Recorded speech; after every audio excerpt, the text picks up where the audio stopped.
Boys, good hecking morning. I'm still on cinematic settings and my PC might turn into an actual fucking rocket ship, but we've made it. We've made it. I've survived another day. I went out to Walmart on Black Friday because I needed quite literally nothing, but Carlo wanted coffee creamer. But what I did find was the Black Friday deal of the century.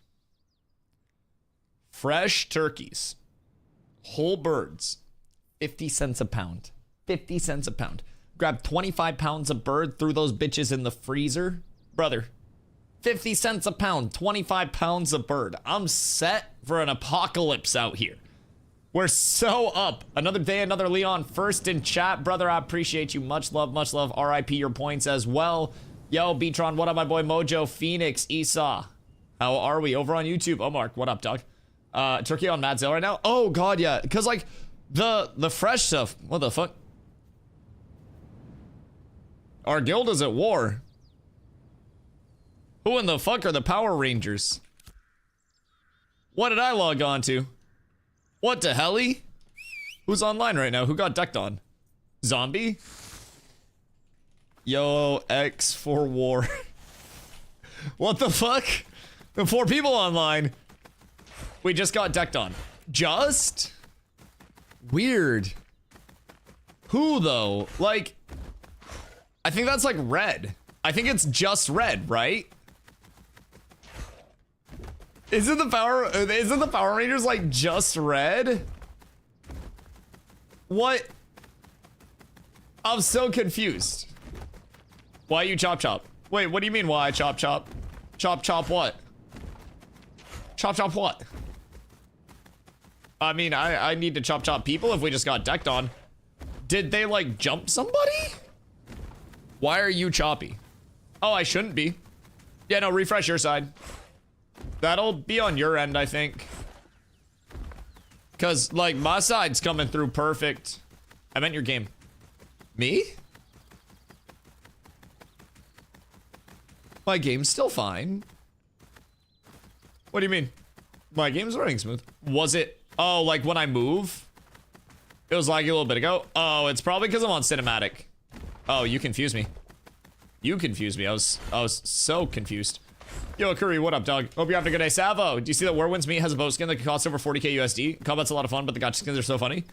Yeah, I mean, I've heard that there are like events and stuff that can be held on the boat for like a bunch of other players and shit. So that's kind of cool. Would I ever spend 40k on a fucking gotcha skin?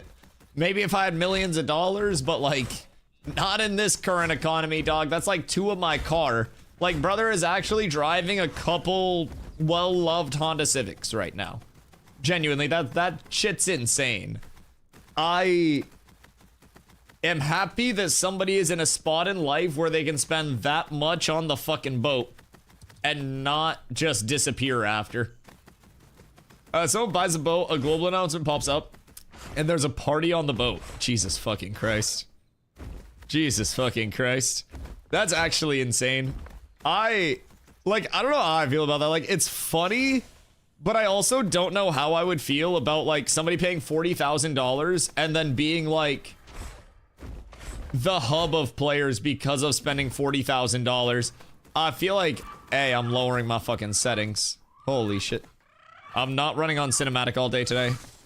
Ooh. Oh, hey, what up?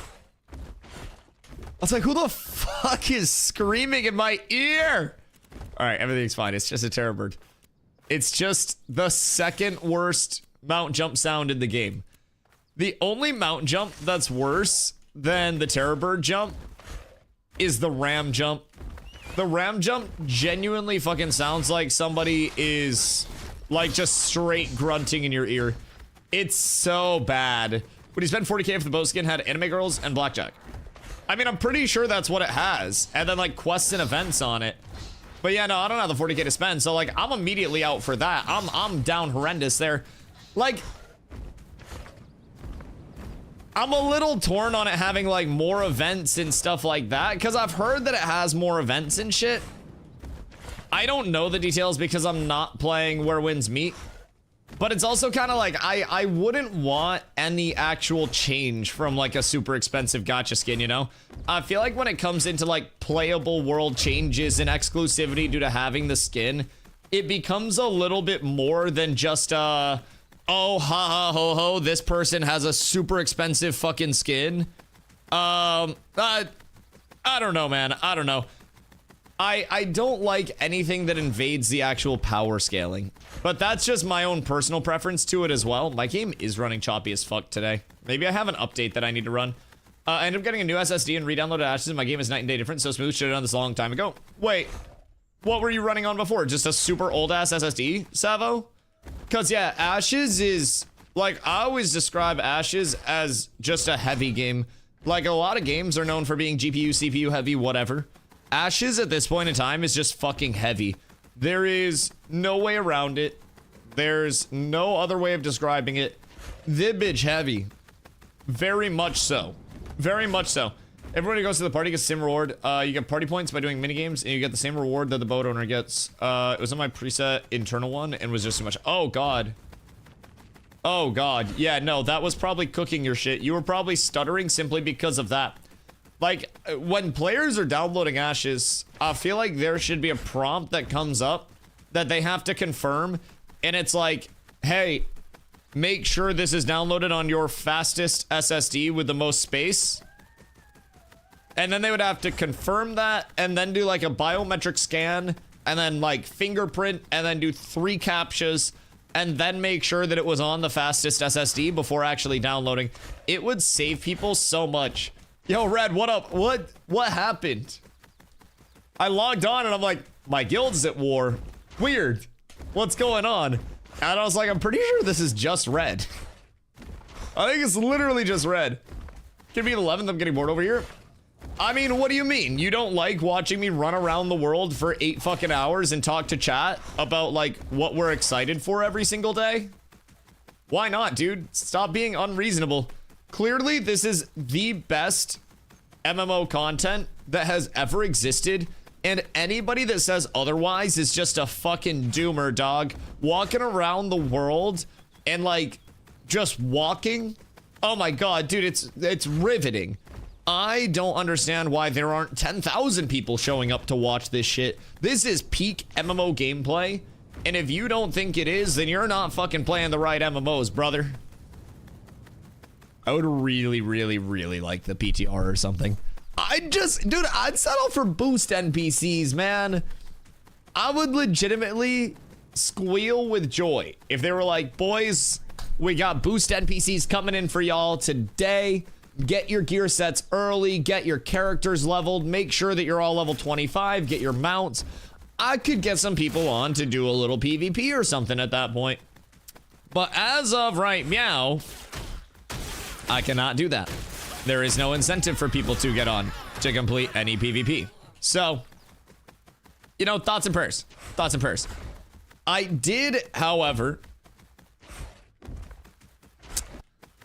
have this thought that if they were so kind as to get boost NPCs on right now, we put out a little wall call and we try to get as many people on as humanly possible, and then maybe actually complete some content with some gear, and maybe get a little bit more data on where this TTK is, so they can compare and contrast where this side is versus where the side on PTR is with all the adjustments, and maybe use that to bring forward some data. I don't know. I'm being optimistic.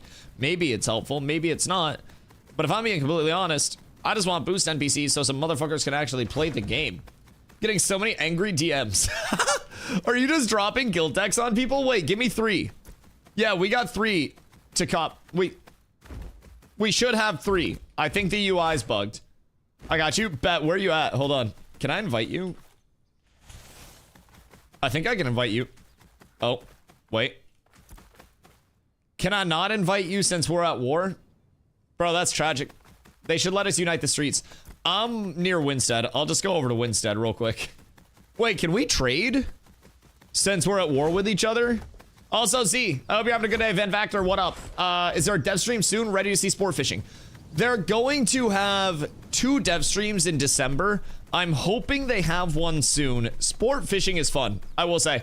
Sport fishing is also, I have a prediction, going to actually be a pretty solid source of income, because we were fishing up common fish that were the smallest size of fish with like novice poles and novice lures and common lures. Like, we were not experiencing the high end of sport fishing, and I was still rocking like boat turn-in worths that were, I mean, even then it was like 4 gold for a boat that takes a few minutes to fill up and then you drive it back and turn it in. Like, it's really not that hard to make some form of clams off of sport fishing. It is really, really, really, really not at all. So in terms of sport fishing, you've got your little mini game that comes up, and you're essentially trying to watch the prompts on the fish or watch the fish's movement if you're kind of going that route instead, and then just mirror it. Not mirror it, but like, I guess counter it and like tire the fish out.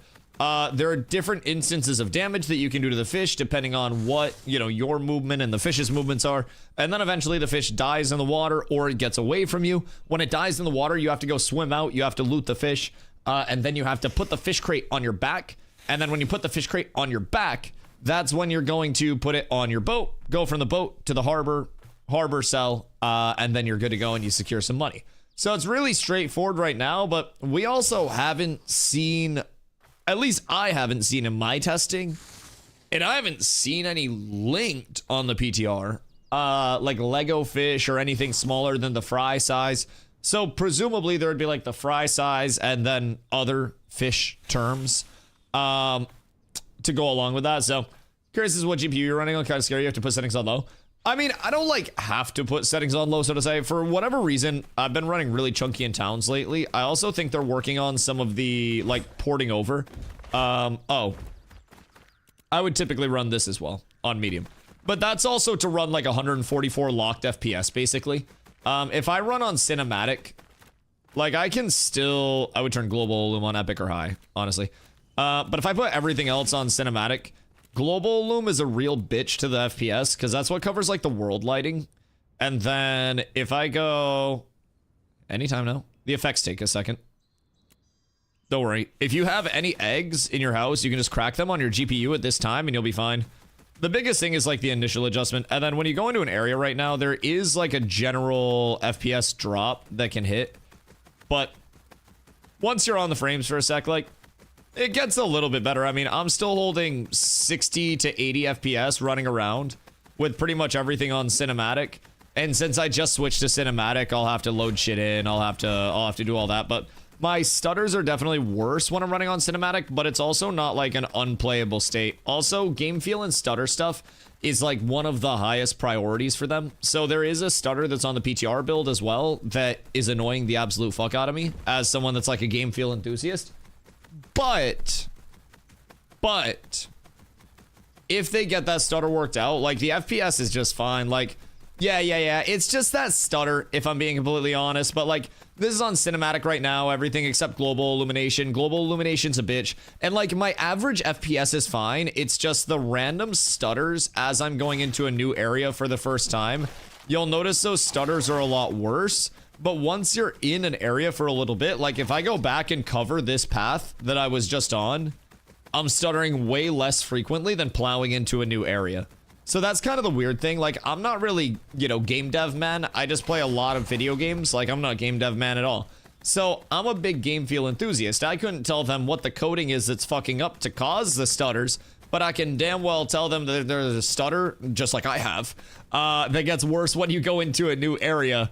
And once you're there for a little bit, I think it gets better. But you also had a question at the start. Let's talk about PTR, moving the game's direction into a more accessible spot for the accessible / modern MMO that appeals to a more casual audience. So I think that was kind of destined to happen regardless. Ashes always has its, I don't want to say it's a kingmaker system, but I've always called Ashes like a totem pole MMO, where there will absolutely be the people who are on the bottom and there will absolutely be the people who are on the top, and then a lot of people throughout that structure that hold up the top. And if the bottom falls out from the top, then the top can very easily have, you know, nothing to stand on top of, and then the top can tumble as well. So I don't think it's as much a kingmaker system as it is like a totem pole game. Some people say they're synonymous. I think there's a slight difference. The kingmaker system being like once you're in power, there's nothing to actually check you out of power. And there is still that element of your entire server turning on you if you are in ashes and people don't like you. So from that side of things, systems wise, leveling wise, there was always intended to be a viable storyline, not storyline necessarily in terms of like a main story quest, but like world building and lore and a questing system that brings you to these questing hubs throughout the world. Like they always wanted to have that questing narrative for people to actually work on as well. They just haven't built it out yet much more than the initial first time user experience implementation, which they've also been working on for a good bit of time now. They've got 2 areas that they're trying to get the FTUE ramped up for before the 11th. The Riverlands is going through substantial changes. The Anvils is keeping a lot of its linearity, and I don't really think coming out of the mountain is the issue in the Anvils. I actually think that was quite well done. The issue for me in the Anvils was always once you hit Bonfire or Hammer Rest, your questing hubs, you just immediately fell off a cliff, literally and figuratively. So the XP per hour dropped pretty substantially at that point, but as the questing system continues to build out and as systems continue to build out, including like combat pets down the road, where those are going to be huntables that you get in the world, and then you give those to an animal husbandress, they train those, and then there'll be tank, DPS, and support combat pets. Like combat pets are going to be another solo friendly form of accessibility, that is not necessarily going to make it so you're leveling as fast as a group player, but it's meant to make the game playable as a solo. Like, I have to burp. Ashes isn't made for solo players, but it's also not made with the intent of solo players not being able to play it. It's made with groups in mind, with the emphasis being groups, but solo players can still access it, solo players can still play it. Even right now, if you run out of quests to do, and you don't want to mob grind, you can go gather like mad, and you can refine the stuff that you gather, and as you're gathering and refining, you're going to get character XP, and you're going to work on your trade skills, which inevitably, you're going to want some trade skills. I have lumberjacking, herbalism, hunting, lumber milling, and then fishing as like my 5 that I've kind of done throughout. Now, fishing right now is AFK fishing, so that's a really easy way to get levels squared away for it, but like genuinely, there is so much that you can do that will generate some form of character progression. And pretty much everything in the game gives some form of character experience. Whether that's going, oh, the stutters on cinematic. Whether that's going up to like the city hall area up here. This is like your admin part up on the hill. So if I go up here, I can pop over to the commission board, and providing Winstead has a mayor that has posted commissions at any point, I should be able to interact with this. And then there are a good amount of commissions, each giving different, you know, quest rewards, different experience versus glint payouts. There is a lot that you can find to do. And the experience payouts, I mean, this is 17k for recovering the stolen supplies. And then you have them ranging from 3k to 10k. The 17k is actually kind of crazy. And if that's repeatable, then that goes so hard. But commissions can be a good way to have some pseudo questing on top of your progression. On top of that, they have the Destiny system that's coming in for the December 11th launch. They've been working that out on the PTR, and that's essentially this tab that you pull up, and it has like different objective categories for you. And as you complete those objective categories, you basically get rewards for each objective that you're completing, and then you get rewards for completing, you know, 2, 4, 6, and 8 objectives within the same tree. So basically, they're adding in these forms of not necessarily like linearization, so to say, but intended guidance for players. A little bit of hand-holding to get them set off in the world in the right direction. And I personally feel like it's still going to keep a lot of the old school feel. It's still going to have the difficult vertical progression, especially as you work your way up. But they're giving people the opportunity. Can I trade you? Oh yeah, I can. We're up. I figured they just cut everything off. But yeah, it's still going to have the difficult vertical progression. It's still going to have the scaling. It's still going to have the necessary gameplay loop of, you know, PVX everything. Can't trade war decks. Oh, you're so fucking right. Well, you got 16 war deckaroonies and nobody to use them on. Are there any other guilds that are even playing still or nah? Because I don't think there are. No. I bet Zob has one. I could get him to give me one of our, or not give me one of our decks, but deck on somebody, and then we could just jump the shit out of someone. Do you have any charges left, or have you gone through all your charges? Yeah, of course, dude, of course. I'm more than happy to yap about Ashes. Like, I genuinely love the concept of where this game is going to go, and for me, it's like, I see where it's going, but I also have a lot of fun with where it's at right now. And I'm not someone who tries to sit here and say every single person will definitely enjoy playing through the stutters, the desync issues, the lag issues, the lack of progression that's available in certain routes. It's genuinely not for everybody right now, but me, I like mob grinding, so it works for me. I like grindy games. I have a lot of time. I'm very community based. So for me, the core of Ashes and what we already have actually presents a good amount of fun and a good amount of shit to do even in times like this, because I can just hang around and do whatever. I can yap with chat, I can recruit people to the guild, I can answer questions for people. Like, I actually enjoy the state of Ashes a lot, but I'm not your average player that's, you know, just gonna be solo player coming in, you know what I mean? So that's a big difference maker for a lot of people, but I think our community has a very fun time playing together, and people that come in solo are more likely to, I think, feel a little disconnected from like what Ashes actually is at this point in time. So it is always going to be like that socially driven thing. Yo, Pear, thank you for the 10-day, dog. I appreciate you. Much love, much love. All charges used, 3 limits, crazy. I mean, they recharge on an 18-hour, but like, in all fairness, I don't think you're supposed to have 20 guild decks in your inventory. Like, I've never had much of an issue with the 3 charges on guild decks, but also we're not just slanging that thing around like crazy, you know what I mean? You can't deck on any more peeps. Yeah, so in your guild tab, Leon, you get 3 charges. When you use a charge, it takes 18 hours to come back as of right now. And that was to stop, like, you know, larger guilds from just decking on basically everybody everywhere. Like, you're meant to use your decks as kind of like a, you know, a meaningful thing. And if you run out of those decks, you may find yourself not being able to deck and contest what you want to contest. So I kind of like, I do like the guild deck system and where it's headed. I think instances like this, though, they just turn that bitch off for a day. Just enable the purge. Although everybody could just run around and like corrupt and duel and stuff like that. Do you think Steam reviews will affect the game much? In the long term, I don't think so, if I'm being honest. Like, I think that the number of people who are actually going to play right now is not nearly as high as some people are thinking that it's going to be. You know what I mean? I don't think this is going to be like the full launch hype of Ashes, and that's where a lot of my takes come from. And I'm kind of trying to stay rooted in realism, so to say. Like, I'm optimistic that it's going to bring in more players, but I also don't necessarily think Ashes is going to be peaking at like 250,000 concurrent players just through Steam alone, and we're going to have 12 servers spun up, none of which die out. Like,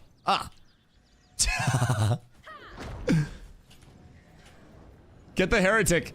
Yes, yes, yes, yes, yes, yes. Yes, indeed. Yes, indeed. The guards work for me. I run this town. I run this town. Do you think it'll have high Qs? It depends, because Ash's Q structure is a little different than a traditional MMOs. So like with this big ass world, right? If the world were on a queue in like a normal MMO, you would have a queue here, you'd have a queue here, you'd have a queue here, here, and everywhere else, right? The whole world would be on a queue essentially.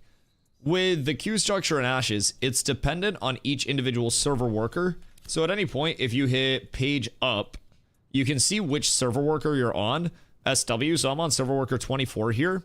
And as you run throughout the world, you'll transition onto different server workers. So every server worker essentially has this invisible fence up around it that partitions it off from the rest of the world. So if something goes wrong in one server worker, it's typically isolated to that server worker. If, excuse me, if there is a queue, then that queue is typically just contained to that one server worker. And then as people filter off of that server worker and like go throughout the world, the queue typically alleviates much faster. It's not necessarily a queue of people waiting to log in. I mean, unless it supersedes what the actual login servers can take, and then it becomes a true login queue, right? Which is always possible there, but with dynamic gridding being active as like server technology, dynamic gridding allows these server workers, when they have too many people on them to say, oh shit, I need help, get me another server worker. And then they change their boundaries up, another server worker comes in, and then they handle that together. So with dynamic gridding, server queues at the start of like the shotgun launch theoretically could be much better than expected because dynamic gridding would bring in more server workers. Did they fix dynamic gridding? Dynamic gridding has been active and on auto on the PTR for a couple of weeks now. Now, I don't know if we've necessarily been able to stress dynamic gridding on the PTR. That's the question mark there, because there are like fucking 50 people on the PTR most of the time. I mean, as you see here with the live servers, granted, this is getting wiped in 3 days, but I'd be willing to bet there are fewer than 100 people on live right now. So it's most definitely going to be quiet for, you know, the lead up to the 11th. But on the 11th, I think that'll probably be the first true like player-driven test of dynamic gridding, which, keep in mind, everything is testing. We're here to test until the game fully launches, and then honestly, some of us will still be fucking testing. So with dynamic gridding, it is functioning. It's alive. Frankenstein's monster is up and moving around, right? That's huge in and of itself. Now comes the, can it sustain player base? Can it operate smooth without clunking everyone's game? Can the server workers come in and transition out as needed? Does the heat mapping work and prevent server workers from crashing before they hit capacity? That's the big what if right now for the 11th. And that's also something that we won't necessarily have answers on as a player base until the 11th and we actually stress test it, right? It's one of those things where on the Intrepid side, they're probably trying to make sure in any capacity that they can that things don't go wrong. And then on our side, we're naturally waiting for things to go wrong. On their side, they probably are too. It's not really a matter of if something breaks, it's a matter of when something breaks. I think it's just a matter of how quickly they respond to that break after the fact. So I would expect to see dynamic gridding on the 11th. It'll be on, it'll be auto as much as we know right now. It's just a matter of what goes from there. So Dino, what up, Doc? Will there be Twitch drops when AOC comes to Steam? I do not know, if I'm being honest. I have not heard anything regarding that. Potentially, if there are, I will let you know. If I hear anything, you know, anything regarding that, I will definitely let you know. But I haven't heard anything so far, but I'm also in the middle of like a lot of planning stuff. As you saw Ziask, I have an interview with Steven coming up soon. So that's going to be an absolute fucking treat. A lot of content, a lot of good questions going out. There is a channel in my community Discord, discord.gg/DustyWhy. You can pop over there in the Steven questions, post questions. I'm going to go through and I'm going to do a basically a community question section at the end of the interview where I'll pick some of the questions from that community, you know, entry, and then I will pose those to the big man himself, Mr. Sandals. So no PvP events this weekend. There's the event on the 1st, but they don't have boost NPCs in. So like people that didn't play this phase, people that don't have gear, people that aren't all juiced, is tough. Is very tough. I have no doubt in my mind that we would be able to get, at bare minimum, 20 versus 20 scrims if there were boost NPCs so people could actually boost characters. Like, they could get to 25, they could get their gear sets. It'd be a difference maker. I don't even think they need to, Spirit, thank you for the follow, much love. I don't even think they would necessarily need to go as far as the legendary boost NPCs. Even just a baseline to allow people to get a, you know, a decent set along the way and then not have to grind at 25. It'd be so huge for everybody. Assuming Intrepid has most of the backend done, does it mean development will go much faster? In theory, because they'd be able to focus on other things. Now, the networking team is probably always going to be focusing on networking things, but providing dynamic gridding works, we could assume that that would be, you know, a large checklist item that is now cleared off of the checklist. So with that mentality, they should be able to allocate more time towards, you know, the baseline server worker infrastructure that's going to power everything, and then dynamic gridding is actually going to impact. So there's a myriad of things that they could always be working on. And they've got multiple projects in on the back end right now that they are working on that we haven't even heard about. So I would have to go out on a limb and kind of assume, but I feel as though it's relatively safe to assume that if dynamic gridding functions on the 11th in the capacity that they would like it to function on the 11th, and it does handle the player base well, that's probably going to be one of the largest, like, everybody stands and claps moments of Intrepid's history so far. I feel like that would be like when SpaceX caught the fucking rocket with the little chopsticks, but in gaming terms. It's a monumental occasion if it goes off well. And then if it blows up and lives are lost, then fuck it, there are more lives. There are still fucking astronauts today. Rockets have blown up before. We didn't run out of astronauts. Not gonna run out of playtesters if dynamic gridding doesn't go well. I'll still fucking be here. Some people will get upset about it. Some of you will die, and that's a sacrifice I'm willing to make. Cypher, I hope you're having a good day. So I'm hoping dynamic gridding goes well. Of course, I think every Ashes fan is hoping dynamic gridding goes well. Probably every open world game enjoyer, considering how monumentally impactful it is for the MMO scene as a whole. If it does actually function. If. We've been told it's working on the PTR, but again, I don't necessarily know that we have had the player base or the populace to actually facilitate a lot of dynamic gridding activation on the PTR, because you need to have enough of the heat map, like enough players to activate the heat map to then cause the server workers to split, to then cause them to, you know, actually work for that server load. So how many eyes in Z? 11. No, it's way more than 11, actually. I just took a random guess. Is it like 15? Z, how many eyes are in your Z? Jesus fucking Christ. Wait, that's so hard to count. Yeah, I'm not counting that. That shit's for the birds. You could probably... Wait, copy-paste it and then ask AI. Just copy-paste it and then ask AI to count it so we don't have to count it. Do exclamation AI and then say how many eyes are in this word. And then just, yeah, AI will do it. The robots work for us. In game, I think 3. Are you... Is anyone in game? I'll be completely honest. Am I the only man on this world right now? Lazy streamer SMH. What do you mean? Wait, was it 11? Oh, wait, it was 11? Why do I feel like that's way more than 11? No, that's definitely way more than 11. I don't buy that. Hold on. 2, 3, 4,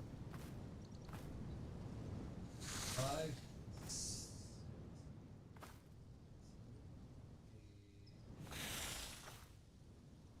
Is it 12? Hold on. It's like they're so hard to count. Because it's like, did I count that one or did I not? 3, 4, 5, 6, 7, 8, 9, 11, 12. I'm getting 13. I'm getting 13.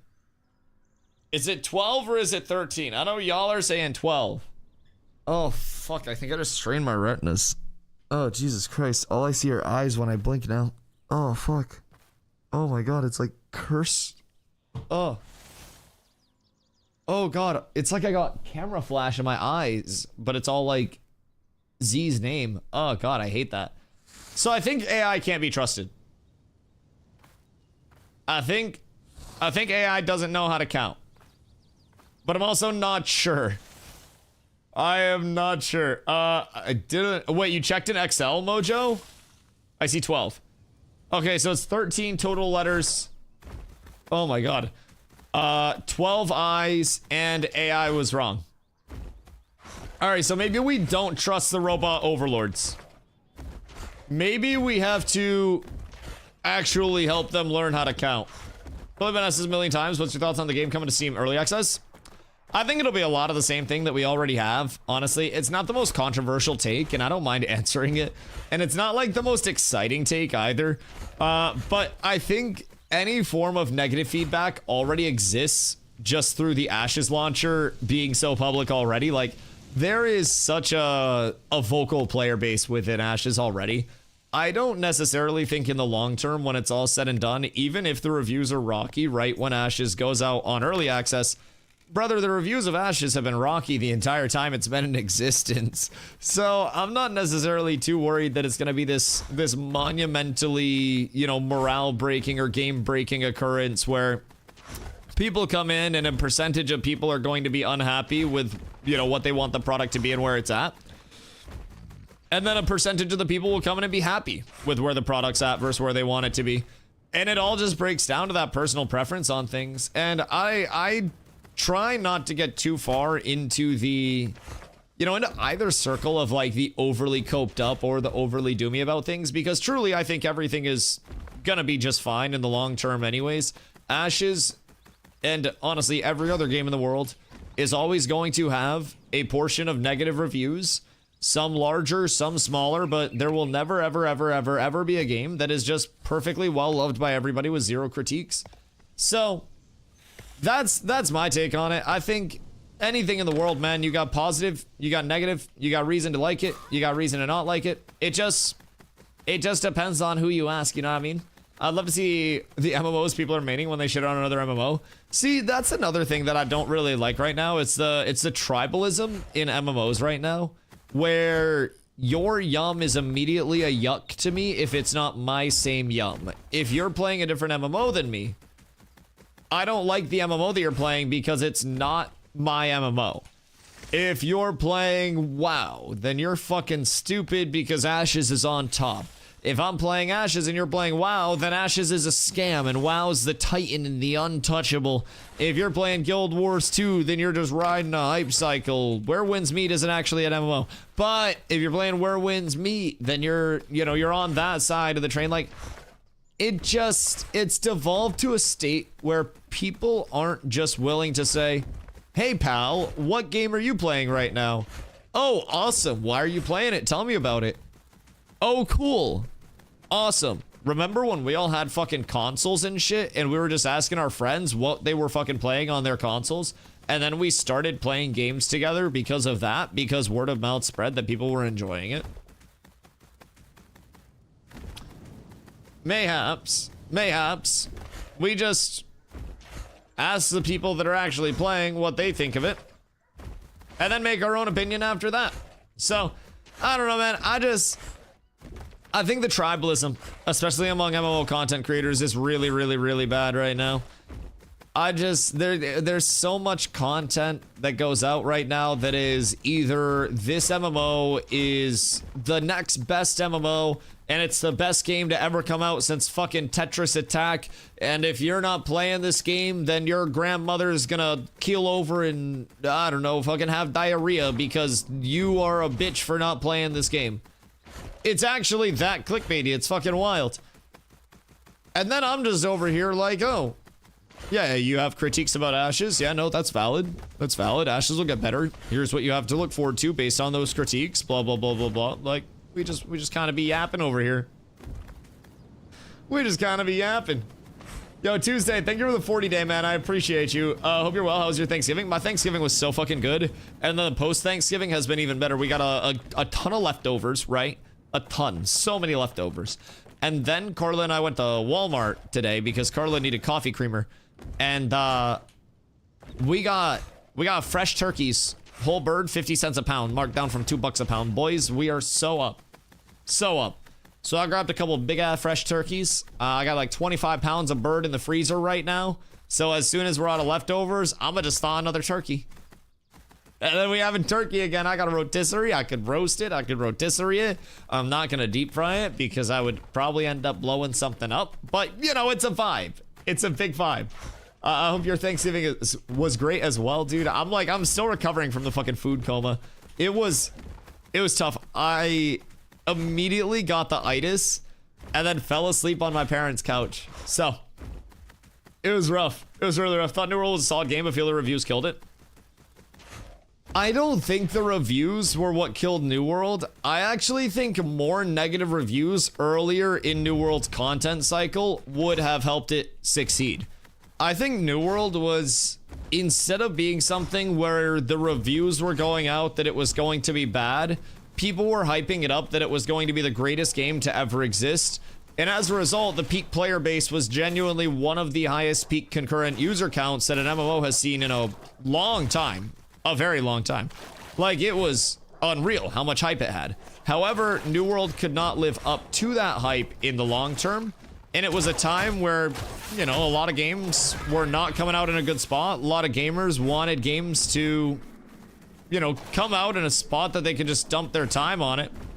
And, New World hit, and it couldn't live up to the expectations. What helps people cater their expectations to what's realistic? Honestly, a bunch of negative feedback. If you go on YouTube and everybody tells you that Ashes has 0 questing, and then you log in and you're like, wait, there's literally a first-time user experience with quests. There are literally POIs that I can go grind elite mobs. There are random non-elite mobs throughout the world that I can grind. There are town quests in the commission form. Like, there's actually a good amount to do to progress my character, and I can gather, refine, craft. Wow, people said none of this shit existed. People said this game was hideous. It's not that ugly.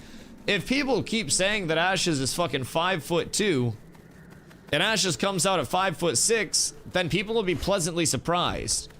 If people keep saying Ashes is 6'8", and then it comes out at 6'3", people will be very sad. It's just, it's that, I guess, public perception that can help an MMO either live or die at the start of its lifespan. Where it's like, people either go in thinking that it's going to be all sunshine and roses and beautiful and peachy, and they're like, man, this is gonna be the best thing ever, here I go, and then they jump into the pool and the water's cold. Or they're told ahead of time that the water's gonna be frozen, and then they get there and the water's like 60 degrees and they're like, oh, okay, this is still better than frozen, and then they get in.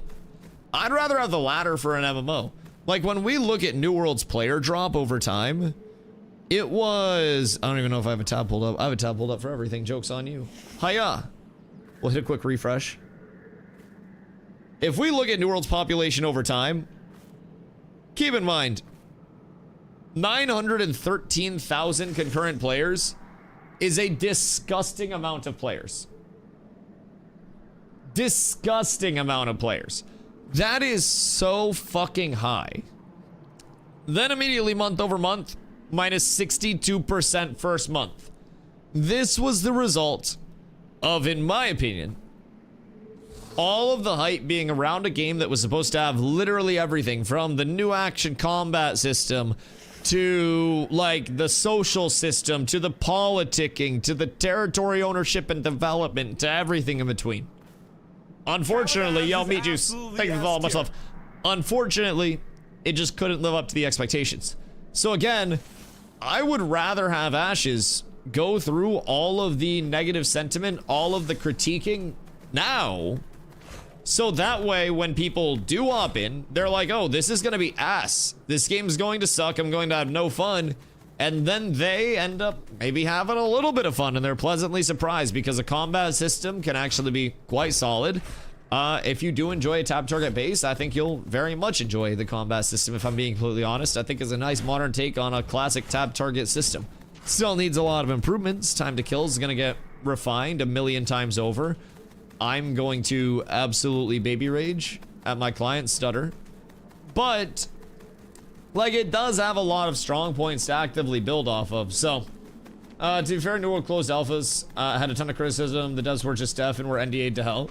We're NDA'd to hell. Yeah, I mean, that's also the benefit, I think, in the long term of transparent development, is that so many people can voice their opinions and feedback. It's like, it's a benefit and a detriment. It's a gift and a curse, you know what I mean? And the feedback from the community has helped shape so many changes over the course of Ash's development so far, but it has also led to a whole lot of echo chamber, you know, sentiment spread, where one person with many, many followers or many subscribers will say this thing, and then it's echoed by an entire community that immediately thinks that what that person says is fucking sacrilege. And there's a certain extent where, like, there has been so much great feedback that's come about from the community side. There has also been a whole lot of hooey that's come out over the course of it. A lot of opinions that kind of come from baseless claims from people that sometimes don't even play the goddamn game. And it's always it's always intriguing to try to find where these takes are coming from. So, most MMO type games seem to be coming out as action combat. I think action combat is probably the combat system that has the best chance to break into the like the newer generation of MMO players, if that makes sense, or like potential MMO players. I think tab target for a lot of people is regarded as like kind of an aged system. It's been the standard for MMOs for a long time, and a lot of people feel as though it's a lower skill ceiling system because you are reliant at that point on more of like the paper doll than you are the like the, you know, the freeform aim. So I think that's a big part of it. I don't mind tab personally. Tabs for boomers, I'll say it. Cause I mean, like, at the same time, you do have a lot of people that will look at a tab target with multiple abilities and they just say, ah, that's too much mental stress for me. That's too many keybinds for me. To a certain extent, I actually think the New World combat system was really boomer friendly.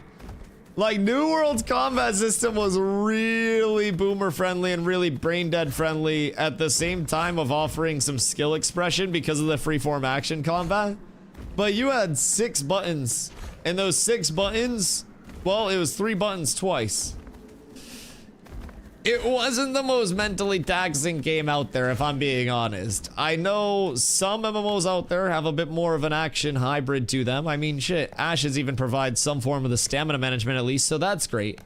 But traditional tab target, I will say, it's a bit slower, but I love PvP in New World. Oh, I did thousands of wars in New World. I love that shit because I got to shit on a bunch of boomers that were actually bad at games. Yeah, it was phenomenal. Really well done. I spent way too much time in New World before I came over to Ashes.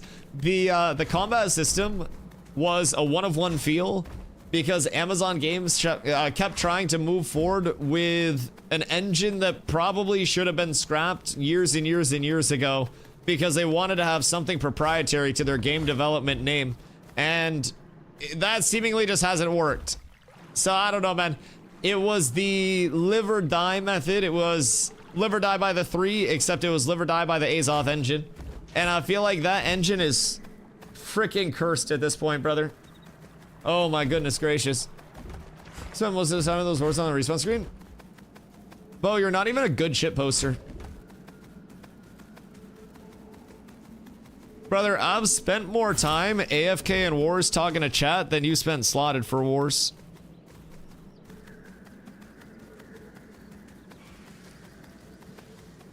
When New World closed down, I went back to ESO, just couldn't get into it again. No, for Ashes.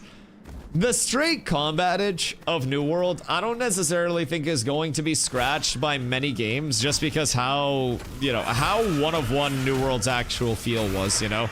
It was genuinely an irreplicatable feel because it was in such a pee-pee-poo-poo engine. It was a really cool sounding language because nobody had ever heard it before because it was a completely impractical language to actually hear, you know? It was one of those, if it works, it works. If it doesn't, then it's cooked.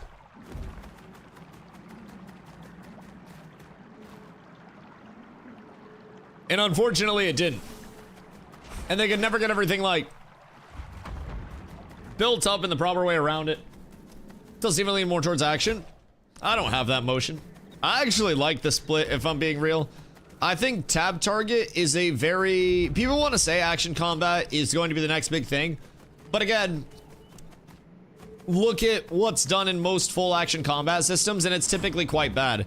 New World was so well loved because it took the, you know, the potential of action combat and actually made it something that felt relatively fluid and nice.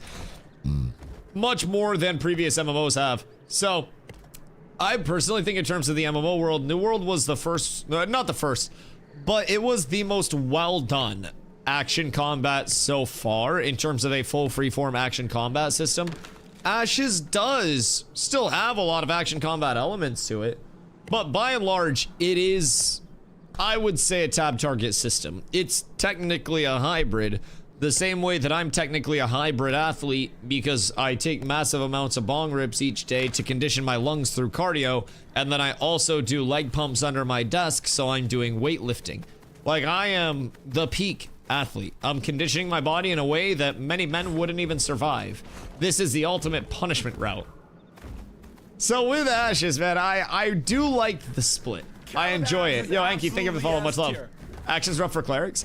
I think action's rough for pretty much anything that is trying to play ground targets. Because with tab target, if I'm putting a banner down, right? It goes on my cursor. If I'm putting a wall down, it goes on my cursor, right? And if it's within range, just quick cast. If I need to put something down somewhere, I can just flick. And then I'm good. I can put it shorter, longer, wherever I need to. I can top down it to get around LOS, you know, LOS breakpoints and shit. Not breakpoints, but like choke points and stuff. I can do a lot with a tab target base to actually get abilities off in a meaningful sense. So I feel as though it gives me more precision. I feel as though it gives me more control over where I'm putting my abilities and a little more, I don't know, just fluidity. I do understand the, you know, the action combat use in Ashes, but if I'm being real, I'd primarily just use that for PvE stuff. If I'm just sitting there and smacking mobs, then awesome, phenomenal, great. But if I'm actually PvPing, I'm not gonna want this at all in the slightest. I mean, if I'm just here, then it's great, because I can just chill, left click, auto attack, pew pew, one target, not a problem. If I'm sitting there, you know, melee grinding mobs and AoE pulls, that's fine. But for actual targeting purposes, I like this way too much. They have different skill expressions. Action's more like dodging abilities and stamina management. Tab is more of a chess match using your abilities in the right order. It's reaction and dodging versus brain power. Well, that's where Ashes excels, I think. Ashes brings in the stamina management system that an action combat does have. The big differentiator is that it's a tab target, like a target lock acquisition, and it's not that full freeform action combat where it's a physics-based projectile where I'm like pew and then arrow goes pew. It is truly just a straight up tab target with action combat stam management. That's the hybrid element of it. I think people overstate the hybrid side of being able to switch your camera. I don't care too much about that, but what I do care about very heavily is the element of skill expression still existing, as you've mentioned. I really, really, really appreciate that I can dodge through things. Dodge is getting a little bit neutered, but even then I have the block scaling that I can play off of. I have, you know, utility through sprint as well. Even something as simple as sprinting in combat makes you 30% less likely to get CC'd. So there is a lot that you can actively do with that stamina management to ensure that you're always doing something productive. How do professions work? Exclamation classes will bring up a link that'll kind of break down how they go forward. But essentially, in the long term of it, keep in mind we only use up to journeyman right now. There are 22 professions in Ashes. All of them start at novice, which is a base level. That's level 0, and then it goes level 10, 20, 30, 40 to 50. So 5 of them can become apprentice. That's that level 10 level. 4 of those apprentice become journeyman, which is level 20. 3 become master, and then 2 of those become grandmaster. So that leaves you with 2 GM, 1 master, 1 journeyman, 1 apprentice, and then 17 novice. So you'll have to specialize, and this is over the course of all of your professions. So right now, I have journeyman lumberjacking, journeyman herbalism, journeyman hunting, and then I have journeyman lumber milling. So that's all 4 of the journeymen that I can have. And then from there, I could boost 3 of those to master and then level 2 of those to grandmaster. I just stopped them all at journeyman because there's not really much of a benefit. Then my fishing is level 10. I could put that up to apprentice if I wanted to have that be my 5th at apprentice. And then everything else is novice. So you'll notice I'm in the gathering tab and then 1 in the processing tab for lumber milling, so I can actually process, you know, oh, am I drowning? So I can actually process wood into that usable timber for our carpenters, for making bows, whatever we may need. So that's where I personally take my route with it. Different people want to pursue crafting. Some people want to pursue gathering exclusively. So super professions focused on consumables, i.e. food potions, this is the way to go.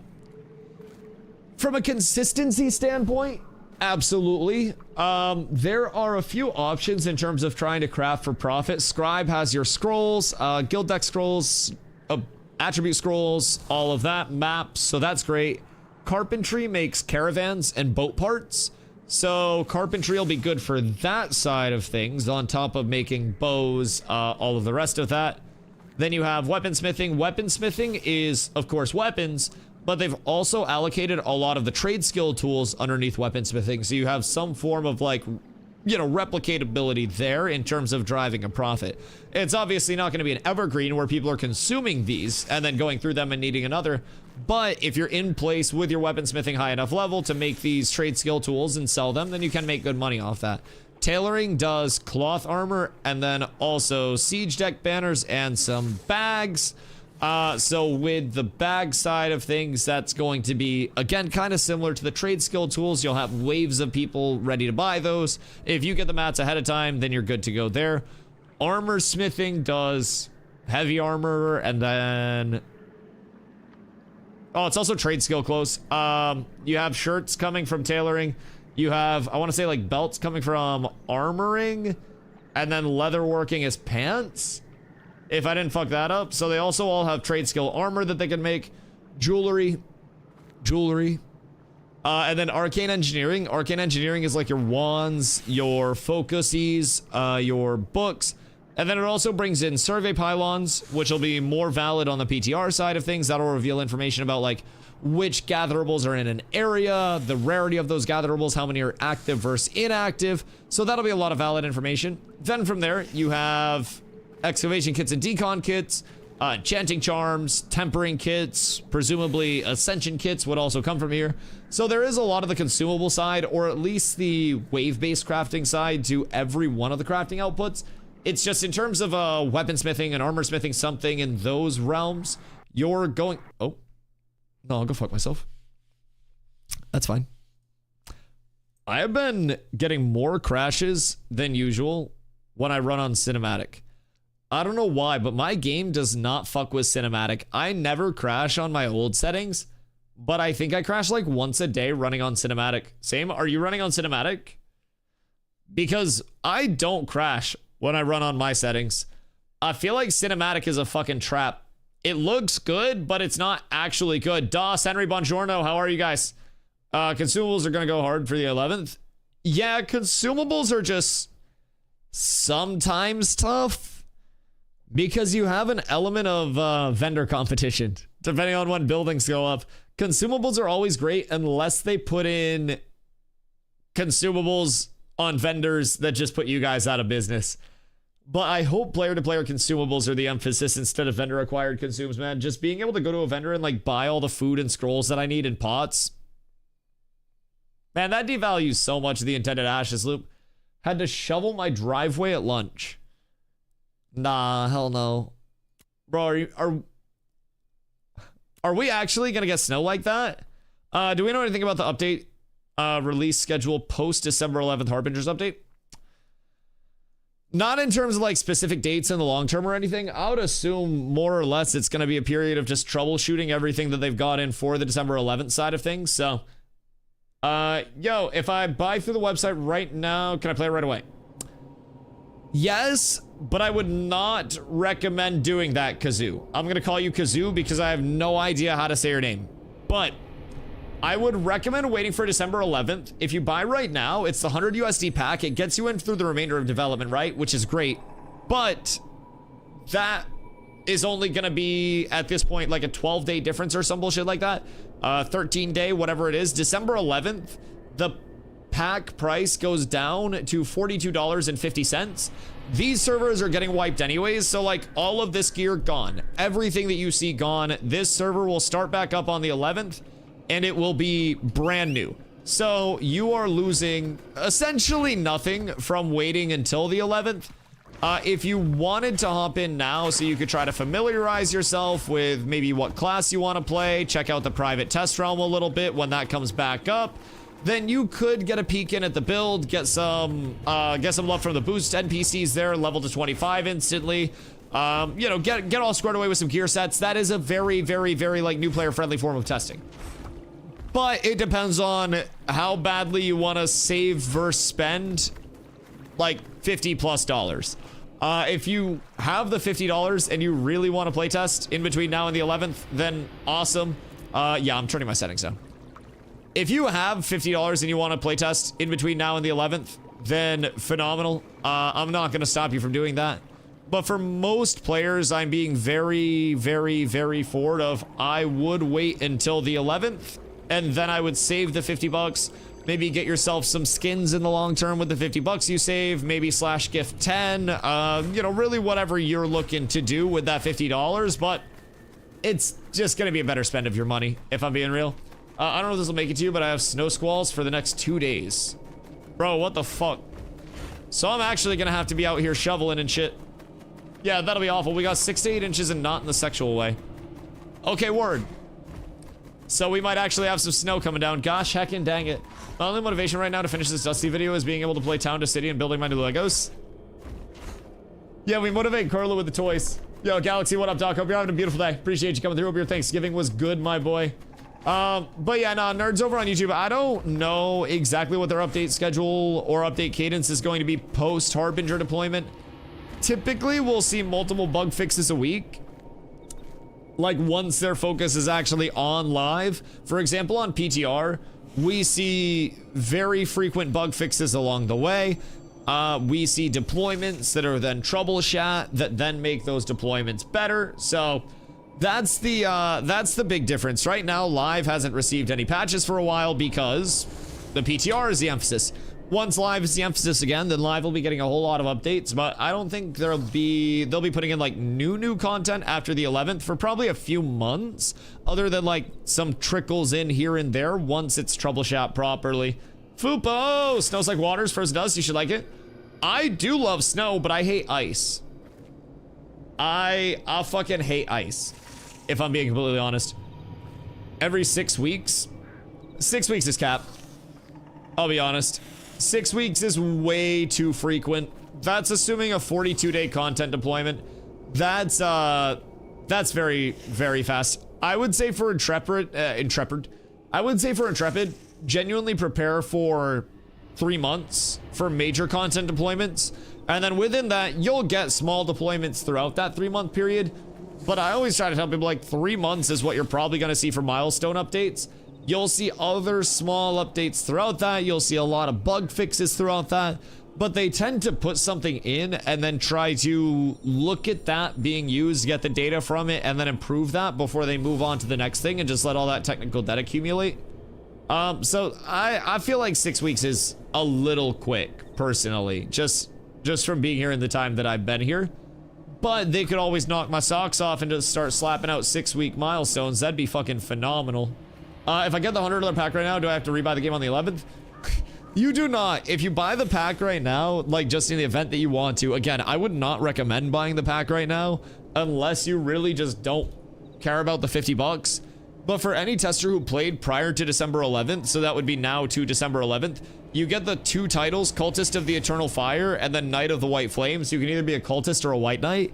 And those are dope titles. Like, I will be honest, as someone who's planning to play Ashes for a long time, those will be great to have. So, 6 weeks is stated dev goal. They've kept to it so far.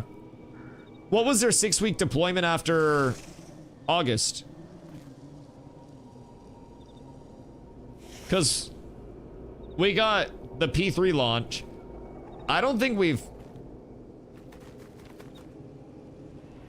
had 6-week deployments, I'm gonna be honest. Especially major deployments.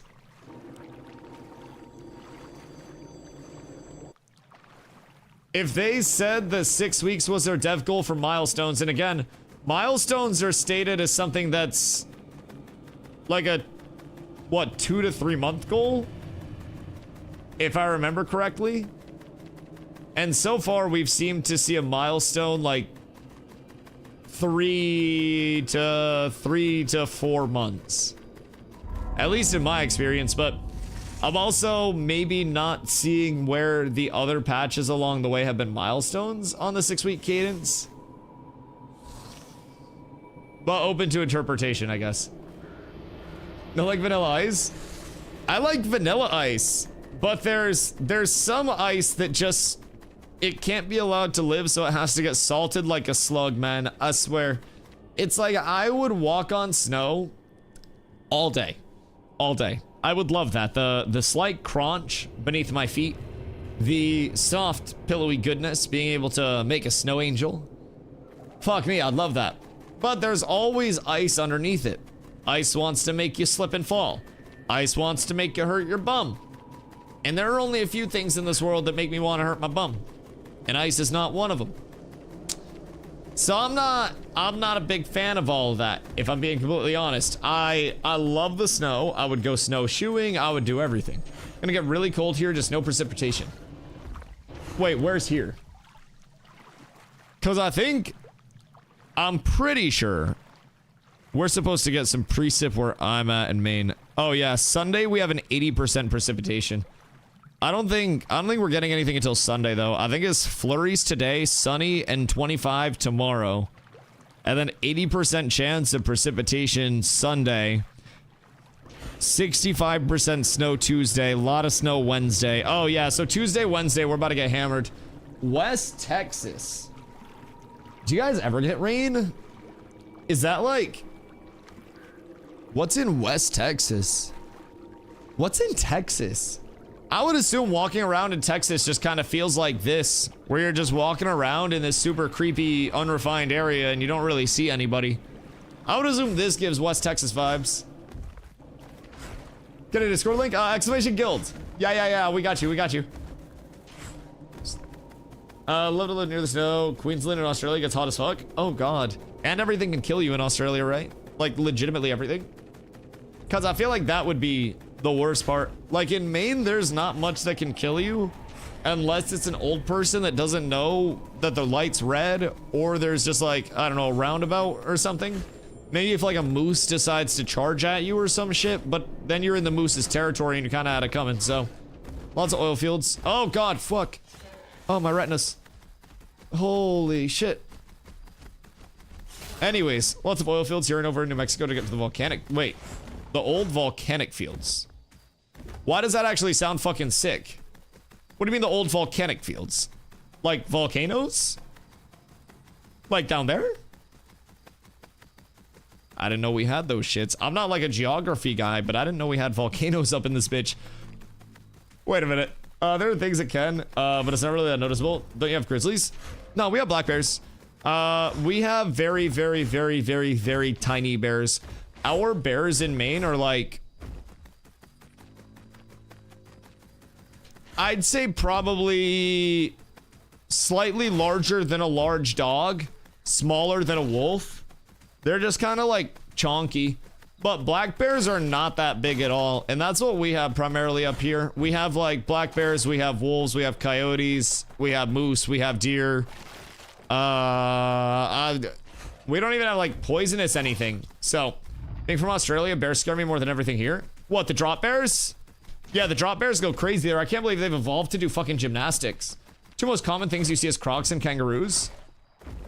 Wait, that kind of sounds cool though, not the croc side of things, but like, I feel like seeing a kangaroo would be cool, but that's also because I haven't seen a kangaroo before. But like, what do they do? Just hang out and chill? Like, do kangaroo shit? Not kangaroos. Why not kangaroos? Kangaroos chill. At least I think. Big Bend and Rio Grande Valley used to be old volcanic areas. Even Carlsbad Caverns was lava tubes. What the fuck? Wait, that's huge. That's absolutely massive. Jump onto the road and fuck your car up? Oh, so they're like deer with like larger tails and shit? I hate kangaroos, I told you this. Well, don't you hate kangaroos because they have outside ussy? Because I feel like you're kind of being like ruist at that point. I feel like hating someone because of their ussy is not an okay thing. Especially in 2025, Z. I feel like you gotta check that mentality at the door. It's not tolerated here. We have gummy bears in Germany? I could go for some gummy bears right now. That was just a point. Okay, that was one of the many reasons why you hate them. Right. Right, I understand. I completely understand that. Search up a video of a dude punching a kangaroo to save his dog. I saw that, like, way back. Isn't that like 2010s memes? Like, that's like in the fucking meme vault from way back in the day. That's like a core memory unlock. That's like some Nick at Night shit. It's absolutely heinous. Okay, so kangaroos kind of assholes. Deer kind of assholes. They look like they lift all the time. They do look pretty fucking jacked. Yeah, I don't know what they do. I don't know what their, like, routine is. I would assume they just vibe and hop around and shit. Oh. Flanker fucked up. I think that's a fake flanker, though. Well, flanker's got 4 people to play with and no boost NPCs. There are legitimately 5 of us here. They on that Dusty routine always looking jacked.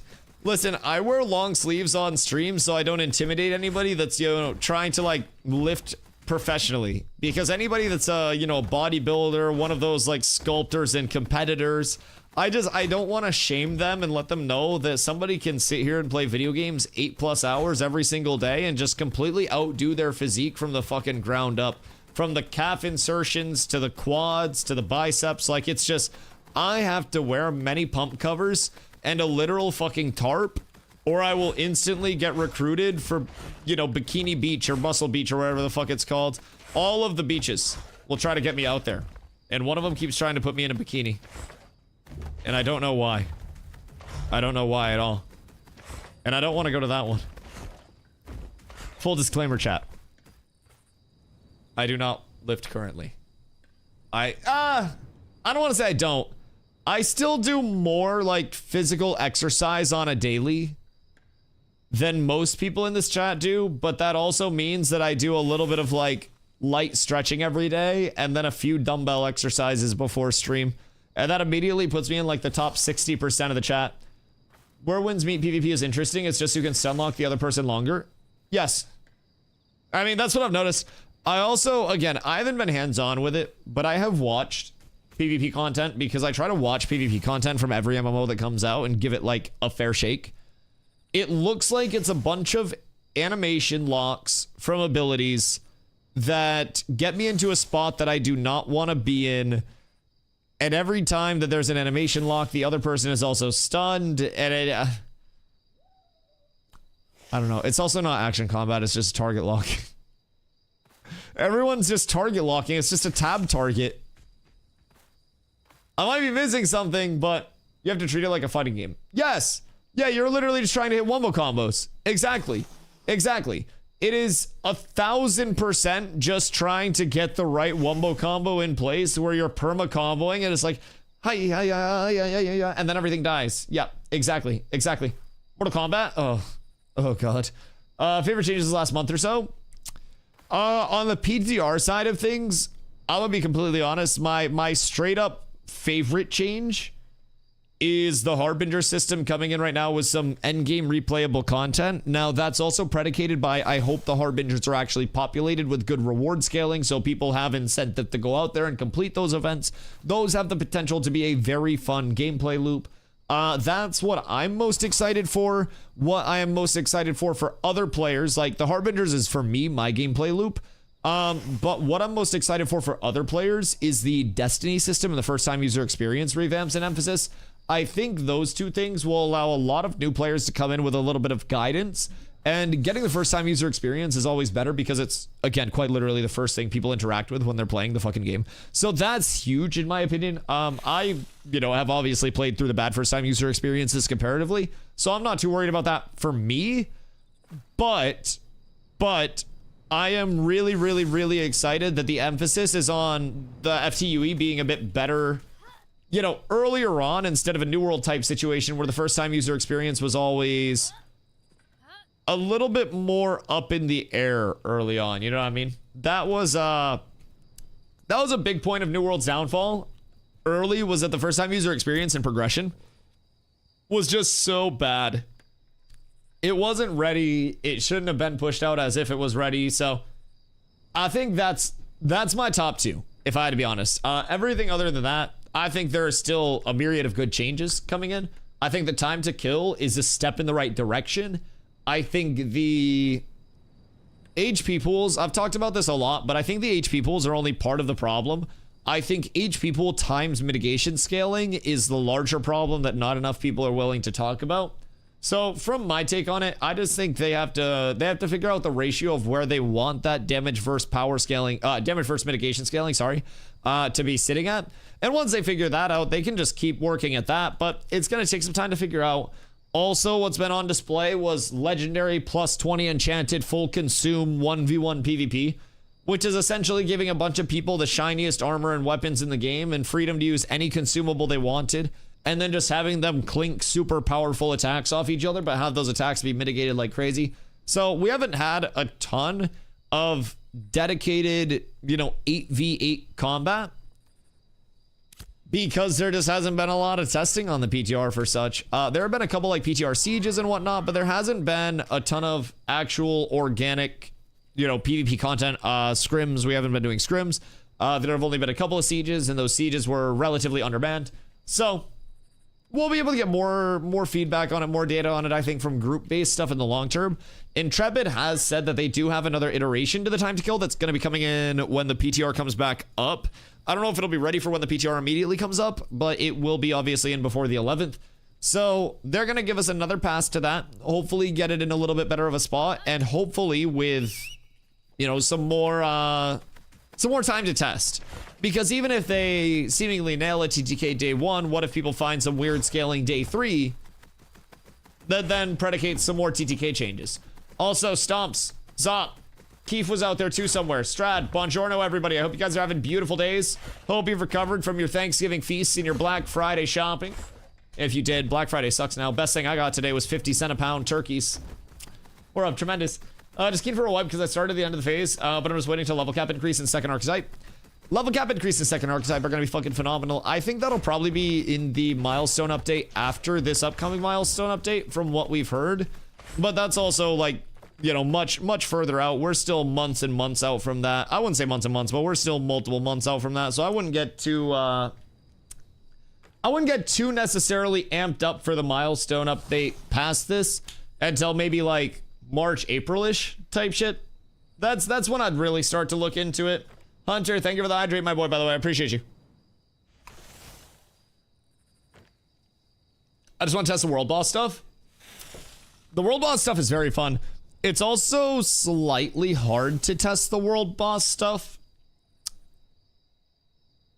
when they are buffed to shit. So they could spawn in the world bosses without the additional buffs on them, and that would be great, but when they are buffed to shit because of the PTR server having all of those corrupted areas that has spread, yeah, that gets rough. That gets rough. Hey, Black Friday, people are the devil. 5 more weeks. Oh, God. Well, what's your day looking like right now, Sop? Is it just a whole lot of shipping and hoopla? Because I'm going to be real. Carla told me that she wanted to go to the store to get some coffee creamer because she was out of coffee creamer. I just drink milk and sugar in mine.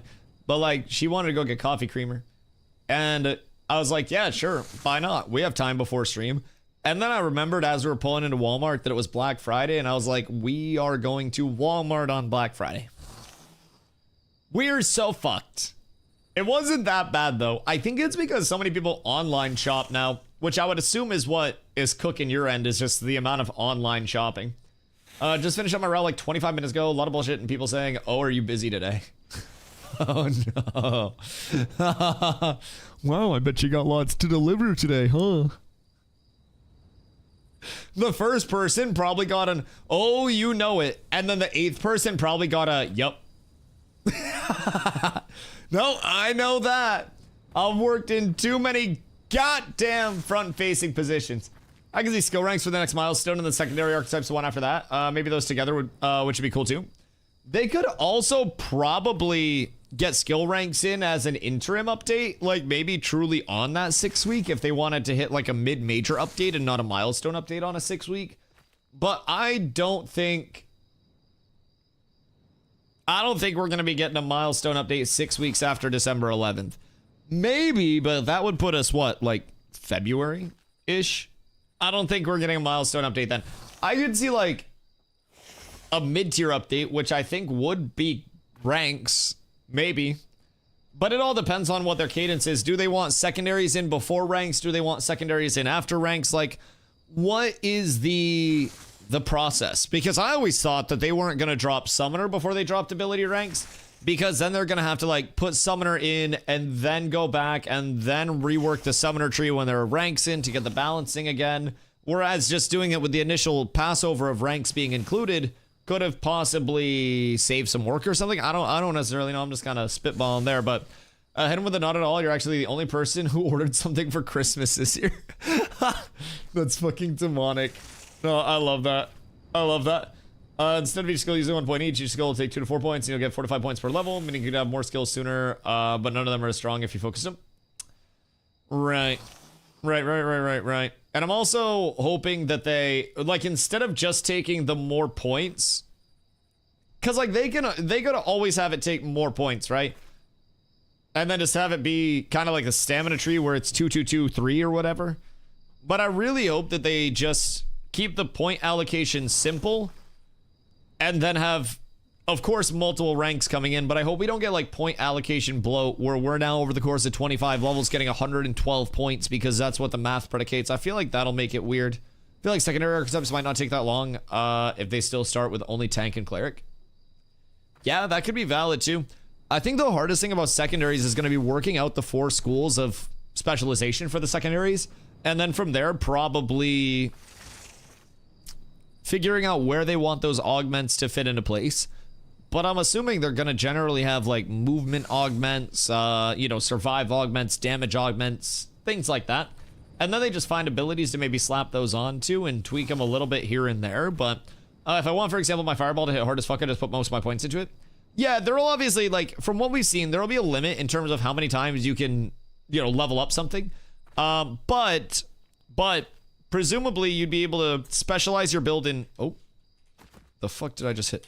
I don't know what I just hit. I just hit something that sent my character, oh god, what the fuck? What did I hit? Bro, I'm so confused. I just hit something on my board trying to like, what the fuck? Is it, no. No, oh wait, what the fuck? Why does that, what? I hit my slash. What? What? That's weird. But it doesn't do it there. In what world? I'm so confused. What? Okay, so if I hide my UI and then I hit slash, like my question mark key, my character spins in a circle like crazy? Wait, what? Okay, so now we'll hide UI again. And then I'll hit it. What? I'm so fucking confused. So weird bug? No, I'm sure this is working as intended. Slash bug. What the fuck? Movement character. If I hide UI and then press slash, my character starts spinning like a motherfucker. Planendorf caused this. And then, hold on. Just to top it all off. There's their screenshot. All right, we're up. We're so up.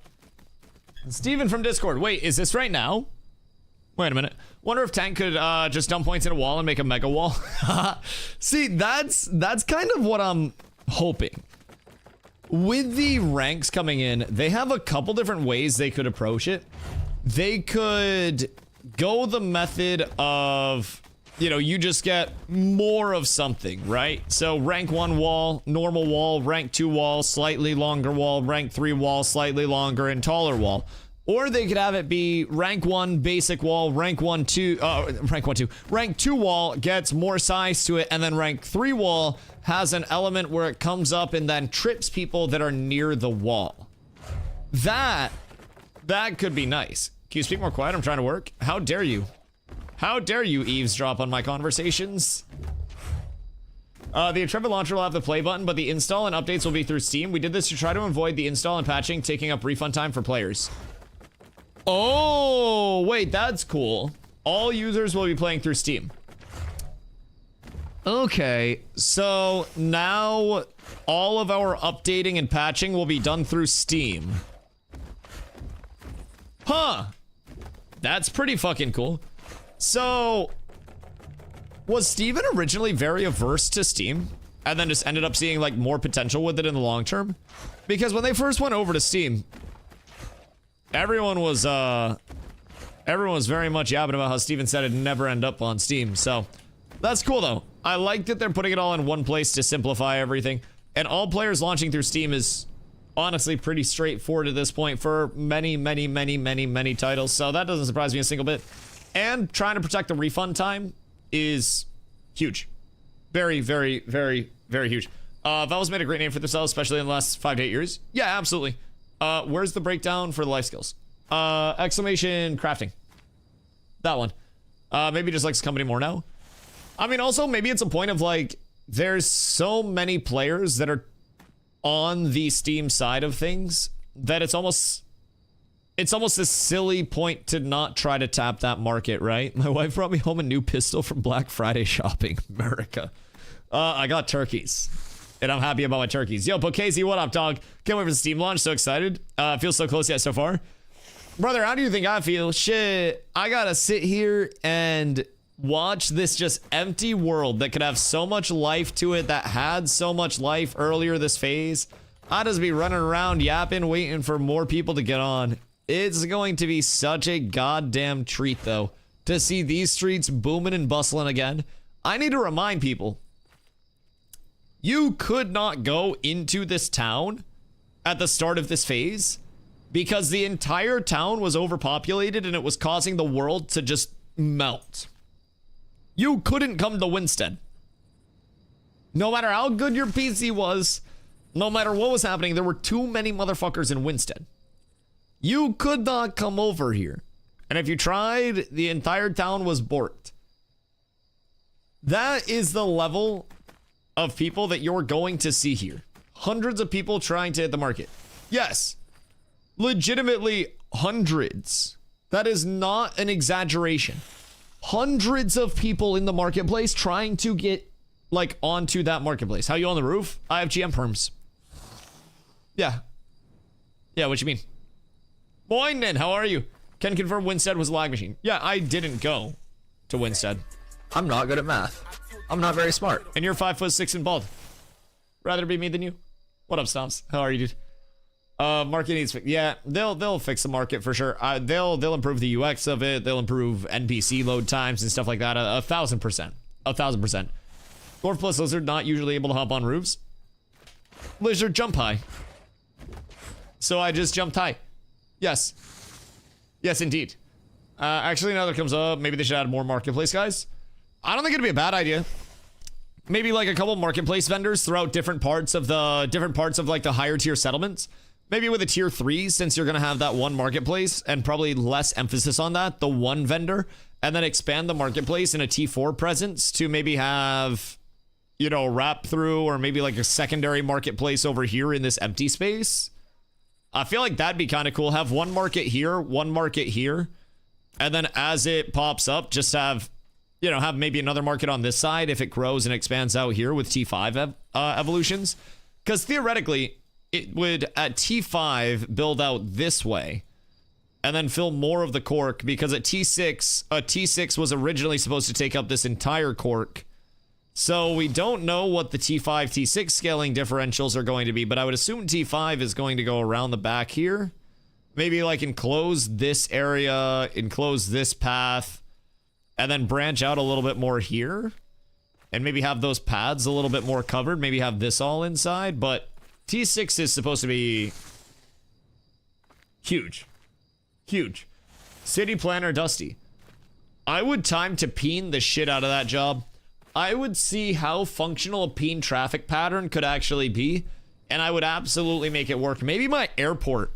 I could have the terminals be the nuts, and then I could have the runways be like the takeoffs, so then they were always just pew, pew, pew, pew, pew. Yeah. No, I could probably be a city planner. I feel like I would specialize in roads, though. 200 versus 200 siege with 2 markets. Yeah, that'd be crazy. I would also love if the predicate, or not the predicate, but like the way to end a siege was not just channeling a fucking flag for a few minutes. It is so boring, and it's the punishment pit for whoever gets stuck there channeling, bro. You just throw on a shield, and then you just sit there going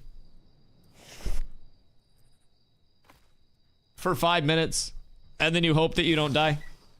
That's literally it. That's all you fucking do. I really hope they get away from that at some point. I'm sure it's an easier thing to get in than like a point tick algorithm, but holy freaking cannoli, my boys. I don't want to actually get stuck channeling flags anymore. It was bad. It was bad. Hype for the stage 5 economic market system. I want T5 religious settlement. I want a procedurally generated Dungy 1G underneath the settlement. That's going to bring in a micro meta that is only available on that server in that town. And then what happens? My question that I've always wondered, procedurally generated dungeon. The settlement gets sieged, and then the settlement dies. What if that same settlement eventually levels back up to T5? Is it a regeneration of that dungeon, or is it a new dungeon? That'd be the question. That'd be the question. 200 versus 200 would be a nightmare to plan. Wait till they expand numbers in Ashes. Yeah, guild castle sieges are gonna be fucking massive. I think those are 250 v 250. There's a lot that's going to be huge number scaling. Yo, Weststone, what up, my boy? I think it'd have to be new because the settlements are affected by the races that build them. Therefore, every settlement can never be the same. Right. I mean, every settlement layout is going to be completely different. I'm just kind of wondering if... Hey, you as well, my friend. I appreciate you. I'm wondering if that, like, that settlement would kind of get, you know, a procedurally generated tag to it as a baseline where it's, like, generated at level 0. And then once it hits level 5, it activates that procedural generation. So that way, if it relevels to, or delevels to 0 and then relevels, it's still that same tag of like, this is what you've generated. Or if it's like, you hit level 5, now you generate on hitting level 5 and it's all done at once. Because I think that would be the difference in how it would functionally work. I don't know from a game dev standpoint. But I would assume it would be either you roll the procedural generation before it levels and then have it be a, you know, this opens up predicated by this level, or it's you hit this level and then generate. And I think I'd rather have it be the secondary one. Not that I think it's going to be very realistic for something to hit T5 and then get sieged to T0 and then go back and hit T5. That would take a lot of time, effort, coordination, everything in between across many communities to make that work. So, yo, Jao, hope you're having a good day, dude. Gonna start on December 11th. A lot of people are taking rogues using big swords, so normally in Ashes. Large swords and two-handed weapons will typically have a higher power scaling to them. So, like, this is a two-handed greatsword on the right versus a one-handed mace on the left. So you'll notice that the two-handed greatsword does more damage than the one-handed mace does. So a lot of the time, people will look for a little bit more power scaling. Wiggy's Castle Sieges are still playing for 500 versus 500. Oh shit, it's even larger than I thought. Why did I think 250 versus 250? Yeah, 500 versus 500 is fucking disgusting. That's going to require so much coordination. But also, we need to get the statics going early. Yes, Ashes is going to be a game where you're not getting static 8-person groups, you're getting static 40-person raids, 1000%. Used to play a lot of ESO PvP. Is this game any good? I mean, I enjoyed it a lot. I think for the 11th, if you're an MMO enjoyer, at the very least, it's worth checking out on the 11th. It's $42.50. Once you make that purchase, you're in until the game launches, no matter how long that goes. And right now, you'll notice this entire town is empty as shit. I was actually saying a little bit earlier, on the launch of this phase, when the servers were new, this entire town was fucking cooked to the point where you couldn't move and couldn't function in it. You couldn't actually make it over to the market because there were too many people there. It was lagging out the town. You physically couldn't move through the people to get to the market. There was like, if I go over to the marketplace vendor right now, I'll show you. The marketplace vendor is just one guy trying his goddamn best over here. And he's right here. This is all of your player markets, right? This crowd was out to here, dog, trying to push through and get in. It's unreal. That's why they should link the markets. That would be terrible for Ash's design because marketplace tax revenue is supposed to be a large driver of settlements as well. So then they would have to eliminate the, you know, town-based tax revenue structure. or they would have to edit it there. I think that there is supposed to be an element of, with Ash, just keep in mind, if I go to, you know, Black Friday shopping in New York City, there are going to be more people around at those stores than there will be if I'm Black Friday shopping in East Bumfuck, Maine. So we went in, went out, no lines at checkout, no lines at anything. Just nice and smooth experience, because we're not in the Winstead of IRL here. So personally, I don't mind the huge clutter. I don't mind that at all. Then people would push or grapple the vendor into the boost behind him, and it would be even worse. I don't think, can we? Yeah, I don't think we can hit the vendor anymore. I don't think. Maybe if we flag up, but for some reason, I don't think we can actually like hit the manager guy. People are saying the game is about to come. PTR is very different than this one. They're playing normal server. Yeah. The PTR build is substantially different. Much different in terms of, like, you know, the features, the gameplay progression. There are a lot of improvements that are being made, a lot of changes that will come in. And also the largest thing is that it's going to be a wipe on the December 11th patch. So when that comes in, I'm not going to have my level 25 character. I and everybody else in the game, which is actually going to be a lot of people, hopefully, will be in the open world, all leveling. It's going to feel extremely active and extremely alive. So dynamic gridding feeling better by day on the PTR. Oh yeah, absolutely. I don't necessarily know if dynamic gridding is what's causing the stuttering either, because I don't know that we've had enough people on the PTR quantity-wise to actually facilitate dynamic gridding to cause it to split. I feel like we don't have the player base to do that for PTR testers. That's the biggest thing. Like, dynamic gridding functions and facilitates off of those heat maps, dictating the server worker needing to split.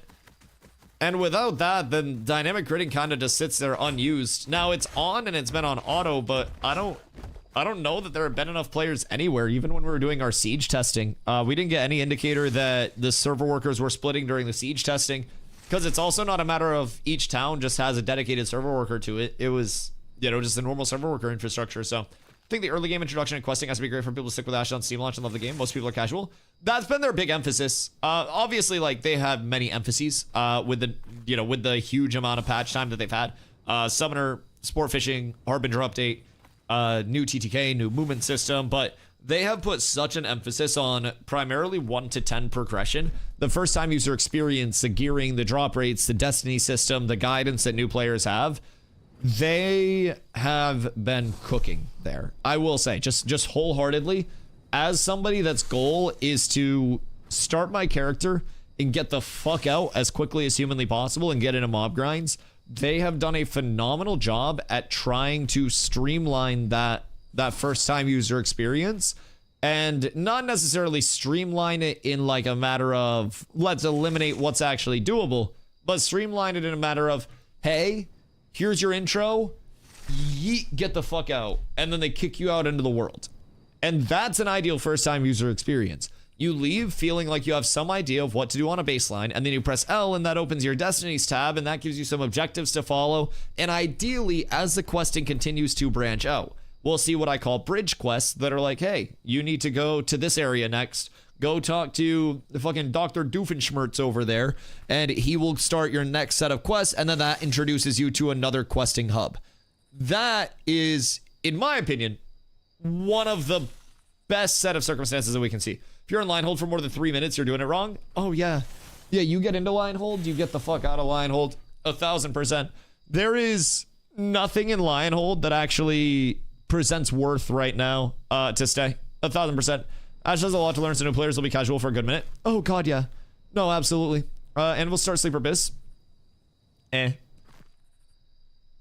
Like, people have been saying that since the Anvils came out, and we've been all trying to theory craft the same shit. Part of the problem is that your start is only step 1, right? Start's great, but you need to follow up your start with accessibility to other things very quickly.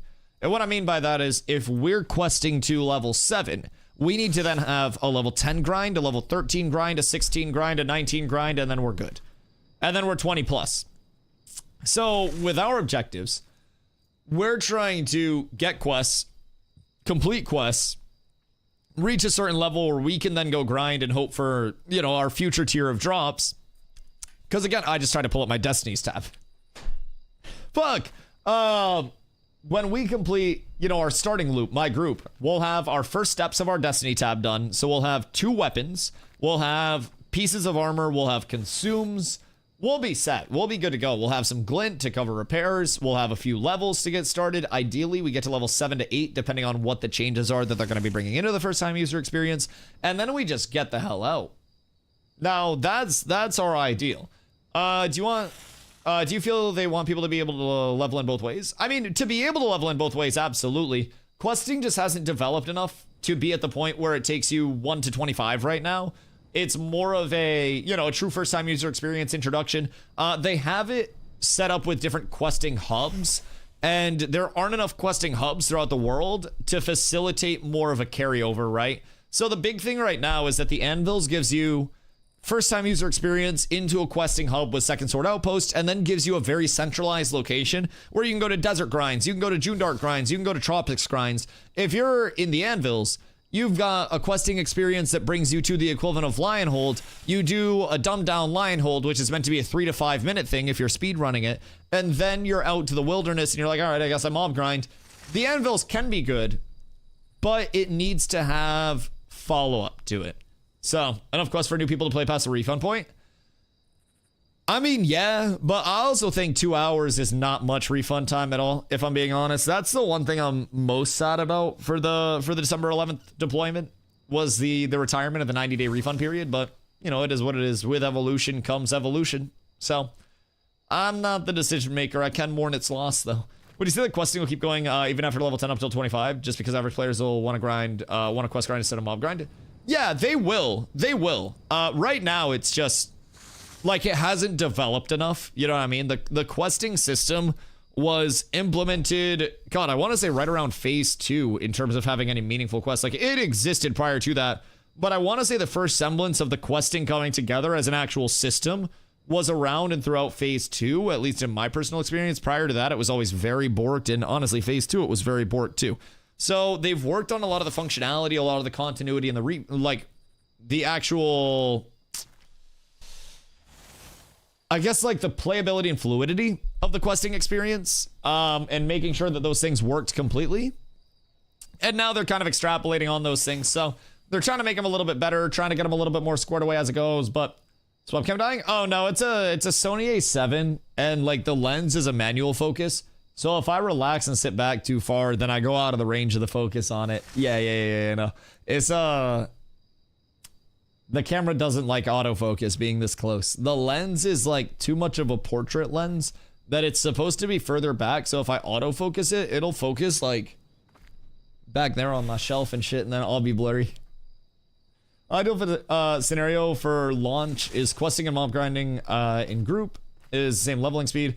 Questing gives you some gear and money. Mob grinding / dungeons gives you a lot of gear and money. I just don't think that can ever be a thing. Primarily because, I think it would be great if people felt that. But the thing that differentiates the two is with questing, you absolutely have to run around the world a lot. There's travel time. The world is fucking huge. There is a lot of travel time associated with even the most basic actions.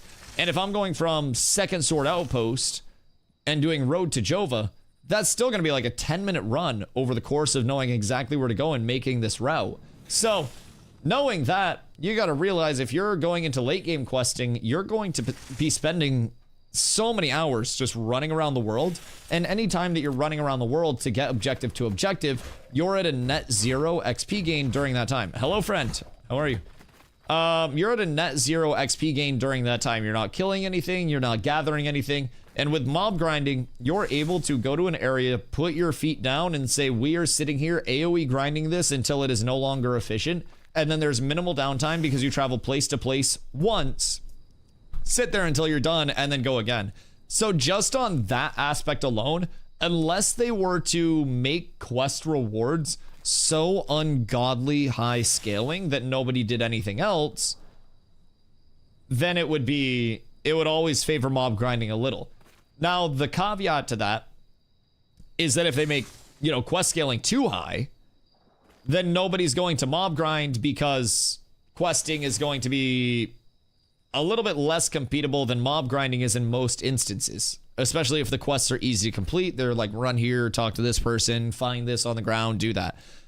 Things that are maybe like kill this one specific mob will absolutely be more competed for.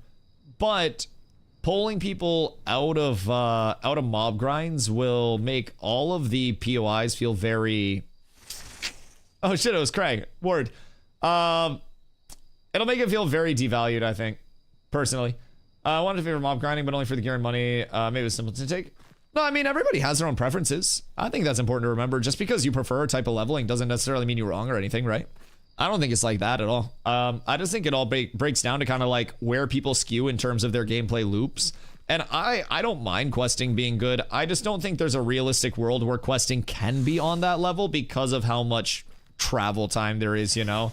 I feel like it would be easier for that to achieve if the world was structured a little bit more like New World, where it was, I accept a quest, then I fast travel over to that quest area, then complete it, then fast travel back. But I think the thing that'll prevent it from actually being able to, you know, come to fruition as questing is, competitive with mob grinding over the course of 1 to 25, 1 to 50. I feel like it's that travel time. WoW Classic had a good questing system. Yeah, WoW Classic's questing was solid. I do feel like with WoW Classic, a lot of people didn't even engage with the questing system because like Azeroth Autopilot, Questy, you know, Rested XP, all of those came in and just streamlined everything and took the actual thought process out of it. But WoW Classic's actual questing system was, in my opinion, very fun. It had a lot of very good bridge quests to bring you to other questing hubs as well.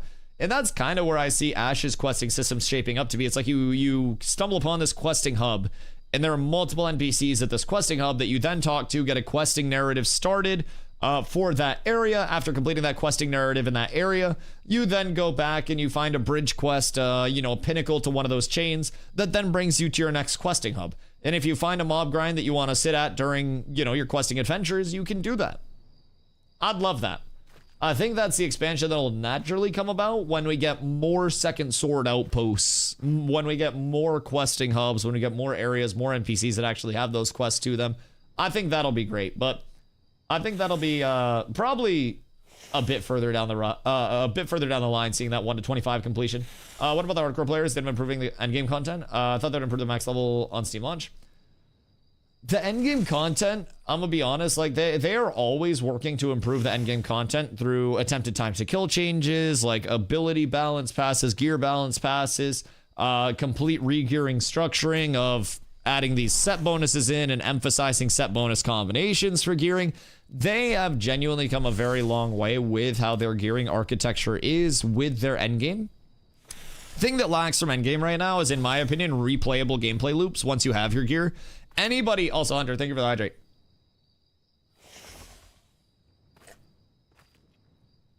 Anybody in the game can progress, can level, can gather refined craft, can actually get gear. Solo, group-based, guild-based, anything. You can. That's not the problem with Ashes right now. The problem with Ashes right now is that once you get your gear, there's nothing to do, and there's no motivation for a lot of people to go get that high level of gear because they're like, well, what do I do with this? So right now, people are waiting for replayable loops when they actually have their gear squared away. And more of those are coming in, starting with the Harbinger system. And then when we eventually get arenas, that's going to help us with, a PvP dedicated loop. There is so much that will be coming about that will improve that endgame as well for those hardcore players. And you'll be seeing that here. I mean, I'll probably spend a lot of time in the Harbinger areas, probably find a lot of PvP out there. I'll be grinding like mad to try to level as fast and gear as fast as humanly possible on launch. There's still so much to come. So much to come. Is it worth standing in the anvil now with the new player experience? Starting in the anvils now? To be determined. There are still going to be new player experience changes. Excuse me. That are starting up when PTR comes back up on the 2nd. So I will definitely be running a lot of loops to try to let you guys know. I am still leaning towards the Riverlands as of right now, because I haven't seen any additional questing hubs or anything like that pop up in the Riverlands. But they could always knock my socks off. They could. As it currently is, I got to level 12 without trying too hard. Yeah, you can coast up to level 12 to 15 really easily. Level 12 to 15 is where I always tell people it starts to get hairier. I got blown up on the Discord for saying the refund policy change felt bad. What?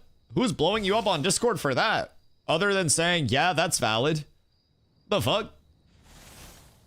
Are the White Knights out today? Brother, why do I feel like everybody, not everybody, why do I feel like there are too many people that either need to be complete doomium or complete copium? Like, we can accept that not everything's perfect. I feel like anybody that's saying going to a 2-hour refund period from a 2,160-hour refund period, like anybody that's denying that that's a downgrade is absolutely insane in the membrane. That's a huge downgrade.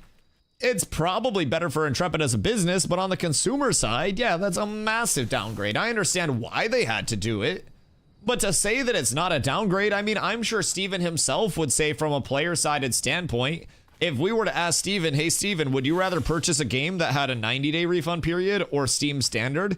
I guarantee he'd say a 90-day refund period because he got, like, he has millions of dollars. And even he would say that he wants his purchase protected. 2 hours greater than 3 months? Yeah, who's even arguing with you there?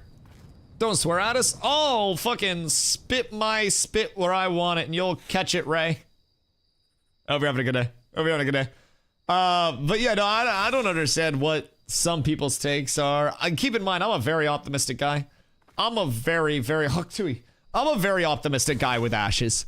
But I'm not gonna go out on a limb and just cope. I don't think coping is healthy. I don't think toxic positivity is healthy. I think being able to say this is bad and this is good is something that is very healthy.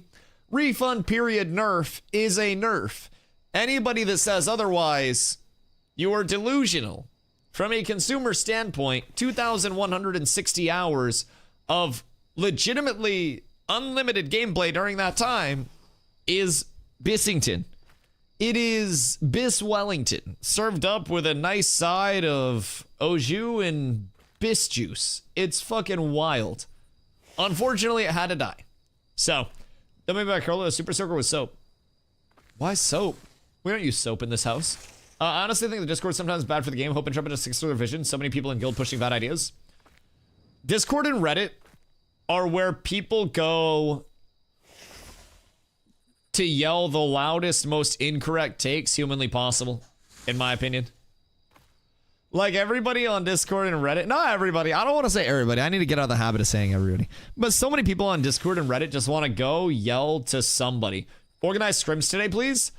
If we can make, okay, chat, I might get like banned for inciting a riot, but if everybody goes in the Alpha 2 Discord right now and says boost NPCs please, maybe we can make enough of a push to get boost NPCs in before the first. I guarantee if we got boost NPCs in, I could get PvP going tonight. Tonight. No doubt about it, bro. It's just some people don't have gear sets that they want to PvP in. It's that some people don't have their characters leveled this phase.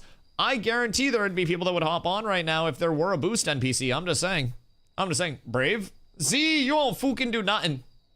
You won't fucking do nothing. You go post in the Discord too. You help us.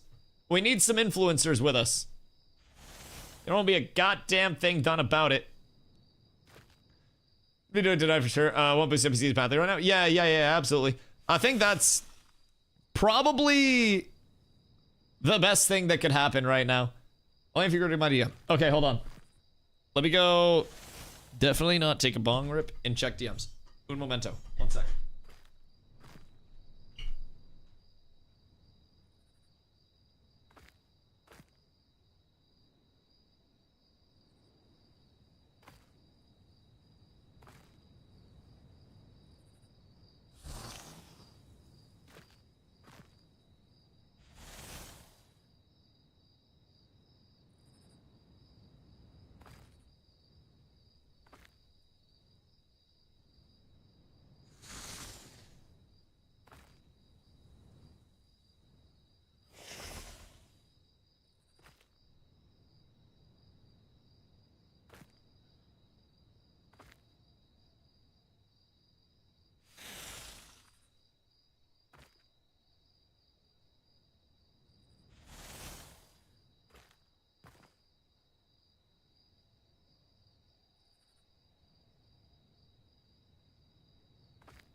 Good day. I haven't sent it yet. Okay, wait. Yeah, I was gonna say. I like went to. Oh God, wait! You typed that up so fast. Hold on. Hold on. Hold on. I'm reading. I'm reading. Hold on. Wait, I'm reading.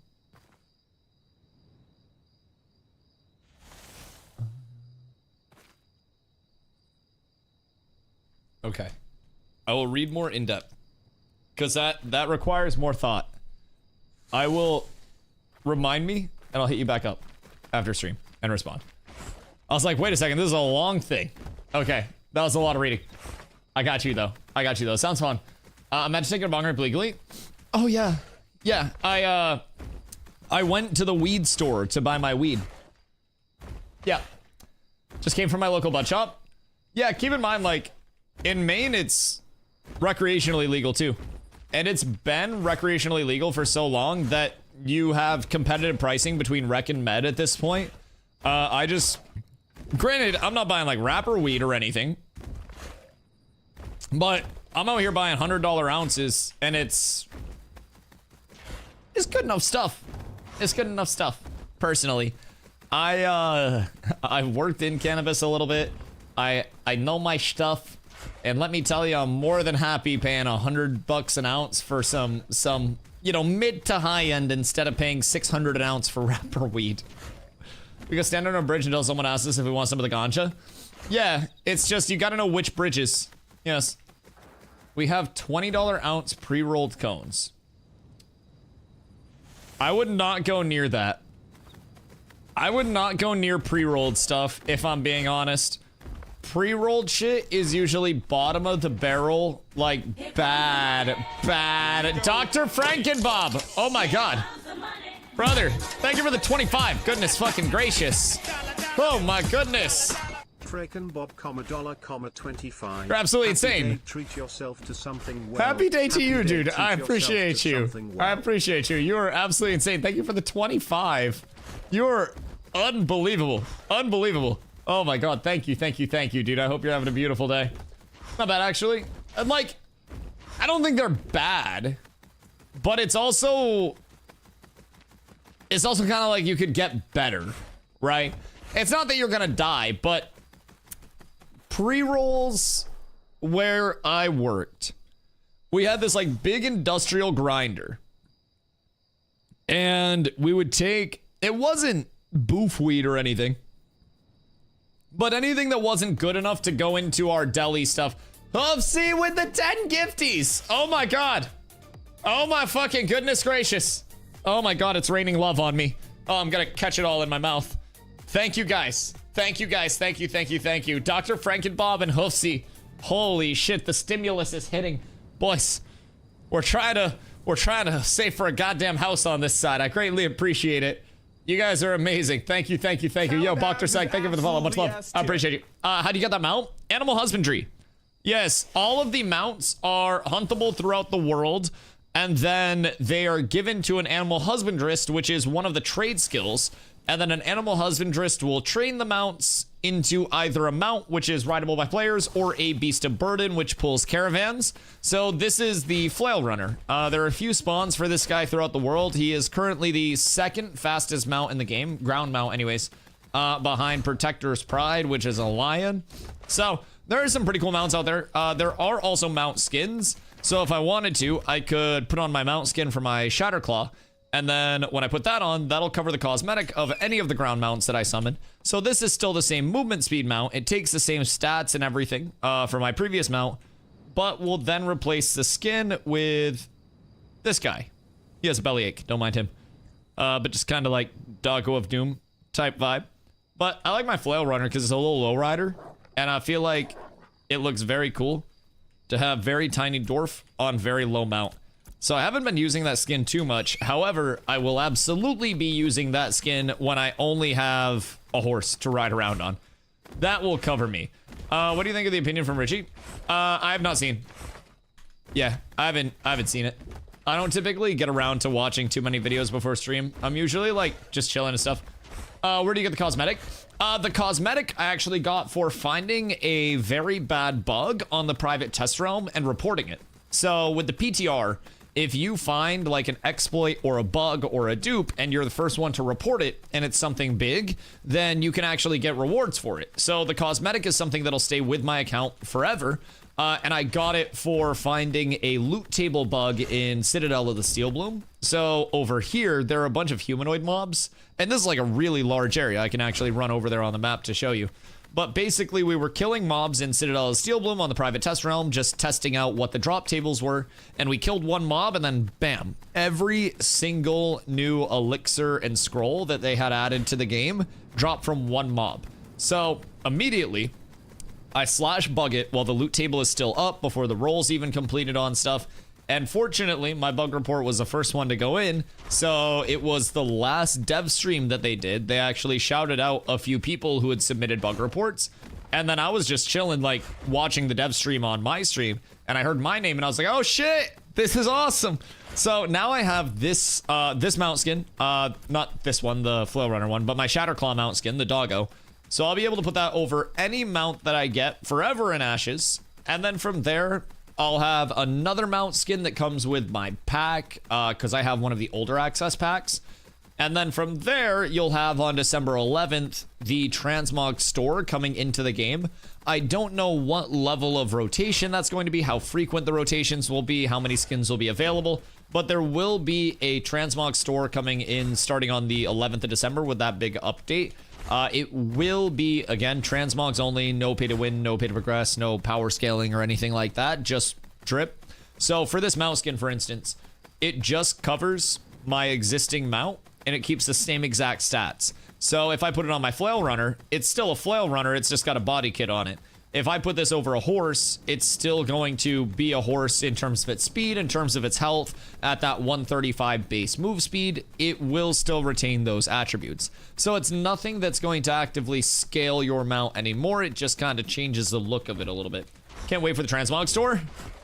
You're about to do dirty, dirty things, aren't you, Huffington? Aren't you? Man, I would do unreal things if Intrepid allowed people to switch their creator code thing like once, their referral code. Just one lifetime switch. Because I know of a few people that I could probably convert to the ways of the Dusty. That would be good. That would be very, very good. I would appreciate that, but it'll probably never happen. Also, I would love code DustyWhy. Gave myself a skin budget not to exceed.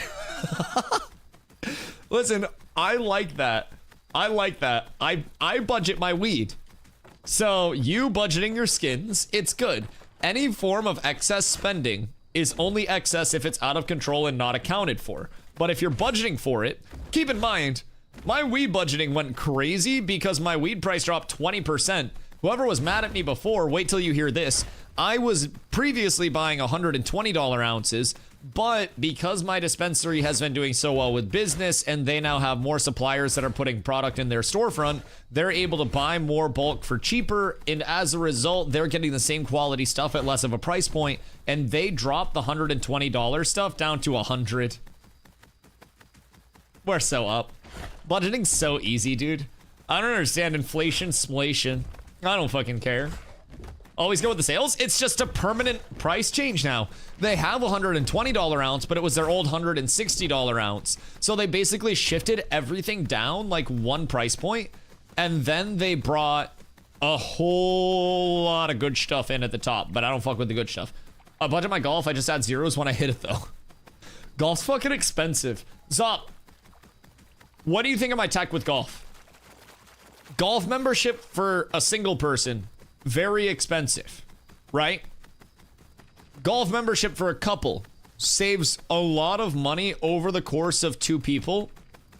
Therefore, oh, hold on. Okay. Therefore, you and I walk into a golf clubhouse and we say, hey, me and my partner here, we're looking for some good golf. And then we like, you know, kiss each other or something. And then we save a few $100. I've done what you're thinking. Did you have to kiss your friend? Because I've always said, with the amount of money that you are saving on a golf membership, dollars per hour, I would probably make out with you to get a cheaper golf membership. Wooly, what up? We're discussing how to save money and budget. That's not what he meant.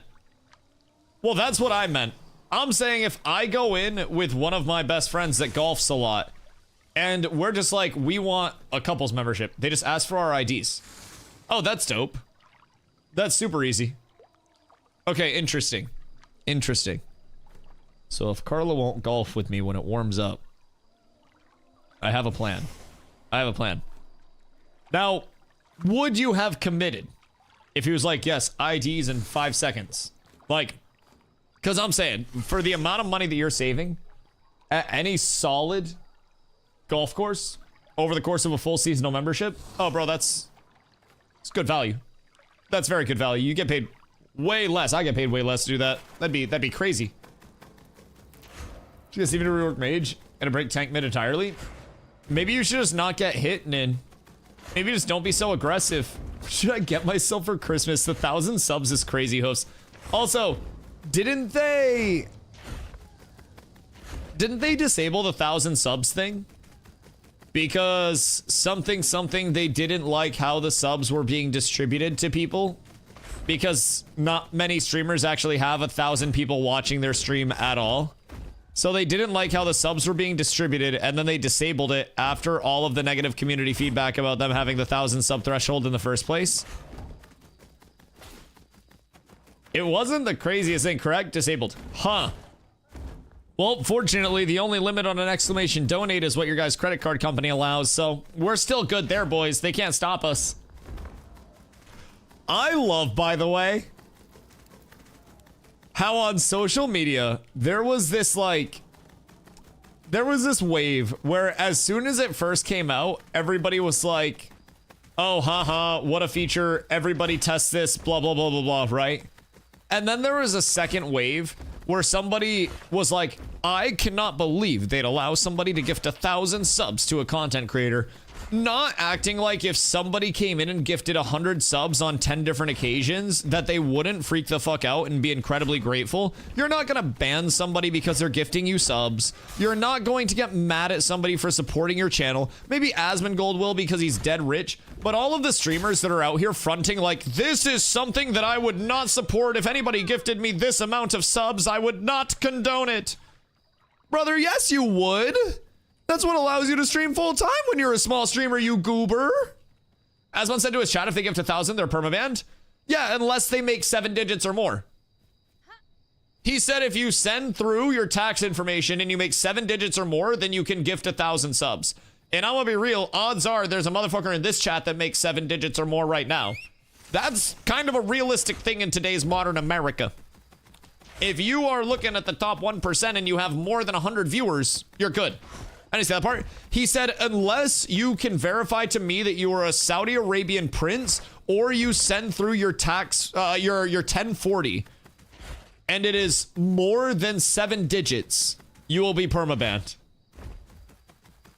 But odds are there are both Saudi princes and people who make over $1 million a year that would gift 1,000 subs at that point just to fuck with him. There are people that truly do have fuck you money in the world. And also Asmongold is one of those people where he has enough viewers and enough money to where he can sacrifice somebody that gifts 1,000 subs and not notice. Now, a lot of the streamers were trying to take this route of like, oh my god, can you believe that Twitch would allow people to gift this much money? It's totally parasocial. Also, if you want to do this much money, just make sure you donate it instead because I get a better split. Ooh. Like, people weren't mad that people could spend that much money. People were mad when they realized that we've been getting hosed on sub splits for a long time, and hi, where are you going? Every content creator gets hosed on sub splits. Like, even if you're a 70-30 split, I'm a 60-40 split, and then I also have taxes on top of that. Steel Bloom, word. Like, I'm gonna be real. Every streamer should have been talking about their sub splits for a while now. If you're gonna be mad about it when a 1,000 gifty feature comes in, then you gotta be mad about that shit when you're getting all of your subs for the existence of your Twitch account, dog. I don't necessarily understand where all of this immediate, oh my god, I don't want somebody being able to gift me 1,000 subs. All right, Pat, send your whales my way then. I'll fucking entertain them. If you're not going to, I'll appreciate their hard work that they're doing so I don't have to. I'm a realistic person. I just went through Thanksgiving yesterday. I gave thanks and no one even gave me 1,000 gifted subs. Like, I was thankful as shit. I'd be thankful for 1,000 gifties too. I'm not gonna spit in the face of that. And there are like content creators out there that are just like, no, I would not take these 1,000 gifties. Motherfucker, your sub count's like 10K. You ran a subathon a month and a half ago.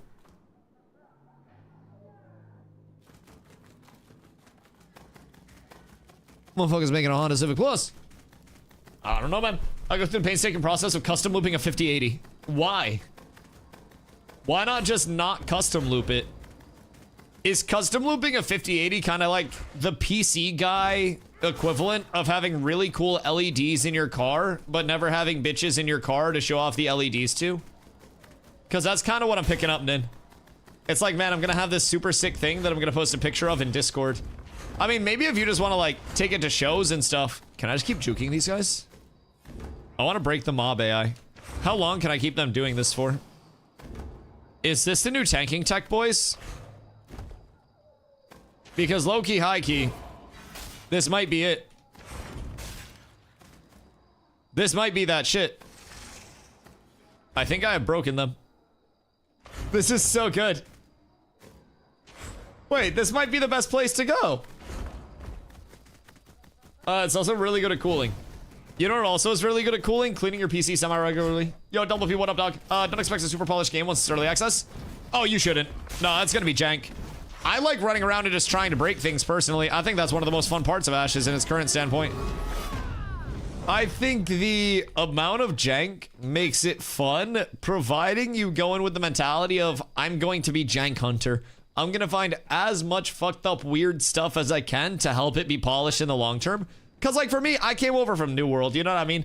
So with New World, it was a level of, man, if we can all work together to get feedback out there and get information out there, maybe the devs will act upon it. And they just didn't have the time to act upon it at all. And as a result, oh. Is this grind spot round 2? The solo grinds go crazy right now. This is how people are going to level next phase. It's not, by the way. It's not. But yeah, so in my personal opinion, coming over here from New World, right? I saw so much of the problems that Ashes is going through while I was over in New World. Only thing is, New World went through them post-launch. Ashes going through them pre-launch. I'm very happy to be helping out with the pre-launch process. So that way, when Ashes does launch, it's not going to be a matter of, oh man, everything's got to get caught up. It's from square one. Providing the scope and the vision remain the same and the concept of the game remains the same, all of this feedback is going to directly scale into what people are playing in the long term with Ashes, making it a better experience and a far better product for every single player that comes in after us. And for some people, that's going to be like, oh, well, that's not what I want to do. That's okay. That's perfectly okay. Some of this game has potential. Yeah, I mean, I wouldn't be playing this game if it didn't have potential. I'm gonna be completely honest. I would be, if I wanted to make the most money possible, I would be streaming Where Winds Meet. I would have gone over for the Guild Wars 2 expansion. I would go over and hype cycle every MMO that was there. I would make YouTube videos. I would run sponsorships and I would cash out. I sit in the Ashes directory every single day. I'll wake up and hating ass bitches be commenting on my YouTube VODs, just talking about how Ashes is dog shit, I'm dog shit, I'm shilling a dog shit product, and I should hate myself for shilling the dog shit product. Brother, if I didn't believe in Ashes, I would have been long gone long ago. If I'm being completely upfront, any content creator that is consistently playing Ashes in any way, shape, or form has probably dealt with some people saying some really weird out-of-pocket shit at some point over their content journey so far.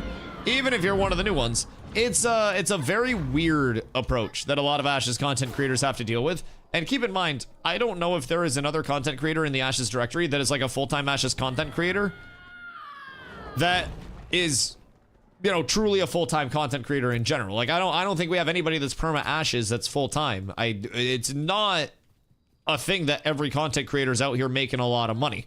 I don't make a ton being full-time. Like, it's something where everybody that is here is passionate and believes in the game. very much. And I can tell you 1,000%, if I didn't believe in Ashes, I would not be here.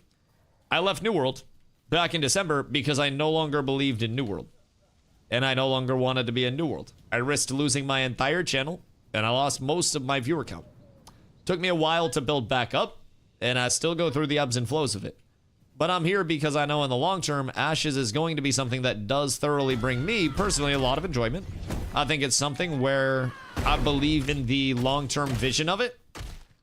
I personally see myself continuing to grow the in-game community, and I think my community can continue to grow here as well. So, I'm excited about it. I think right now I still enjoy the state of Ashes with all the jankiness, all the bare bonesness. It's only going to get better, dog. It's only going to. Spend 50? Yeah. It's on sale December 11th to December 25th for $42.50 as well. So like if you get it on the day of the 11th, once that sale starts, you're saving the most possible money. It gets you in through the launch of the game, no matter how long that goes. My guess is mid to late 2028. That's my honest guess until development is done and until we fully launch. Early access with Ashes is not meant to be like, hey guys, we're getting ready to launch.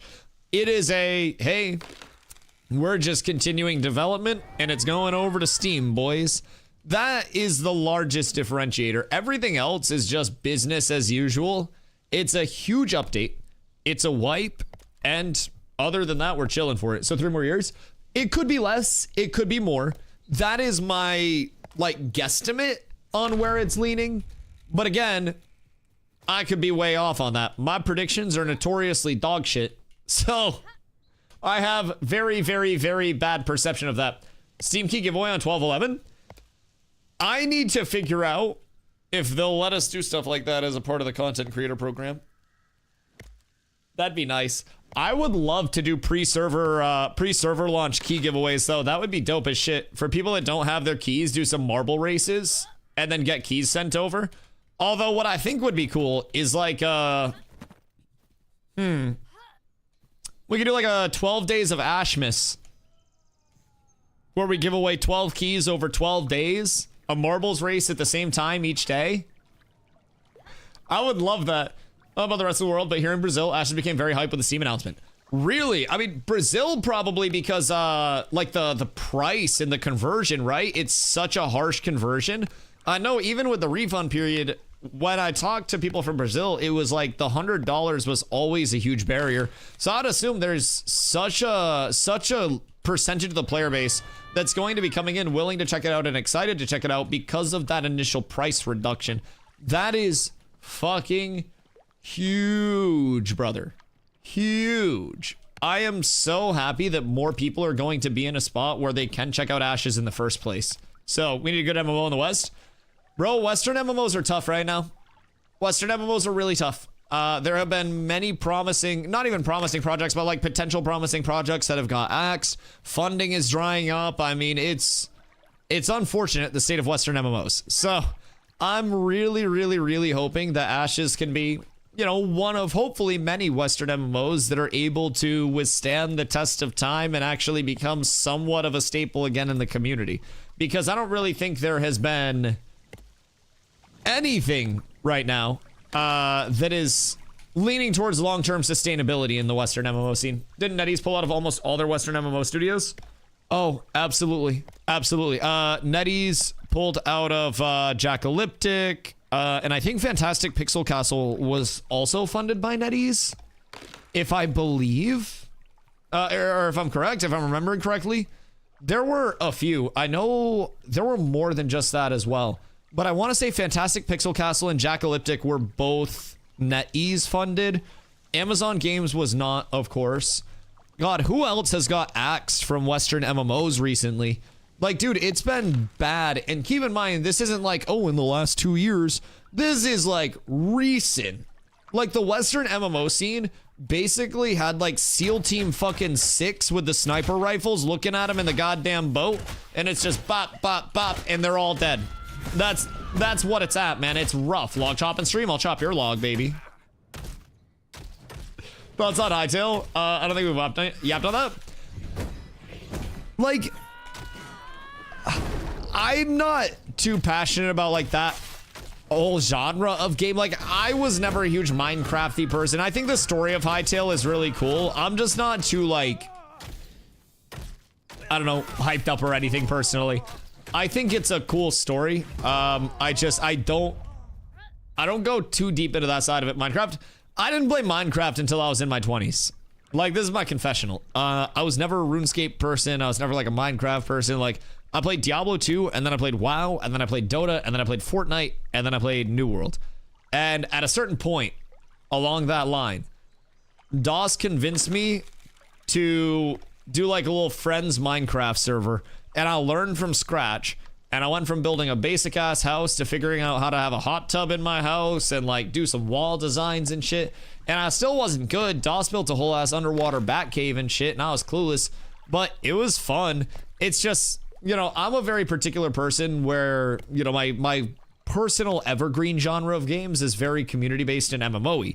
Minecraft obviously presents a ton of community-based aspects to it if you are doing, you know, an SMP or something along those lines. But I don't know, just something about MMOs has always hit for me. So I'm excited. I hope that it does well. I'm just a rooter for all games right now, if I'm being honest. I just want more games to come around that give people a breath of fresh air in the gaming world and allow people to find something that they enjoy that's not just the same sunken cost game. That's my take on it, man. Whether it's like fucking Where Wins Me, even though it's not my type of game, I hope it does well, and I hope it gives players something to get excited about. Arc Raiders, I played Arc Raiders. It's not my type of evergreen game, but I really am glad to see it doing well. They just brought in a fix where they had people exploiting through walls to get into like locked rooms, and now when people go into the locked rooms, if it hasn't had the key activated yet, there are these flamethrowers that will just and then annihilate you as soon as you're in the room trying to exploit through it. So they're doing cool things on their end. I really like seeing new games coming about, and I hope that there are some that are able to stay. For leveling, can you go to Instance Dungeons to avoid the World Lag on December 11th launch like we did in Classic WoW? Nope. Nope. But keep in mind, the Ashes world is large as fuck. There is no instancing in Ashes right now, but there is a lot of playable area in Ashes right now, and a lot of the initial goal for our guild is going to be figuring out how we can hit a questing loop to get started and get out of the starting area as quickly as humanly possible.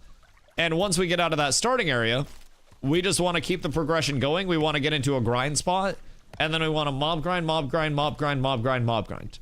Like fucking mad. So for a lot of our levelers, we're going to try to optimize a very linear path. We want to have, you know, you make your character, you go here, you accept this quest, you go here, you do this, you go here, you do that. All laid out for people. That's going to hopefully get people to like level 7-ish. And then from there, we go to a level 10-ish mob grind. We mob grind and slingshot our way up above 10. Hopefully get some adept weapon drops, the second tier. That scales our power up a little bit.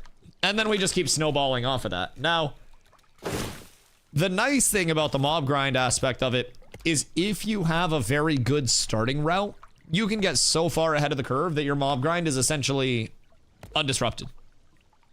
That's the big thing.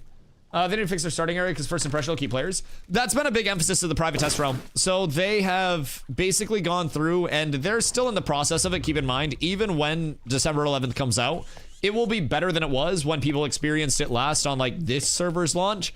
But it's still not done. It's still going to have more changes coming in. December 2nd, fingers crossed it looks great. Oh yeah. Yeah, no, absolutely. I am really hoping that by the time servers come back up, they've got a lot of the bridge quests that we're missing in, so the fluidity is very, you know, very thorough. I want it to be a nice start to finish, people feeling like they're guided through the world in a meaningful way, at least to the start. I don't expect it to just go fully, you know, fully through the world 1 to 25, but even if it brings people through the existing quest hubs, and then they're in a spot where they know that, hey, I've reached the end of the questing right now, but there's more to come, that's encouraging. If the questing loop and the questing prog can hold someone to completion right now, even if it's not 1 to 25, then people will just be like, oh, okay, now I go to the towns and do town commissions or gather or mob grind a little bit. Like, then they may find some scattered quests throughout the world. There's a lot of potential with it. And I feel as though you'll see a lot of improvement with it when you do hop in on the 11th, if you were somebody that played beforehand. If you're a new player, based on what we've tested so far, I think new players are actually going to have the guidance that they need. And there's some objective hunting with the new Destiny system. So the Destiny system allows some linearization for players to say, hey, I have a combat tab. It says I need to go kill this many mobs. It says I need to do this, and I get rewards for doing that. Cool. I'm gonna check that. I'm gonna go chase these objectives. I notice that I now have weapons, gear, jewelry, buffs, all those things. It's huge. Can I buy early access now? You can. What you're getting for buying now versus waiting for the discount? Well, okay. Early access right now for the 11th. I don't know if that pack's on sale yet. I actually haven't checked because I have my pack. I know that they have the $100 pack up right now still, and they'll take that down at the start of early access. So there's a $100 USD pack that's on the website. That pack gets you in starting now, but again costs 100 USD. What you get for getting that pack is basically these two titles, Cultist of the Eternal Fire and Knight of the White Flame. It is a cloak dye cosmetic override as well as being a title. So this is part of the $100 pack. The Alpha 2 testers getting the early access cloak, that's included with the pack on the 11th, and this December 11th to the end of early access for a mount cosmetic is also starting on the 11th. So the only differentiator is $15 in the in-game store, 1.5, the cosmetic store. There's no power, no anything like that with it, keep in mind. And then you also get these two titles. If that's worth it for you, then blessings on blessings, you're sold and you can play on the PTR leading up to that. You'll have 10 days of private test realm access where you can see the build ahead of time. But my recommendation for most players is to save the $50, and you're just missing out on $15 for cosmetics. And then you're also waiting an extra 10 days to play. Like, it's kind of a no-brainer for me. If I was new to Ashes or I was hesitant, unless that title was something where you're like, I really am gonna want this title in the long term and I think I would enjoy that in the long term, it's not really that worth it. Yeah, Cody, the 90 days gone. They had to adapt the Steam standard refund policy. That's the largest, like, RIP about the update and the situation there. But other than that, I think it's primarily W's all the way around. I think the price reduction is huge. I think Steam is huge. It's just the Steam standard refund policy. It's good, but it's not as good as the old refund policy was. 90-day no hours limit was absurd. So 90-day on the official or not? No 90-day on the official. So they adapted the same refund policy all the way around, so there was no element of, you know, being incentivized to buy on one or the other. And they also came out, Steven said in the Alpha 2 Discord today that all users will be launching through Steam, so that way all of the updates are being facilitated through the Steam side, so that way, like, Steam updates are the update time won't break into refund period time for people. On top of that, just having everything centralized through Steam in the future. So yeah, every form of the 90-day refund period is cooked. If you got your pack before the early access announcement, I think that was back on like the 11th or the 13th or some shit. It was earlier this month. But if you got your pack before that day, then you are still covered under the 90-day. Like, if you originally had the 90-day, you still have the 90-day. But any packs that were purchased after that announcement are not covered. So, this is a game you can play every day and have fun with. I know it's not completely done, but I mean, you can play like a normal MMO. Like, yes, to a certain extent. Depending on what your expectation of a normal MMO is, Ashes doesn't have instancing, but Ashes also isn't going to be built around instancing even when it's fully finished, polished, and out. Ashes is going to be a very light instance game, very heavy open world game. It's a PvX gameplay loop. You could kill mobs, you could hit trees, you could pick flowers, you could hit rocks. All of those things would be completely useful in terms of trying to progress your character in the long term. You can do quests either through towns in the form of commissions to complete quests for that town, or you can find questing hubs throughout the world, or something as simple as a stack of rocks throughout the world that you can interact with in certain areas that can start you on a quest chain. Questing's going to continue to get better. You'll have more quests to do, more forms of progression. Progression will be smoother. The thing with Ashes is if you're hopping in on December 11th, from the time you hop in to the future, Ashes should just continue to improve. Obviously, there's a non-zero chance that updates come in and they could make the state of the game worse for a little bit, but from the time that we're at right now to a year from now, we should see a lot of improvement with Ashes overall, the same way that we have in the last year. So, if I'm being honest, December 11th, even if you are someone who's like an MMO enjoyer and you're a little bit iffy on Ashes as a whole, it's $42.50 USD for the 11th to the 25th. And if you're an MMO enjoyer and you like having a lot of players in a world that are doing a lot of different things, it's going to be fun for a few weeks minimum.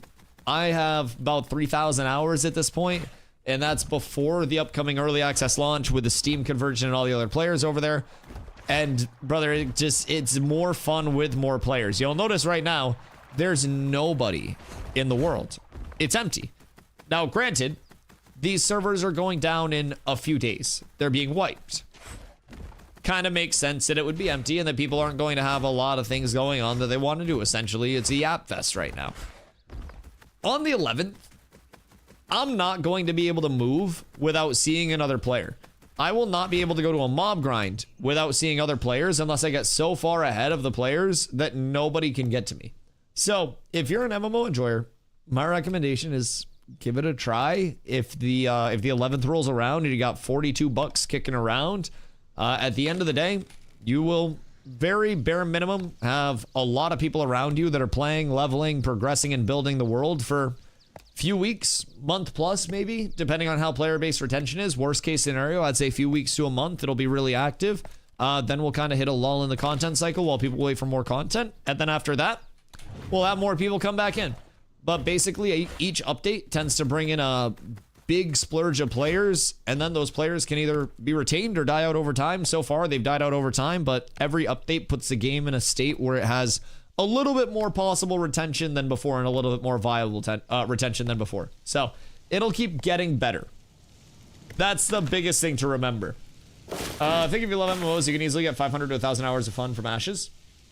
Especially if you're in a community. So much of Ashes is just, it's user-generated content. It's community-based content. If you... I'm just going to walk up to this person. Hold on. Trade. If they're a new player, they're going to have no idea what's happening right now. But I'm just going to give them this. It's just an epic Night Reaver. If they make it to level 20, then fuck it, congrats. They won't be able to equip it right now, but they're on a horse. They like new.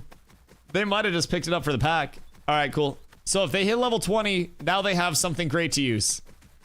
If they don't hit level 20, which they probably won't, then it'll be a man shoulda, coulda, woulda. It'll either be the greatest thing that they've encountered so far or the largest kind of like chip on their shoulder that they need to make it back to a Night Reaver Greatsword again to experience it. They will have that with them forever. Put over 2K hours in TNL, it still feels gross to say it. Every time I say my New World hours, an angel loses its wings and dies. Genuinely. I shouldn't be allowed to talk about it, brother. I should not. Can you see the mounts like the white and gold thing? Or the cosmetics like the white and gold thing in the mounts to see what I would get, or is it all a surprise? We don't know what the cloak skin is going to be or what the dye appearances are going to be. Like for the cape dye appearances with the titles, the early access cloak. The garden mount, we know what it will be. I don't know if this has the autumn garden variant under the cosmetics side. I'll see real quick because he'll link that.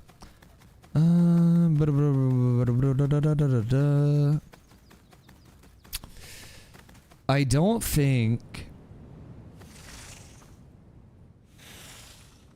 Autumn Garden's here. Like the regular garden is there. So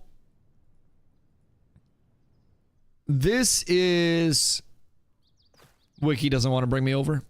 Wiki being a bitch. Okay. Open image, a new tab. Boom. Okay, that's Play-Doh resolution. Click. The file can't be displayed. Bruh, what the fuck? Why they be hating Garden? What? What the goddamn helly? It won't show me the picture of Garden. They're fucking rats. Okay. So anyways, I'll just pull up the video. This is Garden. So, this is the mount that you'll get for hitting level 25 anytime from December 11th to the end of early access, which will be the launch of the game. Now, it'll be an autumn version of this mount, so it'll be a little bit more like red and orangey and stuff. But yeah. You know who that is? Who this is? This is Garden. This is Garden. There is nothing that is legally indistinct enough to get them in trouble. Smite 2 Sylvanas. Smite 2 Sylvanas.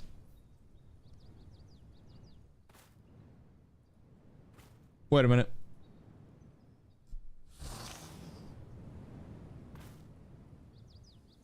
Wait a minute. Why is it kind of Smite 2 Sylvanas? Except this one's more stoned and happy. Huh. Yeah, seems slightly inspired there. You even have like the trees coming off, like the branchies up here. This one is from Smite 1. Interesting. Interesting. Yes, indeed. Now, is there a fried Sylvanas skin? Most walking trees are going to seem kind of a bit the same. What if Ashes of Creation sues Smite for taking their skin design?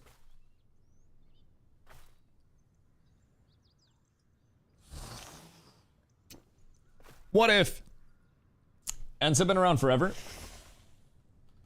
But, hold on. What if I told you that not all Ents are the same? Introducing our goat. Hold on. Mr. Tree and Protector from Dota 2. This does not look like a mount. Although, if it were running on all fours, it would probably look exactly like the mount. But because it is bipedal, it is legally distinct. Gotta sue Mother Nature? They probably could. I don't know how good the Ashes legal team is, but I'm assuming it's pretty solid. I suspect it would be the opposite way around. Nah, Ashes should sue them. Thing looks nothing like the Ashes mount. No, not this one. The one that looked like the Ashes mount was... Hold on. Oh, god dang it. Hold on. Images. Open image. Oh wait, this is actually a good picture. This is a really good one for it. It's this one, Hoofs. This one kind of looks like the Ashes mount. Kind of. Lifetime membership to Horny Jail for you? Oh, Donger. You gotta realize... Rule 34, brother. And then it's like Rule 35 or something. If Rule 34 doesn't exist of it, then it will eventually. You've got to realize there's a market for everything. You don't want to know what the Planador fanfics have you doing with flashbangs. It's some crazy shit. It's some crazy shit. So just keep your head down and keep working, buddy. We're happy to have you. What's your current gear in PP? Gear good, penis small. Happy to help. Yo, Drain. What am I go? How are you today? People are already complaining hard in the Steam discussion chat about open world PvP. Dog, every time somebody complains about open world PvP, a meth addict just runs out of meth. I swear to God. Like, it's the equivalent of an angel losing its wings. Like, somebody that's fent leaning falls over. Stop making the fent tweakers fall over. Stop freaking out about open world PvP in a game where 98% of players probably aren't even gonna PvP, is my advice to the Steam side of it. I'm gonna be completely a Buckington. Even if you're a PvP player, 90% plus of your time spent in this game will not be spent in PvP. It simply won't. You will have to PvE so much to PvP to the point where at a certain point, PvP becomes a relative annoyance while you're trying to get your gear. If you're somebody that's like a, let me get my gear and then we fight. Acting like crafting guilds aren't a thing. Crafting guilds, casual players, players that farm off the beaten path, people that will leave a mob grind as soon as somebody comes over and gets on top of their mob grind. So how many times will I end up in a fanfic? I mean, you shouldn't open up all the body oil stuff. That made a lot of things kind of just facilitate themselves.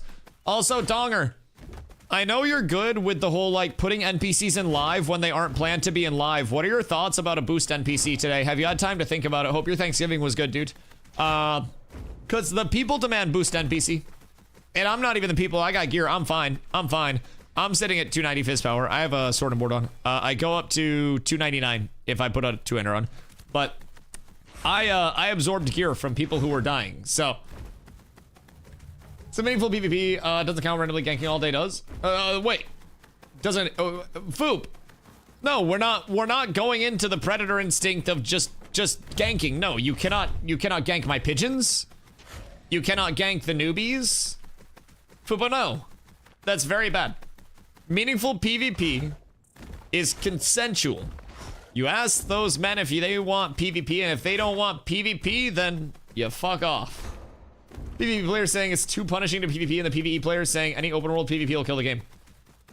Alright, I have a take on this.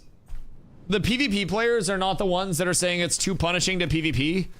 The players who think they're PvP players but get shit on in PvP, so they want to bully people that don't want to fight back, are the people saying it's too punishing to PvP.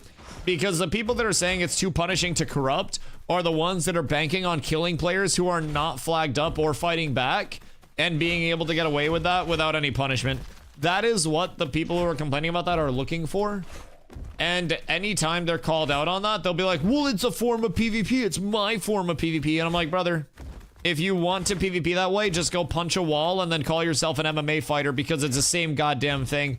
If no one's fighting back, it's not player versus player. Especially if you're corrupting on somebody when they're 25% HP with a bunch of mobs on them. But so many people just want to be able to walk up to somebody and gank them in the open world and take their shit without repercussions for it. Not realizing that the people who are bullying them in consensual PvP right now, that they are running from, would just bully them in the same unconsensual PvP. Like, you can't just go to a different shower and wait for people to drop the soap, because we're going to be in that shower with you at that point. We're all in one big shower. So if the soap drops, there's always going to be somebody there looking at you, waiting for you to pick it up. And there's always going to be someone larger looking at them, waiting for them to pick it up. That's my take on it, man.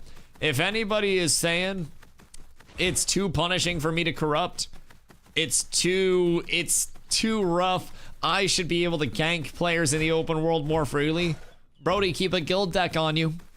Get elected to a city, to a mayoral spot, and then use your settlement to drop wars on other settlements. You got options to opt people into PvP, but if you're trying to gank people without any form of punishment, I got bad news for you. I got bad news. You should look at the threads. I ain't got shit else going on. It's on Steam, you said? Hold on, let me peep. You know what's crazy? Moose are prey animals. What do you mean prey animals? Like they get eaten a lot? Or they like... Yeah, that would mean they get eaten a lot, right? Well, they can't really defend themselves. They're just tall and lanky. It's like, in the human world, I'm kind of a moose because I'm larger. Like, if I run at somebody with my head down going, "Roar," then they're probably going to be really confused and stunned for a little bit. And then if I get to contact them, it's good. But at the end of the day, like, if you just, like, trip me and then bite my sides and stuff, then I'm probably dead. Moose are dangerous as fuck. Brother, I live in Maine. I understand the danger of meese. Bro, you seen a moose? This crazy thing, a 9-foot tall, 500-pound horse with massive horns is a prey animal? Like, yes, to a certain extent, but then I also realize, you not see moose? I've seen meese. I live in Mooseville. Brother, we have protocol for hitting a deer versus hitting a moose that we learn in driver's ed. Where it's like, if you hit a moose you're supposed to keep going. You're supposed to accelerate because the moose is so tall that you want to chop the legs out and hope that it just loses its legs and then just zoom, goes over the car. That's your hope. A deer are short enough to where if you hit a deer, it's like right in the fat part of your car, so they're gonna go at you. Like hitting a deer and hitting a person are the same is what we learn in driver's ed. So if you're hitting a deer or a person, you want to stop. If you're hitting a moose or apparently a really tall person, you want to accelerate and then take out their legs from the knees down and then try to accelerate through it with a clean cut. That's what we're literally, if it's a moose, slam on it as hard as you can. Protocol for humans is the same as a moose. Accelerate through it, keep driving. Jesus Christ. Oh God.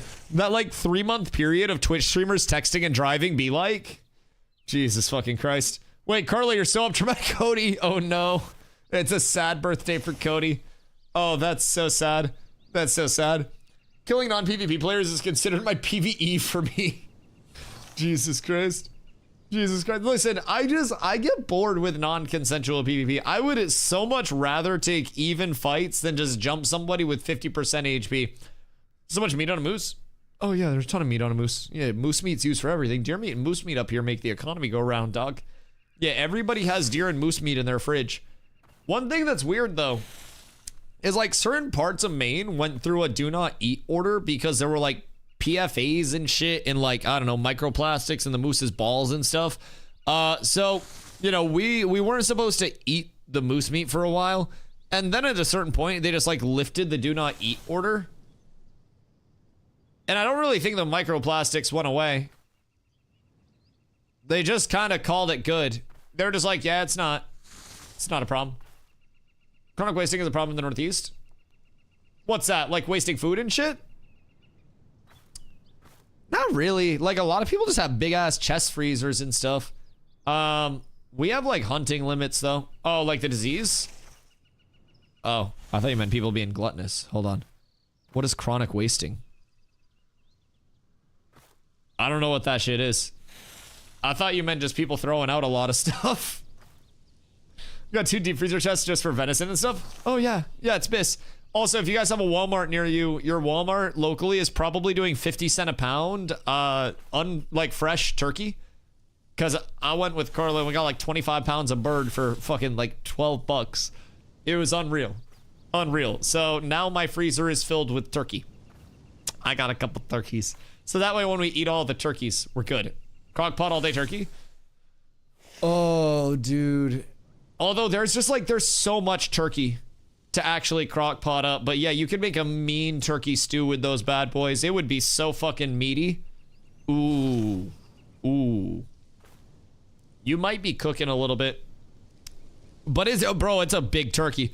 Each of these birds, like I got 2 birds. Black Friday, $32 8-quart crock pots. I already got a crock pot though. I got a big pressure cooker too. Never waste the chronic. No, never ever. Never ever. We take advantage of that as much as possible. You gotta scoop off the rolling tray. You gotta clean that shit. Maine looks clean from chronic wasting. It's Pennsylvania and Western Michigan that are bad. Yeah, we just have microplastics in the moose balls. Yeah, that's all. Other than that, we're good though. Donger's broke. Poor Donger. Poor Donger. Wait, so you said you'd ask Monday? What's today? Friday. Wait, isn't Monday when they're putting it in anyways? You rat. Monday's when the boost NPC is in. Have you no spine? Been watching fucking Jellywig videos lately? Monday's when it's coming in. They said it would be in on Monday. Gosh frickin' heckin' darn it. It looks like my job is done. Listen, Donger, listen. We still got the screenshots. We still got the leaks. Somebody leaked the all hands on meeting, and I'm tracing it back. It's probably Planendorf in a goddamn Twitch chat open micing somehow. Fucking procs chatting. I don't want to point fingers, but somebody is a motherfucking rat. Play like full hashtag buff mage. No, don't buff mage. Don't buff mage. Mage needs no buff. Mage needs no buff. I don't know. Please no. Listen, I have a theory, by the way. Stop people from leaking the information from sensitive meetings by allowing me to stream all of the internal sensitive hands-on meetings. How is it gonna get leaked if I'm streaming it? Then everyone already knows what's going on. Then there's no drama over leaks. It's just like, wow, Dusty's breaking all of this news. I become like the fucking Waj of Ash's content. I would be so down for that. I just like walk around the studio all day interviewing people. And then I attend some meetings. Steven and I hang out, go shoot some hoops, have a little theory craft for the day, and then we call it a day. I'll report back to you guys. We talk about what we learned that week, and then we discuss it and milk it for 7 days for content, and then I go back and do it again. I like that. So far, they call dibs on a free Steam key. What makes you think I would have free Steam keys at any point in time? And also, what makes you think I would give them away instead of reselling them eventually and then scamming people on the resales? What makes you think? After the interview. What makes you think I would get them after the interview? Giveaways for sure gonna happen. How do you know? Bro, unless they've told you more about my interview than they've told me. I hate to splash the cold water on your face, but I don't think Intrepid's gonna just be like, hey, yo, Dusty, here's like 500 bucks for keys, dog. Have fun. Something tells me that's not what we're looking at. Dr. Vape a lot. What up I go? Paid sub to try WoW Classic. Create a character, killed one monster and uninstalled. How can people play this game? It's so outdated. What, WoW Classic? Nostalgia, if I'm being honest. Like, I went back for Classic WoW and TBC when, you know, WoW Classic had its first run around. And it was because I played a lot of WoW when I was younger. I grew up playing WoW with my brothers. And it did hold a special place for me. But it was also a matter of once I was actually playing WoW, I remembered what kind of killed WoW for me. The fact that everybody just essentially played the game through fucking add-ons, the fact that all prog was dead because everything was solved, like, I don't know, man. It's far from what it used to be for me personally. And I know some people still love it up and down. But WoW's kind of aged like milk to me, you know? I think that's the big thing. Maybe easier to play Lineage 2 than WoW Classic. I mean, I just play Ashes, shit. I think all MMOs have their own positives and negatives right now. And there's not really that one MMO where it's like, man, if you're not playing this, you're missing out. Everything's just kind of in its own spot. Like, I have a lot of fun with Ashes. I can't wait for the 11th. Obviously, I'd be more than happy if there were more than 20 people on right now, but there aren't 20 people on the server at this point. So it's quiet on this end of things, but this is the calm before the storm. When the 11th hits, brother, it's gonna be fucking chaos. I've seen it many times before already in Ash's content cycle. These, you know, post-wipe announcement, pre-hype phase periods. Everyone will always come in and be like, Dusty, this is so dead. And then the update hits, and it's fucking chaos. It's absolute chaos in the best way. Launch is the best. It's so fun. With any MMO, man, especially with Ashes being based in the open world so heavily, it is such a different level. Every system is activated and facilitated by more people being around than having fun in the open world. Ah! Dude, I love it. I love it. There's like nothing better for me than just showing up every single day and seeing where everybody is, figuring out where we got to go to mob grind. If we have to PvP over that area to clear it out, then we got to figure out if we want to do that or not. It's wild. Genuinely wild. So excited for the 11th. Master Chief, what up, my boy? I hope you're having a beautiful day. Also, what was your launch date? It was April 1st of next year? Am I tripping on that? You said April 1st of sometime.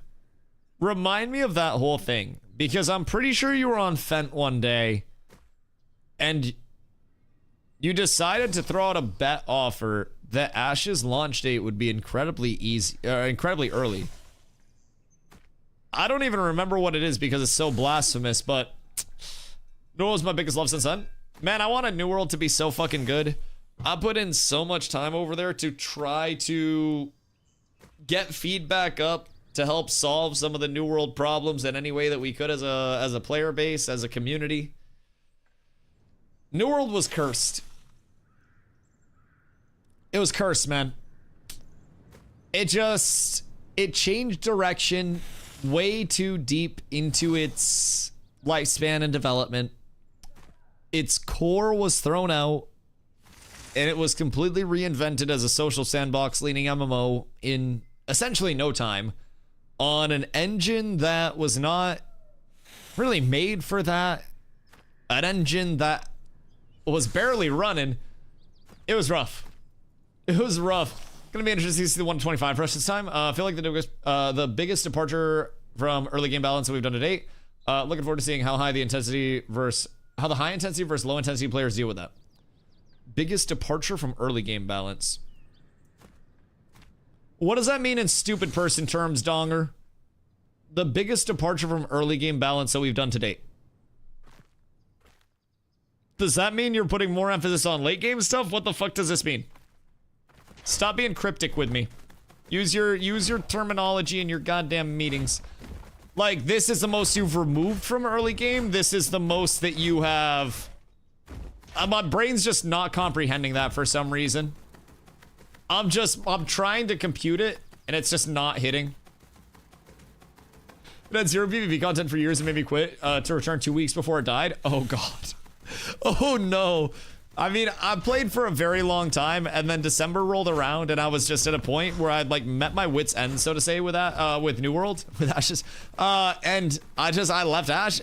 Jesus Christ, I left New World. I can't even talk right now. This is my last Ashes of Creation video. Yeah, I didn't see the vision anymore, and I just dipped out. Also, spoiler alert. Blue drop more craft early, maybe. Destiny give early game buffs, more early quest. Oh, okay, so more for early game player to do. Basically, more of that. Hey, welcome to game. Here you go. Are we getting actual more loot drops early game? Oh god, yes. Oh Jesus fucking Christ, yes. Yeah, the loot drops from mob grind early game are substantially buffed. 1000%. Mid late? Oh, I can't vouch for that. I would assume get better, but there's so much more to come. But yeah, no, Donger. I think from my personal standpoint, it's probably gonna be the same split. I just think in terms of like the high intensity versus low intensity players, we already have most of the framework of an early game leveling progression set out that includes the Destinies tab, that includes basically like the early progression through leveling to get us into a spot where we can transition to mob grinding. And everybody's goal as of right now, I don't want to say everybody, but a lot of people's goal right now is to get level 7 to 8 off of questing and then get the fuck out to a mob grind so that way we can jump into the apprentice grind. The entire goal is to have enough questing put together in very low competition routes where it's less around I've got to kill this many mobs and it's more around I've got to, you know, go here, complete this objective that's very low contest, and then complete this, and then complete this, and then you talk to this NPC and then you get XP. We're trying to isolate super easy to complete, super secure quests while complementing the Destiny tab to complete that questing burst in under 30 minutes, end up level 7, ideally level 8 if the first time user experience stuff does get completed for the second when PTR comes back up, maybe squeeze out another level there. There were a few things that were borked that were preventing us from getting up to that 8 range. But the big thing about 8 is being that +/-3 where you can go to a level 10-11 mob grind and then still get efficient drops out of it, because if you're in a 10-11 mob grind and you find weapons, you find, you know, adept armor sets, that's instantly going to be juiced for you. That's going to speed up your progression exponentially for the 10 to 19. At 18, if you have good weapons, then you scale into 20 plus. You try to get a 20 weapon, and then once you get 20 weapons, GG, well played, you're super far ahead. That, in my opinion, is where the scaling is at, even still with all the changes. The thing about Destiny drops, the crates that we're getting from the questing experience, it's a huge bridge gap. Like your high intensity players are going to be high intensity regardless. We're going to progress so fast that it doesn't even matter.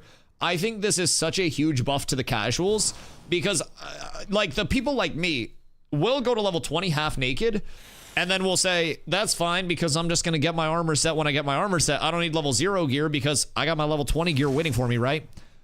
These new crates that y'all are putting in, the gearing from the Destiny system is so integral for casual players coming in and feeling like they're not just getting absolutely face rolled. And I think the immersion that's provided to the players that aren't necessarily in a rush as a result of that will be nice. Previously, there was nothing really to bring people off of the side of let me get to 25 and then double back to do everything else, because you just benefited more getting to level 20 plus as fast as you can, and then you would double back. Oh, I just almost smacked my coffee. With all of your gear. Now, along the way, you have those side goals, you've got those side quests, you've got your Destinies tab. Dude, it's so good for the casuals. And also the linearity in that start is huge now. I think everything from NPC placement and quest giver placement to cutting out certain quests that were feeling a little arbitrary and streamlining, I think it's great. My biggest hope is that bridge quests continue to come in. So right now in the anvils, for example, when PTRs went down, as you're going through the anvil start to the bonfire side, you just run out of quests to actually complete. And it doesn't bring you out fluidly to bonfire. You just hit a point where you interact with you get the key in the box, and then you open the box, and then it just kind of kills your quest chains, because a couple of the quests were taken out of the NPCs temporarily while they revamped that. So by the 11th, I'm hoping that there's a smooth, fluid progression of like, this is your starting area into your first questing hub, and then eventually they're able to bridge quest into the second questing hub and kind of pseudo guide people through the world there to your other hubs as they come in. I think bridge quests and proper build-ups to a pinnacle quest into a bridge quest can signify such an immersive questing experience. You have that level of my quests get easier in this new area, and then I'm ramping up. I'm earning more rapport with these people. They're giving me harder tasks, and then I complete this huge pinnacle task where I get a worthwhile reward, and that leads me to the conclusion of this chapter of the story, where then upon completion of that pinnacle, that NPC follows up with a, hey, go talk to my friend over in this other area, and since you've done so well for us, you now have quests available here. And you can either do it as a predicate unlock, or you can do it as everything's unlocked here and you can encounter the hubs organically, or you can encounter the hubs on that more linear progression. That's where I'd love to see it go for the next step with things, and I'm optimistic. Keep in mind, I'm not even a quester, I'm a mob grind regardless, but for the players that do want that guideline to follow, that little bit of a handhold through their experience, it's in such a good step. Really, I think the PTR reception has been phenomenal compared to most updates. The largest thing right now is the time to kill woes of people. Getting used to that, and then the pending adjustments that are coming in to actually improve it, because it is a little out of hand. And then the stutter. Those are the two biggest things. So Bridget Corridor quests are super necessary for us. I love that. Yeah, that'll be great, especially where it's a non-linear questing prog. Like you have a lot of these hubs, you don't necessarily have that one MSQ. That guidance is so big, and I'm very, very, very, very optimistic that once that comes in, we'll be up. Is it a toll bridge? I mean, shit, once I find out where it is, you goddamn know it, Fupo. You goddamn know it. What kind of work do you work on? Planendorf has absolutely no talents and just manages people. He's talented, by the way. He's talented. I don't want to sell him short. His talents just don't revolve around anything meaningful. He's a people person. And a fucking casual. We love Dogger. Dogger, you're so talented. You are so talented and handsome and strong and tall. We all love you. We all love you. I can sense a casual. My Planendorf story that I can vouch to, like the Donger's a casual thing. I was running a Forge raid one night, and he was around and he was like, "Ayo," because he was leveling his character organically and finally hit the point where he could raid Forge with us. And we were doing the jump around on the lava bridge where you go on like the molding basically, and then you run around and you drop down to avoid the bridge area. And I'm like, Planendorf, yo, wholesale hot tubs. Much love. Thank you for the follow. I go, Planendorf, no cheating this drop. And I had already landed, and I look back and I see this man just fucking floating down super slowly. And I'm like, no, you go up and you do it right. So he goes back up and he attempts it. Bam, falls into the fucking lava. I loved it. And then he also pulled me into the lava twice to kill me. He has a little more power than I do. But I had enough power on that fine day. That lava's a bitch. I avoided it once. He couldn't kill me the first time, so he pulled me back in the second time. I'm a master of the lava. Bullied? I'm being gang stalked and harassed. Mario is the only one streaming the game. There's not a lot to do right now, if I'm being completely honest. Like, you'll notice I'm just sitting in town. There's a wipe coming for in 3 days. And then we have our new servers starting up on December 11th. So right now, the world's really empty. I have my gear set, so I don't need to go out and gather and craft anything. There's nobody to PvP against because there are like 50 people on. So I'm basically just hanging out, yapping with chat and doing some, doing some general chill stuff. There will be so many more people that are streaming the game once the 11th rolls around, and even probably a little bit before the 11th. But I very, very, very, very much enjoy just being able to be here, enjoy the world as it is, chill in the world. It's fun. It's fun. Hey, yo, Puck! What up, my boy? I hope you're having a beautiful day. I appreciate the raid. I appreciate the love. Raiders, if you have not been here before, thank you for being here today. My name is Dusty. I stream every single day starting around 2 p.m. EST. We are enjoying the remainder of the world that we have, and we're, funny enough, about to dive into some Steam threads because somebody told me that some of them were fucking hilarious. So we're about to look at some Steam takes right now from the community side of things. But if you haven't been here, I stream every single day. Like I mentioned, I've been live for over 880 days in a row. I am a full-time Ashes content creator, so I am always just here yapping my noodle off. We are getting closer and closer to my 24-hour stream goal for Phase 3. And you guys will see me grinding like crazy. Well, Phase 3.1, I should say. Phase 3.1, whatever we're calling it. Phase 3.5, Phase 3.1, Phase 3. Whatever. The new Phase 3. So Dusty, do you think they should change the caravan summon from instead of +1 node, or they should do +1 COI, like the worldwide summoning? Like any caravan worldwide?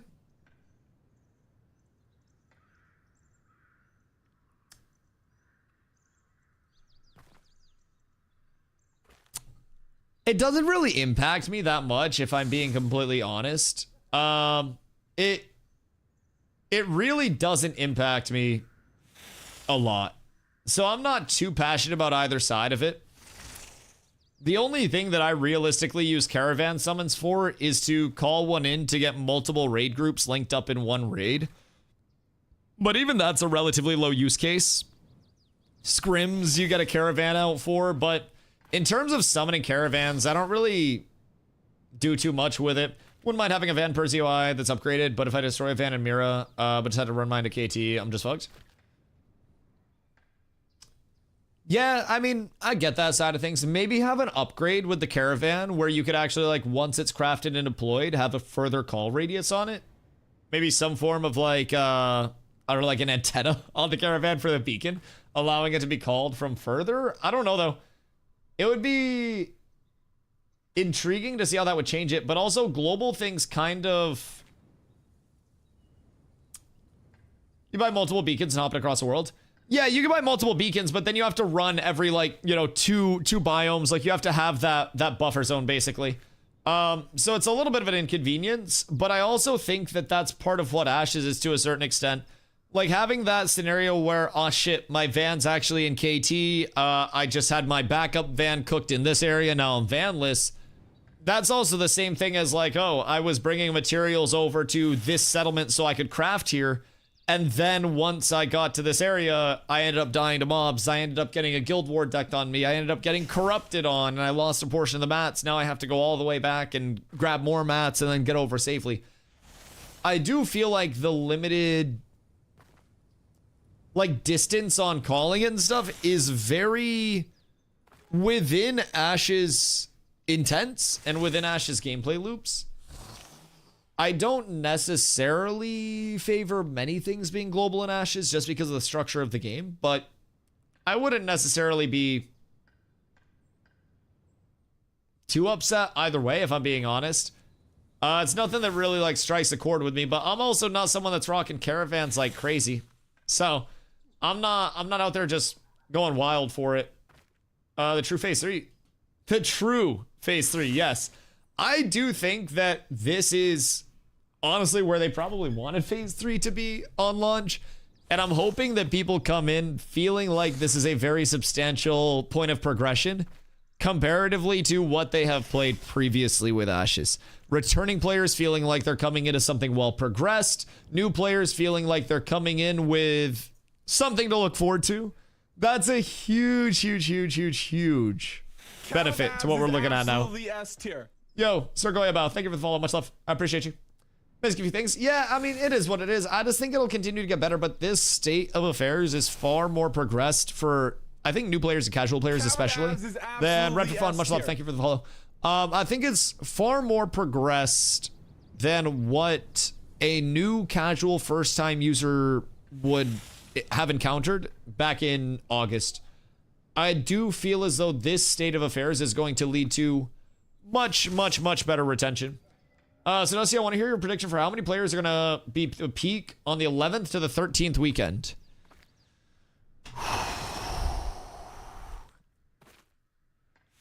Peak concurrent users. The 11th to the 13th weekend. 60 to 100K? You're on fucking goofy juice.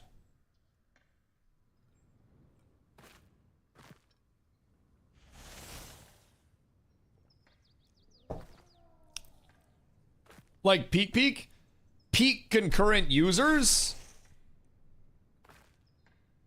Keep in mind at a certain point they have to spin up brand new servers as well. So they will probably Q-boss it to a certain extent. And I feel as though because they'll be hesitant to spin up a bunch of servers as soon as one fills and goes on a slight queue, we aren't necessarily going to see a huge amount of spin-ups. They're talking 3 to 4 servers. Have they posted anywhere about that? Their initial post said it was just SHOL and Lotharia, and then they would spin up more if needed. But I haven't heard anything that they've talked about more servers being in the plan. I've heard them say more if needed. Yeah, they say that every phase, in all fairness. That's just their, like, cover in case population explodes and anything happens. But they very much try to avoid spinning up unnecessary servers, because when you spin up a new server, if that server doesn't fill to 100% capacity, then it's already worse off than the first server, and then that's more likely to atrophy players, and you have a server that needs to be merged in, but then that server that's merged in is less progressed than the populated server because of how Ashes works. And then you have a rough state of affairs because no two servers are ever at an equitable standpoint with equitable crafting, with equitable gear. Will be more than 4 people. I do think we're looking at probably more than 4 people, yes. I feel as though my guess would probably first weekend be across both servers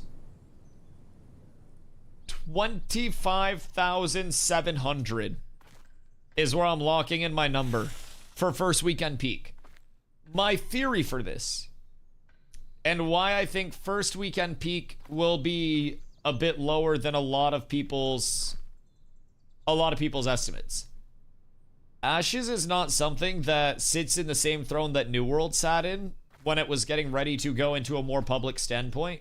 Not that this is any more public, but like, you know, a substantial patch where a lot of people are looking to come in. This is not full launch. This is also not hyped up to the point where people are like, man, I can't wait for Ashes. The general sentiment from the outward community that is not playing Ashes is more along the lines of this game is scam and dog shit.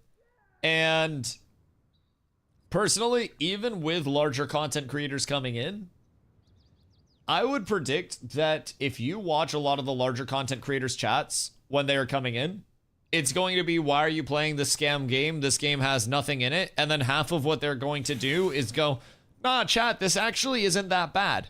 And then after they say it's not actually that bad, then the next weekend their chats will hop in. I think if the 11th doesn't have dynamic gridding, just blow up everything, Fupo eat the server workers, Planendorf just throwing out flashbangs like he's fucking Randy Johnson. Like, if it launches in a good state, then I think second weekend will be higher concurrent users than first weekend. And I think that this could be the point where if Ashes does get the overall, you know, influencer footprint, so to say, out there, if these large content creators that are coming in, that are saying they're coming in, choose to stay, then I'm kind of thinking that we see growth weekend over weekend. That's my take on it. Really putting me in a box here. It's fucking Schrodinger's flashbang. I don't want to open that box without sunglasses on, bro. I swear to God, I can't open that shit. Donger, you've heard how I think every GM should have basically like a GM teleport effect, right? So like Steven teleports to somebody and like ducks pop out, and then you teleport to somebody and 5 flashbangs come out of your body and then just immediately blind and deafen the user that you teleport to IRL. Everyone needs to have a little bit of an intro. I don't know what anybody else's would be, but I do know what yours and Steven's would be. So I'll cook up for other people. I need to learn their traits a little bit. That'll be huge. I think it'll drop down a lot after the first week or two. It depends. It genuinely depends. Because you also have to remember, larger content creators are typically dog shit at video games and level very slowly, especially if it's a first time experience, because they are still figuring things out. With something like Ashes, it's not just a matter of I am larger content creator, so I immediately have all of the tools at my disposal to level super fast. You've still got to level, you've still got to put in the hours, and for a larger content creator, if they're focused on doing things other than just sitting there hitting trees over and over and over, or not hitting trees, but hitting mobs over and over and over again, which most larger content creators are going to want to explore the world a little bit more, they're going to do more than just mob grind and min-max to 25, is what I'd be willing to bet. And even if they try to min-max to 25, it's going to take them way longer. So you will see, in my opinion, Dusty predicts large content creators come in. Large content creators are slow to progress. Therefore, large content creator viewers will start watching smaller Ashes content creators that are progressing quickly and that can answer a lot of questions. Larger content creators will play for a bit and then will probably say, okay, cool. I've played as much as I would like to at this point in time. I'm going to go check out the next thing in the content cycle, and I will be back when Ashes has another large update. I bid you adieu. And then at that point, if there are in-house content creators that do stay and that have been putting out quality content, there will be retention that's available there, and there will also be a percentage of players who are retained over that. So, like, it's natural that you will see players come in and then players leave. I don't think we're going to be 2 months, month over month growth. But I do think we could see first 2 to 3 weeks, week over week growth, because that's typically the lifespan of these larger content creators. They come in and they'll farm something for a couple of weeks. They'll get all the clams from the hype cycle, and then they just leave making their thousands of dollars, and then they go off into the night for the next hype cycle game. I would love to think that every large content creator coming into Ashes is coming in because they think Ashes could genuinely be the coolest thing in the world. But Ashes is also at some point going to be in the hype cycle, and we're going to see a lot of people that do come in and want to farm money off of it. From interested viewers, from people in the Ashes comm that are very excited that a large content creator is actually here, like, it's going to happen. So, this all depends on the servers. If they lag and skip like they have in the PTR, it'll be a short stay. Oh, God. Oh, Jesus fucking Christ. If that stutter stays on the PTR, oh, no, I agree. The stutter is genuinely the worst part of the experience on the PTR right now. The second worst part of the experience is having to listen to mages bitch about the TTK. Other than that, I think the PTR is phenomenal. If Soda does OnlyFangs 3 in TBC, would you try it? Oh, dude. That would be so awful. That would be so awful. I would do a sub goal. Like, if we hit a sub goal, then I apply for OnlyFangs, and then I do it a little bit. Stutter will make some refund within that 2-hour window. Oh, a stutter will make me throw a puppy off a fucking bridge. Yeah, no, that stutter is rough. Dude, I'm a game feel enthusiast. I love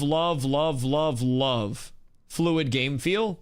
And that stutter hurts my soul. I put down 1K, the stutter will be fixed by day 1. Okay, wait, who wants to go against Plan Endorse 1K? Are there any very well-off Ashes haters in the chat? Because if there is a stutter, Donger drops 1K in gifties. If there's no stutter, you drop 1K in gifties. Very much not take that bet. The stutter will kill the game? Oh, that stutter is going to kill me. No, genuinely, dude, you're preaching to the choir there. I hate that. I hate the stutter. Do you think 2 servers are enough on 12.11? Probably. I don't think 12/11 is immediately going to be like the largest hype drop. I don't think December 11th is going to bring in like 1 million players. My prediction is genuinely 20 to 25K concurrent the first weekend, especially on Thursday. I think Thursday, there are not going to be like that many people, you know? Personally, no.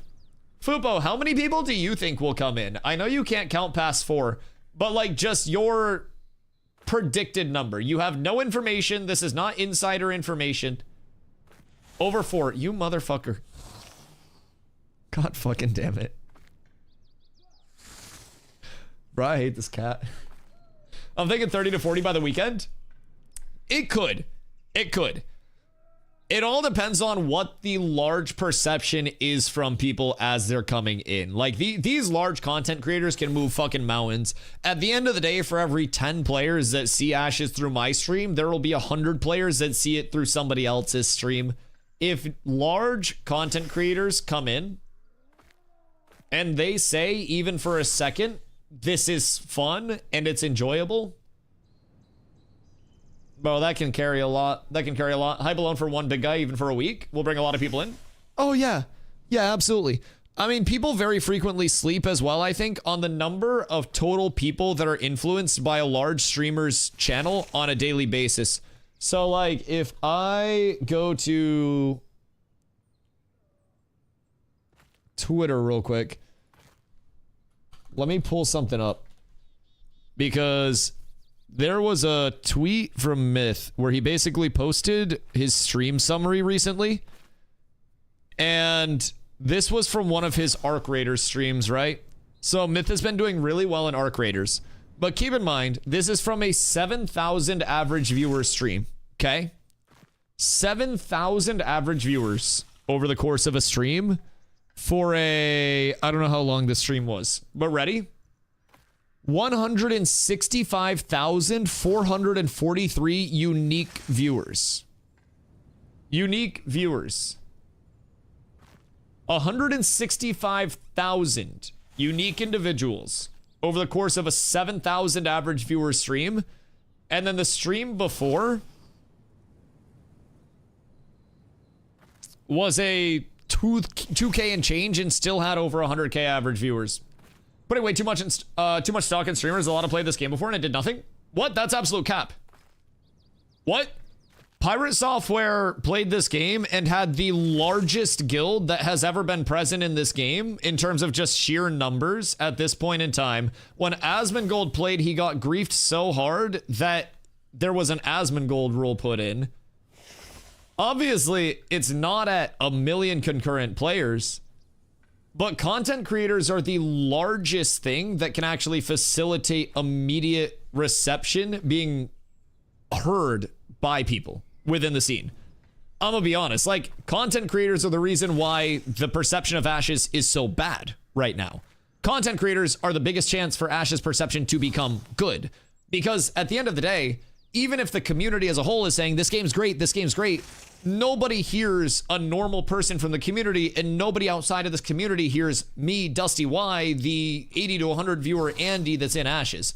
However, massive content creator that comes in that spreads the word of, hey, this is kind of fun, to thousands of people instantly, that then echoes to another 1,000 people instantly if they tell one person, and it snowballs out. A big content creator for any game is a huge spike and opportunity. Even just from a standpoint of when we had Pirate Software in the directory averaging 10,000 plus viewers, there were more new players coming in and out, or not even new players, new viewers in the directory coming in and out, interacting with Ashes, getting organic Ashes feedback, questions, answers from the people in the directory. It is massive when large streamers come into especially smaller titles and smaller directories. I think on the full launch of the game, little less dependent, but there is very much a correlation of incredibly large content creators putting out information about things, and then it snowballs. I think streamers will make the game, make or break the game, but for hype on EA, yeah, it's not gonna be the death of the game if streamers don't like it, because not every streamer has liked Ashes, but if big streamers do come in and say, hey guys, wait, this is actually really good, or this is fun, and then they make a little YouTube video and it's like, is Asset Creation actually making progress? And then Lazy Peon brings his handsome ass over and makes a YouTube video about the start of it, and he's like, hey, this is actually making some good progress. I like what I'm seeing. And then that spreads and gets an Asmongold react, and then Asmongold goes, oh, I'm gonna check this out off stream. And then Asmongold checks it out off stream, and then Asmongold makes a video about it. It's a start. Doss, thank you for the 37 months, brother. This game doesn't really pull a lot of streamers these days anyways, even MMO streamers. It's an old school MMO. It's also, like, I'm gonna be real, kind of hard to stream. Not, like, in my standpoint, because I just sit here and fucking yap all day anyways. But if you're someone that's trying to make constant content, like, for example, when I was in New World was actually a really easy game to stream. Everybody wants to say, like, New World had no content, New World had no content. I would hop on New World, I would press O to bring up my social menu, I'd queue up for arenas or OPR for 8 hours, and then people would come in, and they would just say, oh wow, Dusty, PvP, oh my god, this is awesome PvP content, oh my god, tell me about your PvP, take me through your PvP. I had constant fighting going on in the background, and it was really easy to stream. It was brain dead to stream. I didn't have to make content, I didn't have to be entertaining. I could have just been good at the game and not said anything, and people still would have showed up to watch me PvP. But I had hands, and I talked, therefore my stream grew like crazy in New World. Over here, if I wasn't entertaining you guys right now, why the fuck would you be watching? I haven't moved in 30 minutes. I've been sitting on a fucking rock talking to you guys for 30 minutes, yet people are still here. This is not easy to stream as an everyday stream and make entertaining content out of, nor is the actual gameplay. You're a big content creator with a bunch of goobers and parasocial people in your chat. You've got an inventory full of mats and you're not playing on a delay. Someone comes up and goes, and then takes your stuff and then puts their nuts on your forehead because they love you and they have posters of you in their fucking room. It's a lot harder as you get to a state of being an even larger streamer. I got it kind of made, but Lazy Peon's practicing Muay Thai in Thailand is GG. Oh, dude, I would have no chance against Peon. Like, I would actually have to kick him in the nuts and run away. That would be my strat. I don't know, how tall is Peon? Because at the point that you know, like, martial arts, like, I don't know martial arts at all. So regardless of, like, height, weight, like, if he knows how to properly grapple or strike or defend or attack or anything, then he's probably got a hand up on me, if I'm being completely honest. I, however, definitely feel like I would rock him in a 1v1 basketball game. That's my take on it. He kicks the shit out of me. I probably post him up and bully ball his ass. He's done a few amateur matches. Oh yeah, he could kill me with his bare hands then. Yeah. No, if I ever dropped a Lazy Peon diss video, he could actually just fold me up like a pretzel and then like roll me down the street. Yeah, no, fuck that. I know my lane. I can't stand that. Bro, chess boxing match would come up and he would actually just end my life. He's won 2 amateur matches. Oh yeah, no, he would make me look like one of those rock'em sock'em robots, and he'd uppercut me one time and my neck would get even longer. Yeah, that shit would hurt. Anybody that actually knows how to fight is on a different level comparatively to people that don't know how to fight. And like, I'm a large person. I'm an athlete. I'm not a fighter. You know, I'm 6'5", I'm athletic. I played sports my whole life. If I had to throw hands, I would probably not be very good at it because I just haven't done it a lot. I've got to like basketball fights. But we usually just push each other a little bit and then sometimes throw a punch and then it's fine. But like throwing a punch in a basketball game is way different than having an actual sanctioned like me versus you 1v1 fight where you have the intent to kick the shit out of me and I have the intent to kick the shit out of you. That's not good for me. Now, however, if I'm catching him at the top of the key and I'm hitting him with a little hezzy shake step back and I'm getting him with a little Kevin Durant midi fade away, then he's not going to be able to do shit on that. I guarantee that. I guarantee I will shake him so fast, fighter or not. I'll give him a little hezzy in out right, pull it back behind my back, quick right left step back into a mid-range jumper. Nah, he's not doing shit. He's not doing shit. So I got him on the basketball court. However, he will literally end my life with his bare hands. That's my synopsis on Dusty versus Peon right now. Who has a better mid-range jump shot, Rip Hamilton or Kevin Durant? Sean Livingston, best midi shooter in NBA history. I'm gonna be completely real. Who the fuck is Peon? Peon, Lazy Peon? You don't know Lazy Peon? Brother's got more motion than I do. How do you know me in the MMO scene, but you don't know Lazy Peon? That's fucking crazy. Brother doesn't go on YouTube. Yeah, Lazy Peon. Yeah, I just call him Peon because I like Peon more. I don't call him Lazy. That sounds mean. Although, I guess no matter which way I call him, it's kind of mean. I'm either calling him Lazy or a fucking Peon, so that's not very nice. Now I understand why he may want to kick the shit out of me. I've seen him, but not a lot. I mean, he's one of those, like, MMO journeymans. Like, he actually goes through and puts out meaningful update videos and doesn't put out just slop about MMOs, which is cool. He's one of the few MMO tubers that I actually like the content of because it's not all just clickbaiting for more views. It's actually answering questions about the games that he's covering, and he goes in and tries to get the most recent information. Like, I actually like his content a lot, which is rare for me to say. I'm a fucking hater, dog. I swear to God, people won't like me in the long term on Twitch because I'm too honest. I will not glaze people just because they have more subscriber count or anything like that because I want to work with them in the future. If I don't like someone's content, I'll say I don't like theirs. I like Peon's content. I think he makes good content. Is that the one who lives in Thailand? Yeah. He's the one who lives in Thailand. Yeah, and does like fucking Muay Thai and shit. It's kind of fire. If you aren't above 6 foot and 6 figures, you get in left swipe. Well, I mean, I got the 6 foot side, but y'all see my sub count. Shit. Yo, Blotto. Fancy banana. One away from a fancier banana, brother. Thank you for the 8 months. I appreciate you. One more and you got that red banana and the stream, baby, my boy. That's gonna be fucking beautiful. I feel like Peon got this game hype many years ago with his viral video about Ashes.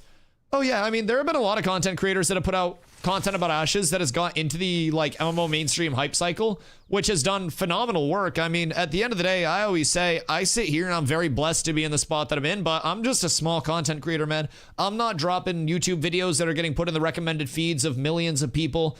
I'm not doing anything like that. I just sit here in this corner of the internet and answer questions for people that come in and chill. So people that are putting out that content for Ashes, that are bringing in new eyes, it's getting in the recommended feeds of everybody.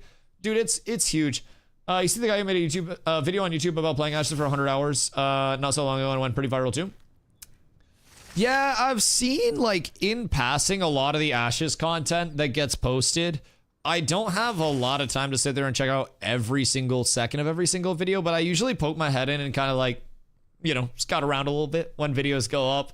But at this point, there are so many videos, everybody's takes get fucking blended together. Yo, Kenny G, what up, my boy? Hope you're having a beautiful day. But yeah, I mean, there's a lot of that'll go around. Now, I'm super happy that somebody even put in 100 hours before they made a YouTube video about it. That's fucking great. That's more than most of the 5-hour journeymen that come over here. So I'm thankful for that. But I think Ash's YouTube content will probably kick up as well as more creators get in. There's not a ton for people to look forward to. So pretty funny, good and objective video, I'd say. He made it 1 hour. Wait.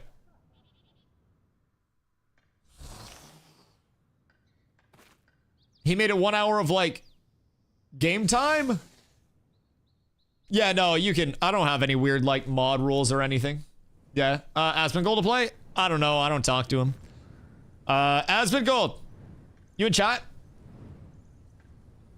Hold on. We'll give him a sec. Hey, yo, Zach. Aspen Gold to the front of the class, please. No Aspen Gold, I don't think. I don't think Aspen Gold's in chat. I cannot ask Aspen Gold. I don't know Aspen Gold. If he decides to play, I feel like it would probably be off stream. There are rumors that he has been playing off stream currently for this phase. Rumors are rumors until they're substantiated and proven. I don't believe rumors. But, you know, the rumor mill do be a spinning. I would be kind of surprised if Aspen Gold played, especially on stream. What the fuck? Wait, Blotto! Blotto got a golden Kappa train! What the fuck? What is up with these random hype trains? Chat. There's a limited time golden Kappa emote that you guys can get for participating in this little golden Kappa hype train. You earn that, and they're very, very, very rare. You can drop 100 biddies, you can drop gifties, you can drop a prime, a T1, a T2, a T3. Hopsy coming in with the 10 biddies for the golden Kappa emote. Choo-choo! Boys, we got a rare spawn event. We're up so tremendous. Check your guys' primers, check your T1s, T2s, T3s, check your biddies at the door. If you got 100 biddies or more, you got a primer that you can throw in. That'll get you in for free with the primers, boys. It only takes one prime to get you guys the golden Kappa emote. Oh, it's still gonna prime too early. Doss, you got cooked. Ron, thank you for the 100 biddies, sponsored by Ron's Golden Roasted Chicken. Ooh, that new evolution. Yo, Mandalar, thank you for the 100 biddies as well. The fact that I don't get it as a scam, you'll get it after. Yeah, you gotta get it after the hype train. They run up the hype train. It's gotta be a pushed up hype train. Rygor, Agora, thank you guys for the primes. I appreciate you. 2 more golden Kappas for the boys. Kappa. You better have an even nicer Kappa, boys. And I know, there's been a lot of sadness in the Twitch community recently because they've taken out the /gift 1,000. Apes together. Don't let me stop you guys. Please. Always Do not let deserving me of my stop you prime. guys. Oh my god, I do not want to cut you guys short. Yo, Matri. Thank you for the 2 months. The primer, Beatron with 100 biddies, Pokazy with the 5 gifties. Boys, the noties can't even keep up. The noties genuinely can't even keep up. You guys are insane. I appreciate you. Thank you guys so much. Thank you for the love, man. The golden Kappa train is going crazy. We are into level 5 already. Can you go do something, please? Can you gift 100 subs, Har? If you gift 100 subs to the golden Kappa train, I will go to a dungeon and I will start soloing dungeon content just for you. I got you. But other than that, we do have a few things that are planned that we're gonna be looking at here. But we're just yapping about the general state of affairs, brother. There's honestly not a ton to do right now because I've got my gear. There aren't a lot of players on because the server's getting wiped in 3 fucking days. So for the most part, everybody just kind of chilling and hanging out. But if you got any questions, man, always feel free to let me know. Yo, Goes Around, thank you for the follow. Much love. Smugs, thank you for the 100 biddies. You guys are insane. I appreciate you guys. But yo, back smacking seeds that if you had Asmon, he would see it at a minimum and maybe read it. Yeah, but why would I want to at Asmongold? Like, what would be my benefit from that? Plan is we go into Asmon's stream, I gift Dusty a T3. Asmongold doesn't see gifted subs. You realize how rich that man is? Hoofsy, Asmongold would ego you. Like, I don't pocket watch, but like Asmongold's a different level of rich, dog. He doesn't care, but he sees. Imagine not caring about a T3. Imagine being that rich. Oh my god, wait, what is this combo? Ilva, thank you for the combo, I appreciate you. Doesn't see if the motherfucker's gonna play. I don't think he's gonna play, dog. Give us a TLDR on your thoughts on the most recent PTR testing. First time user experience is phenomenally up. They still have a lot more changes that they're going to bring in over the course of it all, where that first time user experience will continue to improve. Progression is much better. They have listened to community feedback on some things that were causing some pressing issues, from early gearing to linearization and guidance of questing, stuff like that. So questing has improved. There's a new destiny system. That's another early progression mechanic. The gearing early has improved. Drop rates have improved. They have adjusted XP payouts. So past that, you're looking at new endgame repeatable content. With the Harbinger system, it is open world PvP enabled. You can basically fight for or against the corruption. If the corruption has these events that succeed and you don't stop them as a player base, then the corrupted area will expand in the world and transform more of the world into this corrupted area with unique mobs, unique gatherables, only available in those corrupted areas. So they have added a lot of early experience, end game experience, in between experience, trade skill experience with the new sport fishing mode coming in. The sport fishing is kind of like this mini game fishing mode along with it, where you have different inputs that you can use to catch the fish. From there, you're also looking at new time to kill gearing changes, which isn't going to impact it as much if you're a newer player, but if you're a previous player, you will definitely notice that gearing changes, stat changes, movement changes are going to be very pronounced this phase. Dynamic gridding is online. If you've played before and you know what dynamic gridding is, you know that that is absolutely a massive, massive, massive thing for everybody that's playing Ashes to be excited about. It's a server tech that essentially enables a server to run incredibly smooth no matter how many people are in an area, if it's done ideally. So that's a quick TLTR. That is, again, only a percentage of what's in. There are gathering, refining, crafting changes along the way. Static gathering is no more. They have put in the new gathering system to what seems to be great success at this point in time. Blotto trying to get crafty as shit over there, huh? So static gatherables will be a thing of the past. There is a lot to look forward to on the 11th. And we still have another couple of weeks before the 11th actually hits. So there will be more changes coming in. Well, we can change. There will be more changes coming in between now and then on the private test realm that we'll be trying to parse out the, you know, the new questing experiences, the progression routes, and get all of the information that we physically can around that. There's just so much that's constantly changing. So we have already gone crazy with multiple questing loops, trying to figure out, you know, anvils, what's most efficient, riverlands, what's most efficient, where the efficiency actually lies along every step of it. So do they remove non-attackable gatherable mobs? You mean like for the huntable mobs? No, hunting mobs are still in. So the non-attackable gatherable mobs that were in the loot table that have the gray crosshairs over their head, those are the huntable mobs. So those are used in the hunting and then the animal husbandry and the hunting, animal husbandry, weaving, tanning, tailoring routes. So basically all that stuff. With the new gathering, will forge gear be bis? Choo choo! Boys, we got the golden kappa. I appreciate you guys. Forge gear, do you mean like forge gear Dungeon gear, or do you mean forge gear as in like the forge gathering and crafting stuff? I mean, there were wolves and eagles that were staying still. Oh, I mean, that's just probably on the mob AI stuff. Like, I don't necessarily know that the huntable mobs are going to be patrolling the same way that normal mobs would be or not. I don't know too much about that. I want to say they're still just static and chilling there. Gathering forge gear? Gathering forge gear is disgusting, if I'm being honest. Now, it does look like bags and trade skill tools, at least on an intro level, are going to be a little bit easier to come across. But forge gathering gear is always insane because you can get it out earlier than server progression actually allows. Like, as soon as you get to forge and you start gathering, or you start killing mobs, you can get all of that gear and just pump with it. Yo, Big Crits, what up, dog? Do you know if they're raising max levels with the Steam release? They will not be increasing level cap past 25 with the Steam release. Level expansion, my personal guess is that it's going to be tied to when we get our secondary archetype deployment with tank and cleric secondaries coming in. That's probably going to be milestone patch after this one, so I'd expect it to be still a few months out. But when that does come in, we'll get secondaries hopefully with that as well, because secondaries start at level 25. Then we'll get our, you know, our points from the 25 plus, whatever they choose to raise it to. Long term, we'll go up to 50, but for right now, we're still going to be at that 25. So, cats will need to farm forge. Oh God, yeah. No, absolutely. Cats will need to farm every POI that we can. Steven said milestone after this one, somewhere after New Year. Yeah, my guess on milestone patches, and again, it could always be faster than this or slower than this. I try to say plan around milestones on a 3 to 4 month cadence just to allow a little bit of fuckery along the way. I think best case scenario, it's a couple months. Worst case scenario, it's 3 to 4 months. I mean, obviously, worst case scenario, the game fucking shuts down. But if there are delays, 3 to 4 months is, I think, realistic for milestones.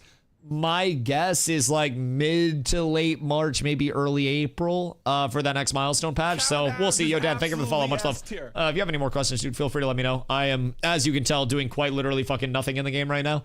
There are about 20 people logged on. I've got all the gear that I could ever want. So I don't have too much. Ilstad, how long have you been here? What the Hellington? Ilstad, thank you for the follow as well. Depends how fucked they get with EA launch. Yeah, that's also valid. I think one thing that needs to also be discussed, the elephant in the room, dupes, bugs, and exploits. Like, there will be blood, there will be dupes, there will be bugs, there will be exploits.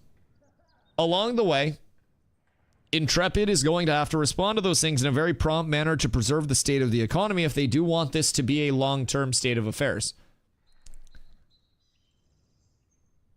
If this server that's coming up on the 12th, or these servers, are impacted by the same level of fuckery that our Phase 3 servers were, we're going to be just waiting on a new set of wipes, boys. I'm going to be completely a buck with you guys. We are... It doesn't happen in live. Dusty hunting might be getting a change. What's that? What doesn't happen? Have there been any nerfs to certain classes? Any class you would skip as a new player? Not really. if I'm being honest. I think every class will have its time to shine. Mage players will tell you that it's the end of the world for mages, but it all depends on what you want your goal set to be. I think every archetype will also, every class will continue to receive so many changes in between now and the end of development. I'm a big advocate for play whatever seems most appealing to you, and then if it seems like you're not vibing with it, don't be afraid to try something else in the meantime. But I still think it's more important to just play something that you're excited about. I played tank because I really liked tank when I came into Ashes. I was a tank in many other MMOs that I've played over the years. And so I wanted to play a tank, and I just happened to really vibe with tank, and tank's in a great spot right now. So I kind of lucked into it. But when I first came in, a lot of people said tank was dog shit in PvP and said that I was absolutely crazy for playing a tank with a PvP mindset. Now look at me. I love tanking in PvP. Everybody else loves tanking in PvP. It's a fucking blast. So it just goes to show that over time, new metas will pop up, new adjustments will be made, new gearing changes, new movement changes, time to kill changes, group comp changes. Everything will change, man. At the end of the day, Ashes right now, in my opinion, for every player coming in, should be an emphasis of how do I want to play, not how do I feel obligated to play. Don't chase a meta unless you want to chase a meta. Don't feel obligated to rush to 25 unless you want to rush to 25. What were they saying? It was trash? Oh, when I came in at the start of P2, people were saying that tank did absolutely fucking dog shit nothing in PvP. But that was also the Thanos. So, if it was post P2 launch that I'm claiming grandfathering in, probably a good mix of that. But P2 launch, like right around the start of P2 launch, there was a lot of people die too fast and a tank doesn't even play as a tank sentiment that I was getting from people. Because everything was just getting Thanos snapped at that point. So I'm glad that I stuck it out. I was going to say, remember that? Yeah. Yep. That's the big thing. The MMO Find Your Adventure, ship that to marketing. I mean, I think that's just a very simple, straightforward part of Ashes. I always tell people you're not on a conveyor belt with Ashes. You are, my poor mount's stuck on that rock back there. You're able to hop around to whatever you want your gameplay loop to be on a daily. And some days that's going to be extremely, extremely, extremely chill. Some days that's going to be the craziest PvP day that you can possibly imagine. And you never really know what it's going to be until you're actually in the world for the day. You can plan out as much as you want, but shit can change whenever. And I really like that aspect of Ashes. Some days I've hopped on and it's been 10 hours of gathering. Some days I've hopped on and it's been 10 hours of PvP. Most days I hop on and it's somewhere in between. And that hits for me. It's not going to hit for everybody. Some people will like more of that linearization, more of that, predictability, but are you making a Renkai on the 11th too? I'm torn. Because it's like, Renkai's really cool, but I also like being the Nikuin Piss Missile with the craziest proportions and shields and weapons and stuff like that. I feel as though being a Renkai tank would almost devalue it because I would be too chonky running into people. And it wouldn't be as comical because a Renkai running in is just like, grr, I'm big, I'm going to, I'm going to kill you. This, if I'm charging into your backline with a weapon that's 2 times as large as my character is, there's an element of embarrassment to that if you die to this. If you spend thousands of hours in this game and then you die to this, something's wrong. What do you think about the numbers Planet said a bit ago about the EA wishlist stuff? Wait, Donger, copy paste it. I ignore Planendorf's chats unless nobody else is typing, dog. I didn't see that shit. Man, he's just here as a sporting cast. He's like the laugh track in the background. Hold on, I'll be right back. I'm gonna fill up my water real quick while Planendorf works hard for us. Or just type in chat, then I can pull up his history. Or somebody copy paste it. Un momento.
Good day.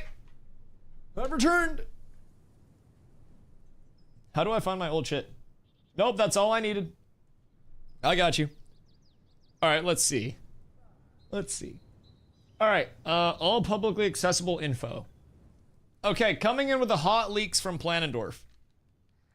Gamealytic has us at 145k wish lists with a plus 10k day at the with plus 10k a day at the moment.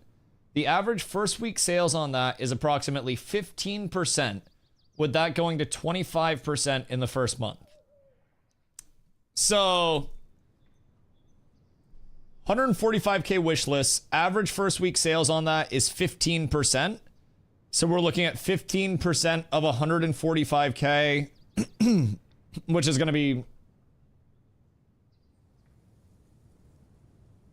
I don't know, like what, 20k or some bullshit? Right around there.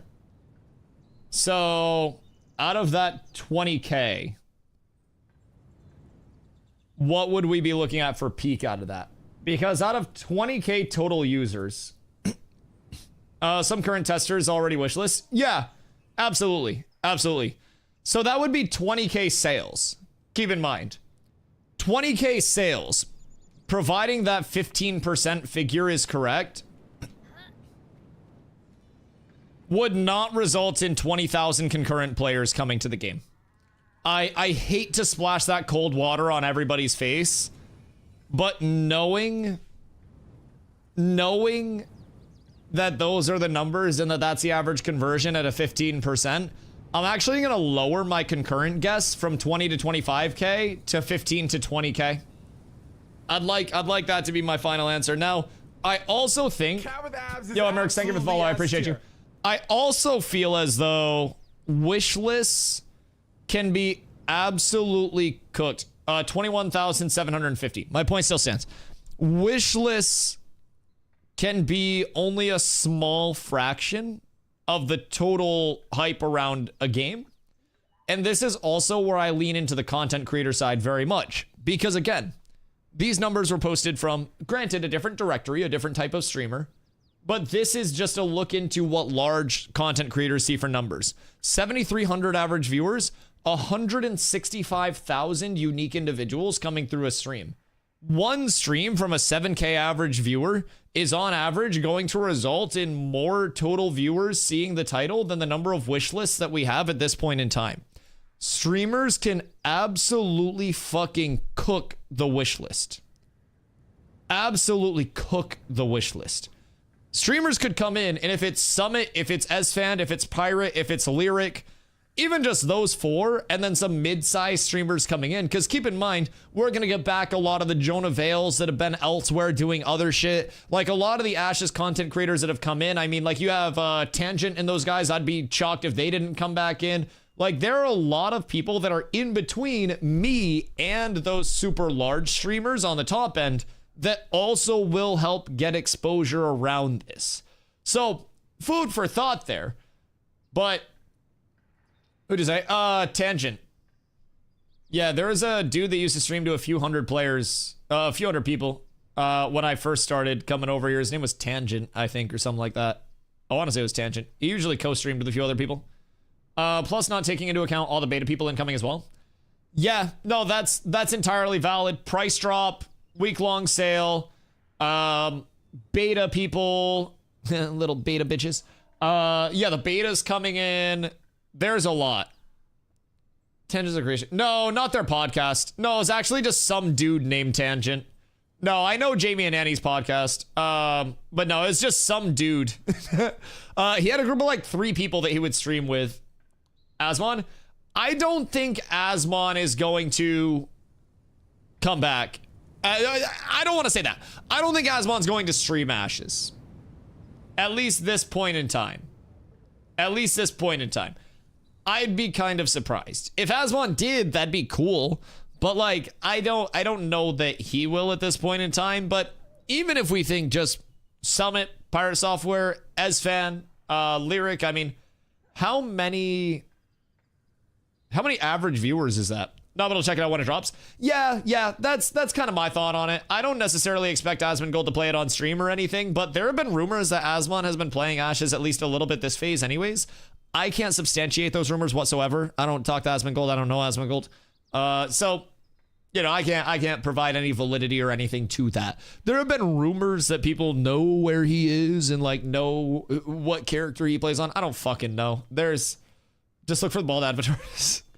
Listen, we had Asmongold in our Cats with Crafts guild. However, it was the Asmongold IGN. It was not the actual Asmongold, as far as we know. As far as we know. But yes, I'd be shocked if he came over and played it on stream. I wouldn't be surprised if he at least stayed posted on it. Maybe made a character and plucked the way off stream or something. But I'd be shocked to see him come over and stream it. Now, with that being said, there are still going to be so many absolutely massive content creators that are over here. Glop is Asmon. Can you fucking imagine the twist that would come out at that point? Jesus fucking Christ. That would be the ultimate evolution of everything. Or like Steven's been Asmongold this entire time. Jesus fucking Christ, it'd be wild. I'd be pissed. Blotto, what if you're Asmongold? How do we know that you're not? That's the ultimate question. How do we know Asmongold's not in the room with us right now? Chat, is Asmongold streaming? Or is Asmongold here? He's probably streaming, right? I don't know why you wouldn't just stream 24 hours a day at that point and then just make millions of dollars. Any time off stream at that point is so silly. Yes, he is. Okay, word. That makes sense. He's streaming 5 Hearts. Is it game? Is he streaming something other than yelling about politics? Asmongold?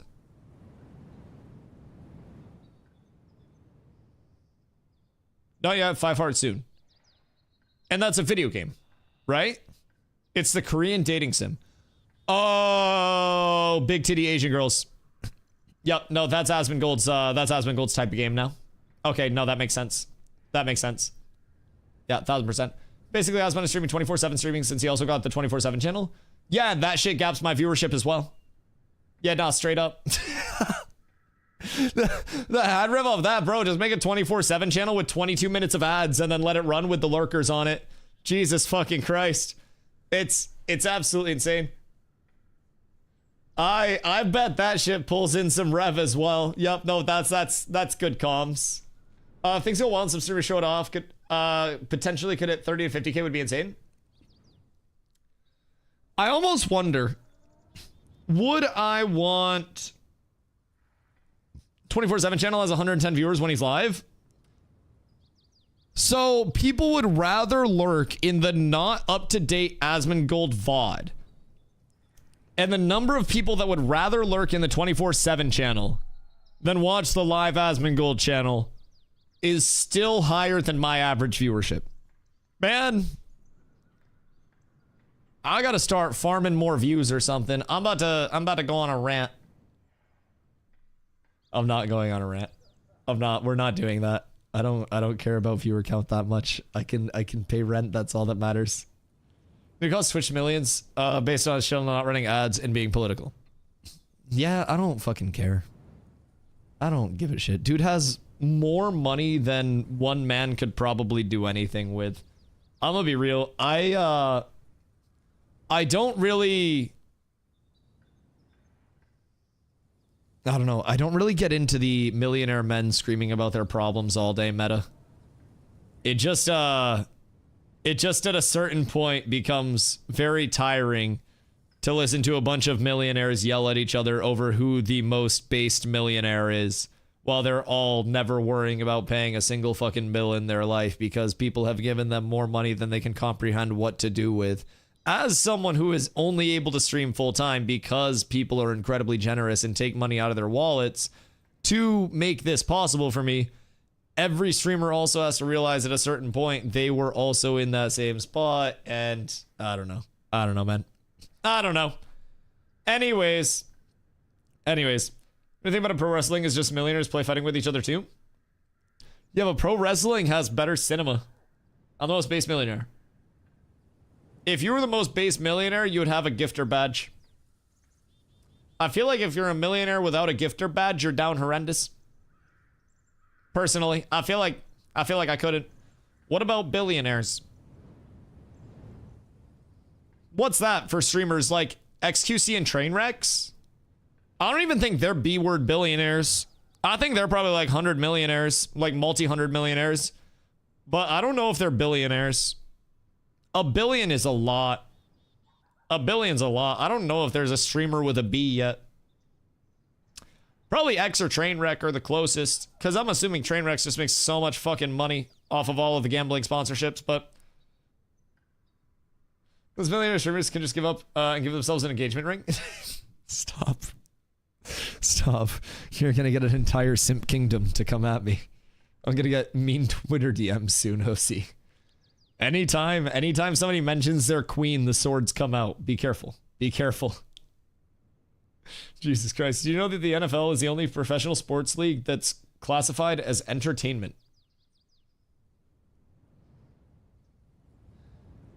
Well, it's probably because most of an NFL game, when it's actually live on TV, is commercials.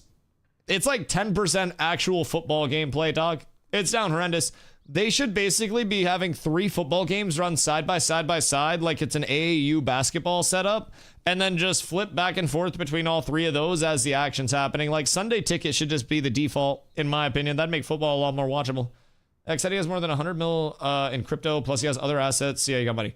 Right, but 100 mil is still very far from a bill. Now, I also don't think he would have all of his net worth just sitting in crypto. Like, I'm sure XQC has an unlimited amount of money. How did he get that rich, though? That's, like, I know he's massive. He got 100 mil just from going to kick. Oh, fair. Fair. No, that makes sense. That's a good start. I was thinking, I know he's been massive, but what was the separator for him becoming that rich? 100 mil going to kick makes sense. You know what? Maybe I do email back the kick representative that's been in my business email and ask about the kick incentive program or whatever it is where they pay people hourly. Maybe I do see if they'll let me multi-stream and still give me clams. I'm not getting 100 milli though. XCC's probably gambled away 100 milli if I had to guess. No gambling streamer actually loses their money gambling. Don't be silly. Every gambling streamer just gets set up with an account that has money in it and then gambles money that was sent to them through the sponsor and then also gets paid to basically gamble that. Let's be honest. Even, hear me out. Even on the level of small sponsored streams, if I were to do a sponsored stream for a mobile game where one of the incentives is to sell a certain number of like paid packs and then I would get a payout for it, I would have an incentive that's like, you yourself purchase this pack and mention it on stream, and then they would say, we'll pay you back and give you $15 for doing this. So it's not 100 mil, but like, even on the small end of sponsored content, they'll be like, buy this in your content and we'll pay for you to buy this. And then we'll also give you more money for buying it and talking about it and getting more people to buy it. And it's always been a play. There's a reason I don't do a lot of sponsored content, dude. It's because my sponsored content is a lot of like incentive based offers where I gotta like sell y'all shit. I don't just make money for like wearing a shirt or anything like some of those large guys do. Kick pays better for sure. If you have a following on Kick, not every Kick streamer is in the Kick incentive program. Because, like, they have the partner program on Kick, and then they also have the Kick incentive program, which is what pays based on your average viewership. And I think the total pool of viewers is lower on Kick. It's a bit less of a gaming platform. Also, I don't know, there's a certain, like, you're putting your content out to a certain type of viewer on different platforms, and different types of content do good or bad on different types of platforms, and different types of content creators would either enjoy or not enjoy different platforms as well, right? So for me, I'm kind of just someone who likes chilling with the community. I like being sweaty in games, and I like yapping a lot. I'm not somebody who's out here drama farming, doing the controversial takes, yapping about shit that's IRL or anything like that. So for me, I actually really like the Twitch side of things because it's very conversational over here. It's a lot less of the wild, wild west of TOS where there's a certain type of interaction that, you know, people will be more likely to be farming on Kick. There's that level, which would probably always stop me from going to Kick unless they paid an actual fucking bag out. And even then, it would just be a multi-stream. Like, the only thing that I would do, I wouldn't stop streaming on Twitch for Kick. I would just add it to my multi-stream list, and then I would just do Twitch, YouTube, and Kick as well.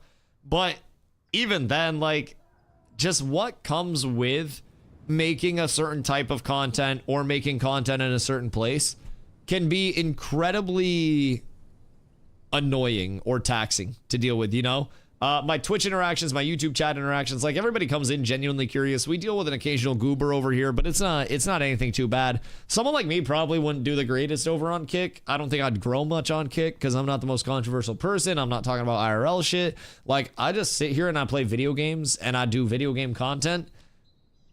And a lot of the time, that's not what they're looking for over there. So, I don't know. As a streamer, everyone's always got to remember, when you're my size, if you're looking at ad revenue to make it meet, bro, that's not going to happen. I'm going to be real. You are dependent at my size, smaller, or even relatively larger up until a certain point on people going out of their way to be overly generous. And, like, you can't necessarily just facilitate that in a day. So, once you broke it down in a podcast, making a lot of money from streaming on Twitch, investing in crypto early, Kick deal, which is close to 100 mil plus Kick stocks. He's also in stocks and somewhat in real estate. Sure, he made a lot from the Gamma sponsorships. Yeah, fuck. Yeah, he's probably doing quite fucking well. Jesus Christ. Yeah, I mean, good for him. Good for him, especially investing in crypto early if he was already rich. More IRL shit. Talk more about the Panda Express you order. Oh, I don't like Panda Express. Shut the fuck up. Panda Express making my tummy hurt. Carla likes Panda Express. I don't like Panda Express at all. Panda Express, I think, is the middest of the middy, bro. I would rather have many things over Panda Express. I'd rather have Subway over Panda Express. And that's primarily because Subway is actually high value. But, that's a different topic. Local Chinese way better? Oh, God, yeah. No, 1000%. I don't understand the hype of Panda. XUC was also a pro Overwatch player, so he probably got a couple early...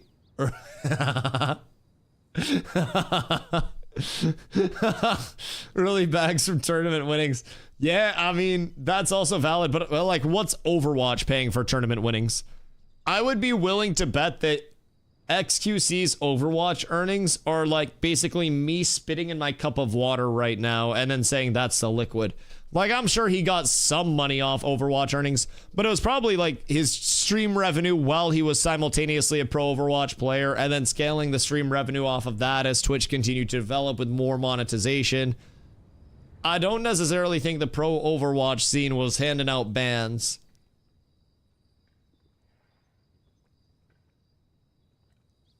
Because, I mean, even Fortnite level, if you're the best Fortnite player of all time, you've got a few percent of what X got off of his fucking Kick deal. So, being pro helps grow the stream? Oh, yeah, of course. Of course, absolutely. Being pro 1000% helps grow the stream. Being good at what you're doing and putting out good content is 1000% a facilitator for things. But also, there are a lot of pro players that average 10 viewers because they're an absolute fucking brick and they're not entertaining. Not every pro player is meant to be a streamer. Not every streamer is meant to be a pro player. But when you have somebody that's capable of offering high-level gameplay and a very entertaining environment, that's where you have that zeitgeist, like, unicorn-type streamer that can just absolutely fucking pop at any point in time. That's what X was.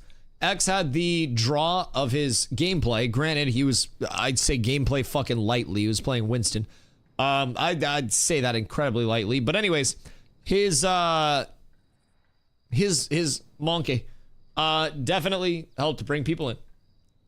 And then he just scaled off of that because he was entertaining as shit. So, you know, popularized ghost metas and Overwatch went down the shitter. Yeah, 1000%. Pro Overwatch didn't make him all in. Managed his wallet. He got help from his brother supporting him early financially with streaming. Shit, I haven't even had to borrow money from my brothers yet. I got it better than X did. Shit. Boys, we're up tremendous. I haven't had to hit any family members up for money yet, so we're good. We're good. We're set. Ninja's a good example of that. Barely a pro, but quite entertaining.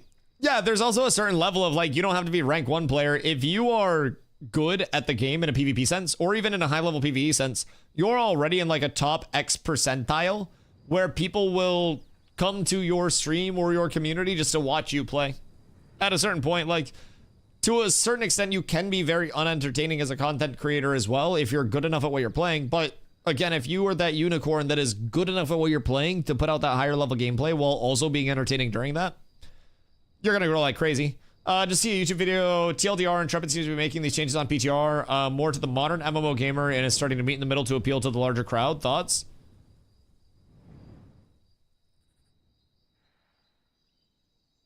Intrepid seems to be making the changes on PTR more to the modern MMO gamer and is starting to meet in the middle to appeal to the larger crowd.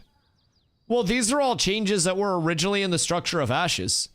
Like, it's not like Ashes is changing their progression path or anything like that. This is just development. Intrepid always had a plan for Ashes to be more playable and more modernized. It just doesn't have the coat of paint and polish and, you know, the accessory systems and everything in place and finalized to be there yet. It feels like an old school MMO because it's got the tech of an old school MMO and the systems of an old school MMO in most instances right now. But there are the few instances where it's already far surpassed that. And as more changes come in and more development comes in, Ashes continues to get better for competitive players, casual players, group players, solo players, PvE players, PvP players, artisans, merchants. Like, every type of player will continue to enjoy Ashes more as Ashes develops. I think that they're not wrong in saying that like these changes will definitely aid modern MMO gamers and casual gamers a bit more. But I also think this is far from the end of those changes. We've still got combat pets that are coming in, which are going to be a like a summonable combat pet that takes away a little bit of character power scaling and gives that to the combat pet that can provide tank, DPS, or supporty type combat pets. That's going to be huge for solo players that are attempting to level and need a little bit more help. They're going to continue to refine more starting areas, first time user experiences, questing paths, questing hubs. Like, questing is meant to be a valid method of progression. Chopping trees is meant to be a valid method of progression. Everything is meant to be valid. There will be some more optimal ways to progress and some less optimal ways to progress. But at the end of the day, progression comes in many forms with Ashes. And we'll continue to develop more. Endgame will continue to develop more. We'll have arenas. We'll have guild castles. We'll have mucho repeatable content. So much that I'm speaking a different language out here. I think it's natural. As a new player, the start's pretty confusing. Are you playing the start on live servers right now? Or did you check it out on the PTR side? The start is definitely an element of there's a lot to learn all at once. And there's a level of handhold that needs to be there for introductions to these systems. But I also feel as though if you're handholding too much, it takes away that element of overwhelming world in a good way. And I think there's that beautiful dichotomy that can be achieved where new players are introduced to the systems in a shallow way while also learning there's more to explore within those systems, so you know what to do and where to go, and you understand the baseline of things. You have some objective-based progression. You have questing hubs with good bridge quests throughout, and that, I think, is beautiful. Introduce you to the things on a shallow level and then allow you as a player to explore them deeper. If you're in a questing hub and you find a bunch of gatherables or mobs that are looking very grindable in that area and you see there's a storage person right there, maybe filling up a storage with some gatherables while you're there in case you need them later on is a good spend of your time, especially if you're trying to craft your stuff later on. There is so much non-linearity to Ashes that I really hope they're able to preserve that non-linearity in the long term while also making sure that players have that little bit of hand-holding along the way.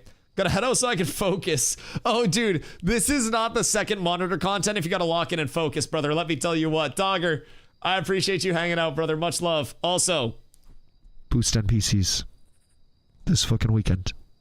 I know who to go to if they're not up. I swear to fucking God. I swear to God, I will find you and I will flashbang you.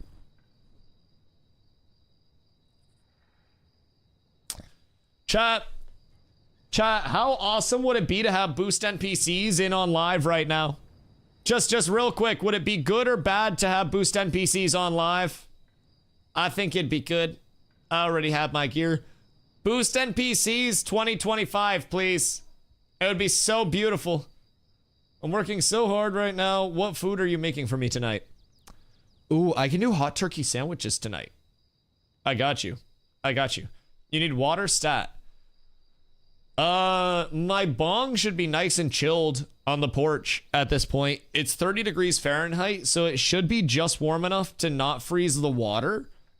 Just try to keep your lips very closed on like the top of the bong ski so you don't get much of like the particles in. But yeah, you're good with that. Other than that, probably hot turkey sandwiches for dinner. Hot turkey sandwiches go fucking sicko mode. I got you. I shall show the way. Might as well fuck around. Even on my standpoint, I have my gear. I don't really need gear to fuck around. I want other people to be able to fuck around. Level characters to 25, duel, PvP, scrim, whatever. I would love it if there was that element of, hey, here you go. Everything's going to shit anyways. The econ doesn't matter. Nothing matters. Just give us the goddamn NPCs. Or Dungeons & Man groups. You can run them as 8. You can go in with a raid if you're just farming drops and you're not worried about experience. You can even go in and just slowly kill elites with fewer than 8. But most group content, you'll try to squeeze in 8 for that optimal output, especially killing elite mobs. It tends to be the best point of return on getting experience per hour, being able to kill mobs safely. But if we're going in specifically for, you know, drop farming, killing boss mobs, named mobs, stuff like that, we may bring in an entire 40-person raid and then just roll off all the gear and walk through the area together. Because everything in Ashes, being open world, means that everything in Ashes is contestable in the open world as well. So if you have force through numbers in an area, then people are going to be way less likely to try to come contest you over that area, leading to you being able to hold that down much more efficiently, much more easily, and get more drops per hour than if you were contesting somebody else for it. So, according to leaks, we'll get them on Monday. He's a fucking rat. He's literally a rat. Carla's putting threatening notes on my monitor. I'm gonna light this on fire and then put it under her pillow while she's asleep. I'm gonna go compile all of these, and then if Carla ever uses my motion to get famous, I'm gonna cancel her with the threatening notes. They'll know. Miss Carla. We're on to you. Should get a group together tomorrow and run a dungeon. Unironically, there are not many people that are on. Blotto and I can go over, but we're like the only people that are on. There's nobody really online right now. If there were enough people to run stuff, we would. This is half the goddamn server. This is most people we've seen on all day. Good fucking gravy. NDA? What about the NDA? What about it? There's no NDA right now. The PTR, the private test realm, is visually NDA'd, but the live server is not NDA'd. So you can stream stuff, you can make content, you can show whatever you want as long as it's live. Make the call and we shall answer. All right, where are we going? Y'all want to go? Y'all want to go to Carf? Maybe check out Carfin? Peep like 4th floor. So actually, let's go through Forge. Let's go through Forge. We'll do Forge name mob loop. Yeah, we'll go do Forge because we can actually move through Forge. So that'll be fun. And then I'll make Blotto actually tank Forge so I can sit AFK and yap.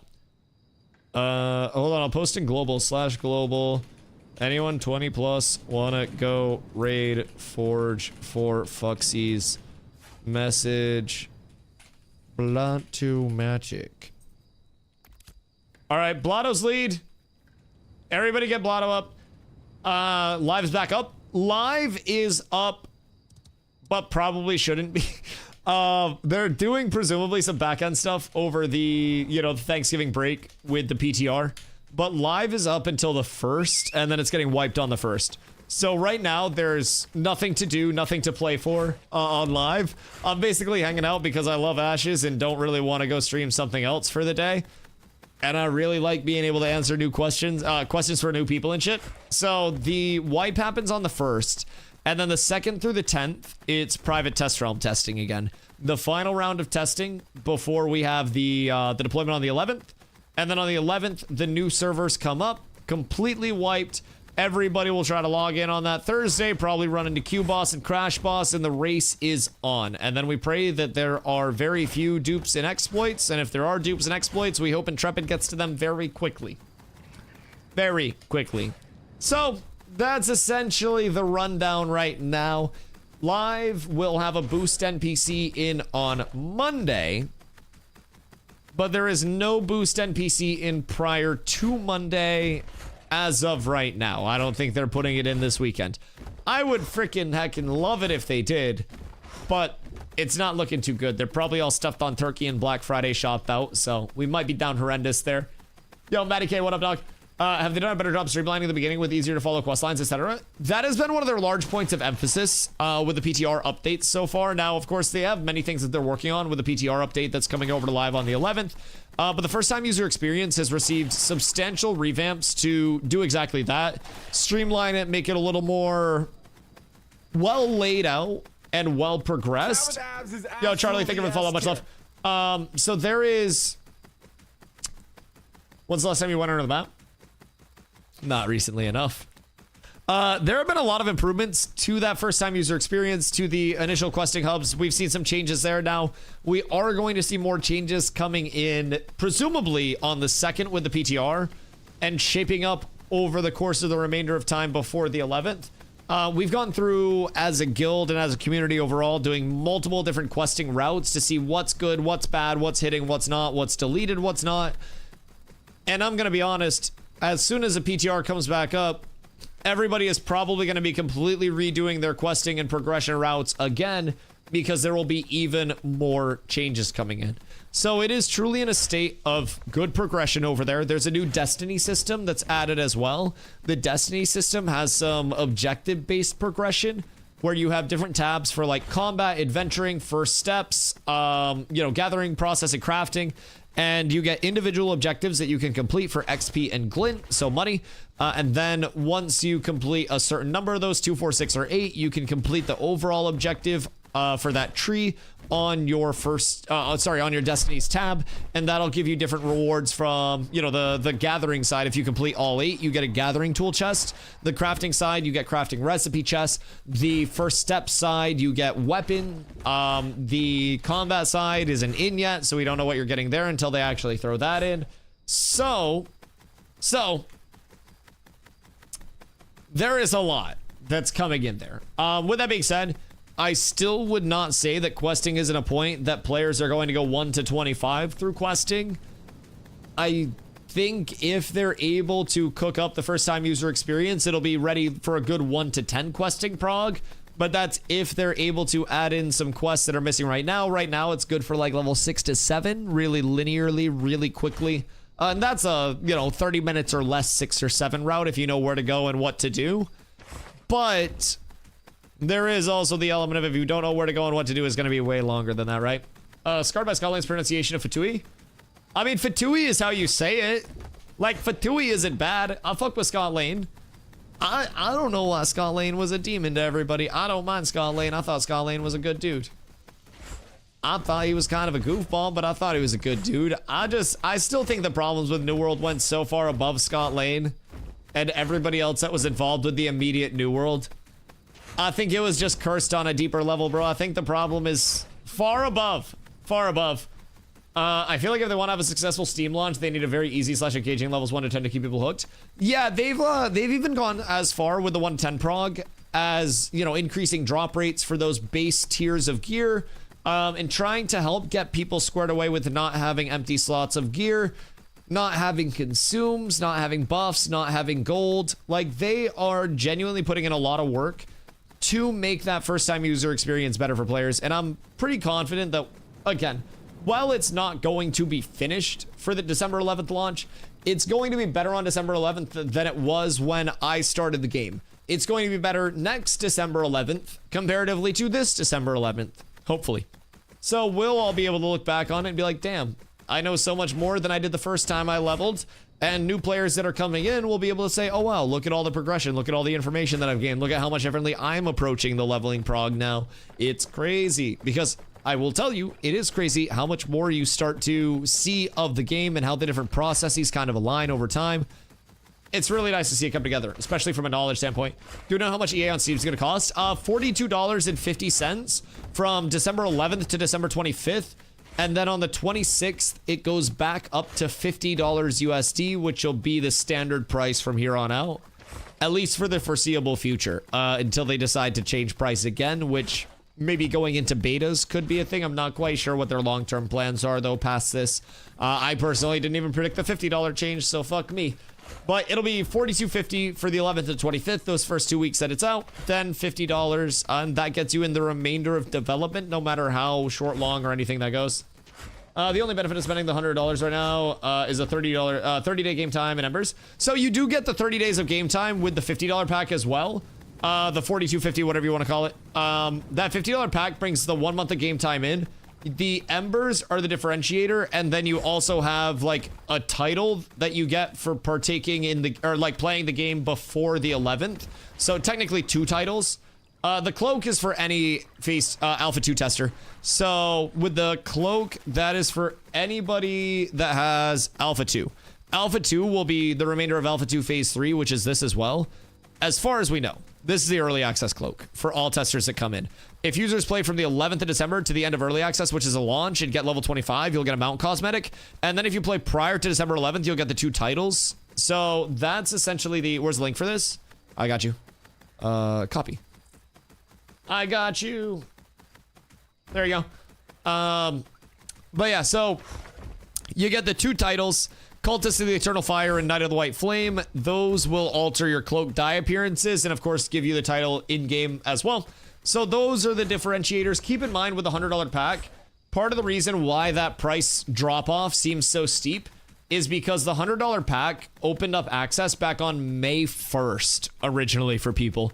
So this is basically like the end of the lifespan of that $100 pack as well. My recommendation for people is to absolutely wait if you're a new player for the 11th. You're still going to get the 1 month of game time when the sub does start. Keep in mind, your sub doesn't start until the launch of Ashes, not the early access launch, but the full launch. There's no sub in development. So you won't have to worry about that game time even being used until Ashes is a full game. You are in the entirety of development just from that 1 pack purchase. So I would just highly recommend for most new players, unless you have $50 that you're looking to blow for a title, or technically 2 titles, it's better to just wait for the 11th. I wouldn't recommend most people spending right now. Yo, Doja, what up? What's full launch? Probably, in my guess, not for a couple of years. Like, there's still a lot of Ashes left to come. I'm gonna be completely honest. They can say as much as they want that they're pushing for beta next year, whatever it may be. As an Ashes player, I have no problem saying that there is still a lot of Ashes left to be developed and be implemented. Now, with that being said, as development speeds up, you know, they finish core systems, they work on accessory systems. Those would, in theory, come in faster than the core iterations of let's get the world playable, let's get the settlements working, let's figure out the content, all of that, right? You know, the combat, the class systems, all of that. That's the core. And then you build upon the core and it just gets faster and easier to implement. So I wouldn't be shocked to see this speed up in development, you know, as it continues. But my guess is still mid to late 2028. There's so much that can change in between now and then. But my personal guess is 2.5 years minimum to the full launch of the game.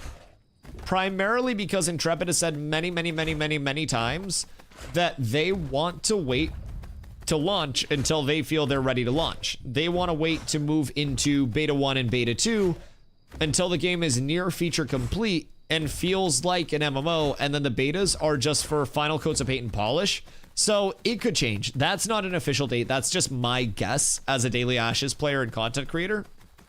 Everything could change on the way to that date, though. It could speed up, it could slow down. Steven has $110 million to blow on an MMO. Steven has enough money to say, fuck this, too stressful, and retire on a beach somewhere.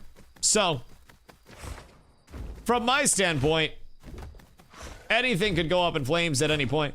there'll be a better MMO by then. Better is all personal preference, man.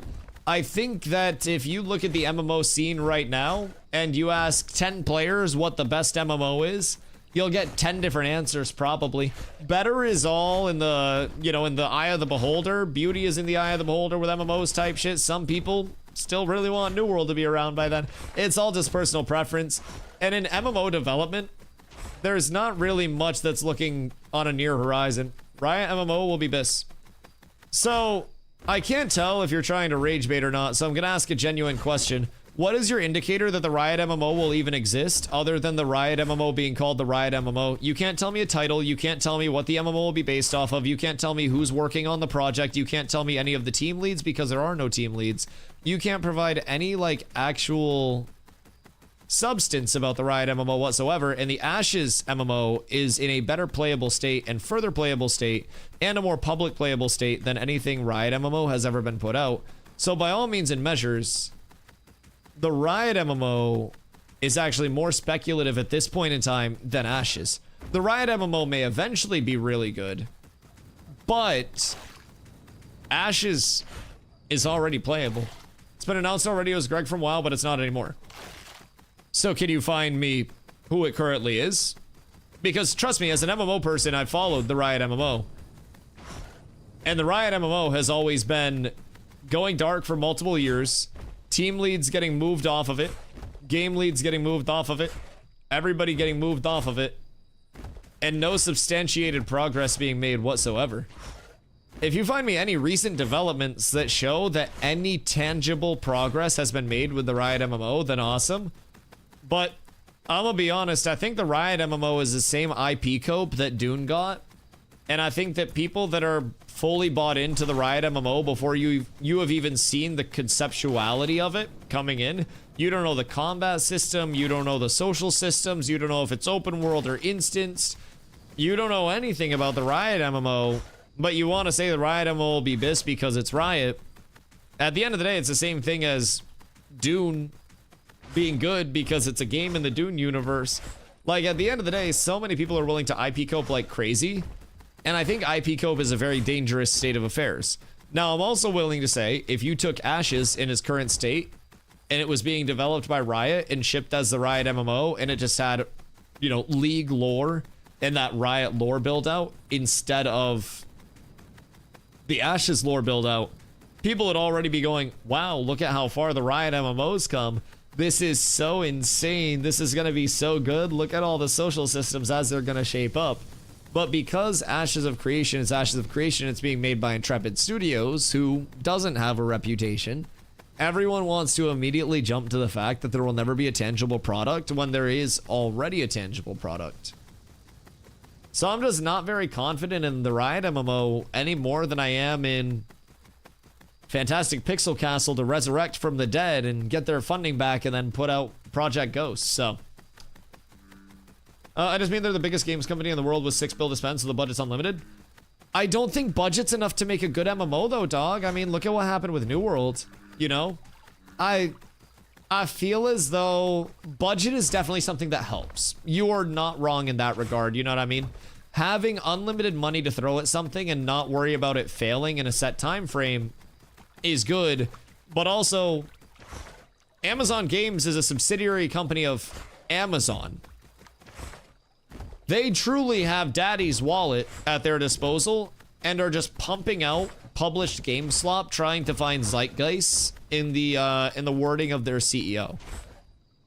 And at a certain point, if a game drops and is not an immediate and sustained hit, to those very, very, very rich developers, passion projects aren't interesting. Profit projects are interesting. And that brings up the question of, can passion ever beat out profit in today's state of gaming? Maybe, maybe not. But at the end of the day, I think it's just a matter of finding something that you actually believe in, whether it's Ashes, whether it's a Riot MMO, whatever it is, and just fucking hoping that it works out, brother, because at this point in time, the MMO scene as a whole is so down that we just need... I'm not even gonna lie, it's not gonna be something to come along. We need some things to come along. Because like I mentioned at the start, it's not even a matter of, you know, some MMO will come out and immediately be the best or the worst MMO.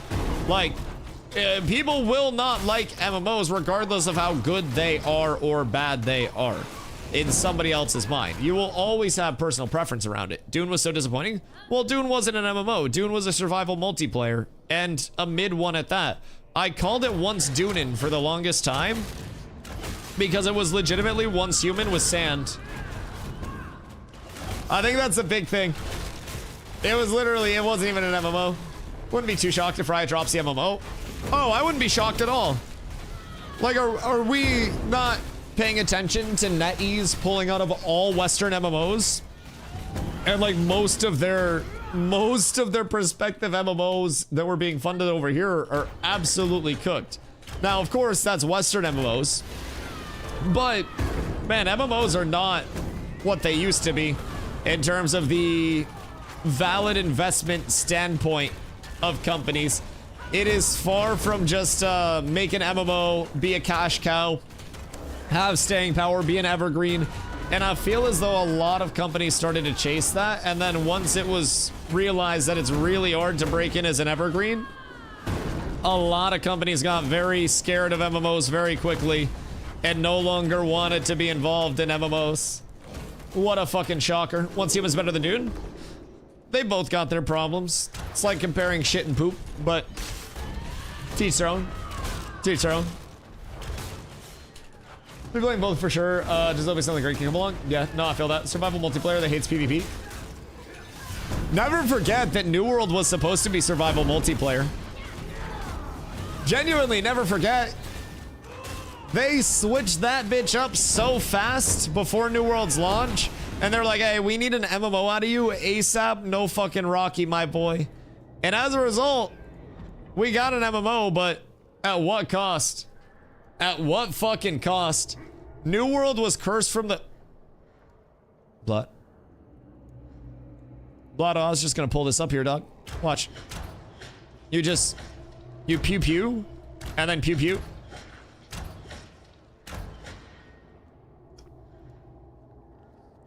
Blotto, you're a cuck for that. Motherfucker just taunted off me. You're a fucking rat. Try to mob train to this guy later. First beta was survival PvP, second beta was PvE. I'm gonna be real, I think that's one of the problems with so many games right now, though. I think with game development moving as quickly as it does, like Roger said, I mean, it's very possible that in the remainder of development for Ashes, other games come about and potentially take a portion of the player base, right? And I think that's entirely valid, but I also think part of the curse of modern game dev is that they are trying to adapt to the entire market as a whole and capture as much of a percentage market as they can, instead of just putting out a product that is executed in the vision of what their product was going to be in the first place, and then hoping that that product is good enough to pull out market share.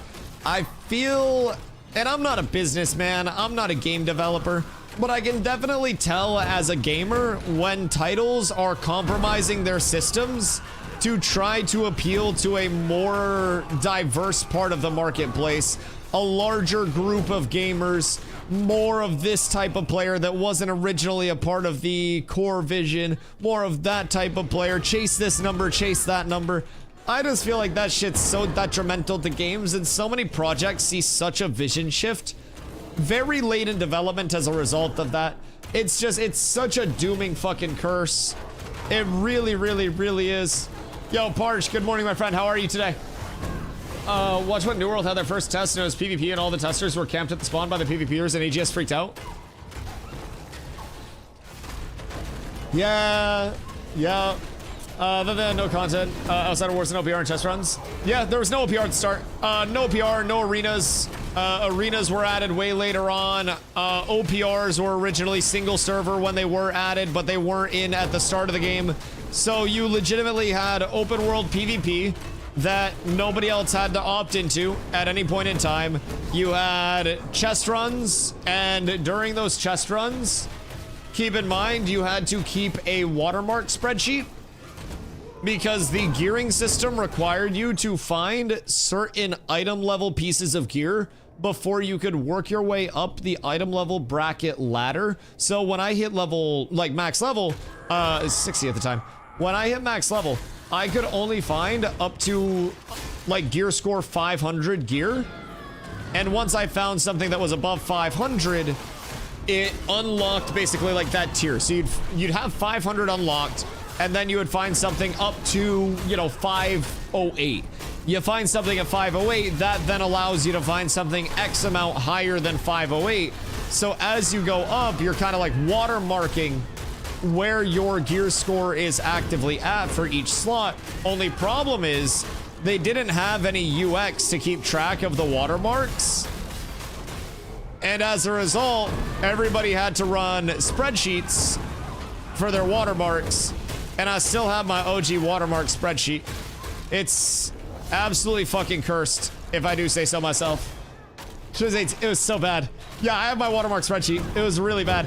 And then their evolution to us saying, hey, we really, really, really hate watermarking. And what we're doing as a result is just buying up pieces of gear and using those higher gear score pieces of gear to get around watermarking.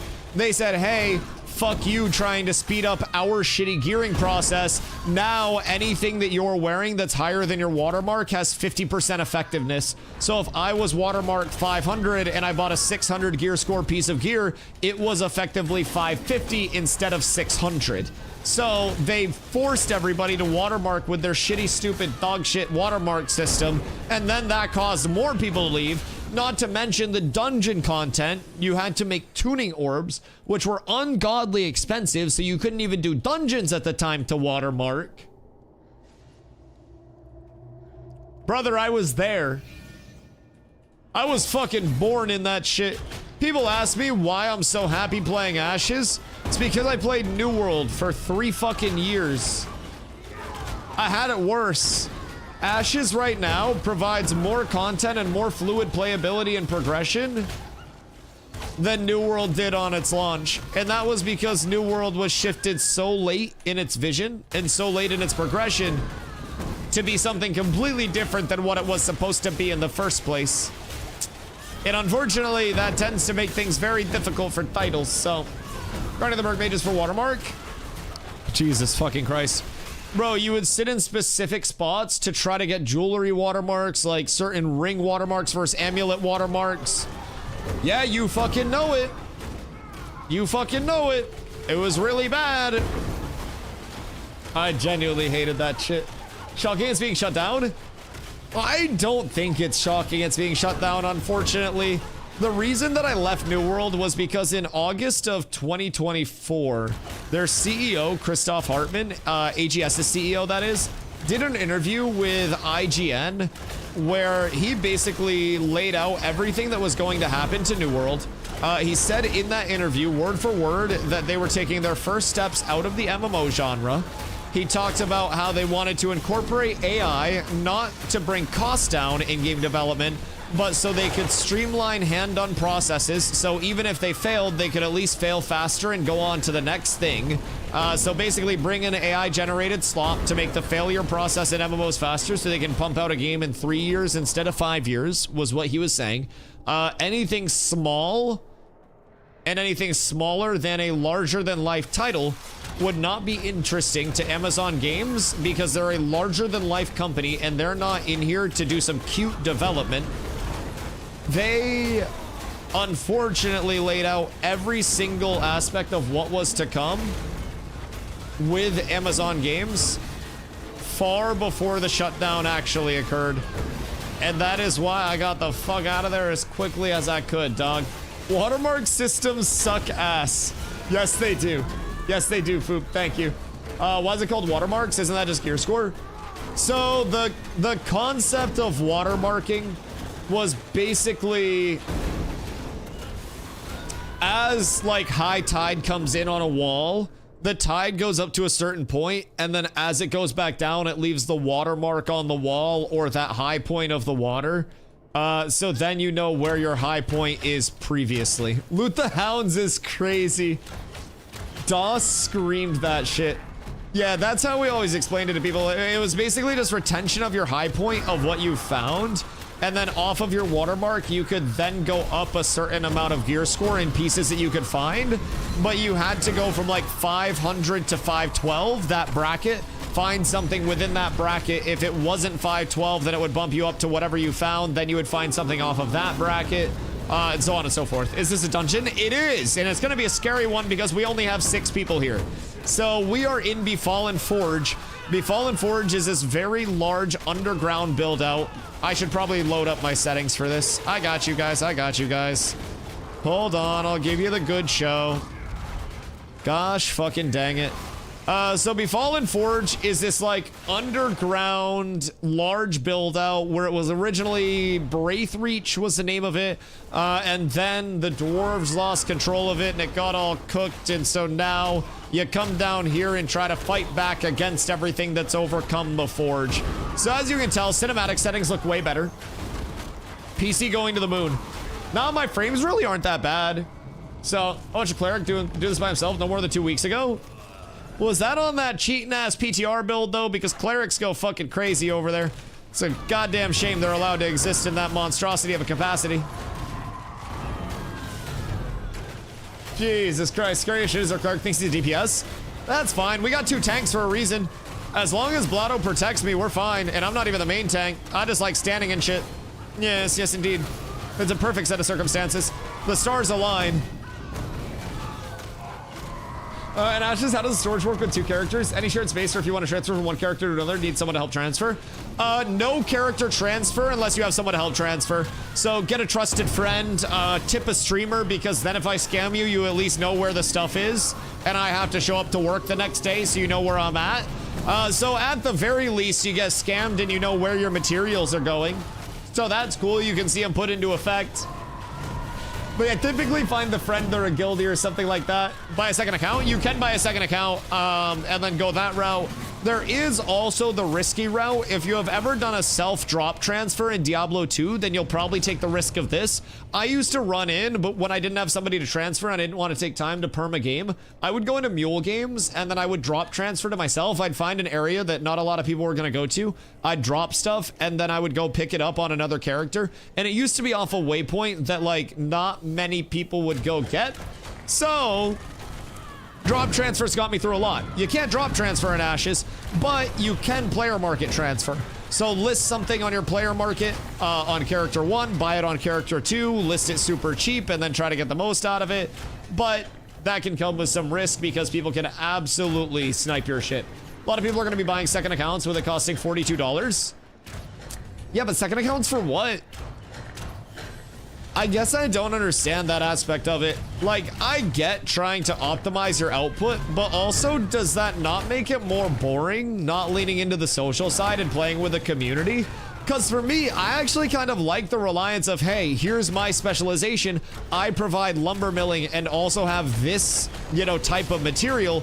Hit me up if you guys need this, and then I know who to hit up for this, that, and the other. I feel like that's a really cool community element of it, but pay the $42 just to be able to transfer shit to my alts. $42 to transfer shit to your alts and no gift or badge is crazy. I'm just gonna start shaming people whenever they don't have a gift box beside their name. Absolutely fucking heresy. Heresy, Bosun, I tell you. Disgusting behavior. Have you not thought about what's important to this community? Philanthropy, giving, and charity. It's me, I'm the charity. When good timing means an item's worth 200 gold versus 50 gold, having a second account can make a huge difference. In what sense, though? Because couldn't you also just invest all of your time in one thing and then have a more optimal output by having someone else that's simultaneously investing their time in that?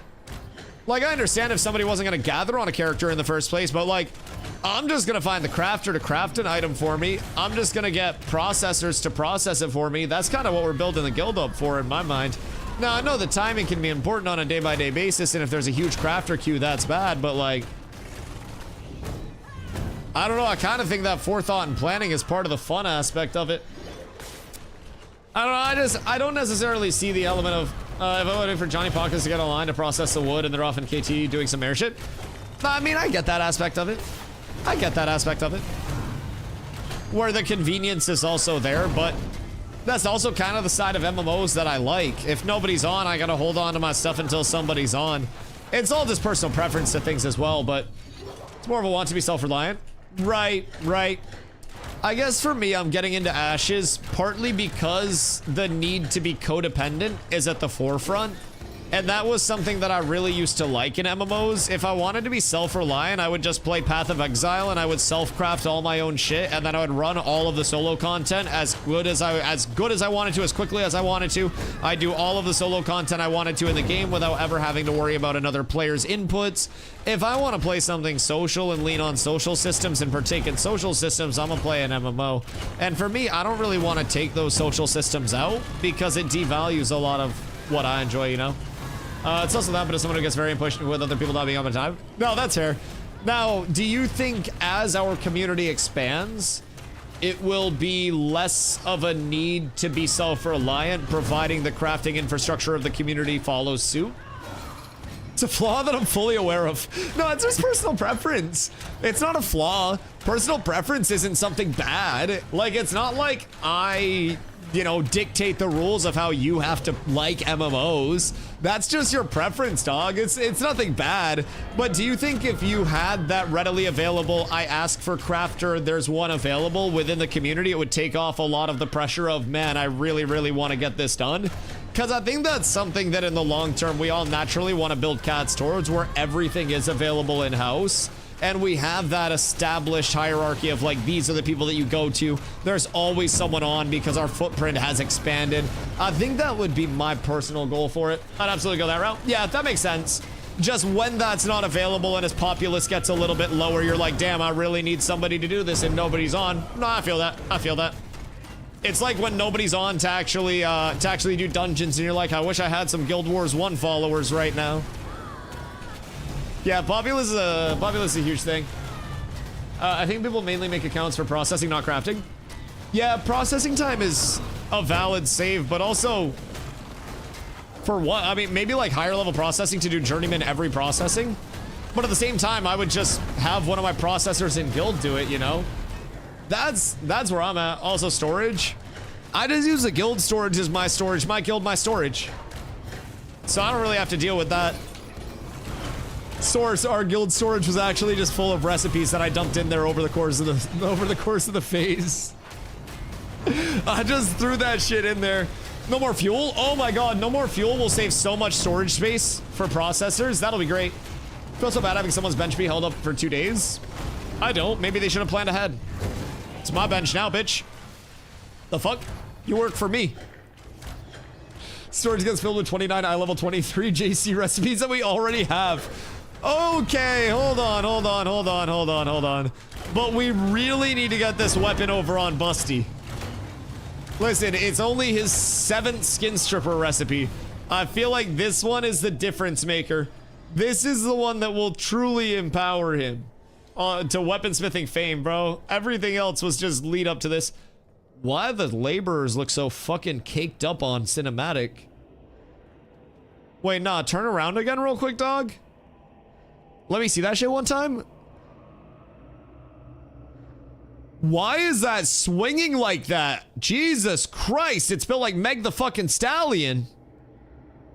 Cinematic settings offer some crazy shit. Wowee. Is everybody caked up on cinematic?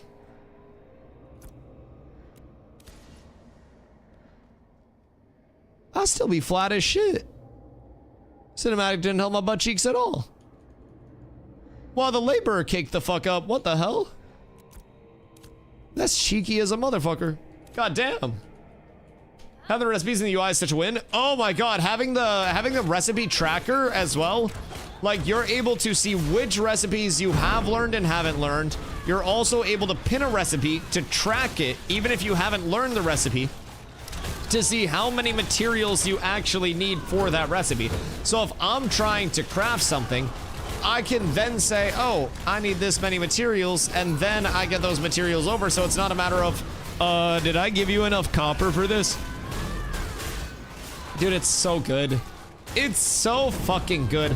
All of the changes that they are making, I think are steps in the right direction. Time to kill is going to be the hardest point of contention right now among players, but time to kill can be fixed with a further time to kill change and will be improved upon. Your screen looks so different from mine. What settings are you on right now? Because I'm playing on cinematic up in this bitch, and honestly, I'm holding 70 FPS. It's really not that bad. I don't know why it's not that bad, but horribly low. What's wrong with the TTK right now?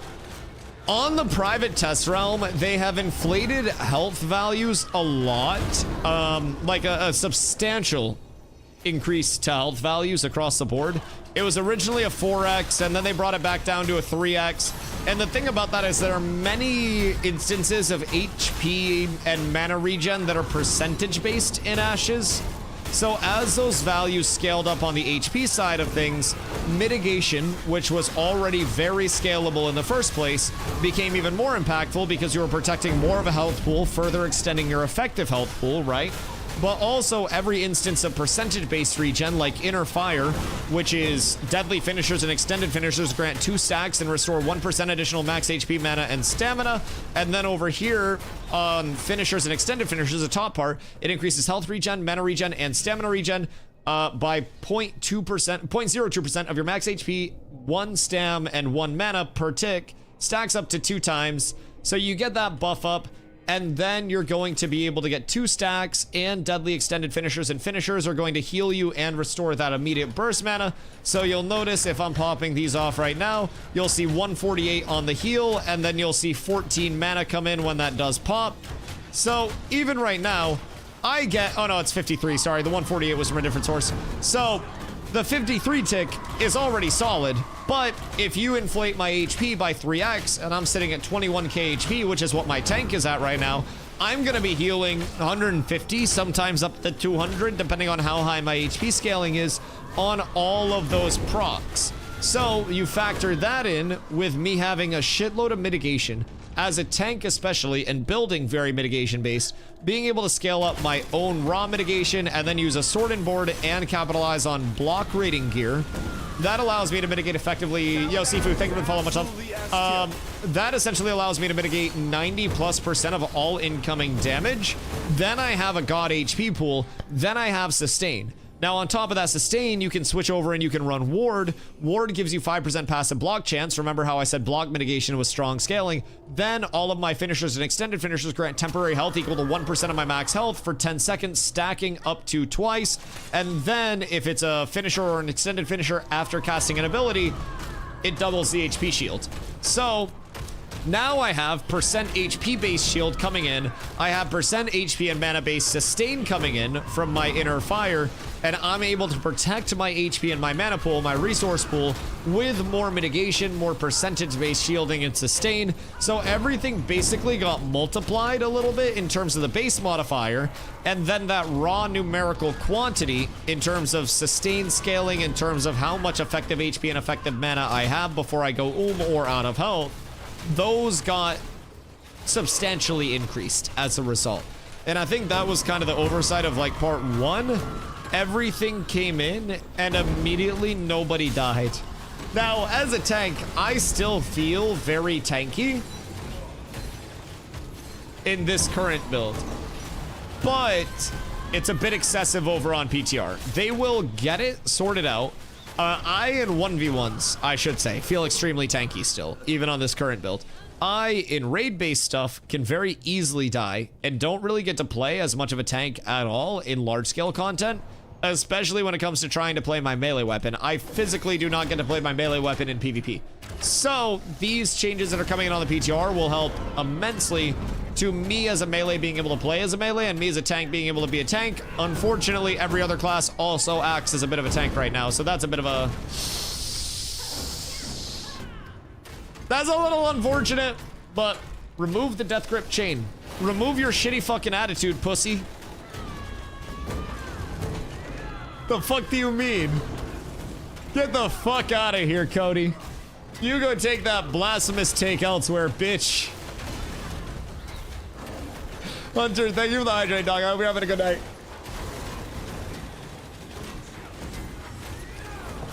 Most busted ability in the game. Just don't be out of position. If you're not out of position, then I'm not gonna pull you. Very, very, very simply put. Don't give me a reason to pull you, and I'm not gonna pull you.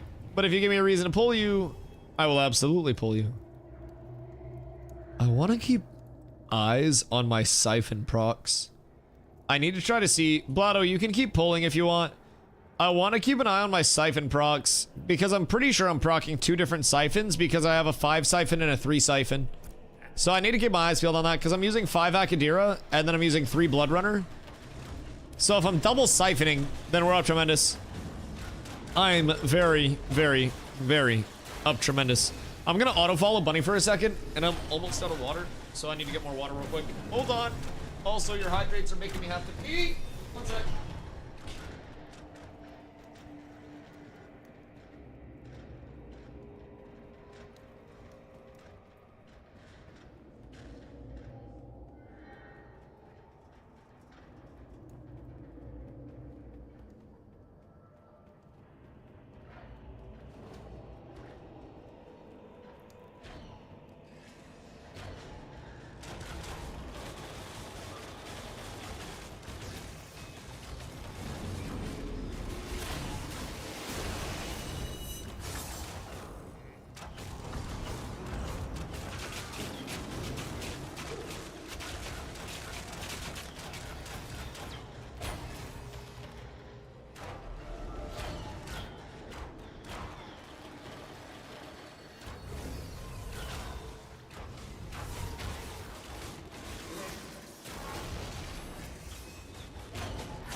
Cat with abs is absolutely S tier.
Good day, we're back. All right, so what were you testing here? Yo, Crimson, thank you for the follow. Much love. Chair's such a gamer? Yes. Yes, it is. Chair, go crazy. Got the whole server in here? Oh, dude, we got everybody out here. All right. So what I need to test is...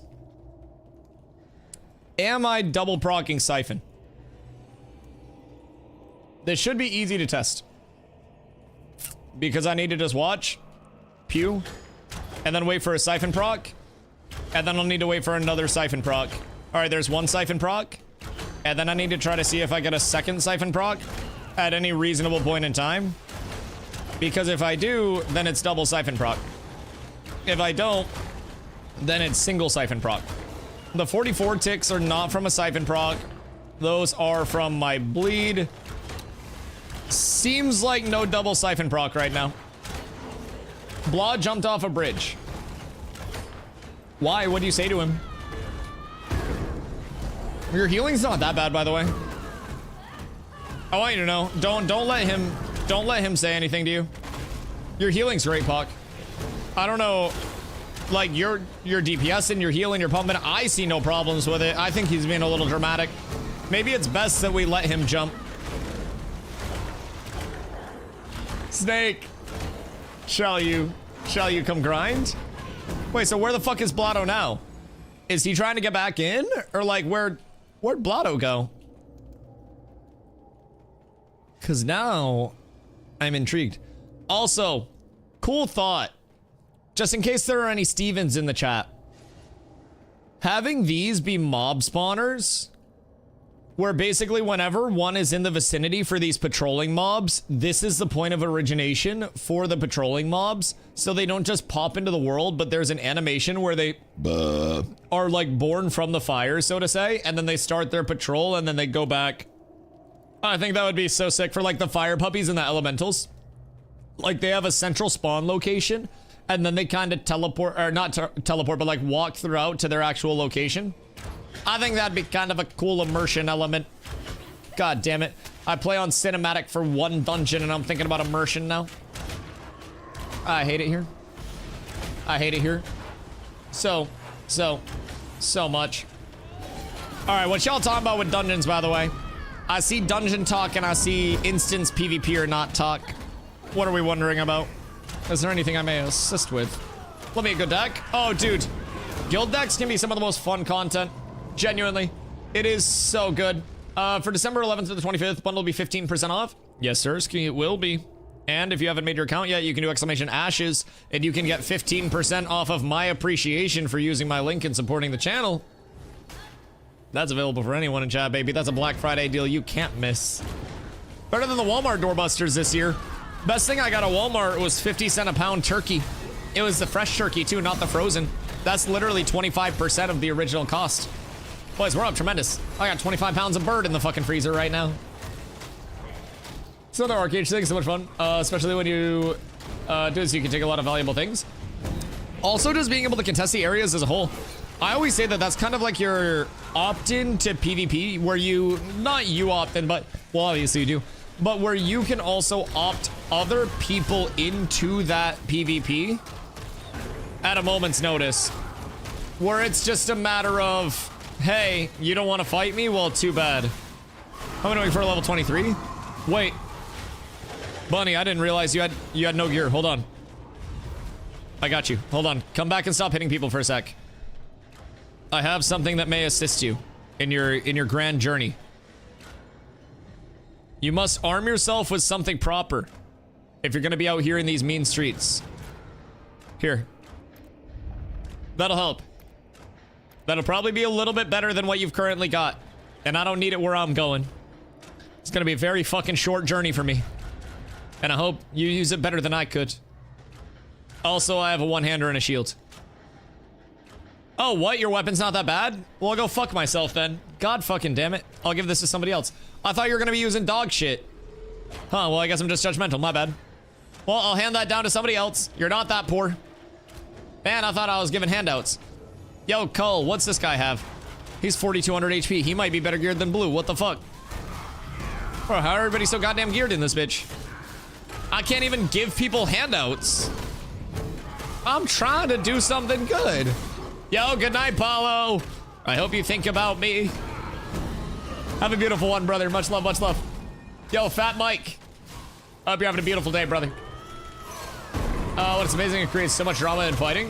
Whenever I say that it's something from Arcade, I mean it in a good way. Yes.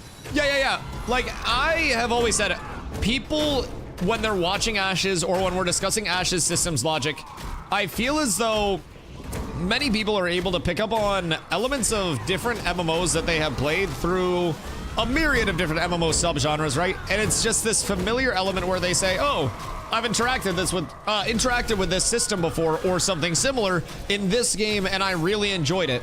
With Ashes and the catalog of systems that they're compiling, I actually feel like they are putting together a lot of complementary systems instead of just slapping everything in place to, you know, have as many systems as they possibly can. I feel like there are certain titles right now that are most definitely focusing on having as many systems as they can. And then there are titles that are focusing on having many well-intertwined systems that present a good loop. And I feel like Ashes is in the latter part of that. There are most definitely systems in Ashes that seem kind of off and seem kind of standalone until you factor in how those are going to interact with total character scaling, total accessibility, development of the world. Look at how that's bringing in different roles of players. Dude, it's fucking nuts. And everything has an impact, from family system to religion systems in the long term to the housing systems. It's nuts how, and again, this is just my opinion, well planned out the interactions are with these systems. It seems like there has been such a clear and defined catalog of this impacts this, which impacts this, which impacts this. Their crafting web, so to say, of trade skill interactions is unbelievable. Unbelievable. With the, oh, God, I'm in a dryer. Anyways, unbelievable with how many interactions there are, you know, across multiple different aspects of crafting and progression. Then you factor in how many settlements have to work together to actually achieve that crafting in the first place. So it's unreal. I'm just really impressed with how things are starting to click together. And I personally hope, why am I getting ragdolled here? This seems off to me. I personally hope that the core vision of Ashes doesn't get compromised at any point. I think if they are able to, you know, just follow through with the remainder of development in the way that they have said they want to, and execute on the core vision and that dream of Ashes could genuinely be something special that appeals to a lot of players of various types. It's a very, very, very create your own gameplay loop. It's going to have everything from competitive-minded loops to something as casual as, haha, I own an apartment and decorate my apartment all day. It will have so much for so many types of players, and this asshole is teleporting into walls and shit. All right, everybody get your melee weapon out. We can get him if everybody stands right here in melee swings.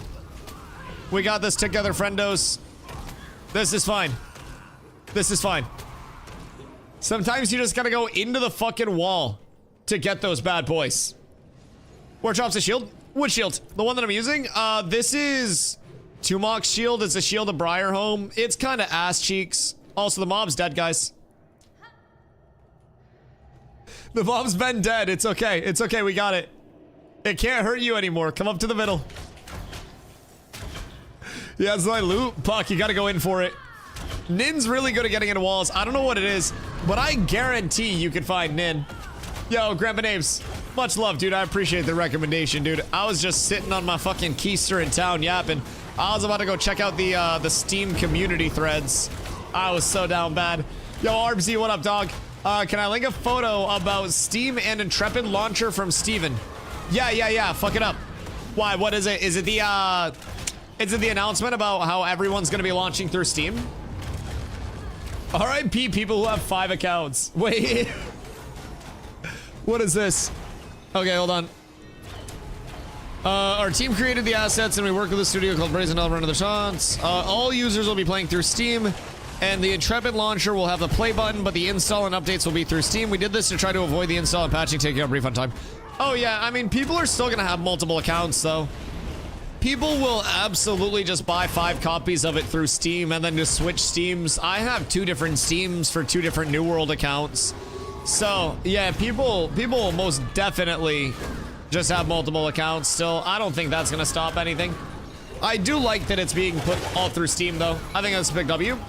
Yeah, I like that it's being put all through Steam. I think if that's their primary, you know, emphasized platform, should help get more accurate numbers around how many players are actively in, which is a cool thing for us. I don't think it's necessarily necessary because they obviously have the numbers on their end, but it's a cool thing for us as players to be able to have access to. Also kind of a gift and a curse because as population dwindles, you will naturally have everybody coming in with the dead game allegations. Every single natural content cycle, people will absolutely think that Ashes is going to fucking die and that it's all terrible. It is bound to happen, guaranteed to happen in every way, shape, and form. So just be prepared for that. There'll be bad that comes with the good always. But yeah, I have no opposition to the Steam stuff. I think if Ashes is able to do well in the long term, Steam being a centralized platform for it could also serve as somewhat of an archive of how Ashes' overall progression is actually looking. If people are very, very, very not happy about Ashes on December 11th, even if it's mixed or slightly negative, and then December 11th of next year, people are way more positive about Ashes, that's going to tell prospective new players that Ashes is evolving and is improving over time, and that can actually be more of a testament to a game in the long term than it can be a detriment in the short term. So, everyone's worried about Steam reviews. If you're worried about Steam reviews, then that tells me you're not confident in Ashes in the long term. I'm here for the long term. My guild's here for the long term. I'm here as a streamer for the long term. I'm not going anywhere. We're not going anywhere. Even if the Steam reviews are bad on launch, that's not going to stop me from going at it. I think over time, reviews, sentiment, and everything will continue to improve as long as the project continues to exist and development is made. So, Steven playing the risk reward in real life? I mean, that's essentially what it is. Everything's a cost benefit analysis. Oh, what the fuck is up with my raid frames? What the hell? Gameplay, party and raid. When a group, show group allies in party frame. Oh god, wait, that's awful. Oh, Jesus Christ. Oh, wait. This is a healer setting, huh? When in a raid, show group allies in a party frame, and then show group allies in both party and raid frame. So if you check both of these, this will give you the debuff bars if you're a cleric that needs those, and then you'll also be able to have the raid frame up for easy hover casting. Raid frame 100% of the time. If you're a support, you probably want to have group frames. It's annoying, but it's important to be able to see like what debuffs are going out. Probably more so for like bards and stuff, or I guess if clerics are purifying shit. But there is valid information that comes from that, just not for me. I'd rather just be raid frames all the time. I don't know you could do that. I feel like that's newer, because I also didn't know you could do that. I was very confused. And when our group converted to a raid, it was on by default, so I feel like it's a relatively new setting. If it was on by default, and I didn't know that it existed, then that probably meant that... Probably meant that it's new. It's easy on both party and raid once you get the hang of it. All debuffs are on the right. Oh, down in this bottom right corner. Is that everybody's debuffs, or is that just your own debuffs? I've always heard people say that there's such limited debuff visibility over there. Like, I see the little icon for mine, although that's a small-ass icon. So, like, I can see that. Blotto, get debuffed. We'll see if I can see Blotto's once he takes damage and shit. I don't think I can. That's tragic. Blotto, go tank something so you get... Oh, no, I can't see Blotto's. Okay, word. Yeah, no, that's easy as shit. So why would anyone use party at that point? Because it's easier to see the debuffs? Maybe? Maybe just to move your group somewhere else? Weird. What have clerics been bitching about? Have the debuffs always been on the right side of that as well?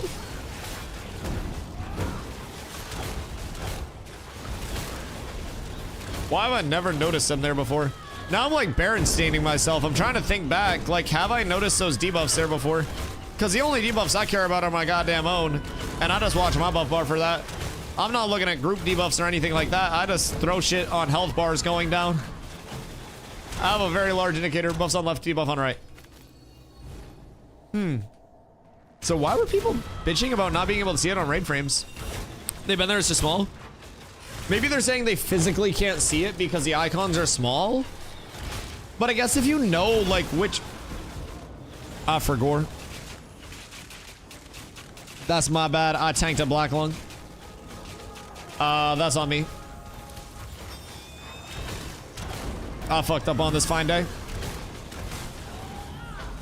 I have nothing to hide. I fucked up. I ignored the cast bar entirely.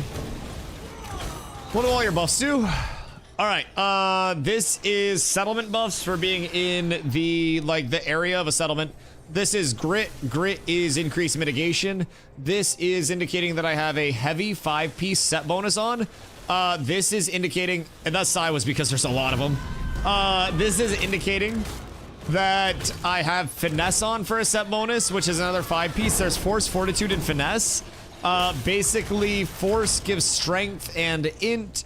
Finesse gives dex and wisdom, and then force gives strength and int, sorry. Finesse gives dex and wisdom, and then fortitude gives con and ment. And then I have thorns. Thorns is a ranger buff.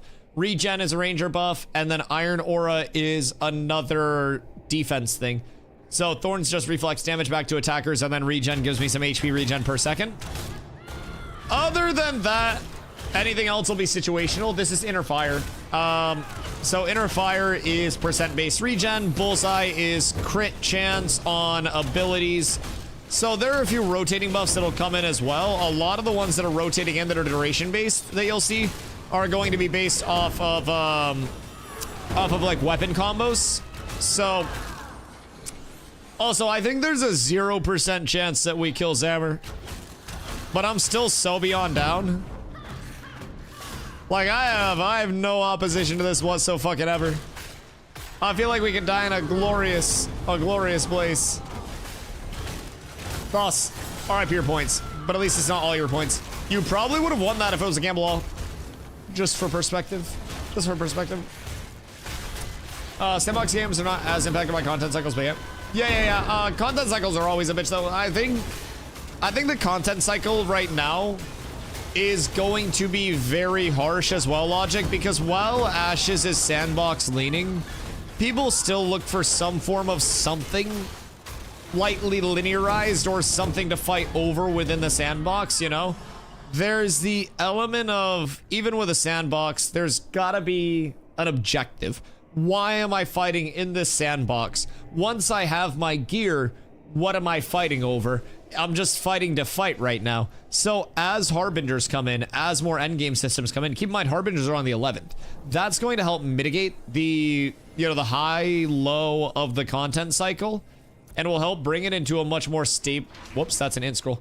A much more stable state, at least in my opinion, where we won't see as much of an immediate ebb and flow of players, especially those players who are reaching high level, who are getting their gear sets squared away.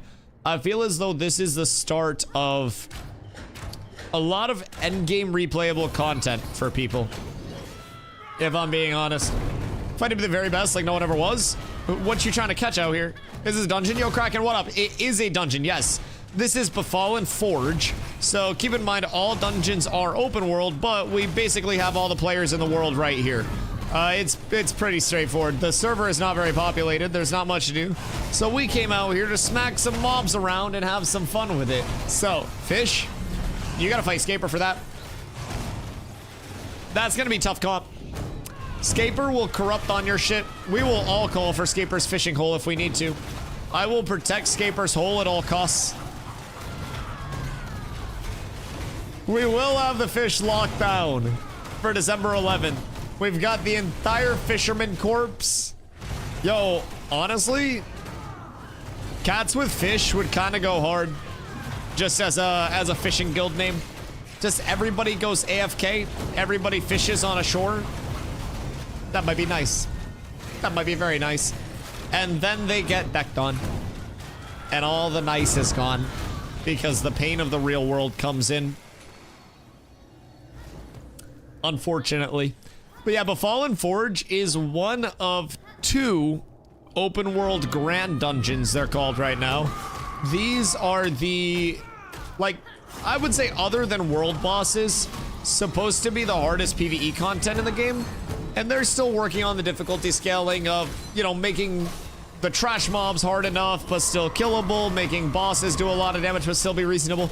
These are intended for minimum like a group if you're doing named mobs or trash grinds. Ideally, if you're trying to do bosses, you're going to be bringing in multiple groups, probably a raid if we're being real. It does get hairy in certain parts, and even with good gear, you'll notice things hit very hard. We're going to go down to the bottom for Forge Lord Zammer's room here, the final room of the dungeon. And we're probably going to die a beautiful, beautiful, beautiful death.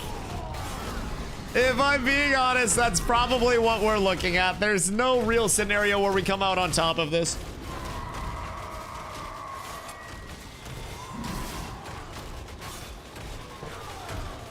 Cheese it.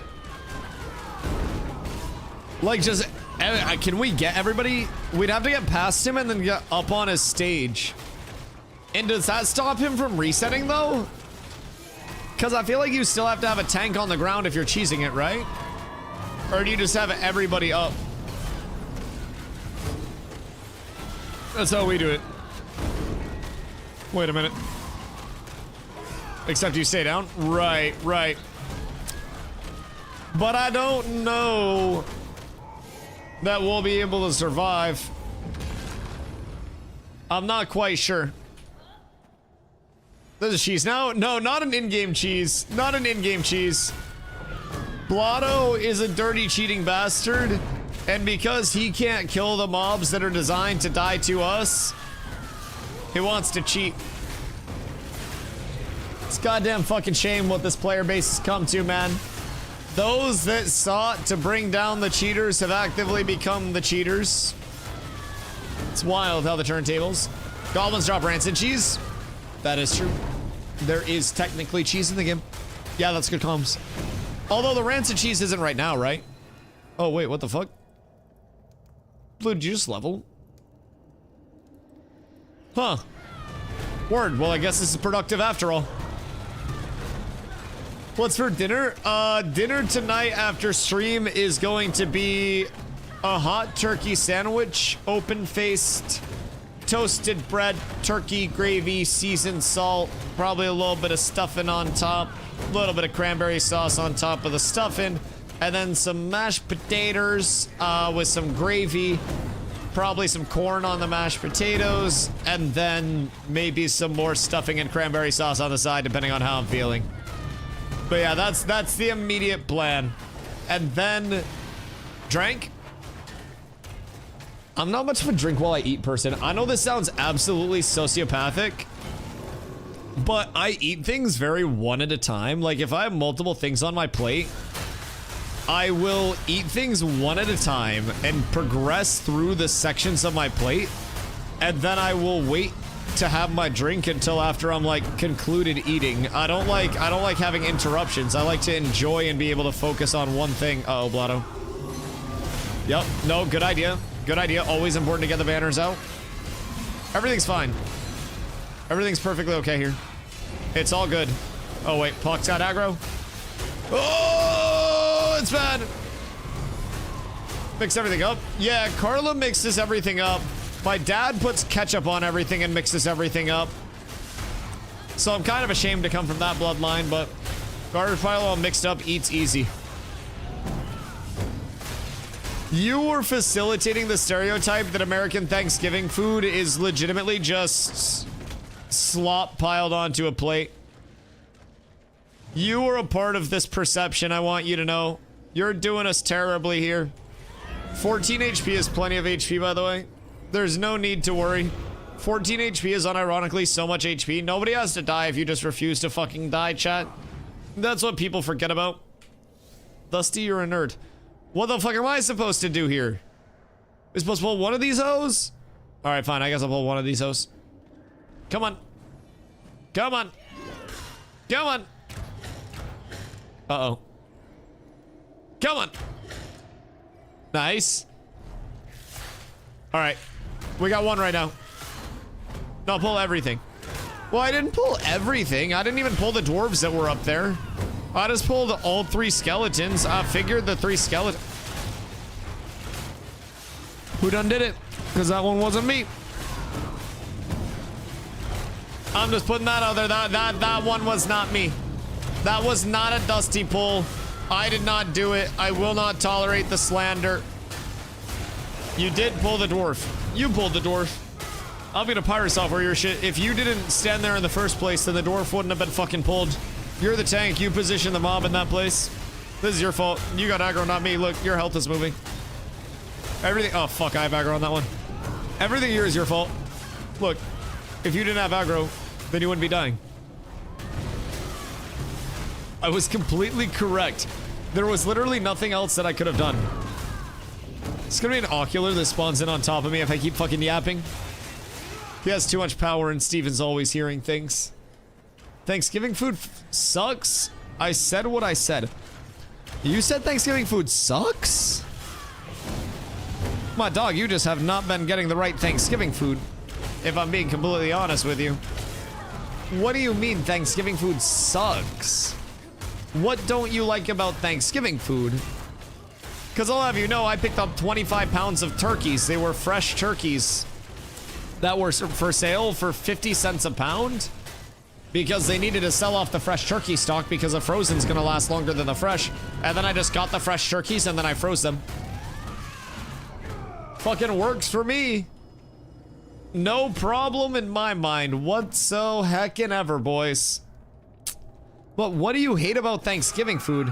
I feel like Thanksgiving food is so ungodly consistent.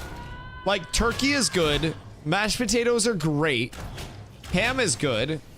You get a lot of value from a turkey. Oh, dude, you get so much value from a turkey. Between turkeys and between, like, whole chickens, not living, of course, but, like, we've been getting whole chickens on sale for 97 cents a pound. And then when we don't have that, we're getting other cheap meat. Like, it's so nice. Make a soup out of the bones. So what do? Do you just, like, soup or, like, bones in a pot with water and then stock? That's what you make your stock out of? And then you just throw other shit in there? Yeah, green bean casserole. Green bean casserole also fucks. Yes, I have green bean casserole in the fridge right now. I have, like, I brought home, like, 25, 30 pounds of Thanksgiving food from the family Thanksgiving. And then we also went to Walmart and got 2 birds at 50 cents a pound. So I have 25 pounds more turkey in the freezer waiting to be cooked up. Advantage is that I have a rotisserie. Deep fried? I don't have a deep fryer. Nor do I want to fuck with deep frying a turkey. It seems like so much can go wrong with deep frying a turkey. I'm going to see if it can fit in my rotisserie. But if it doesn't fit in the rotisserie, then I will just roast it. Very simply put. But the birds we got are, excuse me, are 10 or like a little over 10 pounds. I have hiccups right now. I'm gonna die. So it's not like they're absurdly large. And there was plenty of space on the rotisserie when the chicken was in there. And I think we could have fit 2 chickens in there at once, like just girth-wise, which makes me think I can fit a turkey in the rotisserie. So I'm assuming a rotisserie turkey with just a bunch of, you know, general seasonings and stuff is gonna go hard. I haven't had a rotisserie turkey before. I've had a whole shitload of rotisserie chickens though. And then I'm going to probably make a gravy out the drippings. And then make a soup out the bones. Boil the bones with like a carrot, celery, and onion, then strain it, and you got stock. Carlo, we got objectives. When we cook these turkeys, we're also making soup after. It's so crazy how long editing takes. I'm on minute 2, and I've worked for 4 hours. Yeah, but once you get fast at editing, then you'll be on minute 3 after 4 hours. And I feel like that's what they don't tell you about the grind. And if you embrace the grind, then someday you'll reach the point of ascending to points you never thought ascension was possible. What are the turduckens? The turduckens, they exist within us. However, we cannot be violent to ducks or the sandaled one will be violent to us. We cannot. We just do Italian food for Thanksgiving now? It's so much better. Like spaghetti?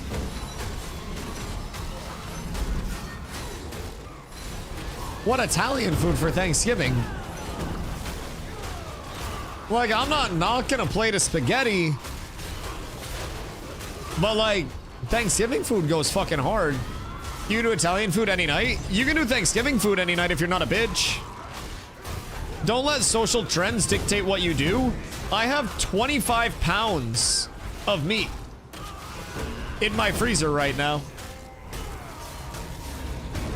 Listen, I never know what people's holiday traditions are. I feel like it's racist if I assume that everybody celebrates Thanksgiving.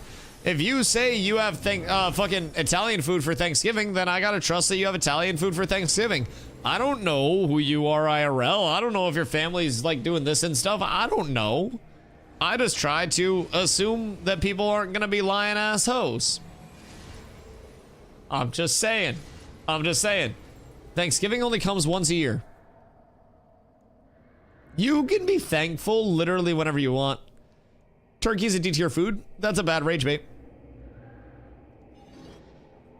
That's not even a good rage bait. It's just a bad rage bait. Not even a rage bait that deserves a response. It depends on how you cook it. But like bad turkey, D-tier. Agreed. Dry, stringy, turkey, D-tier. D-tier. 1000%. But juicy, dripping turkey that looks like your mother when she sees me, S-tier turkey. I will stand on that. Some nice, delicious turkey. Shit, I might thaw out a turkey just to rotisserie it and show you how good it can be. Turkey has a Y-tier range. I think most bird does.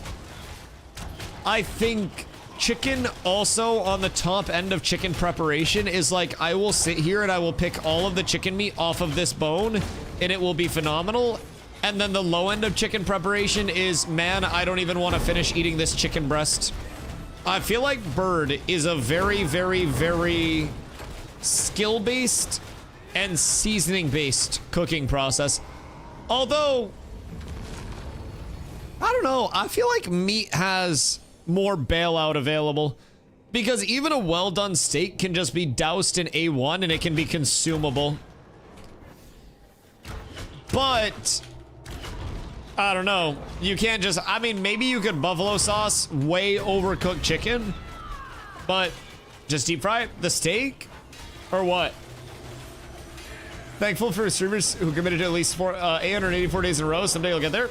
Wait a minute. Wait a minute. What am I at right now? I don't even know my streak. I just add one to the number every single time. Yo, Alex, Andy, what up, dog? Question for any of you. Can't seem to find the news on Ashes. When it comes to Steam, do those with the Intrepid launcher get a choice to go over to Steam? No choice. We're all going over to Steam, whether you like it or not. From the big man himself. So they'll be... That's not good. That's not good for business. That's our one healer. Well, this may be the end of this adventure here. Good news then, yes. He came out today and said that everybody would be going over to the Steam side of things. It'll also allow updating to take place through Steam before you go into the Ashes launcher, so I don't mind it at all. It'll give, you know, an hours played metric, which will be cool for the Steamers. There'll be a player-based poll through Steam charts, presumably, so that'll give us a little bit of information there. So I look forward to it. The only question is how the, like, previous entitlements go with older packs and stuff, but I'm sure they can get that all squared away. I got a Mount Cosmetic added to my account, and then just like that, I had my Mount Cosmetic in game, like, the next day. So, I think it will long-term be a very good move. Just centralize everybody in one place. Again, get the patching there before you even launch Ashes. So for new players coming in as well, it is down to that Steam standard refund policy where you have 2 weeks of game ownership or 2 hours of game time to get your refunded. So, my opinion, not a ton for an MMO, right? Not the most. But still a refund policy nonetheless. So the fact that they're making an effort to maximize, you know, what you actually get out of that refund policy, I think is great. Making sure that the patching isn't going to be something that cooks all of your 2 hours, because it will be a long download and a long patch, I guarantee. And it's going to be chaotic for people to try to get that all installed, especially when the servers are going live on the 11th. I predict some outages, I predict some queue bosses, I predict some crashes, and I know this may be like some Dustydamus level shit, but something tells me it's not going to be all sunshine and rainbows and cheery and, you know, rose colors on the 11th. I think it'll be fine, but I think there will be some jank. It's funny about a second account that has a beta option and realize I can't give it away because it'll be account trading. So I'll have my second account going for the 11th. What are you going to do with the 11th? Or what are you going to... With the 11th. What are you going to do with the second account?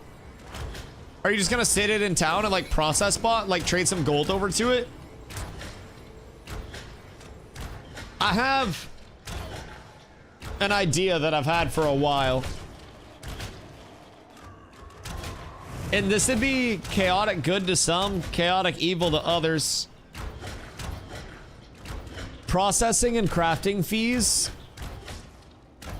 being paid in glint instead of gold.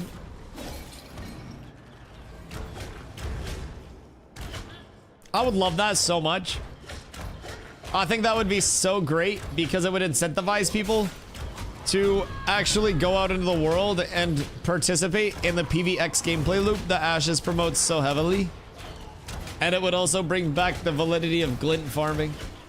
It would be phenomenal. Phenomenal. I would love it so, so much.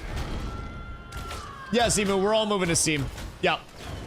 The sandaled one said it earlier today in Discord and confirmed it, but they've been talking about it for a while. Steven said the Intrepid launcher will have the play button, but the install and updates will be through Steam. We did this to try to avoid the install and patching taking up refund time for players.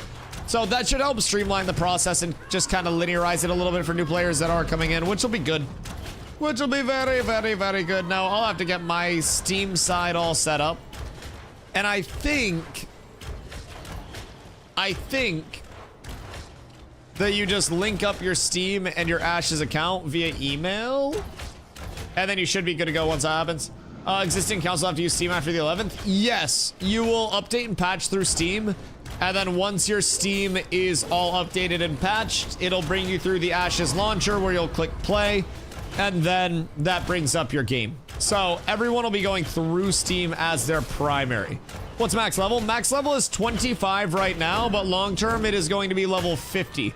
So there is a lot of progression still left to come. There's a lot of the playable world still to come. And there's a lot of Ashes still left to come, if I'm being completely honest. But we have our next level expansion coming in God knows when. I'm hoping within the first few months of next year would be really nice. And then from there, having secondary archetypes coming in shortly after that, you'll have, you know, basically a primary secondary class system where you can combine two and the second will augment the abilities of your primary. So if I'm a tank and I go tank cleric, I can see some of my tank abilities giving more healing properties than they normally would. So there's a lot that's going to be coming in with Ashes. As the level cap expands, you'll have more areas of the world becoming valid, more ways to progress becoming valid. You'll see a lot of the social systems coming through. It's also a very long-term leveling process.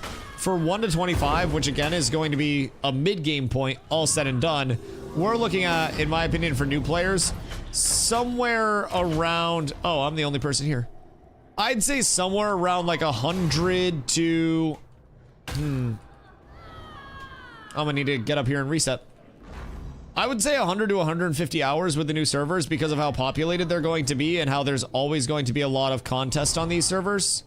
I think anywhere that you go for a mob grind spot, you'll be... I'm so fucked. Zammer's trying to Zammer me. Oh, fuck, this is bad. Oh, shit. Wait, I can still get up. Everything's fine. Huh. Oh my god, I'm fucking the jump. I'm so scared. I got him to reset at least, which is nice. He stopped cyberbullying me if I don't pull him again. Oh god. Everything's bad. So, now I'm trapped. And I'm also fucking borking this jump every time. Hold on, we got this. Alright, we're set. Everything's fine. This is why I don't do jumping puzzles. Everything is bad. Surprised how long y'all lasted. I have never heard that before in my life, Pock. I genuinely want you to know. That is a fucking first for me. They should make one server full PvP as well for the diehards. I don't know that they're ever going to have like variances in their server structure. Now keep in mind, as we go past level 25 for our level cap, we'll be forced out of the Riverlands, which is then going to lead into us interacting with the Harbingers and the corrupted areas more. So in certain areas on certain servers, you may see an entire biome corrupted and force flag lawless PvP no matter what's going on, and that could be an endgame area that people are incentivized to actually go to. So we will see the element of that being possible on a server, but it's also going to be dependent on like server player actions. Starting areas are going to be exempt from those Harbingers, but if you have them in the desert and they're expanding like mad in the desert, expanding like mad in the Goondark in the tropics, and then you have a bunch of other biomes that are coming in the long term that are not going to be starting areas, and those are all getting corrupted simultaneously because your server's in shambles, you're gonna have pretty much a full PvP server just as a result of player actions. So I don't necessarily know that they'll have any specific denominations of like, this is a full PvP server, but there is a potential for a server to eventually go full PvP, more or less, especially in the functional areas. Yo, Carol, what up, my dude? How are you? Do you know how to do the flame boss that explodes in Forge? Nin, if you drop the clip, yeah, that one was a very educational clip. That probably gives some good idea of what to actually do. Have 40 people? Yeah, that can be a good start. Unless, what happens if all 40 of your people get insta-cooked? I'm talking like a full one-shot. What up? Do we want to try again? I think we die if we try again. If I'm being honest. Is that your old one? What dis? You made that by yourself? Hey, yo. This is huge. That's actually chunky. That's very chunky. Cat with abs is That's a nice bow if I do say so myself. Yo, Wets, thank you for the follow. Much love. I appreciate you. Got her just one type this time. Do I believe in you? And can you get back down here without aggroing a bunch of mobs? Like, do you need me to... Oh, God. Alright, I'm gonna watch you from up above. Never mind. I got it down here on the ground level with you, my dog. I'm here for it. How did Blue just flag? What in the goddamn beef Hellington? What am I missing here?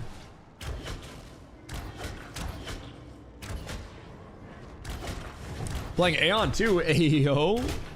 My man's playing the Booba simulator. Phenomenal. How are you liking Aeon 2? How many subscriptions do you have?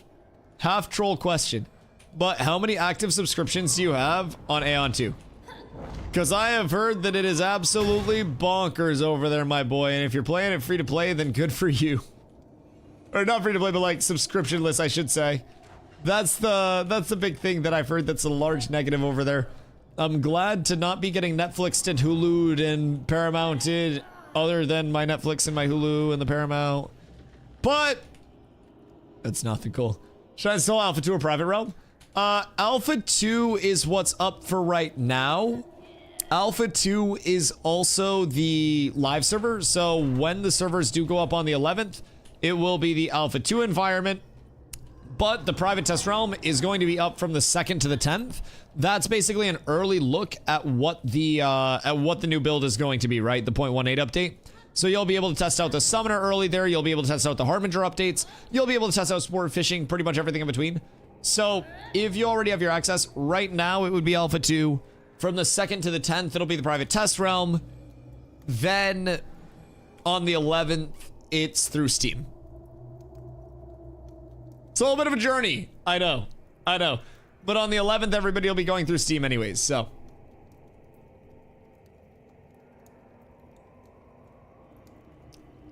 Never noticed the account inventory updates on the Ashes page. Looks nice now. What'd they update with it, Hoofsy? Did they just like clean up the UI or something? Or what are they doing over there? I should probably go check it out for myself. Dude, I have so many tabs open right now. I do not want to open another tab. I refuse at this point in time. It's cooked. Oh, I can't wait for the 11th. I am so ungodly excited. If we had 4 more people, we could do it. If we had a Bard and a few more DPS, we'd be absolutely fine. I agree. But Zammer also just one-shots people whenever he wants to. You see all your unlocks with details and icons? Ooh. That's very nice. You're prepping for the cosmetic store. Can I ask, how much have you budgeted towards cosmetics? Like monthly? Out of curiosity. Be as descriptive or non-descriptive as you want to. Well, Hoofsy has actually budgeted towards having cosmetics. He is full prepared for the grind here. I have a feeling it's more than I want to know. I also have a feeling my impromptu transmog purchases will add up to more than I want. Although, if the referrals are working at that point, and then other people are buying, then I can get the in-game money trickle down. Then I have the skins. It's no more than I can miss without concern. Hey, fair. Fair fucking game. I mean, if you got that expendable, then you either buy stocks or skins. And if you already got the stocks, then you buy the skins. How many people are going to get mad about the FOMO skin system and the predatory monetization of ashes? Fubo, there's no way you're spending $0 on skins, by the way. I call absolute cap on that. I call full Kapinski. Oh, well, Blotto, there's a banner over there for you. If you can get to it. Oh, Blotto's dead. The one more. Ooh, they almost got him.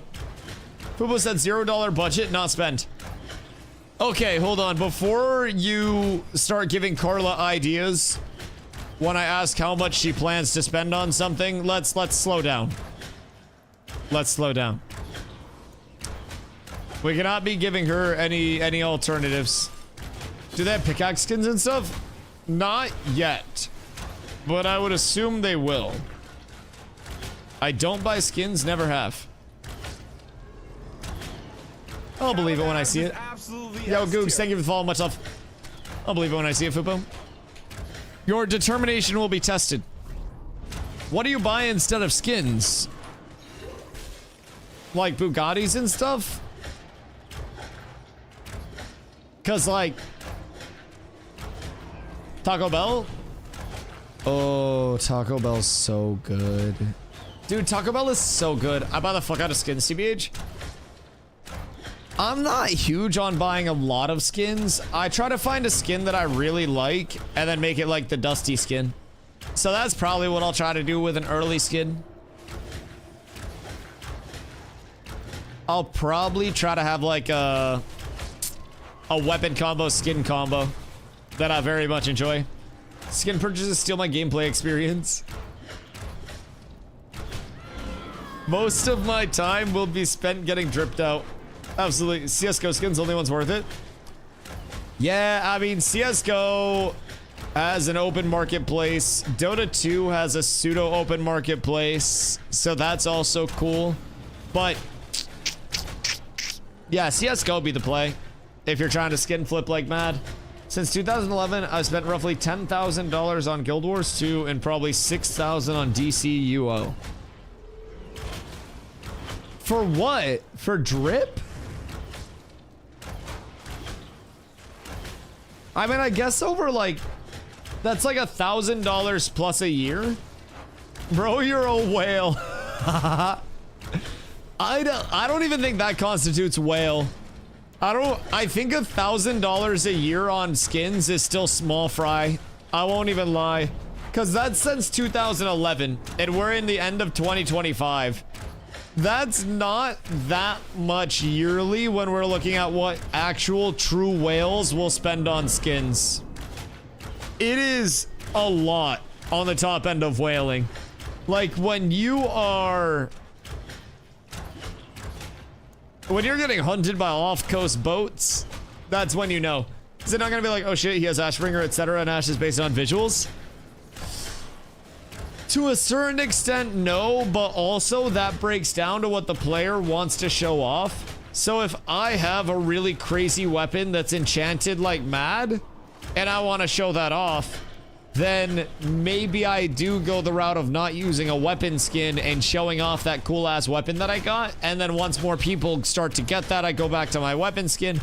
I think there will still be an element of aura farming and flexing your gear, but people will also probably want to keep their gear hidden sometimes so people aren't getting information about what they're rocking. That'll also be another valid thing because there's not a character inspect planned right now. That could always change though. 40k shipping where wins meat is almost more expensive than the most extreme Star Citizen pack. The $40,000 ship in where wins meat is multiple of my vehicle. to have a vehicle in a goddamn game. Asmon coming in to do Transmog competitions? He better fucking not. I did New World Transmog competitions that were absolute hits. If he comes in and tries to breach on my fucking territory, I'm DMCA striking his shit. I swear to fucking God. DCO was heavy pay to win. I had to buy power changes and power charges and upgrades for artifacts. Oh wait, power changes. Killers do I still play today? I buy the gambling keys every time I see a sale is made. That's fucking crazy. Also counting DLC in those numbers too. Okay, that makes sense. Huh. So how was the world of pay to win gaming? I have stayed so far away from anything pay to win in my life, primarily because I'm broke as shit, but also because the concept of pay to win, I just feel like devalues so much of the actual intended gameplay experience. I just feel like the investment of my time and how I'm spending my time is such an important part of gaming for me personally. But maybe I'd buy a cool helmet hood, a lot to support Intrepid. It's usually hard to find one I like in game that every single Rogue Ranger and Bard isn't already wearing. Are you looking for like the cloaky type? You know, the cloaky type into the hood, very like Robin hoodie. Do tanks have heal? Self heal, yes. Group heal, no. We have a couple of abilities that can give us self heals. The first of which is Shake It Off. Shake It Off restores 50% of the net damage that we've taken over the course of the last 4 seconds. So if I've taken 1,000 damage over the last 4 seconds, and then I pop Shake It Off, I heal for 500. If I take 1,000 damage and then get healed for 500 and then pop Shake It Off, I heal for 250 because it's that net. Indomitable Spirit gives me 20% of my max health, heals me, and increases healing received by 20% for 15 seconds. So that's another big form of self-heal. Other than that, we have a couple of forms of shields that we can put out, and we also have our inner fire that we can proc on weapon combo finishers and extended finishers, and that's going to give us a little bit of health and mana sustain as well. So you'll notice I am getting 75 per tick of that when it does go off. So that's another good bit of sustain. Poor Blah. No, Blotto's just getting his reps in for next phase. If we had more DPS, we'd be fine. It's just we don't have the DPS pump to get through it right now. It's very tragic, but I mean, Blotto's getting good reps in. Blotto's getting his work in. Blotto is pumping right now, and I'm so proud of Blotto. With DCO, you can have 3 artifacts equipped at a single time. Some powers, you can play 3 rolls. Each roll takes 3 different artifacts. Okay, wait. You can have 3 artifacts equipped at a single time. Some powers, you can play 3 rolls. Each roll takes 3 different artifacts. To max an artifact, it costs $200. 200 by 9. And that's just for 1 power set. Other power sets require different artifacts. Wait, so what is a power set? Jesus Christ, is that just like your gear set on your character? So you need 9 functional artifacts. And that is $1,800 to level to max? Can you level those via in-game actions without paying like crazy? Or no? What DPS class would help most right now? Anything with hands. But probably with how we're doing this, rangers or mages. But realistically, anything in the game that wants to do damage would be absolutely phenomenal for us. It would be a huge, huge gain. Blotto, I believe in you so much, dude. I want you to know we've taken out 30k HP so far from Zammer, and it's not dropping much more than that at this point in time. We are not taking him down far outside of the 170k range, and I don't know if it's something that we're doing wrong. Hold on, maybe I should go like Keen Edge for a little bit more damage.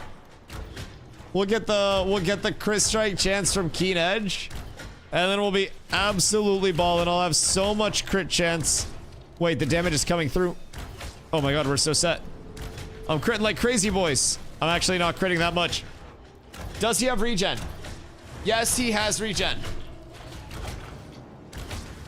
Yep, absolutely he has regen. This is going to be a very slow, arduous task. Indeedly. Indeedly, yes. This is going to suck. You can, but it'll take thousands of hours per artifact. Oh. And you need 9... Wait, yeah, 9 artifacts for... Jesus Christ. Okay. Yeah, fuck that. I understand why you quit that shit. That's disgusting. That's so gross. I've always just gone for in-game stuff, especially when playing at a competitive level. Wearing what I've achieved feels better to me than a cosmetic. Guess I'm kind of old school that way. If I get something, though, would still slap it on. Just won't buy it. Yeah, no, that makes sense. I think I had a total of 2 outfits in BDO and played that hard when I came out for a few years. That makes sense. Just that level of, like, play to earn over pay to earn. That's also kind of where I think Ashes will have the 2 different cults, so to say. And I'm of the same sense where if I get a really cool weapon that not a lot of other people have, I would absolutely want to walk around an aura farm with that weapon or with that armor set. Like when I was playing WoW back in, you know, the vanilla TBC days, Wrath days, your armor set and your weapon set literally determined how good you were as a player in a lot of people's minds before they even played with you.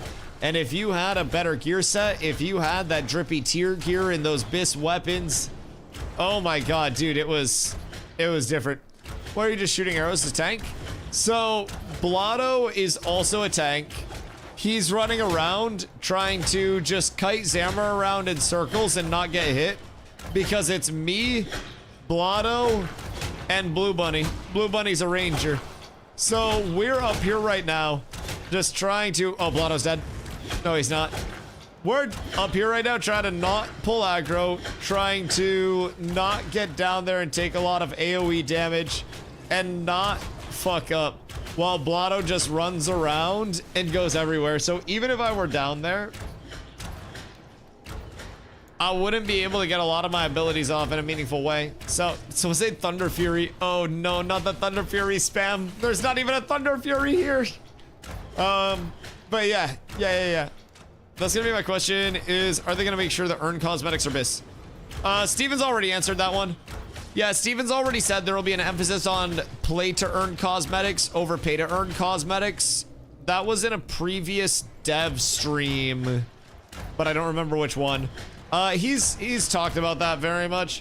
Full Bloodfang Rogue with Rogue Hood and Tooltip. Hear me out. Week 1 of Classic TBC, I was so fucking geared. I had every piece that I could possibly want. I had everything that a Dusty could ever need. It was absolutely glorious. I was one of the first people on our server with Champion of the Naru. So after I got my Champion of the Naru, we just sat and we aura farmed with all of our gear. This is Doss, right beside me, actually. Mr. Dossington. And then Skibby. And then Dorm.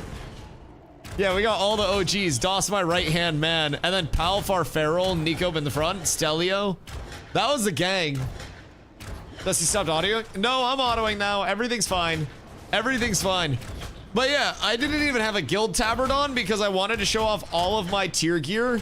I'm wearing Blink Strike and Spite Blade at the same time. I came home from work to give you the gold for that Blink Strike. It was so fun. Dude, it was such a good time. Everyone around us is just peasant gear and then we're just dripped the fuck out. We were so ungodly rich. This was far past week 1, but actually it wasn't far past week 1. It was a little bit past week 1. Hold on, let me see if I can find the week 1 pump. Because, like, the week 1 pump was truly what was Insano style. Insano style. Oh, yes. This was the week 1 aura farm. That was the... We did a week 1...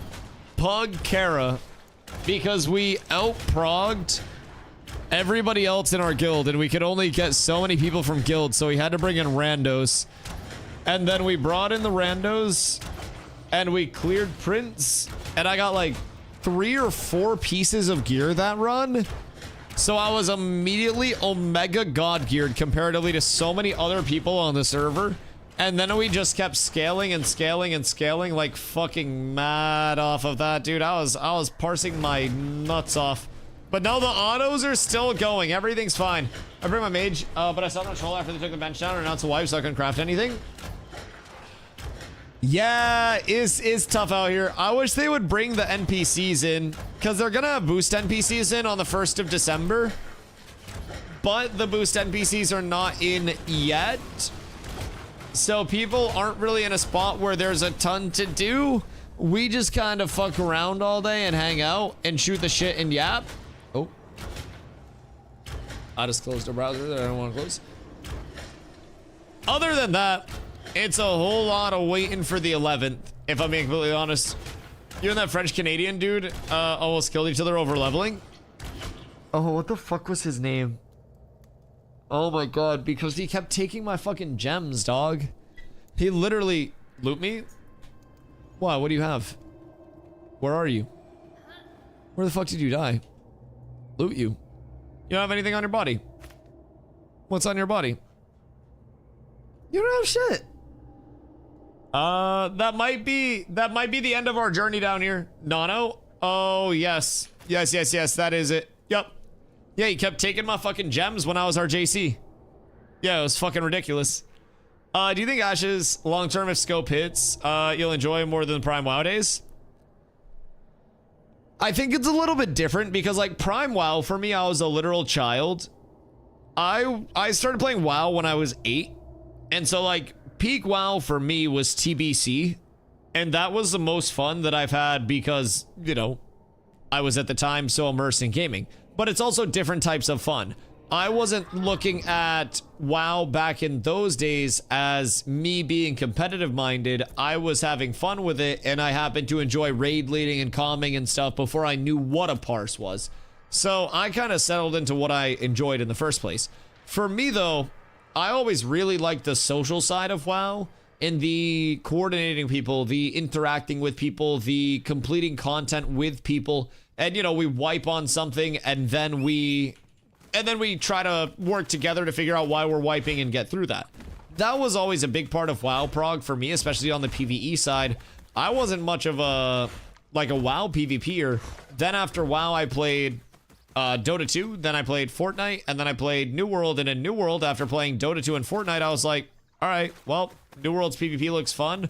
I'm gonna hop into some MMO PvP. And then I really fell in love with, like, you know, MMO PvP in general. So back when I was a kid playing WoW, I didn't really PvP much. I went back for WoW Classic a little bit. And again, my emphasis wasn't... I PvP'd more, but like I wasn't making GM pushes or anything like that. Didn't really care about it that deep.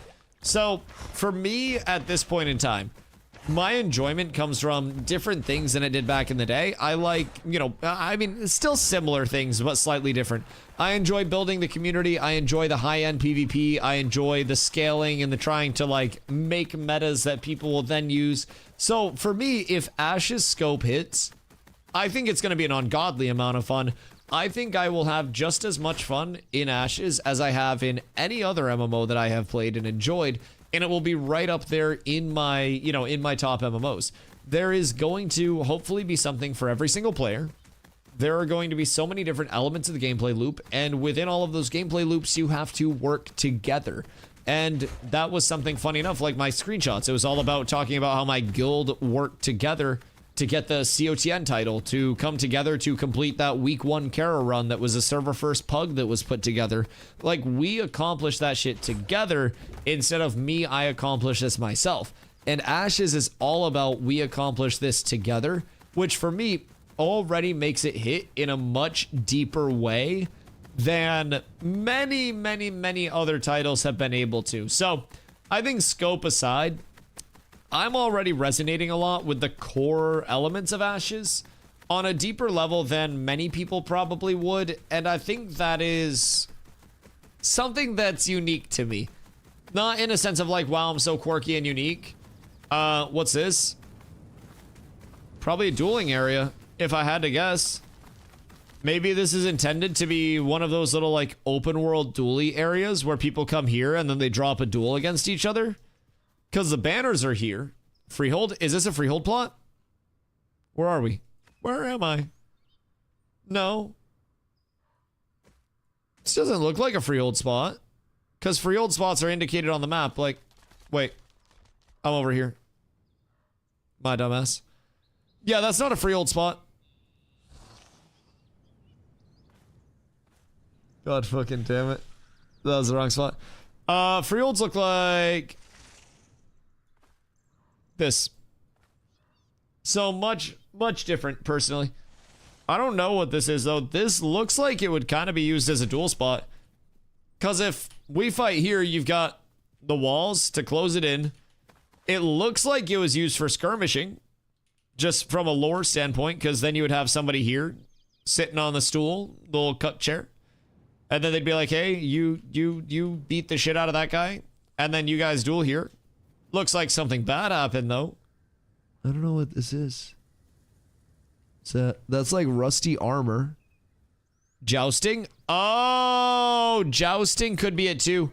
Because that's a spear. That's a spear. Maybe jousting would make sense. Yeah, because at that point, we have the spears and then we run at each other and then bop. Yeah, that could be it. New jousting minigame confirmed. Something like that would be cool too, though.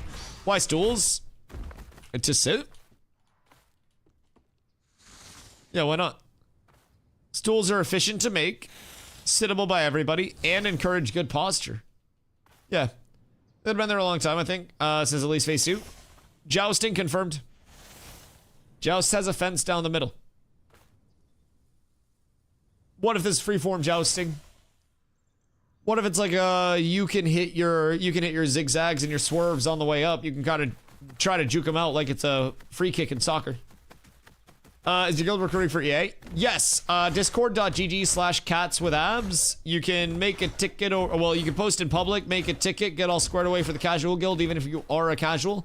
We are always recruiting. Yes. Yes, it is, Alex Andy. Absolutely. You bet your fucking bippy. It's Bardcore. It is the greatest assembly of music in history. Some of the greatest scores, the greatest strikes, the greatest compositions. Could a drippo combo? Yeah, that's what I'm saying. Maybe some range jousting as well. Steven did say they'd be bringing in some more like open world dually areas though for the December 11th update as dueling continues to progress. I don't know if it'll be on the December 11th update, but there'll be some open world dually arenas that do pop up at a certain point as they continue to expand dueling to like group versus group and raid versus raid. That's gonna be phenomenal. That's gonna be really exciting. Where are we heading to? I don't know. Do you want to go like fish on a shore? I kind of want to be brave. And I want to look at what people are saying about the Steam stuff. I want to see what's up. Absolutely S tier. Yo, Evil. Thank you for the follow. Much love. I appreciate you. I want to see what the Steam community reviews are saying at this point in time. Because I'm morbidly curious. Should bring up the Steam discussion. All right. I'm going to fill up my water real quick. I'm going to empty my bladder real quick. And then I will do it for you guys. I will look at the Steam discussion. As far as my money going into Guild Wars 2, I have 30 character slots. Jesus fucking Christ. 5 are free. The rest are $15 per. 3 of those characters have max inventory slots. It's about 20 bag slots costing $12 per. I have 31 shared inventory slots, which are $10 per. 6 DLCs and 5 in between seasons. Each DLC, I did the $80 option. The rest of my money in that has been spent on loot boxes and cosmetics. Well, so I say Jesus Christ, but if I add up my spending on Steam and Epic Games stores, I'm probably higher than the amount. I don't know if I'm higher than the amount that you said. I don't know if I would be higher than. No, I'd definitely be lower than 16K because, like, I don't make that much money. But I've definitely spent more money than I would probably be proud of on, like, the Steam and Epic Games stores. Now, I don't buy skins much anymore. But when I was playing Dota and I was playing Fortnite, oh, dude, it was bad. It was bad. If there was a... Like, if there was a skin for a hero that I was playing, I wanted that skin. If there was a skin that came out in Fortnite that I liked, my logic was I could use creator code DustyWhy, and then I could just get a discount on the skin that I wanted to get. So it was basically free money that I was leaving on the table if I didn't have the skins to promo to my 5 average viewers at the time. Because if I promoted those skins to the 5 average viewers, then everybody would buy the skins and then I'd make my money back off them using my creator code. It didn't happen. So you know. There have been 8 threads about PvP in the last like 5 hours on Steam. Alright. I'm gonna fill up my water, and then we're looking at the fucking Steam threads. God fucking damn it. Alright, hold on. Be right back.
Good day.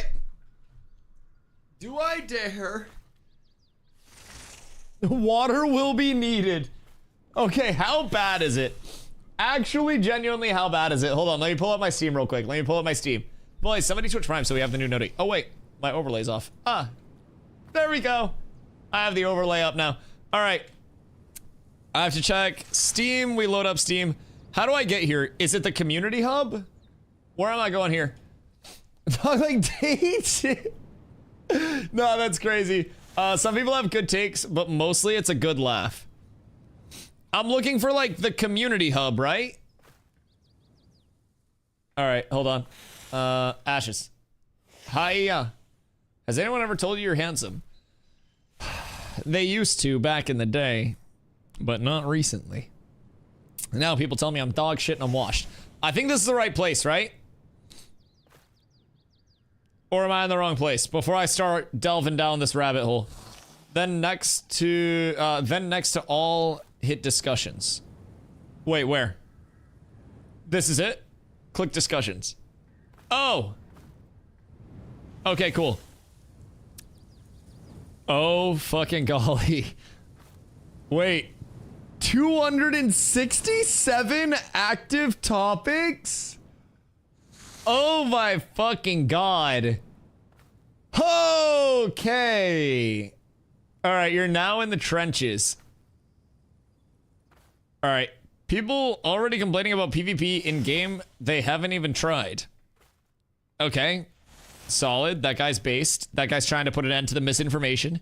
2 weeks. Be cautious and ignore paid actors and disguised employee topics / replies. Ignore the paid actors. Wait, what? If you know Star Citizen, it's a very similar MO. It's basically like a never-ending development progress. They have enough content to show you that they are doing at least something, but it doesn't have enough to be considered an early access. It's still only alpha after more than 8 years now.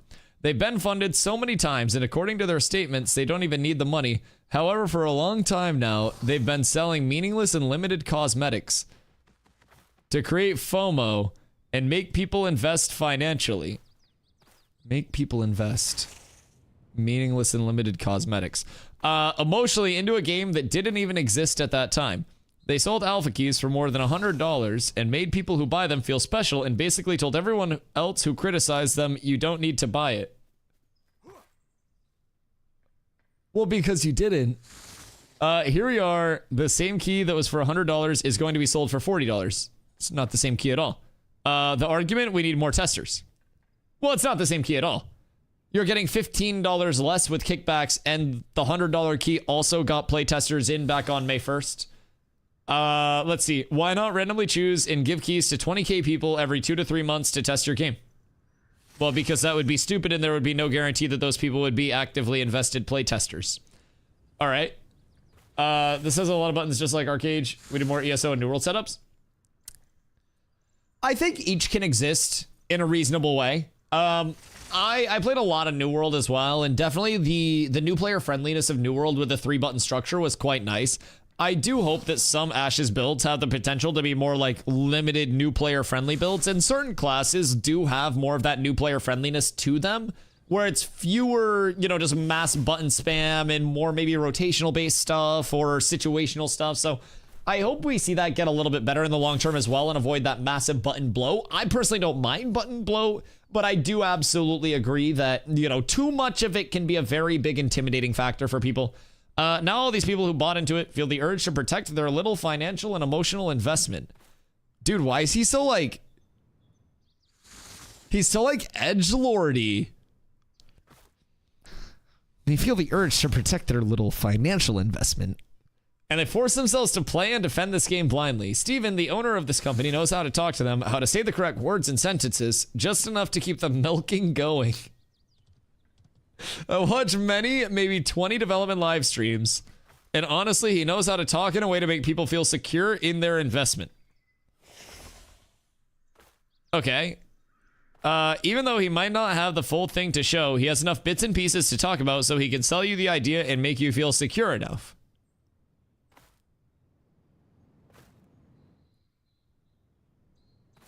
Isn't he literally just talking about the future of the game and the improvements that are coming in? You watch Kira's video. I still haven't watched that full video. The Ashes of Creation situation is crazy. Phenomenal. Rent-free. This is most people. Genuinely. I knew after all these years it was going to come to this point, and I never invested a single dollar in this thing. Edit. Only buy this game at your own risk. Oh, it's a Redditor because they posted edit. Oh, God. You can know this is somebody that posts on Reddit because they said edit. Only buy this game at your own risk. It's an alpha concept MMORPG that doesn't have any mid-game nor end-game, not even a solid foundational core that is set in stone. There's no specific date on when Alpha 2 ends, Beta 1 starts, Beta 2 starts, or when the game is released. It's all up in the air. Could be 2029, 2030, later, or there's always a chance that it's never. Listen, if he just, like, posted this as his entire thing, then this would actually be a very valid thing. Like, this would be a very valid post right here, in someone's opinion. But this is just such a, like, a parasocially Reddit-fueled, like, babble. This is just, like, edgelord cringe. This part about it, down at the end, is actually valid, especially this. Only buy this game at your own risk. It's an alpha concept MMO that doesn't have mid-game, endgame, or a foundational core that's set in stone. It doesn't. Nothing's set in stone. He's right there. His edit was probably after he ran and jerked off to his own post and then came back with the post-nut clarity. Just if I had to guess. Now, keep in mind, though. Keep in mind. This is also within the same statements. This is someone who's been talking about it's a never-ending development progress. They have enough content to show you what they're doing, but it's not enough to be playable after more than 8 years. So after more than 8 years, he's watched 20 dev streams, according to his own words. I watched maybe 20 development live streams over the course of 8 years of Ashes, without investing a single dollar in the game, therefore never playing the game, but also knows every single in and out of the psychology, the gameplay, and everything else about Ashes and how they should be running their testing. Hasn't spent a dollar, but watched hundreds of hours. They watched 20 dev streams. 20 dev streams is less total time than I stream in a week. I'm gonna be completely honest. A dev stream averages 2 hours. I stream 60 to 70 hours a week. That's less than a week of Dusty streams. If you guys have been here for a week, you've seen more content than that. Just for perspective. So, in less time than I stream in a week, this man has been able to discern every single thing about Ashes of Creation. Seemingly from a few dev streams over the course of 8 years. Keep in mind, over the course of 8 years, if they've watched 20 development live streams, then over the course of their following, they would have been watching an average of 2.5 streams a year. So one an average of 5 months. This is what's fueling the opinions. Keep in mind, this also, I don't know what these awards are. I have no idea what these awards are. Is this good noodle badges on Steam? Or curating Ashes hate threads? Who is Kira? I know that video came out, but like, is this like a large MMO name that I'm supposed to know? Because people came into chat and they were like, Dusty, did you see Kira's video? And I'm like, I don't know who Kira is. In a respectful way, of course. I just don't follow a lot of other content creators. I'm very, like, offline a lot of the time. I think he was from WoW. Oh, so a WoW content creator doesn't like Ashes. That's fine. Awards are paid? Wait, are awards or someone paid to give them that? Wait, so 5 people paid to give this guy an award?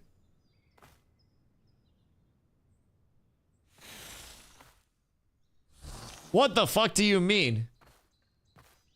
Why? He covers MMOs and MMO scams. Weird.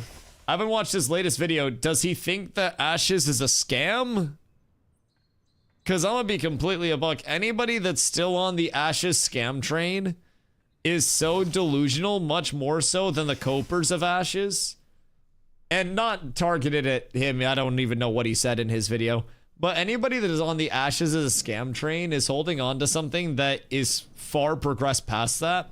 Now, the Ashes is going to be a bad game train is the train that I respect people on. That's an opinion that when people hold that, I fuck with that shit. That's fine. Nobody is a Doom tuber. Ugh, gross.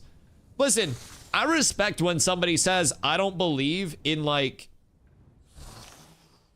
I don't believe in the vision of this. This vision isn't for me. I don't think this is gonna be good. I fuck with that so heavy. I think people voicing their opinions in a reasonable way is what makes content so good in the first place. It's part of why I'm able to have a platform, because I voice my opinions on things. I just feel like there are so many people that are just fucking using the same old clickbaity shit over and over again. And I haven't got a chance to check out the video yet, but I will at some point when I find downtimes from yaps. As you know, that doesn't happen often. But I will absolutely peep it at some point when there's like server downtime or something, and I'll get all caught up on it. Because I am intrigued. I try to not watch everything, especially like fully through, because I want to have organic reacts to it. But Kira turned into a doomer. People that watch it. I mean, I think a lot of MMO content has kind of turned doomy over time because there's also not a lot to be happy about in MMOs. I'm gonna be real for a sec. There's not a ton to be happy about, especially if you're a Western MMO fan. There's not a lot of momentum. There's not a lot of joy. There's nothing to celebrate in Western MMOs. And people are realizing that. And that's what's selling. And it's very hard to be one of the few people who is believing in something when everybody else is telling you to not believe in it, right? I talk about this a lot, but if I let other people's opinions, other people's comments, other people's thoughts dictate what I enjoyed or didn't enjoy, I would not be playing Ashes right now. And at the end of the day, people just gotta make what they want to make for content, and I hope it's something that they believe in the long term, right? Because some people turn into doomy because they want to chase more views, and at the end of the day, I feel like that's one of the main reasons why content creators will burn out, is because they make a type of content that they don't actually want to make because their normal type of content that they wanted to make wasn't hitting. And then eventually they get tired of playing that character that's either going to be all positive, all doom and gloom, all super hyped up, all super whatever. And then they burn out because of that. That's my own personal take on it. Just on the Doomtuber meta as a whole, man. It makes sense because, you know, you are incentivized to get clicks on YouTube, not incentivized for attention. So sometimes it backfires. Yeah, sometimes people make an ungodly amount of money playing the character on stream. Sometimes it backfires and people will burn out at some point. So PvP only? Yuck. Too many toxic PvP player games already. The last thing I want in our current political and stress environment is more conflict. I come to games to get away from that stuff. Shame. I've been looking for a game like this. I wanted to give you my money. What? The fuck? Did I just read? Cat with abs is absolutely S tier. Demented, thank you for the follow. I appreciate you. So, like,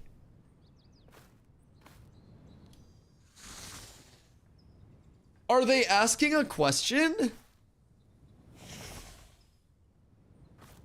That one looks like strange satire. GP, at this point in the gaming community, can you really determine what's satire and what someone's actual train of thought is? Because, brother, I feel like we're losing the barrier between the two daily. I feel like we're getting closer and closer to satire just being reality in every aspect of life right now. What in the holy heckin' cannoli is going on here? Okay. I can't say what the state of PvP in the alpha is right now since I haven't touched it in like 8 months, but from what I've seen on Discord chat, it's currently opt-in, I'm pretty sure. Based potato looking, man. He's up tremendous. Alright. Who's clapping near me? Someone clapping cheeks? Oh, hi. I thought I heard somebody near me. What you doing? Hi. Good day. Hello, kind stranger. All right, let's see. Are there any, like, bait threads that I should look at? When's the last time you looked at the player shops? Shit, I can do it right now if you want. Do you want me to go literally just look at a player market? Oh god, it's not gonna be very populated. I don't think it's gonna be... Is there anything over here? Oh yeah, there is. Should I like buy something? What should I do? 5 pages in Winstead. I'll go through and then I'll look at stuff and then I'll buy something. Hold on. And then this is going to be used for a video. All right, we're good. Start after 10 seconds. We'll just clip it. What do you mean? You can rewind the VOD as well. Yeah, Twitch does VOD rewinds. No. What? I already spent my money. I'm out of money, Carla. What do you mean? Are we already done with Steam? I told you it was rough out there. No, it's actually not that rough. I don't know. I didn't see anything that was like overly baity. Maybe this one. Need info about PvP. All right, maybe this one will be baity. Do it again. What? Jesus fucking Christ. Is PTR actual game? Actual game, but the servers wipe on December 1st. So, do it again. I'm recording. I bet you're fucking recording. I'll do whatever I want to. I'll scroll through here. That's all. Thank you. Okay, love you. Happy to help. Yo, Sally, what up, Doc? But yeah, it's live. So live is back up until the 1st. The servers then wipe on the 1st. The 2nd is when the PTR comes back up. The 2nd to the 10th, the PTR is up. And then on the 11th, the new servers come up and we will have the wipes. We'll have the update on live. We'll have everything there. So we will truly be up tremendous. Maybe you won't hate everything as much as I do. I feel like I'm desensitized to a lot of it. If I'm being completely honest, I feel like I probably deal with so much of it on a daily basis. Like, you gotta understand, Blotto, as an Ashes content creator, I talk about this a lot, bro, but you can scan my YouTube channel and, like, look at the comments on a lot of the VODs that I put up from my streams. And, like, people are wild, bro. I swear to God. Like, if you don't desensitize yourself to people's yaps about Ashes, especially as an Ashes content creator. That's why I say if I let other people's opinions and comments like shape what I was playing, I wouldn't be playing Ashes, dog. This shit is not something that many people, I don't know, get too hyped about at this point in time. And I think more or less many people come over to the Ashes side of things to just shit on it, even though they're not even rooting for the game, and they take time out of their day to just watch something that they're disliking, which is weird energy to me. And I hope that I never emulate that energy, because that's manlit energy. I feel like life's too short to try to shit on things you don't enjoy instead of, you know, embracing the things that you do enjoy and finding things you enjoy. So, I'm gonna be real, a lot of the Ashes sentiment, a lot of the Ashes comments, like, you start to try to pick out some of the good and try to start to look at maybe the intent. My mustache is getting long, it's just like, oh. Maybe try to pick out some of the intent of what people are trying to relay instead of just taking it as face value. Somebody's angry and they're yapping about shit again. And that's where I try to align. I feel like when somebody comes in and they say, oh, this game looks like dog shit. Well, typically they're looking for something a little bit more established in terms of a visual element. So then I try to ask them what they would like to see with the visuals that would make them feel a little bit better with it, and then talk about if that's something that's planned or if it's like a, you know, a personal stylistic difference or whatever it may be. So I feel as though there's always an opportunity to try to take the criticisms and what people are saying and extract a little bit of information. No matter what the mind frame of people may be when they're providing their criticisms, whether it's good, bad, indifferent, there's always a little bit of info that we can extract from everything. Ashes is legit fun. Reminds me of classic WoW and BDO kind of mixed together. Yeah, I think Ashes is very fun. I wouldn't be here if I didn't, and if I didn't believe in it in the future. The thing with Ashes that a lot of people get fucked by right now is that it is very community based, very community emphasized. It is all population. And as you'll notice, there are not many people running around the world right now. There aren't many people doing anything. If this were the December 11th server, these goblins would probably have people here because this would be the only fucking area where you could farm goblins because everything else is going to be contested. Every spot on the map is going to be filled with players. You will see people in groups. You'll see solo people. You'll see people gathering. You won't be able to see a Daffo or a snowdrop patch on day one. I fucking promise you, you will not. And if population holds up, that's how it's going to continue to be as well. Like, gatherables will be absolutely picked over. It will be a completely different world. And this is when Ashes will be the most fun. As that population comes back in and hopefully gets sustained, all of these systems in Ashes are activated on a further level. It is really cool to see the differences. And, you know, for somebody that's coming in as their first time view, it might be a little rough watching me run around the world and yap for 8 hours. I'm not saying that's the most fun thing to watch. I appreciate every single person that does tune in and watch it, though. but I can damn sure guarantee that those that watch now and then those that watch on December 11th will get two completely different vibes of Dusty, two completely different vibes of the stream. And someone out there is gonna miss when I was just focused on running around the world instead of sitting in one spot mob grinding trying to min-max. Because at the end of the day, the launch ain't all that glamorous either, baby. It's into the trenches for the grind. And if you're not in the trenches for the grind, then you've fallen behind. So I'm always gonna be pumping once servers do come up. I'm gonna be mob grinding the entire time up to 25. Once I hit 25, I'm gonna be getting my artisan skills in place while I have the time. I will do everything that I can to get and stay ahead this phase. That is my ultimate goal. So that's where I'm at with it. So hard as a new player coming to Ashes, like navigating the marketplace, not knowing what the names of anything are. Yeah, marketplace optimization is absolutely going to continue to increase. For perspective, back in phase 2, we didn't even have the keyword search, or not the keyword search, but like the item name search. That was something that was enabled later on, and they were like, hey, this is just the start. You guys will continue to get more over the course of development. Please stay tuned. So I would expect the marketplace functionality to improve drastically. I don't necessarily know if there's anything planned immediately for the 11th, but Codex out there though, kind of like getting to know the names by memory. Yeah, is all preference. When I first came in, I really wanted to try to learn everything organically and not use Codex interactive map or anything like that. I wanted to very, very, very much embrace the naked element of it. And I think that helped me retain a lot of information. And now that I have Codex as a supplemental tool, it helps me know as much as I need to, honestly, more than I need to.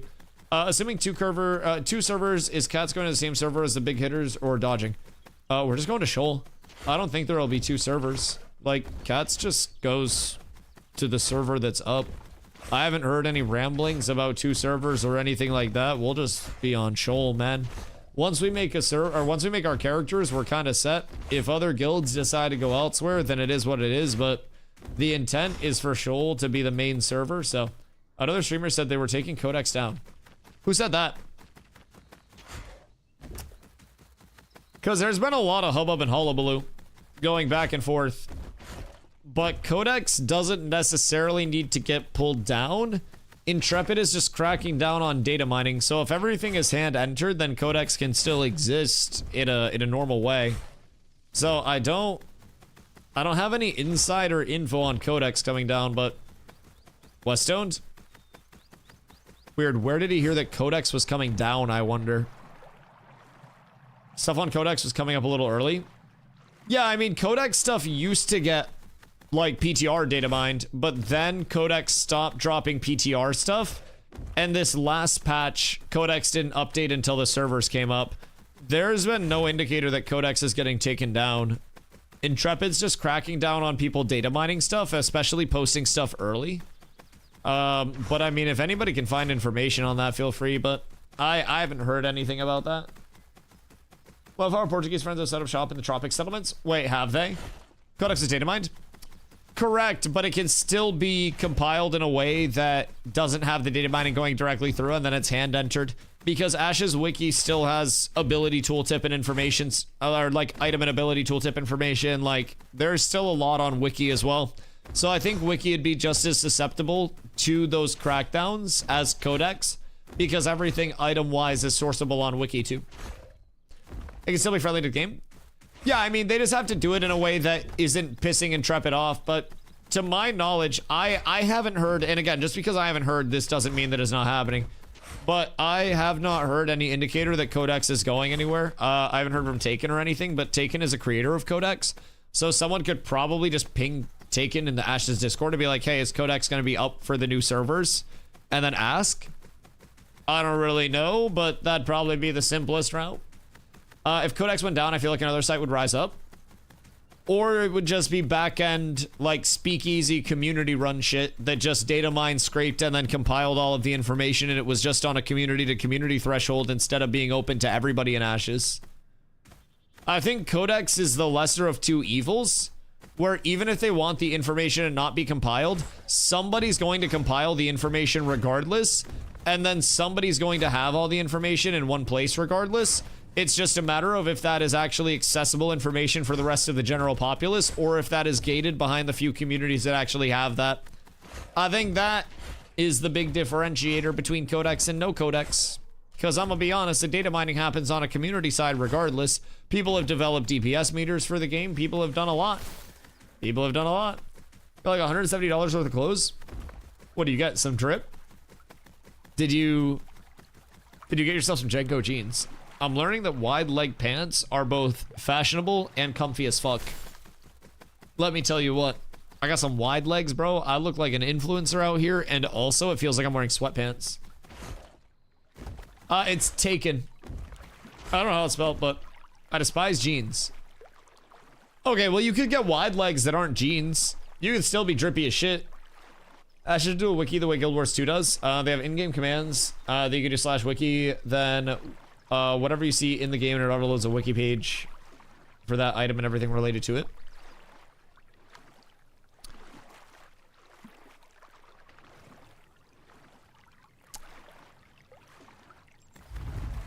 I guess if they wanted to do it in-game, they could. I don't know, I'm mixed on things. I either want it to be something that's so readily accessible that everybody can have it, or I want it to be absolutely nothing.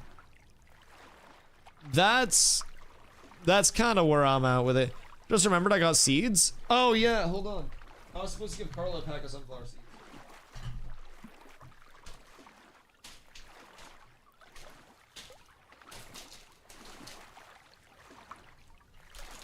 All right, hold on.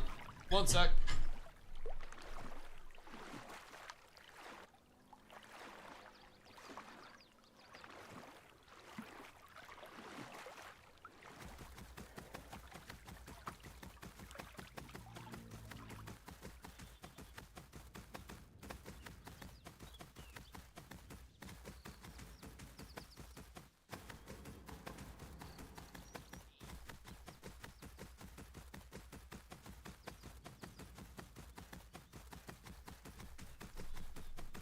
Alright, sorry, I just dropped off a seed care package with Carla.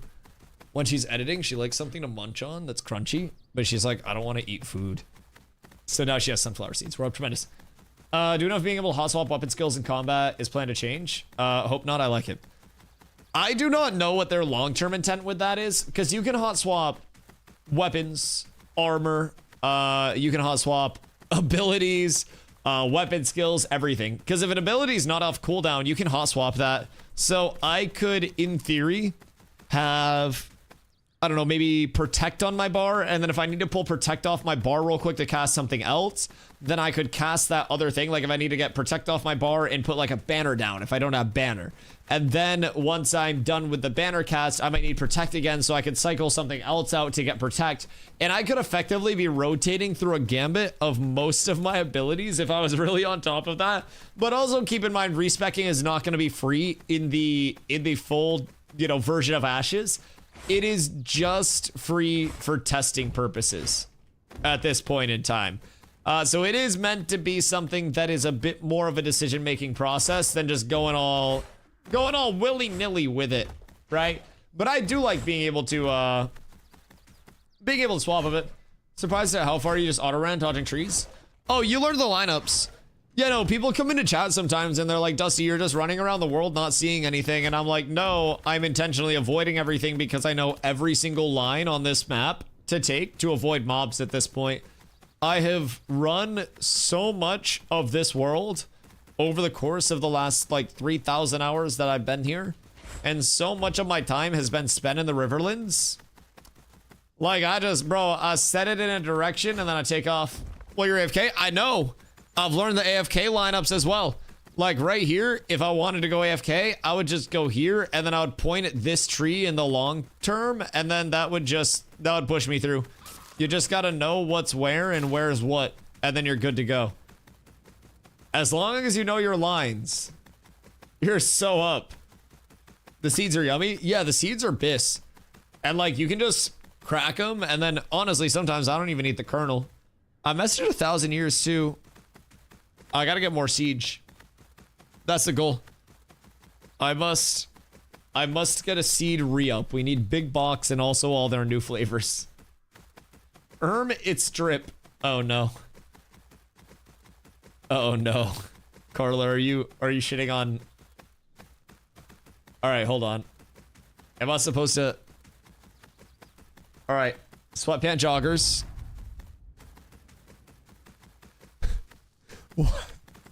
Why does this model look so awkward? Wait. This model looks so awkward. He looks like he doesn't really want to be there. He looks uncomfortable. It's not giving me aura. It's giving me I want to go home. He's a YouTuber and not a model. Okay. It's a YouTuber in public. That makes so much fucking sense. That makes so much sense.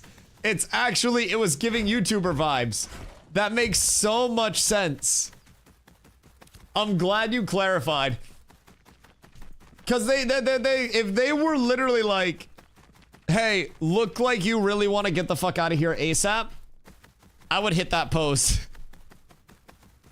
Is merge? Whose merch is that? I couldn't tell by the chin. Whom's this is?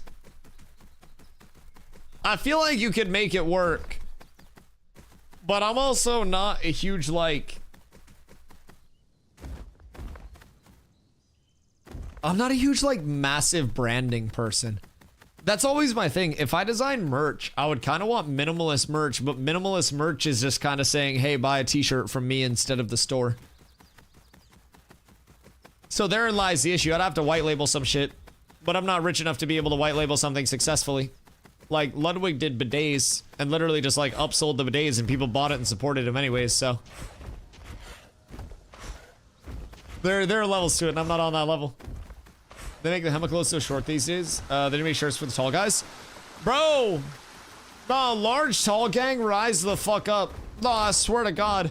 Cause it's like if I want a shirt that's gonna be long enough, then I'm probably gonna be an XL. If I want a shirt that's going to be like fitting in the body because I'm actually built like a sunflower, then it's a large. Shit, sometimes even a medium if I haven't eaten much that day, so. Where does penetration rank in the importance at the moment? Penetration, the stat in Ashes of Creation, is very unacquirable right now in mass. Like really the only element of pen that you can get is from weapon skill trees right now. And you're not getting much native pen off gearing. So with penetration, it's the it's the antithesis to mitigation. It's a very important stat to be able to scale up. But it's also going to be something that, again, it's not really available. So, if you can get pen, I would recommend taking the pen. It's a high value stat, especially as mitigation continues to scale into next phase. So, I would recommend grabbing it whenever you can get it. If you have any buffs that upkeep pen, you will notice a substantial amount of damage comparatively if you have your pen buffs versus not having your pen buffs. So, it's big to maintain. A lot of the time when I'm doing 1v1s, you'll notice that I try to get longbow debuffs up on people. And, like, my bleeds will improve my next ability hit within 10 seconds to have 5% increased accuracy, damage, and 10% crit damage, and then it doubles against bleeding targets. So once that's up, I'll try to go over to my one-hander, and I'll try to get, like, a pen or a mitigation debuff out. You know, pen buff on me, mitigation debuff on them, some base damage, and then I try to combo both of those things. Oh, Kaiser. And then I try to combo both of those buffs and stack those into like the Omega opener, where I'll just instantly hit somebody super hard and win that trade because I'm doing more damage than they're capable of doing. So, once you min-max at 25, then Artisan min-max. What's the move at endgame for you in the guild? Help more people get min-maxed as shit. Community-driven content, PvP reps, run the markets, get ready for the launch of the game so we can keep working on the same thing. That is our goal as a guild every single phase. It's for every single person to complete as much content as they physically want to, as much as they want to, and provide an environment where everyone from casual-minded players to casual to competitive players, like everybody, can just pump as much as they want to, unadulterated on whatever content they want to, whether it's PvP, PvE, anything in between. So it's just figuring out what you want to do, and then community helps you do it, man. We have guild events nightly when obviously things are kicked up. We have multiple scrim nights a week for PvP. We'll regularly have PvP against other guilds. I'm sure we'll see a bunch of guild and settlement decks going out. We will also be involved in the like settlement mayoral process. Zombie will probably be our mayor again this phase. We'll force him to do it. But with that, we'll be eventually working on leveling the settlement as just a secondary progression and trying to help contribute to the server infrastructure as well. So with our guild, we do every single aspect of the game and support every single aspect of Ashes. And we feel that that's an approach that will create a lot more work than being a specialized one thing or the other guild, but leads to a lot more success in the long term because so many people learn to embrace that structure. That's the goal. Yo, generic hit and run, wicked. What up, my boys? How are you? Buildcraft and Ashes is so fun, easy enough to understand, but heaps of variety. If you actually plan it out and changes are immediately noticeable. Oh, fuck yeah. Yeah, absolutely. Changes in build, changes in gearing are already impactful, and they only continue to get more so as there's more variance added in. It'll be phenomenal. Zombie tired of marrying? Better fucking not be. He's not allowed to leave that shit. Brother's been doing it for a few phases now. He's gonna keep on going with it. He's gonna fucking mayor whether he wants to or not, god damn it. And I'm not giving him a way out. I've heard some excuses, and I'm not gonna tolerate those fucking excuses. What settlement are you going for, Dashpash? Something in the Riverlands, probably. I don't know exactly where we're gonna end up. I think it's more of a fluid thing of we're trying to prio our character progression over anything else next phase, so that way we don't have people that are falling behind on the character prog. And then from there, we'll get into the settlement building progression. We'll get into the mayoral loops.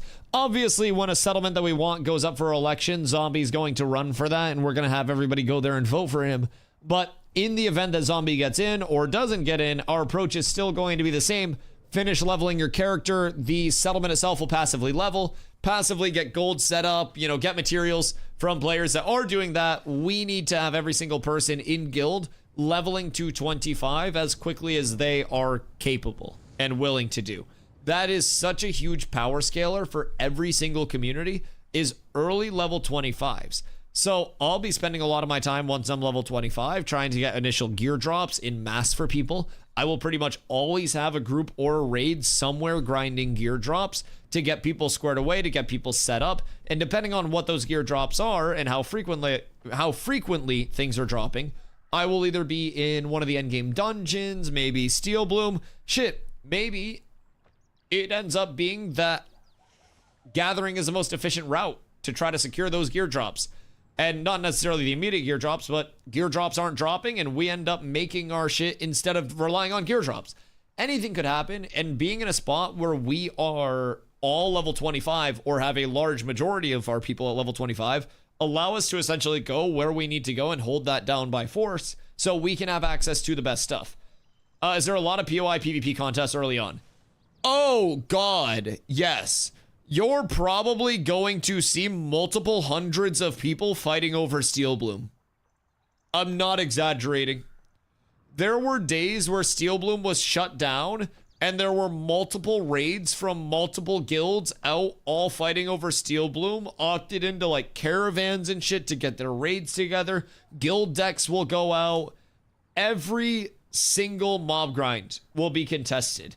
Whether you PvP or not, that's up to you. But you're going to hear me very frequently when we're mob grinding and we're contested say settings check.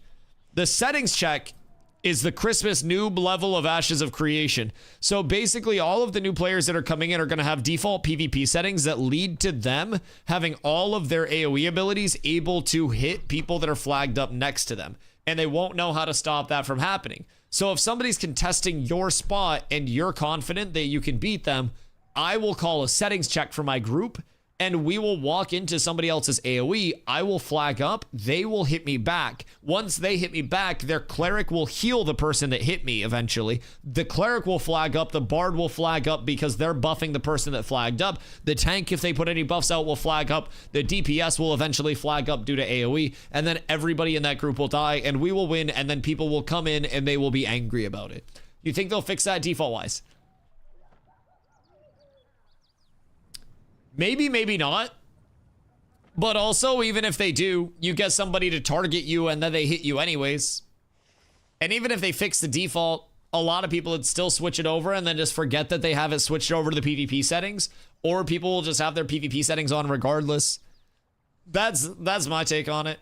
I also think there will be a lot of people that are like, oh, well, let's flag up and push these people out, boys. And then they just get stomped.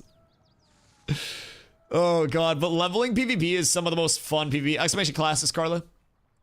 Leveling PvP is genuinely some of the most fun PvP. It's very rewarding as well when you win a fight, because you know that you're able to, excuse me, progress as a result of that in an unimpeded fashion.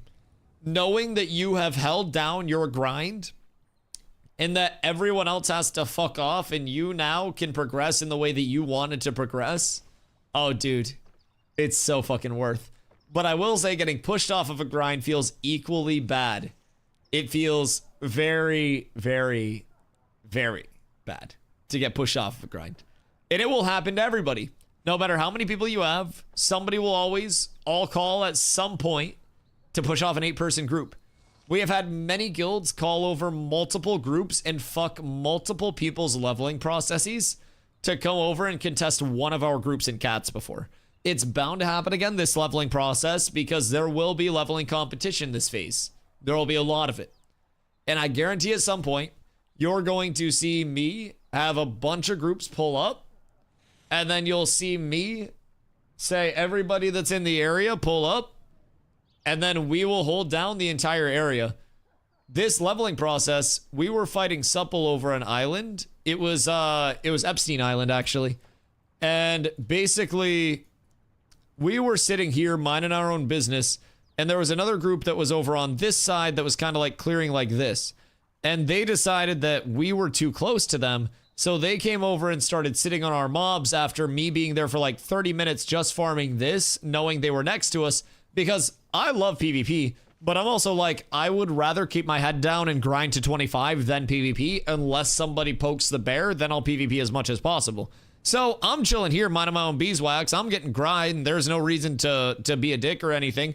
They come over and start sitting on my stuff, and they're like, Dusty, you're bothering our farm. And I'm like, all right, get the fuck over it. First of all, suck me off. Second of all, third of all, I've been here for 45 minutes and it hasn't been a problem. If you want me to step in on your farm, I can step in on your farm. And then they kept jawing and yapping off. And I'm like, brother, listen, if you guys want to do this right now, I can have Zombie and his group come over. But if I call Zombie, Zombie's going to be very mad that he had to run all the way over here. And then we will PvP you guys for a very long time. And sure as shit, Zombie comes over, and then a bunch of other people on our side come over. And before long, we had multiple cats groups farming that island. We swarmed the island, we took over the island, and we literally had multiple cats groups farming the island. And then after we swarmed the island, there was much less the energy of Dusty, you're taking our stuff, and much more the energy of, well, Dusty, what happened? Why couldn't we resolve this differently? Dude, it's so fucking funny. It is so beautiful. Oh my god. After getting talked about you guys in the duels yesterday, suddenly I'm seeing the value of some of my skill tree options previously ignored. Losing is valuable. Yeah, I mean, skill tree options, weapon tree options, stuff like that. Oh, shit. We got the gang out here. All of those options are absolutely valuable. This is what I run for my weapon tree, just for example, for 1v1s. Just as a general baseline, this is my longbow tree, getting the wound out. Oh, wait. Haha. Do that. This is my general longbow tree for 1v1s, getting the wound out. You can switch this over to ward if you want more shield. But basically, refreshing follow-through is really good mana sustain. And then if you're in groups, you just drop these 3 points and go over here into inspiring bullseye. And this is what I run for groups. Very simple, very straightforward. If you really wanted to, you could maybe take off like a crit evasion or like a disable power, and then you could put that into 15% more weapon proc duration, which is actually quite solid to have. But it all depends on if you want that disable power by 5%, crit evasion by 5%, because these are both really, really, really solid pieces to have. It's all that personal preference. So, but this is how I like to run it. And then anytime I'm in 1v1s, inner fire just gives more sustain. Heartseeker gives a bleed that goes out on targets, increases the damage that I do them. So that's good. But I never get the day. Listen, the braidwood is mine. The braidwood will always be mine. And I need every piece of that braidwood. But yes, there will be a lot of PvP on the 11th and beyond that. Legitimately, every single mob grind. You're going to have people at the mob grind. You're going to have people that want to PvP over the mob grind. You're going to have people that are pissed off PvPing over the mob grind. You're going to have people that don't want to PvP over the mob grind. You're going to have pretty much every aspect of the player all trying to progress in the same world. And let me tell you, the player that comes out on top in that scenario,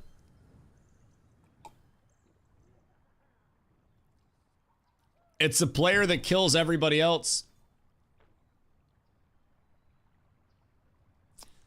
You gonna PvP over Steel Bloom day one? Day one? Fuck no. Nah, people probably won't be high enough to do anything meaningful day one over Steel Bloom or anything. And my take on leveling PvP is that I would rather let all of the idiots PvP. I'm not gonna go out of my way to show up to PvP. But if someone gives me a reason to PvP and they come over to where I'm grinding and step into my area, they flag up on me, whatever, I will PvP. My goal is going to be head down, level, pump, get to 25, scale up with level 20 gear, and then go shit on every single person that is contesting any of my groups, and basically go big bro all of the groups up to 25, and then just start fucking pumping. Now, with that being said, I'm not going to be power leveling people like I did this phase, where I literally spent 4 weeks of progression just sitting there power leveling people to have 30% of the people, actually less than 30% of the people continue playing. That was a big thing. But I will be working on character progression a whole hell of a lot. Timothy, good day, friend. So I'll be trying to pump myself up, my group up. Pretty much everybody that is associated with cats will be getting pumped up as a result of that. So if there's PvP, I'll be there. But if I got no reason to PvP, I'm not going to be PvPing on launch at least. Because that's just lost time. I will fight over an optimal mob grind. I will fight if somebody tries to come into my mob grind. I will fight if somebody flags up on my group, or if somebody annoys me to the point where I feel like flagging up is necessary. But I feel like the largest benefit is honestly just going to be everybody focused to 25. Everybody head down grind. What if someone calls you for reinforcements? I mean, if we all call, then it's an all call, and that takes priority over things. But also, if somebody's like, Dusty, I'm across the map, come bail me out because I want to PvP this other group, I'm gonna say, handle it yourself, I'm leveling. There's a certain element of not cucking 24 people's progression to secure 8 people's progression. And it's like the trolley cart, right? Kill one group to save 1,000 groups. I'm crashing. Don't lose focus. Yes, don't lose focus. When I'm standing still on cinematic, I crash a lot. But it's only when I'm standing still on cinematic. When I'm moving around on cinematic, I don't crash. That's weird. What happens if you flag up on someone and you lose? Do you lose items? No, you don't lose items. If you flag up on somebody and they flag up on you, you just lose materials. And it's a percentage of your materials tab in your inventory, so it's a little bit of the glint that you've earned, which you can sell for gold. It's not even all of it. So the deaths for the punishment for deaths are not really that high. They do add up over time. You also get some experience debt, which you then have to farm off before you can actually net gain experience again on your character. So you don't want to just like die and die and die and die and die and die. But you also get shame and shame. Yes. Yes, absolutely. Try frame limiting, staying still probably lets it go a bit wild. I don't know, I think I'm capped at 144 on my frames in game. So, according to Steam users, you lose all your gear. Wait, ain't no way. How do you get gear now? Level 1 to 10? Right now? I mean, honestly, on the current build for live, mob grind is going to be the best way. When the PTR build comes over to live for the 11th and like the wipe happens there, it's going to be a combination of questing early, completing the new Destiny system. That'll give you some controlled controlled item reward, sorry. And then from there, you go into the mob grind after, but it'll be very reasonable to have 2 weapons, multiple pieces of armor, and more just from the early startup of some questing experience stuff and then the Destinies tab. So I'll keep everybody posted on that. Once the PTR comes back up on the 2nd of December, we have the 2nd till the 10th to really lock down the leveling loops and see where we want to go with it. Other than that, it gets tough. Gotcha, good day. How are you doing today? I'm doing well, I appreciate you. Hope you had a good Thanksgiving. Are they removing sweat of your brow? How do you get tools? Yeah, they are removing sweat of your brow. Yes, 1000%. Sweat of your brow is going to be cooked. It is not going to be something that is in the long term. I would not recommend getting used to sweat of your brow as a part of your normal prog. It's in right now, of course, but they've changed where you get your mount. They will be changing where you get your tools. Presumably, the tool changes will be in for the 11th. So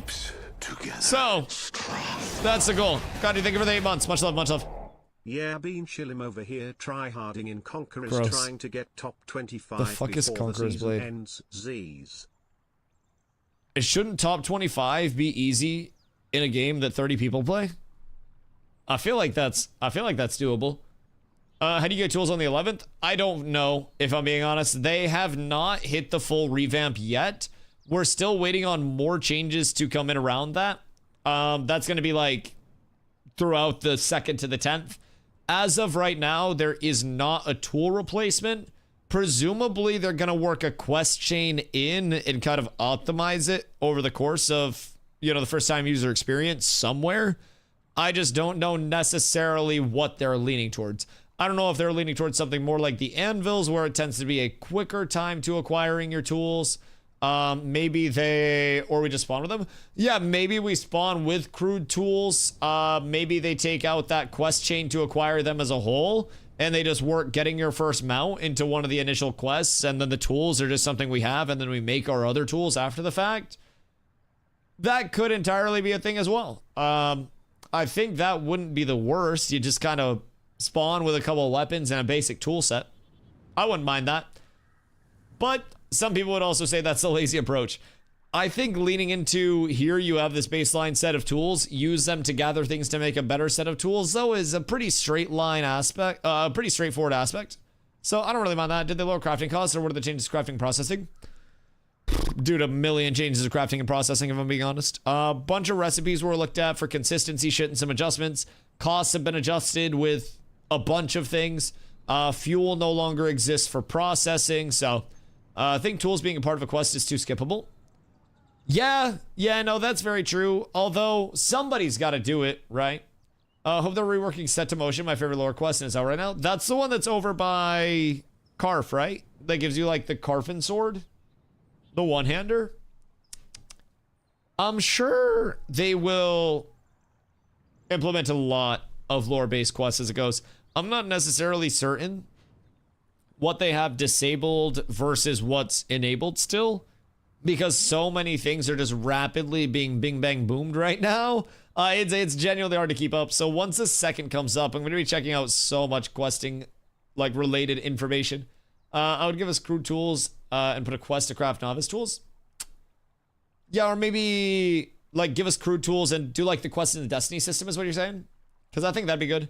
Is the game meant to be super contested 24/7, or is that just because launch? Friction and player-to-player interaction is meant to be a very core element of Ashes of Creation. So the ability to contest people for anything is always meant to be an aspect of Ashes. Nothing in Ashes is free, and there's an opportunity cost to just about everything that you're doing. Where if you're in the most, the most plentiful area where braidwood is said to spawn all the time, you run over to that area, and there are 10 other people waiting for it. Aegis is doing scrims right now. Wait, where? Oh, fuck, shit. Bitch, where is the scrims? Over at Stacked Stones? Stacked? Oh, fuck me. Oh, I'm on my way. Oh, holy shit, we're so blessed. Alright, we're up. Boys, we're rolling out. I don't even care about my materials. Fuck it, you can have all of them if I die. If I die, it's my own goddamn fault. Zob, thank you for the heads up. Are you going over as well? Because I am filming right now. Recipe list is going to be a shocker for new players.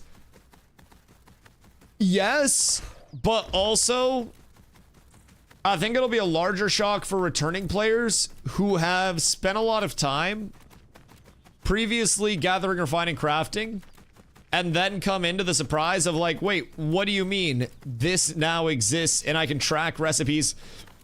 I have like a completion list. The UI is substantially changed. The convenience and the quality of life of no longer needing fuel.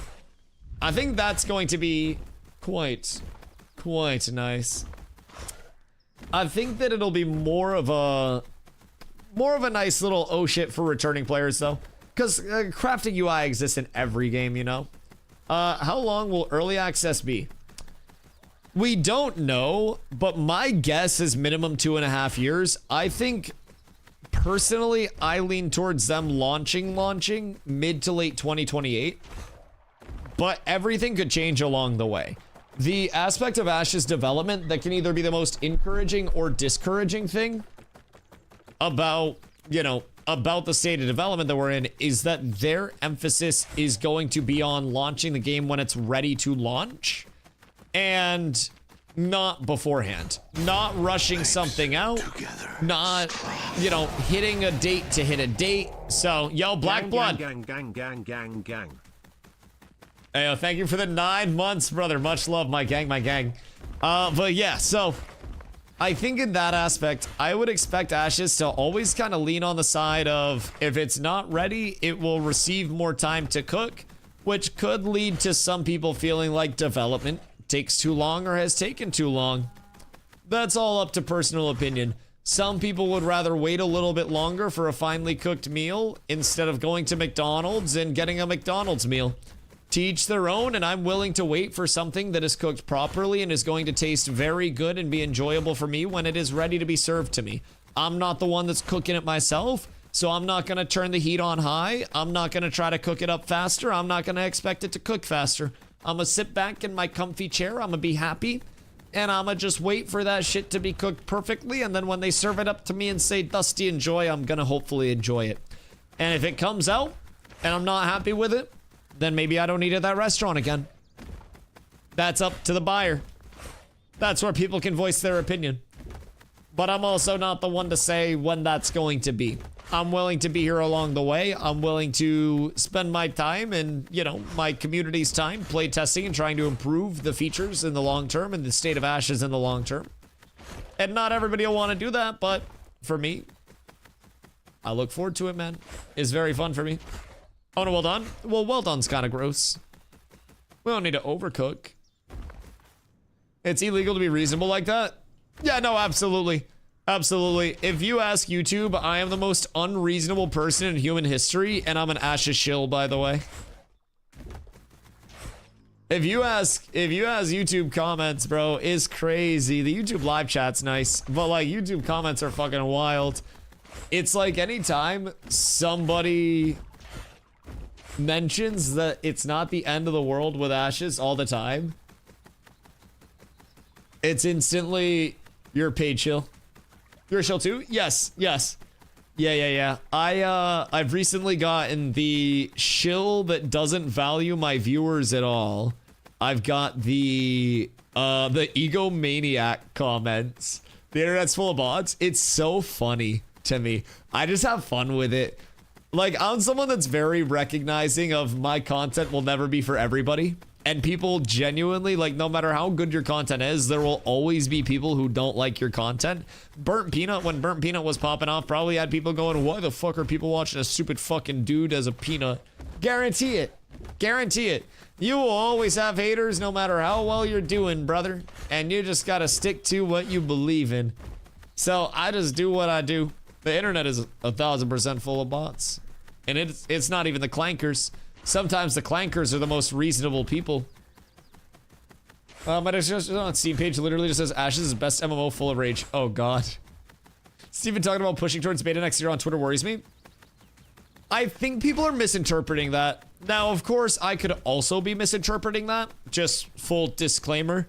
But the way that I take that personally is we're going to continue to push towards our beta throughout the next year and hopefully work towards, you know, launching beta at some point.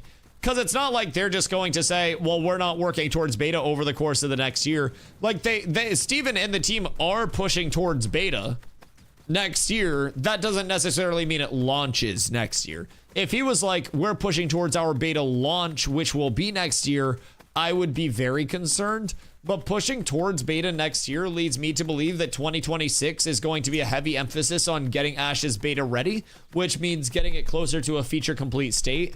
But that's also just the opposite side of the coin, you know? It depends on who you ask and how they interpret that wording. Me, I'm a lot less concerned because they've said the beta, or the time from Alpha 2 Phase 3 deployment to beta is 1+ year. In an ideal scenario for them, it's probably closer to the 1 year. Now, that doesn't mean that they're going to immediately start rushing things out, but from Steven's time frame, pushing towards beta in the next year, even if the time frame was next year for an ideal beta launch, that's not unreasonable. It just is a very, very, very ambitious thing. Just because I think it's going to be 2.5 years doesn't mean that they don't have other shit cooking up on the back end. So every second they work on the alpha, they're by definition pushing towards beta. People gotta chill. Yeah. Wording it as pushing makes you think rushed. I don't necessarily read that far into it. I don't necessarily have that pops up mentally with it. May just be the way that I'm looking at it, but I don't read too deep into that like pushing side, so to say. I think pushing just means like we're gonna keep, you know, pushing the wagon. We're gonna keep the ball rolling. We're gonna keep making progression. Like they're gonna keep pushing forward, you know. I think that's the big thing. I was accused of being a scammer for telling someone asking about it to just try it if you can afford it. I'm clearly a monster. Yeah, that's unreasonable as fuck. That's unreasonable as shit. How dare you tell somebody that the first few weeks of an MMO server start will be fun? We only have about 40% of the world, 2.5 years easy. I don't think the world size is a big concern, if I'm being completely honest, because when you know how the world is generated, you realize that the actual playable area of the world is going to be so easy for them to make in the long term, it doesn't really matter. The way that Intrepid goes about world gen, they basically make the assets that'll populate the area, and then they put that into a procedural generation tool that they have in-house, and then that places the assets throughout the world, you know, in a baseline sense, and then they go back in and hand sculpt and hand edit from there. So essentially, as they continue to further develop that technology and those tools, every area that comes in should come in further progressed than the previous areas. For example, the anvils had a different spawn tech with it, and everybody noticed that the anvils had a different spawn tech with it. It was the burbs. So there will be improvements that are made in POIs, in world events, in much more of the baseline allocations with that PCG tool. Intrepid is very, very, very high on the possibilities of what that procedural generation can do. It's just a matter of what. Now, do I know what all of their exact plans are? I do not. Do I know what all of the capabilities are? I do not. If only I did. If only I did. Streams are miserable, no content in game. I have, regardless. Is not the most fun though.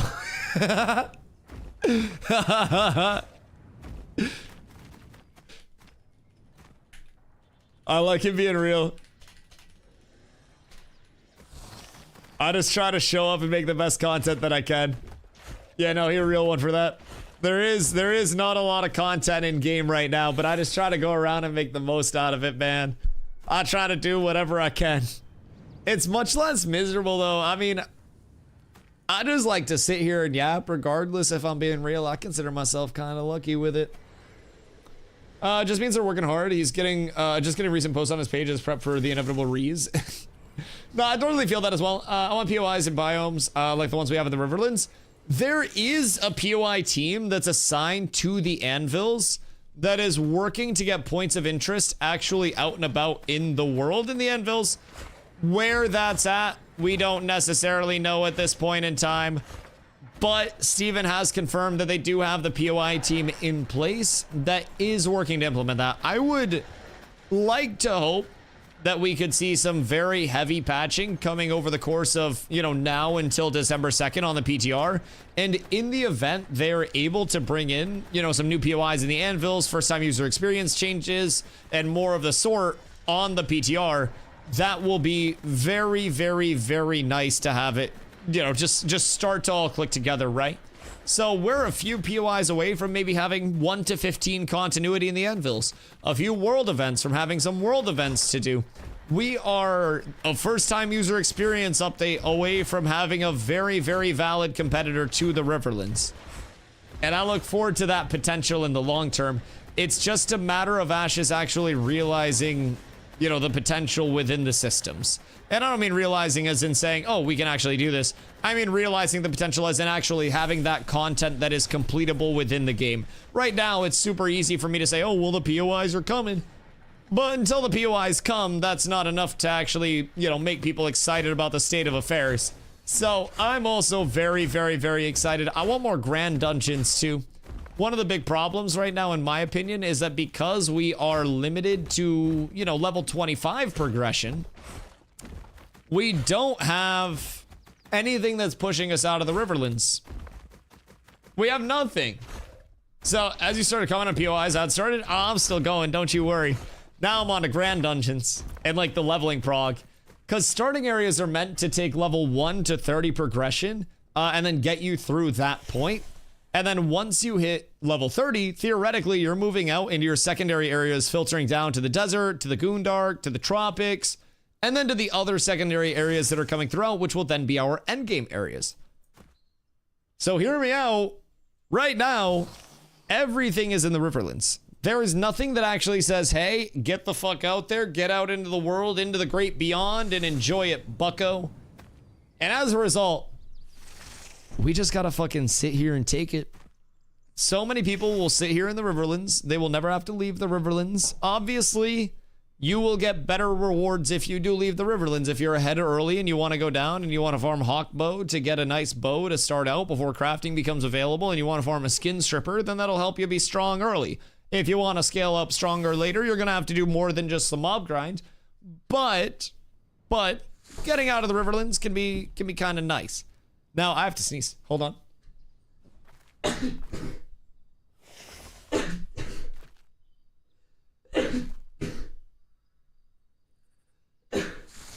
Oh my god. Let me just die. I think I've been sabotaged. I think allergens just fucking dive bombed my nose, dog. Oh my god, I'm seeing stars. Chat, if I drop, I drop. Remember me. Holy shit. I just got chain CC'd. Wow. What a wonderful experience. Anything after 3 sneezes is just for attention. I wish. I'm also a double sneezer. I have like a choo-choo sneeze. I don't know why. Anytime I try to like draw it out into one firm achoo, the sneeze stutter comes out. I'm like an achoo-choo, and then I chain sneeze, dude. I get fucking cooked. Oh my god. Wow. That was magical. So anyways, as level expansions come in, that's going to actively force us out of the Riverlands and give us an element of a big rot shoe dad sneezer. The buildup is crazy. That's absolute insanity to me. Like, I try to keep it quiet. Like, I'm a very low and then I'm like a choo-choo sneezer. And it's basically just like the choo-choo. Like, that's where I'm at. So I try to keep it low key. It's like a suppressor on the blicky. But once we get forced out of the Riverlands, and we're incentivized to make our way, you know, into these true late game areas, that's going to effectively change how everybody is progressing, how the world is developing, the emphasis on, you know, pocket dungeons in the endgame areas versus POI grinds in the Riverlands, versus grand dungeons with, you know, Carfin, Tower, and Befallen Forge intending to be level 50 endgame areas. Like, we have so much variance in progression that is still yet to come that will change every single aspect of what we are interacting with on a daily basis, guys. I need y'all to realize that right now we are seeing no form of what Ash is. We're seeing baseline form, but we're seeing no form of what Ash is set to be in the long term. You will have so much incentivization to actually spread throughout the world. You'll have so much reason to go to every individual area, and your gameplay could differ because of something as simple as you choosing to be a part of a different biome along the way. AOC 2? Let's get through AOC and the first 3 cash grab expansions first. For legal purposes, this is a joke. There will be no paid expansions for Ashes of Creation. So AOC 3? What if Ashes of Creation anime coming soon to 2BTV? And then hear me out. Ashes of Creation plushies in most major retailers. And then hear me out. An Ashes of Creation collab at McDonald's. Need that Ashes of Creation. Yeah, that's a good use of the Vanish command there, Snake.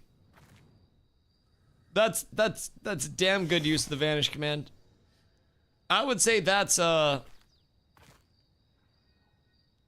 probably one of the best uses. What would that even have? Would that be the Steve of Burden content?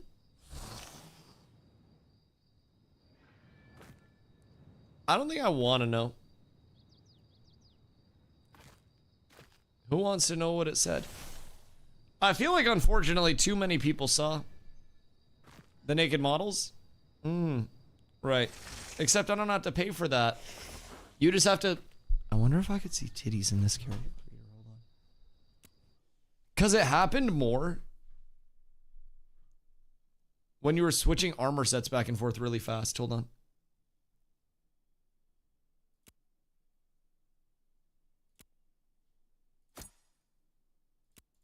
No! Yeah, no, like the bikini wasn't on in the PTR. So like it was all titty on the armor change. Like you would do this and it was just straight booba. Fun fact, the characters have nips. Just in case you guys are curious. Who's your man? Excuse me. She's the one that got me into playing this game. She's exuberated that I am playtesting to the extent that I am right now. This is her dream come true. She always hated the fact that I was a New World streamer. No, actually, she liked New World as well. But she was the one that got me to play Ashes. So, I don't know, man. AOC released APOC as a minigame inside Ashes, like BDO releases Battle Royale, where you can play the second game to earn rewards for BDO. That would go so fucking hard. Honestly, Battle Royale Ashes would go so sicko mode, no Travis Scott. I'm so sad I missed Apocalypse, although I bet it ran like shit comparatively to what we have today. But like, Apocalypse on current Ashes tech would be fucking insane. It ran pretty good. Oh, really? Wait, what was the Voodoo Wizardry back then? How did that run good, but then like P1 and shit ran like ass? Apocalypse was very fun. I played it tons. So why can't we just have Apocalypse? It was a set world. Oh, was it like smaller? P1 didn't run very bad. I heard P1 didn't run the greatest. Way smaller? That makes sense. Probably way easier to run. I heard P1 was like a barely playable product for most of P1. From many people who were there. P1 or Alpha 1? Was Alpha 1 better than P1? Fun fact, Steven said all the assets except the storm would be used in the MMO proper. Alright, so what are some intriguing assets that I wouldn't expect to see pop up? That are actually going to pop up as a result of this? P1 was pretty bad, but people had fun because it was just weekend testing. That makes sense. and Alpha 1 was probably half the size of the Riverlands. Wait, what? Alpha 1 was half of the size of the Riverlands? That's fucking nuts.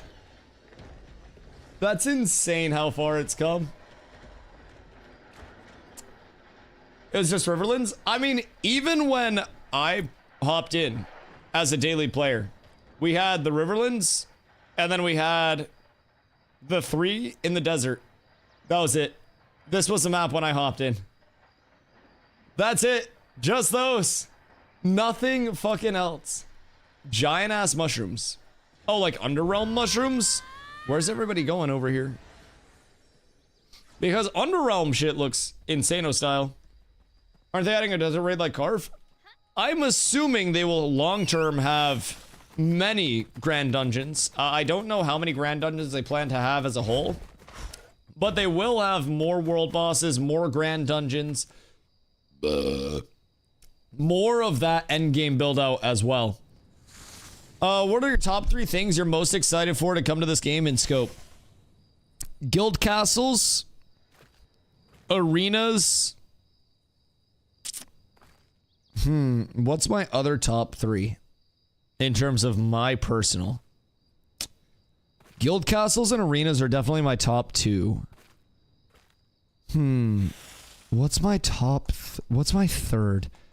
It's so hard to like knock it down and only take 1/3 in. Guild politics? No, I don't do guild politics. I have people that politic for me. I just sit on stream and yap. I'm basically an untouchable delegate at this point in time. How about naval content like open world sea bosses with guilds? Naval content will be fun, which, like, I think naval content will be fucking phenomenal. Yo, Bernie, thank you for the follow. Much love. Actual puppet GM? No, I'm the puppet master. Yeah, no, I do all the fun stuff, and then I make other people do the hard work. Exactly. That's, like, you're starting to understand now. I just do nothing hard. I recruit people to the guild, and then I get to do all the fun stuff. Yeah, we're up tremendous. And I'm very thankful for everyone in leadership that works hard so I can rest my feet. I'm basically like a passenger princess. Is this true? Oh, Carlo will tell you. Yeah, I'm in tune with everything the guild's doing at all times. I just sit there, and as long as it's all running well, it runs well. I'm like the CEO that's now playing golf 7 times a week. It's nice, and I'm playing 36 holes a day. All right, guild castles, arenas. God, I'm trying to like cut down the scope into what my third would be. Maybe like settlement progression and like the settlement superpowers coming in and bringing more variance to the world. Housing will bring in a lot. I won't necessarily spend a ton of time in housing, although housing is going to give power bonuses, so housing is going to be huge.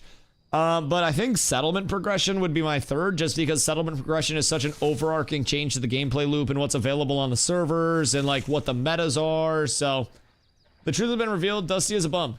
You're a bum. What the fuck do you mean? He does nothing. I do stuff. I recruit like fucking mad and I tell people where to go. Yeah, exactly. That's all we need. And then I have the people that report back. Dog Tweaker, thank you for the follow. Much love. How's Guild vs. Guild gonna look like? Guild vs. Guild in the open world already exists. I mean, there are Guild vs. Guild war decks that happen right now. I was kidding. Yeah, I'm sending you Misskiff energy right now. But in terms of like Guild vs. Guild decks, you have a Guild vs. Guild scroll in your inventory, you type in somebody else's name, and then you start a war against that guild between your guild and their guild. So there's a certain kill threshold, and then the guild ends. There will, in the long term, be more on the line than just, haha, I beat your guild, blah, blah, blah. But as of right now, it's more of the, haha, I beat your guild, blah, blah, blah. Then you have the Guild vs. Guild sieges that'll be tied to guild castles. Guild castles are not in yet. Oh. Okay. Guild vs. Guild castles. There are going to be 5 guild castles that come in over the course of the entire map. And then you will have... My guess is 1 guild castle right here, and then guild castle settlement, guild castle settlement, guild castle settlement. The 5 guild castles will basically have an oversight of 1/5 of the total world, where once a week tax money on the on automated caravans will come out from the settlements and then work their way out to the guild castle itself, and then you'll have to protect those caravans or attack those caravans to actually get the tax money off of those caravans. So guild castles are going to be a huge GVG loop, and then those will bring in TLDR Dusty as Mizkif. Listen, I'm going to give you a good old fucking Mizkif handshake if you keep talking about me like that. Nice little... I'll let you know. Jesus Christ. Once a month, guild castles will get sieged by other guilds. And like if you defend your guild castle in that once a month siege, then you get to keep it. If you don't defend it, then another guild will take control over it. So that's going to be a huge replayable loop. Do you think that if PvPers don't attack caravans, that mobs should, so it's PvE? Mobs do still attack caravans. So, I mean, I think you should still have to defend the caravans, but, like, most mobs won't do enough damage to the caravans. I don't necessarily think caravans need this, like, quick time event that pops up, but, like, if there's a roaming mob that aggroes to the caravan, that already happens.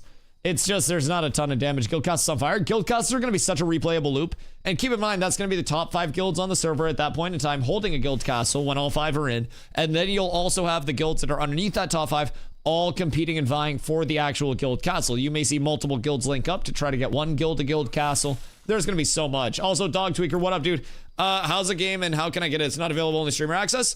Oh, no, it's open for quite literally every player. You can do exclamation ashes if you haven't made your account yet. And then you can pop over to the website, make your account using that link if you want to support the stream. If not, you can just go to ashescreation.com. Right now, it's 100 USD. Gonna eat soon. If you want to get in for the remainder of development. However, I would recommend waiting because on December 11th, we have brand new servers that are going to be popping up. It's a full wipe to everything beforehand. So getting in now won't even really benefit you much. On December 11th, it goes down to $42.50 to get in from then to the remainder of development. So you're essentially saving over 50 bucks if you just wait a couple of weeks. It's not limited to streamer access or anything, but on December 11th, they are going over to Steam in terms of like early access. That changes the development cadence none. My guess is still 2.5+ years until we come out and fully launch, but that's just my guess. Anybody can play. A lot of people do play right now. Not a lot of people are playing because our server wipes in 3 days, and then we have the new one coming up in 2 weeks. So a lot of people are on break, just waiting for those new servers to come up. And then it will be absolutely popping over here. You will not be able to go to a single area without seeing a ton of people. So it's going to be very exciting. In terms of that early access price, that is December 11th to the 25th at $42.50. Then after the 25th, it goes up to $50 USD. And again, that gets you in all through the remainder of development, no matter how long or short it goes. And that's all you have to pay through the remainder of development, early access, whatever you want to call it. So there is a lot that you can do if you have a community in Ashes right now. There's a lot that's still not in the game right now. But overall, I've got about 3,000 hours in and I still have fun on a daily. Just right now, keep in mind, there is not a lot to do in the next few days while we wait for the 11th to kick up because Ashes is very based on community systems and there's not a huge player base just while we wait for those new servers. So if you have any questions, just let me know. What's eat mean? It means sleep, dog. Wait a second. What'd Shroud say, Fupo? Hold on. Wait a minute. Oh, it was when Summit talked about his quarterly MMO itch. And Shroud said, Whirlwind's meat, not quite an MMO, but it could scratch that itch. TBC anniversary soon. Level up on Night Slayer Realm. Aeon 2, if you can handle playing with 150 ping. Guild Wars 2 has had a decent resurgence. Guild Wars 1 is doing a reforge on the 3rd. BDO new class and AOC in December. What did I miss, chat?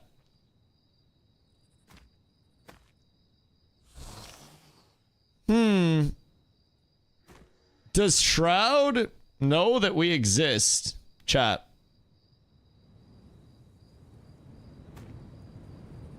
Shroud knows that Ashes exists. He has an account and has played multiple times. When? Like way back in the day? Do you think he still stays up to date on content? He will when he gets back to AOC. Nah, you gotta realize by the time large content creators come into Ashes, there are gonna be so many other people here that it's not like we're gonna have 3 streamers here, so Dusty's the Ashes guy. Like, there are gonna be many the Ashes guys, and I will be one of the smaller the Ashes guys. So by the time those large content creators get here, you'll have so many more people that have hundreds of viewers more than me that kind of like, you know, that kind of sit in that throne, which perfectly okay, I'll just stay in my lane. But there's gonna be a whole lot of comp for everybody, my brother. Shroud has a second Twitch account and was playing WoW SOD all night. What's Shroud's second Twitch account named? Would make sense because then he could go in and lurk and type and stuff like that, so... You must say times when big streamers aren't on or content they aren't into. Oh yeah, no, absolutely. I think normal content, or not normal content creators. I think Ash's in-house content creators will grow like crazy. Shroud on Diablo 2 at the moment. The fuck? Shroud based his shit? Shroud's playing Diablo 2? Huh, my king. Interesting. I like him even more now. But yeah, no, I think as large content creators come in, I think it's shrewd. That's not too under the radar. That's not too under the radar. Anyways, I think as larger content creators come in, there is always the element of like, people will look for the content creators that have been here. People will come through the directory and see people that are, you know, always here. And you will have that element of larger content creator viewer base does fall off to the smaller content creators and help boost them up over time. We saw it anytime larger content creators came into New World. I saw it with many other games as well along the way, but especially a smaller directory like this. I mean, when our largest streamers are at like 100 viewers, that means that there is so much room for people to come in and essentially just snap influence that like crazy, which is a really cool concept. Knowing the Ashes in the MMO scene does have so much general hype around it. It's always possible. Everybody always says there's not room for a new person, like a new content creator come about. There's not room for this to happen, that to happen. And at the end of the day, every single year, more and more content creators solidify themselves as, you know, a household name and everyday content creator, and it happens to more people every single day. And it'll continue to happen. It'll happen with Ash's content creators. It'll happen with a fucking Where Winds Meet content creator or two. It'll happen with everything. You just gotta be the right person in the right place at the right time, chat, and I fully believe that's doable over here. The Steam's so negative and it hasn't even released on Steam yet? It doesn't fucking matter. Like, the Steam is not the only place that there is negativity about Ashes. It's YouTube, it's Discord, it's Reddit, it's Steam, it's... Brother, it's everywhere all the time, no matter what you do and where you go. It's all negative. There's not a lot of outward positivity about Ashes. And I'm gonna be honest, a lot of the outward positivity of Ashes is unfortunately coped up. I think that there can be positivity without people being very coped up. And people being very overly positive and toxically positive. Like there is toxic positivity, 1000%. And I feel like people feel the need to fight the negativity with toxic positivity instead of acknowledging that there are flaws along the way and that it's not a perfect state of affairs and that it will just continue to get better as it goes. That's my honest take. Was a ton of negativity at New World launch for sure. All right, fuck it.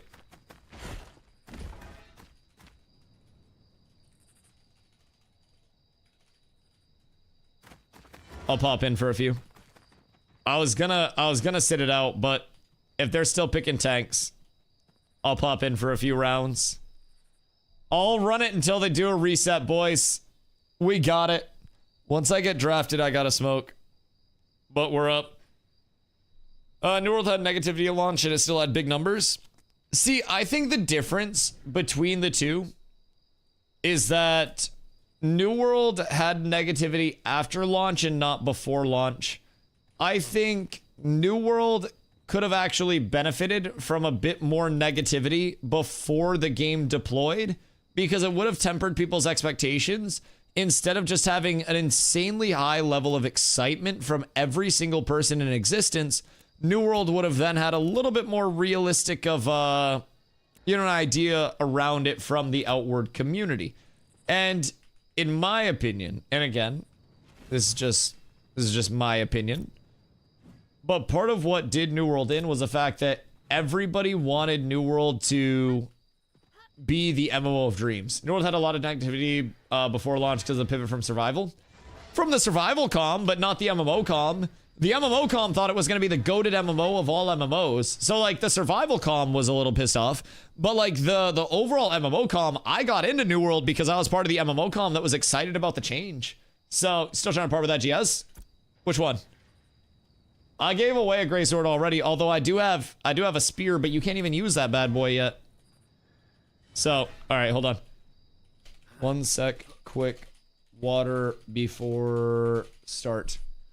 Your spear? Well, I gave you my goddamn sword. Juice the hell out of you. Heard the talent tree's getting changed.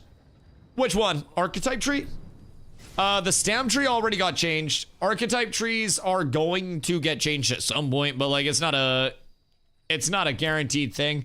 They haven't announced any like major reworks that are coming in immediately or anything like that, but defender's here. Defend. All right, cool. I'll be right back. Hold on. One sec.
Am I late?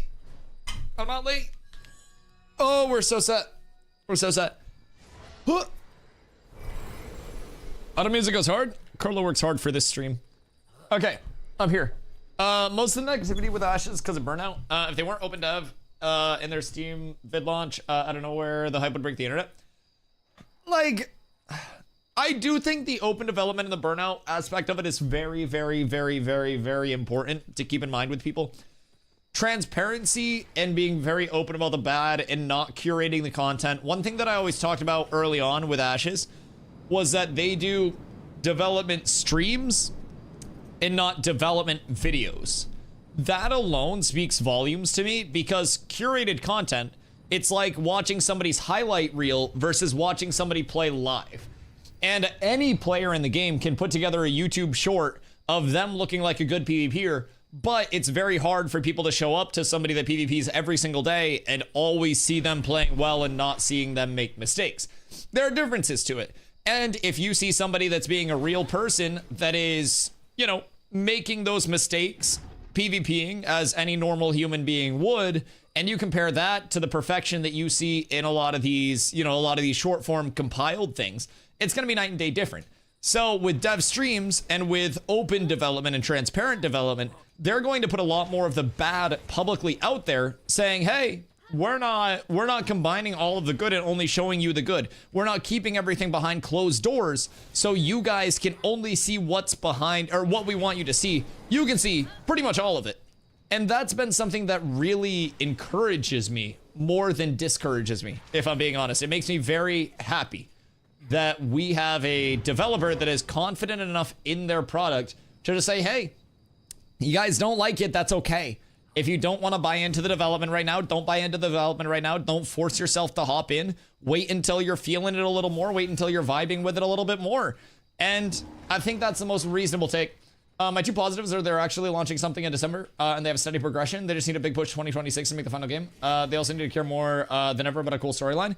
I think player retention is something that definitely will be an emphasis later on. I hope that it's not something that's completely disregarded, but also like story questing, like you mentioned, being able to build out that world, being able to engage people from level 1 to level 25 instead of just having it be like, hey, you get to level 12 off questing and then you just go mob grind your life away. Like that's... Oh. Are we starting? 3 go.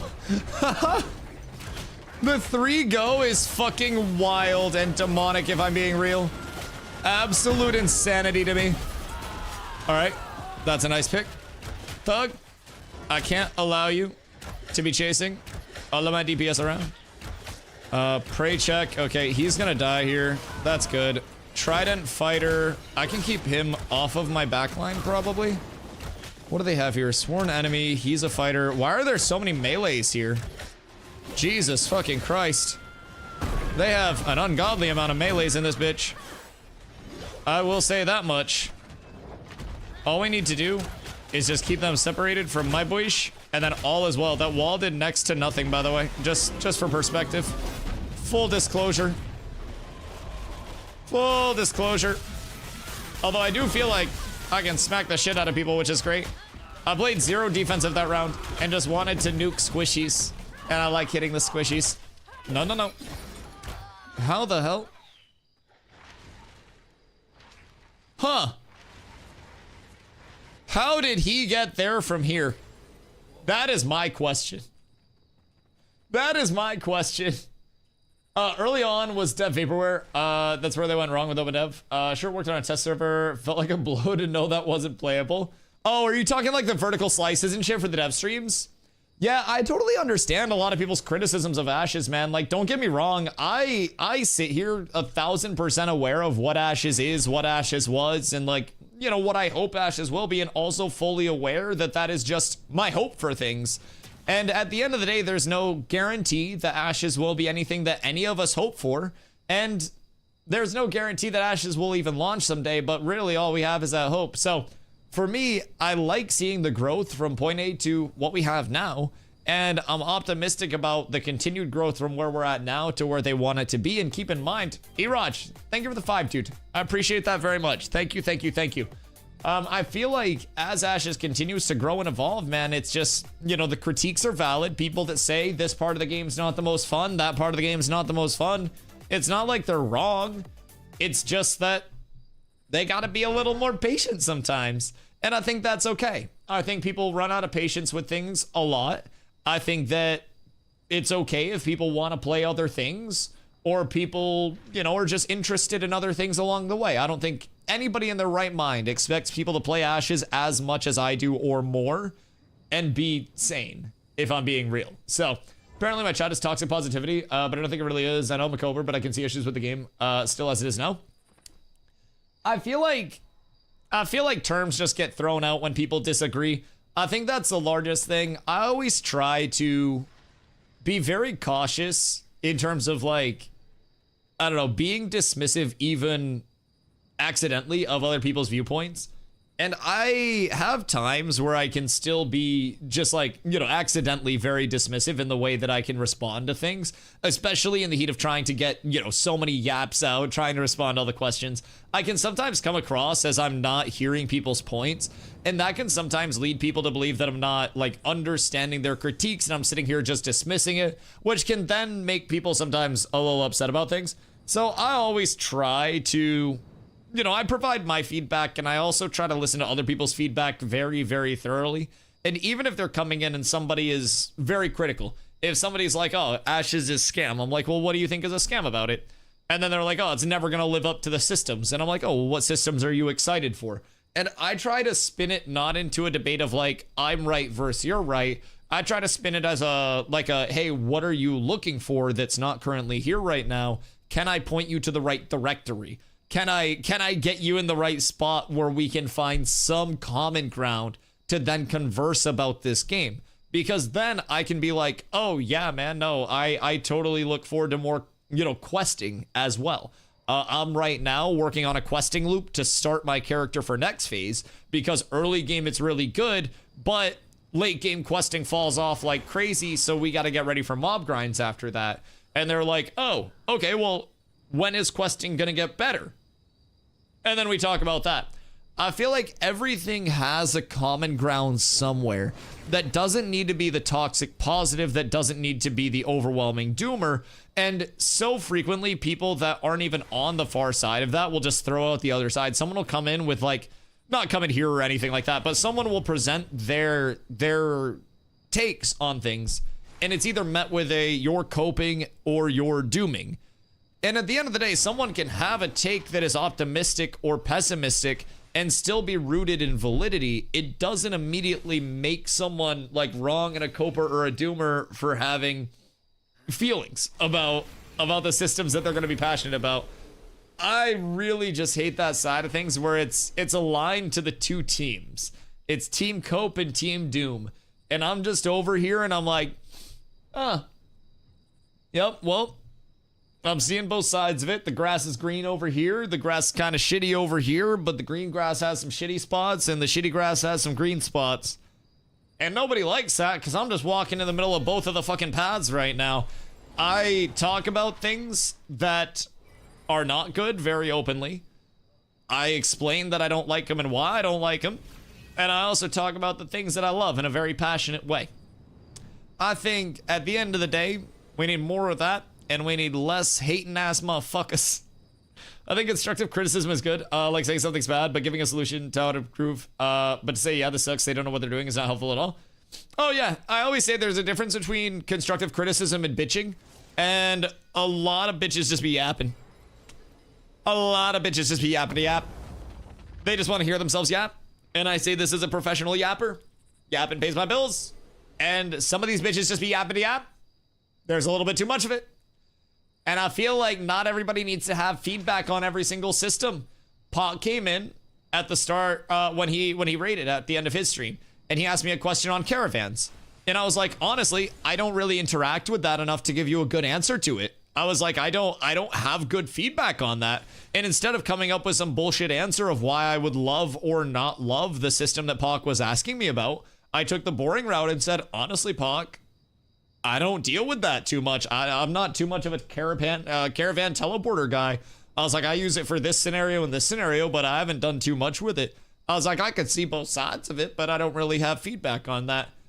And low key, if more people did that, then maybe we would have a lot less people just spewing vitriol about how this thing sucks and it's never going to work and it's always going to be a scam. And because right now, that's a lot of what people's takes are, and it's very unfortunate.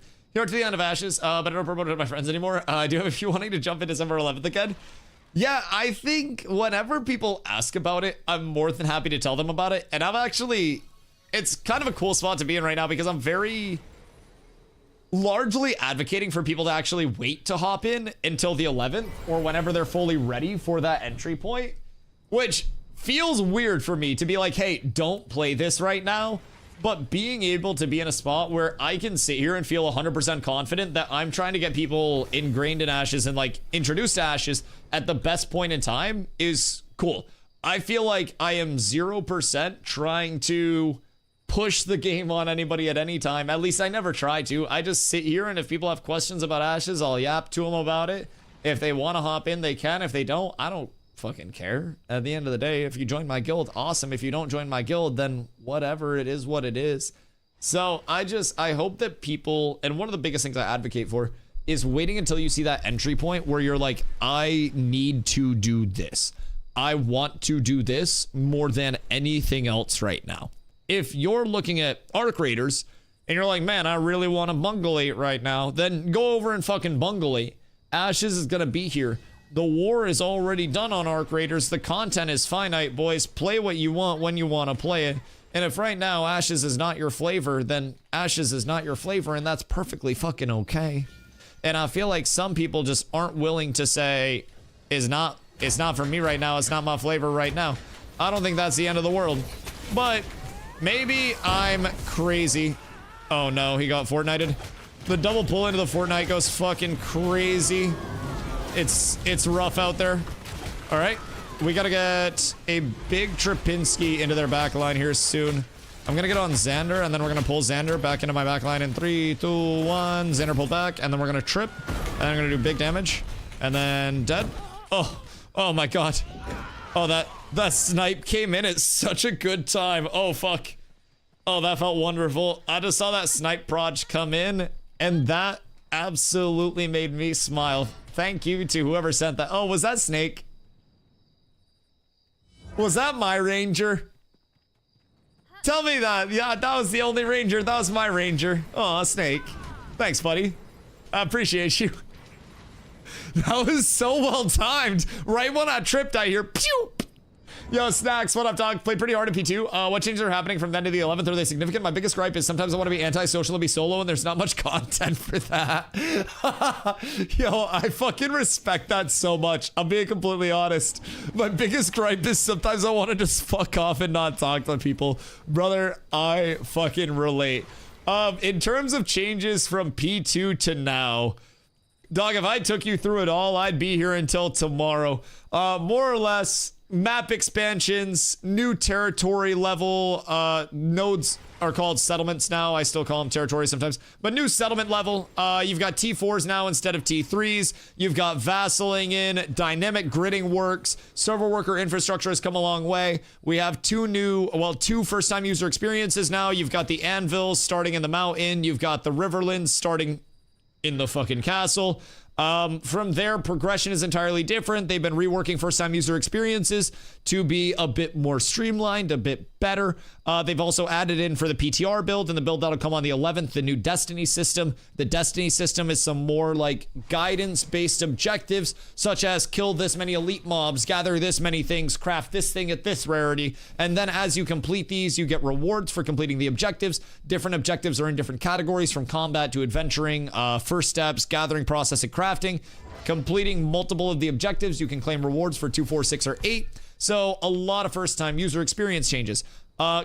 Gear revamps. Many gear revamps aplenty. Time to kill has changed just about 6 times since phase 2 and will continue to change. This build is different time to kill than the PTR build. The PTR build last week is going to be a different time to kill than the PTR build this upcoming week. It's evolving fast. So they have basically taken gear and gone heavy, full fizz defense, but also you now have your heavy set bonus that's actually giving you at the activation point. Wait, did we start?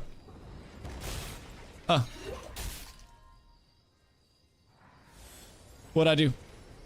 Anyways, they've taken the gear set bonus, or the 5 like weight bonus, and that now is increased mitigation to a certain type. They have a force, fortitude, or finesse bonus that you can add in as well. Force gives strength in, finesse gives dex wisdom, fortitude gives con and ment. Then from there, you have your active set bonuses on item level 29 gear. So within each grade is 0, 10, 20 level requirement. You have 3 different tiers. That's your item level, 3, 6, and 9, 23, 26, 29. Every set bonus along the way, comes on sets. But when you get into your item level 29, you now have procs like Siphon, procs like Abundant Siphon.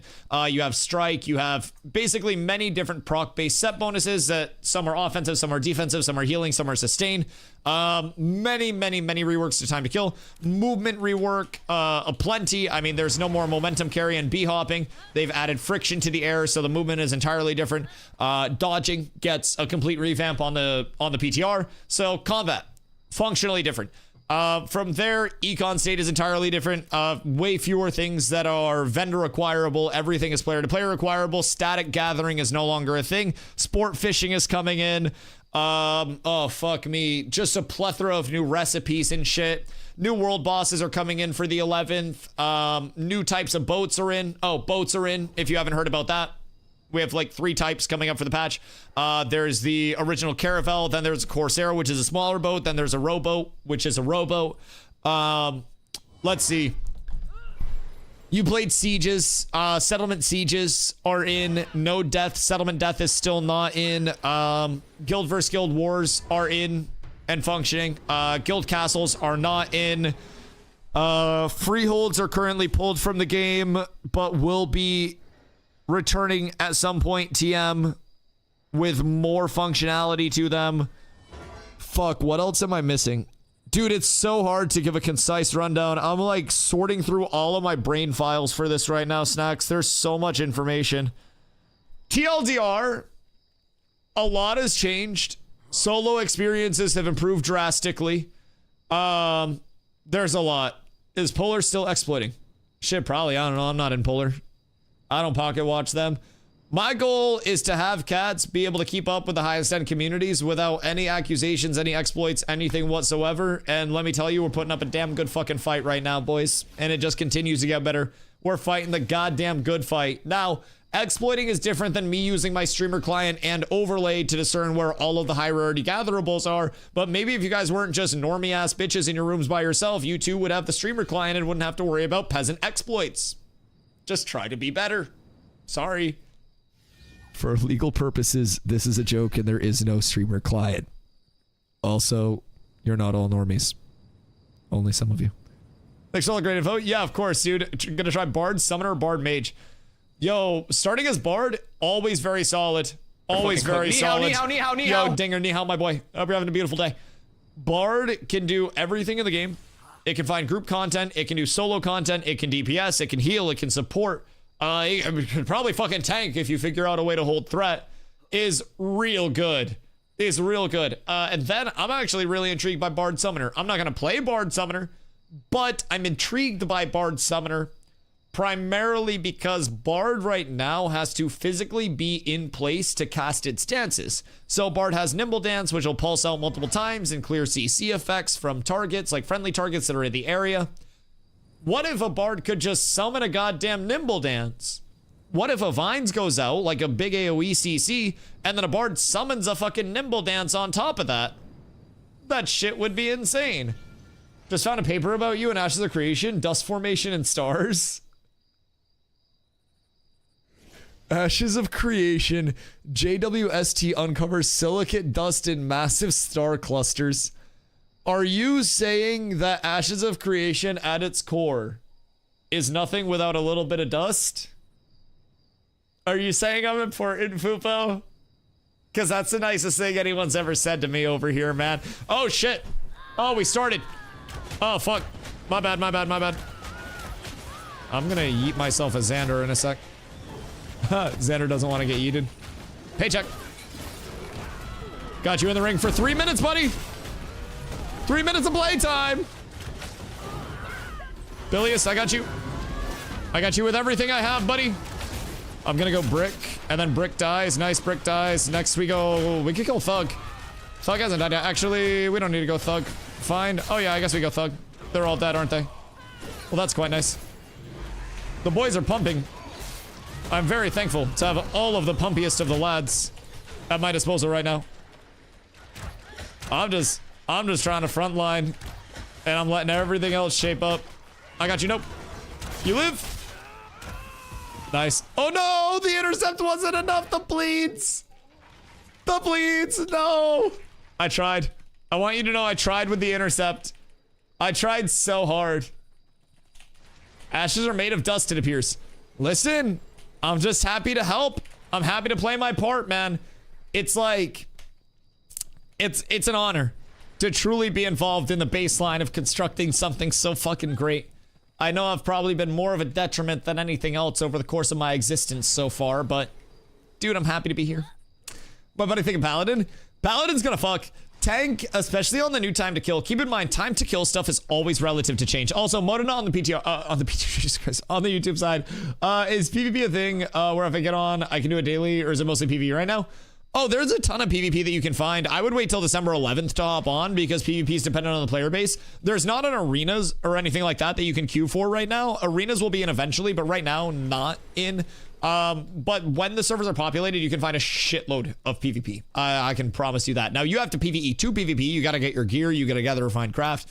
But once you have that, and even on the way, you'll be fighting over mob grind spots. You'll be fighting over just about everything you can get. So, but yeah, in terms of Paladin, Paladin is going to open up a different level of tanks being able to be annoying and or supporty on a very high level. Basically, if I am, you know, tanking right now, you'll notice throughout fights, I'm using my Shift G, I'm using my banner, which is my Shift 6, I'm using my protect, my intercept. So I'm doing a lot of, you know, very supporty things in these fights, as much as I am doing, you know, damage and offensive stuff. So tank has a very good balance of that supporty side with that actual like high impact side, in my opinion. Is there a PvE side for those of us who that want to play just not PvP? In the event that you're a person who's like, I will PvP if I have to, and like if somebody comes up on my PvP or on my PvE stuff and like, you know, wants to fight to contest it, then I'd be open to the concept of that. There is a lot of PvE. As a PvP based player, you're still gonna spend a majority of your time in PvP, or sorry, in PvE. But with that, territory, hey, listen. I've been saying territories a little bit. Don't worry about it. Don't worry about it. I'm basically Canadian. I don't want to hear it. I don't want to hear about it. But yeah, so in terms of like the PvE side, you are going to be interacting with primarily PvE. Even if you are a PvP based player, you're going to mob grind. You're going to try to get base gear drops before crafting is established on your server. Once crafting is established, you're going to have to gather and refine to get the mats to have somebody craft the specific pieces that you need in the highest rarity. So that's going to be your largest ability to scale up. On the PvP side of it, you have the open world PvP system, which you can avoid. If someone comes up to you and you don't want to fight, you can simply just not attack them back and then you can run away.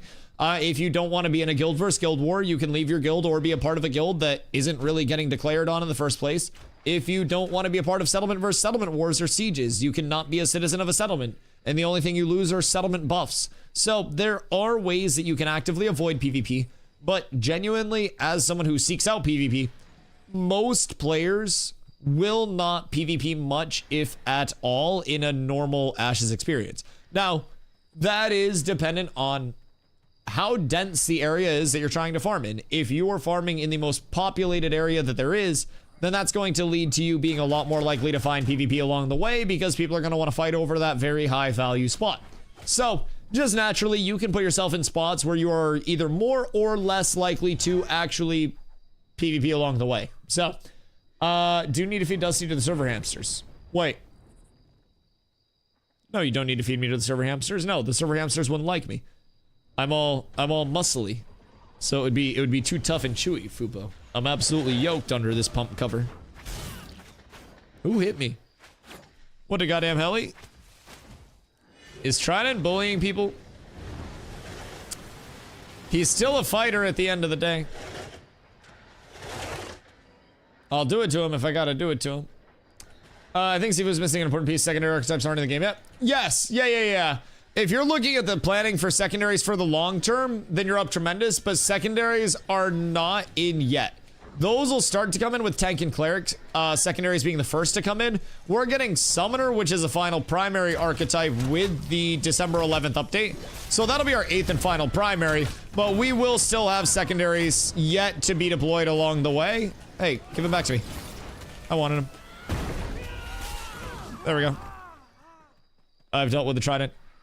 But yes, as those secondaries come in, it'll start with tank and cleric secondaries becoming available for every primary archetype, and that'll give you like your class outputs for tank and cleric secondaries, and then you'll have more secondaries coming in after the fact. So, as Trident, when did he lose his honor? Wait, what happened? Did Trident play a different class previously? Or did Trident slime somebody? Why has Trident lost his honor? How long do you think it'll take you to hit 25? Me? Oh, fuck. It depends, honestly. It's so hard to say where gearing drops are gonna be the entire way up, where the new TTK is gonna leave us.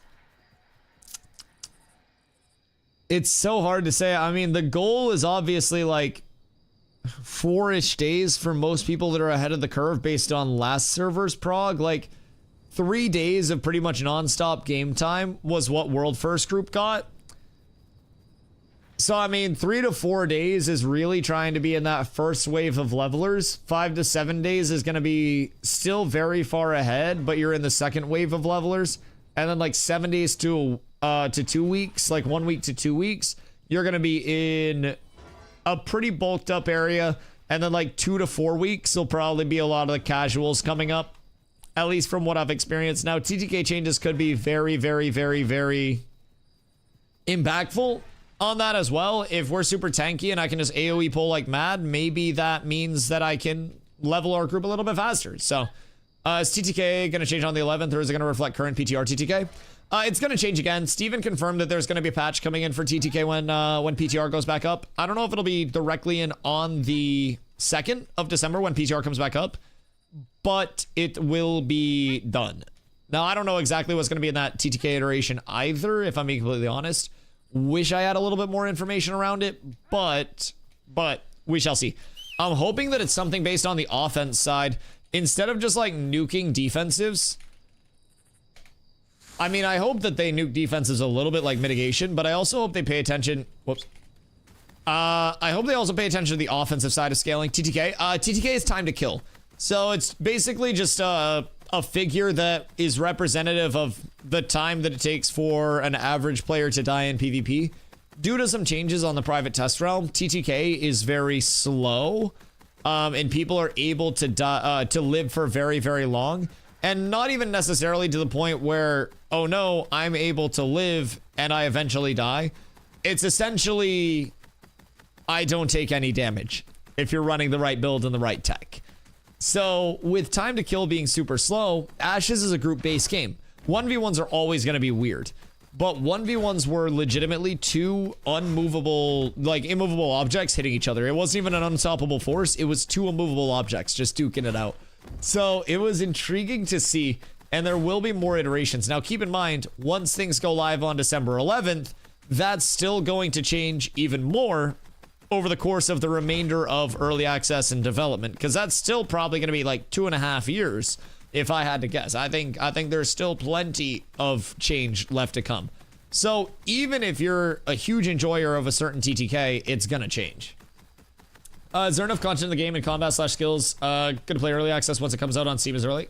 Yeah, I mean, if you're looking to come in for Steam early access and you're looking to be an MMO intended player, right? There is plenty of content to do. It's all in the open world, so there's no instancing to run and hide in. PvP could happen whenever, could break out. You're not going to drop items on PvP unless you go around murdering people non-consensually. You will only drop materials on deaths. So there is a full gathering, refining, crafting system that'll continue to improve. There is a questing system that'll continue to improve. There is a dungeon system that's in the open world and will continue to improve. So basically, the core of an MMO is there. What Ashes lacks right now and will continue to get better at is, honestly, depth of the core, but also the accessory systems to build off of in the late game. Right now, we're at level 25 for our level cap. The level cap before the end of early access, whenever that may be, is going to be level 50. We're going to have secondary archetypes or classes instead of our, just our primaries. I'm a tank. I will eventually be tank and something else. And then that will allow me to determine where I want to have my total class output. Is there fishing? 2 types. 2 types. So You have regular AFK fishing, and then you have sport fishing coming in for the 11th. Sport fishing is more of an active minigame type fishing as well.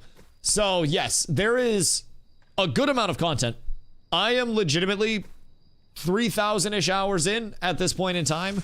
I am very excited for the 11th because there is so much content, especially on a server wipe, that I and my community can actually shoot to complete.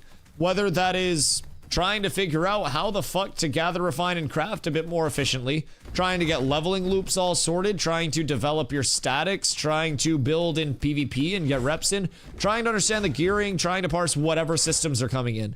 There is genuinely a lot of information that you can get right now that will actively contribute to your success in the long term as well with Ashes, and you get to provide feedback on the systems along the way. So if you feel like anything is a little bit jank, anything needs some improvement, you get to do a slash bug and help fix it. It's kind of cool. Now, not every player is going to come in and just immediately be like, man, I love Ashes right now. But for some, it will hit in a meaningful way. For me, it has hit very, very hard, and I plan to be around for a very long time. I play 8+ hours of Ashes a day, man, every single day. Even when there are no people on, like right now. I've been chilling all day, running around the world, yapping about Ashes, got some PvP in.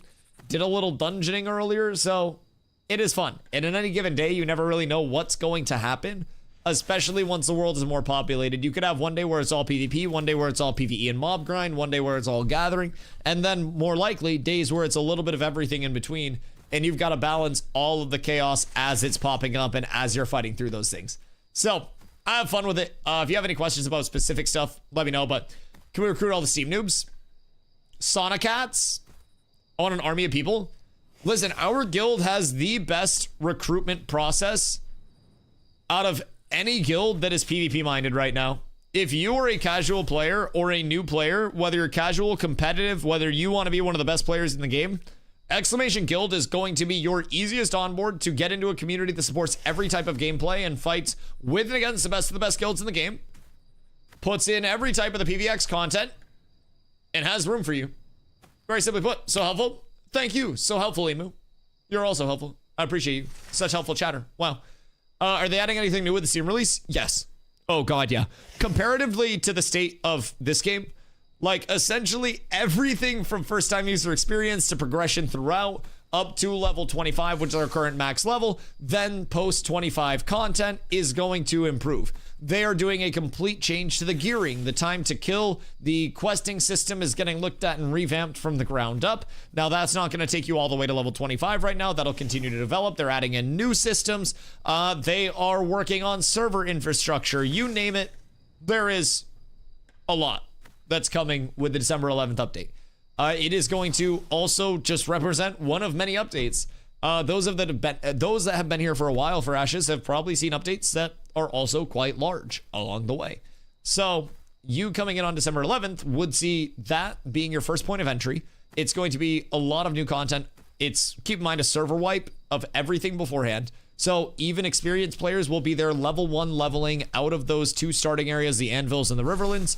You will see so many players all trying to do general MMO stuff. It'll feel very alive. Towns will be so poppin' that you can't move. And I mean that quite literally. It's going to be fun.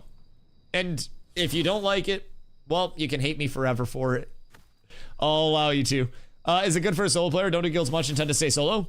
It's most definitely better for group-based players. There's just more available to groups. It's easier to accomplish things in groups. Even down to crafting in the long term, you'll only be able to have so many of your trade skills like ascended to a higher level above base level. So it is definitely an element of like, if you're a solo player, you may be best set up to maybe find a guild that's a bit more casual on that side of things, casual accommodating, and then whenever you run into a spot where you need crafters, you can either find one in trade chat, or you could find someone within a guild that you trust. If you need somebody to refine wood, and you need somebody with their lumber milling level to journeyman, and you don't have your lumber milling level, then you can hit somebody like me up that has that leveled, and then we can refine the wood for you and get what you need. So Ashes is playable as a solo, but it is a true MMO where everything that you are doing will essentially be easier, more fluid, and probably much more fun if you are participating in a community of like-minded people, even if that's primarily solo players that just come together for a little bit of content here and there. It's just a level of convenience and content guarantee that it's hard to get elsewhere. So, Mojo, RIP those points, dog. You gotta have to come up. Is it lunchtime yet? I fucking wish. I genuinely wish. I wish they'd at least put boost NPCs in. I at least got some PvP reps. I just ran a round of scrims, so I'm thankful for that. I got some grapples out. I was able to hit some backline. You know me. I'm happy as a clam dog. They threw the dog a bone right now. So that got me through for the next few days. That's all I need. And then on the 1st, we have the end of the world event, and then it's back to not being able to show my screen for 10 days, and then do the December 11th launch. It's getting close. It's getting very, very, very close, man. And I wish it were closer. I wish it were here already. But holy shit, I can't wait. Are boost NPCs for the end of the server events definitely in? Yes. They will be in on Monday. I'm trying to drum up a riot to get them in before Monday, but I don't have motion like that. So we have not yet been able to influence boost NPCs coming in before Monday. Thoughts and fucking prayers for us in the long term, boys. I'm doing it for y'all. I got my gear. I'm level 25. I'm just trying to get people that haven't leveled this phase able to have their characters bumped up. I think that would be great, getting some people in before this. TTK will be slower because we won't all be on plus 20 gear. I mean, plus 20 gear also scales up power, though, you know what I mean?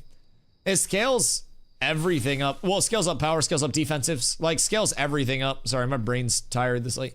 But yeah, it scales everything up. Plus 20 gear is just a 20% addition to all of the current stats. Jesus Christ. So providing something isn't scaling in a non-linear way, then should be fine. Skill tree coming December 2nd. Secondaries coming December 2nd. Everything coming December 2nd. December 3rd coming December 2nd. Yes, you heard it here first. But yeah, so I'm trying to drum up some interest in maybe getting a riot together. We're going to throw pebbles and stones at Intrepid HQ. And then those pebbles will say, boost NPC, please. So we'll say please so they know that we're being kind about it, but pebbles will be thrown. I think I'll try out the game. At least I can try it out and see if I like it in the first 2 hours. Yeah, 2 hours. I have takes on this. So I'm still trying to retrain myself. I'm actually wearing a shock collar, but I have it wrapped around my balls. So that is not my take on this. Very quickly, as efficiently as I can, to get out of the hole saying no's. That's not my take on this. I have a take on this, though. 2 hours is not a lot with ashes. The Steam standard refund policy is a new adaptation when they went into early access with Steam that they had to adapt. I hate it because it was such a good refund policy before the change. Too good. But yeah, 2 hours is still enough to hop in and mess around for a little bit, but in 2 hours, you will not be able to experience the depth of ashes, and at the very least, you'll be able to handle the combat, you'll be able to see the first-time user experience, and the first 2 hours has become a lot better. So I think in the first 2 hours, you'll enjoy it. Leading up to the 11th, also, keep in mind, I'm here every single day. I'm a full-time Ashes content creator. I stream Ashes and only Ashes. Even if there aren't people on, even if I'm just sitting here yapping and I am the only person in this world, I will be here spreading the good word. Also, hello Stragma, hello Hank, how are you boys? Do I need to buy the alpha key again to play on Steam? You do not. They are going to have next week, I believe, people link up their Ashes accounts to their Steam accounts, and then we will all be going over to Steam, and you will not have to buy again to play on Steam. So your current alpha key is good to go. As long as combat's good, I'll like it if there's enough content for the game. Oh, dude.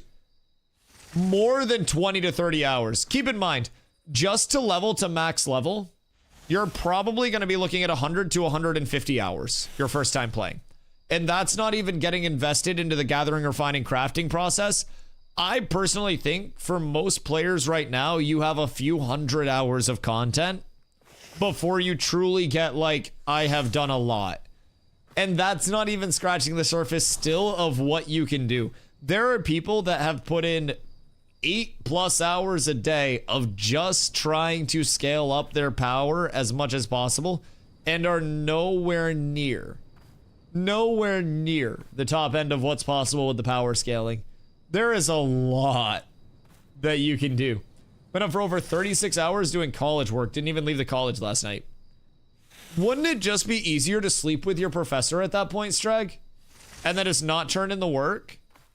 Do you level up and unlock skills one by one, or do you kind of unlock everything at once like Guild Wars? You'll level up, and as you level up, you earn skill points. And then as you get your skill points, you can allocate those into your abilities. 1 skill point per ability right now. But with that, they're working on ranks coming into the archetype trees, the skill trees themselves. Those ranks will basically bring some variance where it's not just I select or unselect this. It'll be like I select and then maybe specialize in this ability, or maybe I go up here because it's a little bit more self-sustained. So that is an element that's still yet to come. But as of right now, it's 1 ability point per level, 24 ability points, 24 options. You'll notice I have some abilities that are not selected, some augments over here that are not selected. So there is already some choice and some variance. Some classes have more choice and variance than others. Welcome to today's pin message.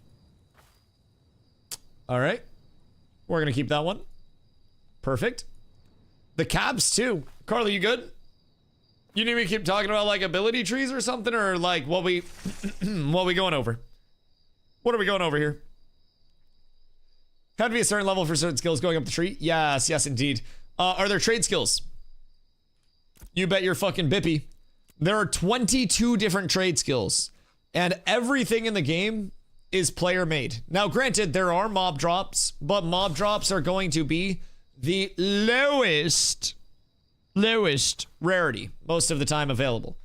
So with that, crafters make the best shit. Crafters make the most accessible and most consistent shit. Crafters make the consumable shit. Crafters make the boats. Crafters make the caravans. Crafters make everything. There's fishing. You got AFK fishing, and you got sport fishing on the 11th. You've got caravans that you can make crates, and you can put those crates on the caravan, and you can drive the caravan place to place, town to town, over our big ass world.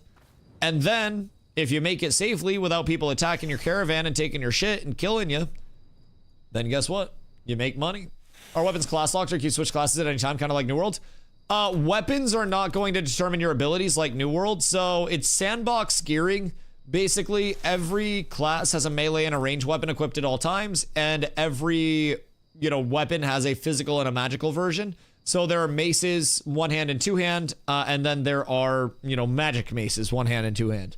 There is a longbow, a magic longbow, a wand, and a fizz wand. So those break down into your weapon tree. So your weapon tree is passives and on-hit effects that can go out onto enemies or onto, the version of buffs that you put on yourself or your group. So your weapon tree can have everything from increased crit strike chance to deadly finisher trigger chance, because every weapon has a unique attack combo, kind of like New World where you had your attack chain. Every weapon will have a combo.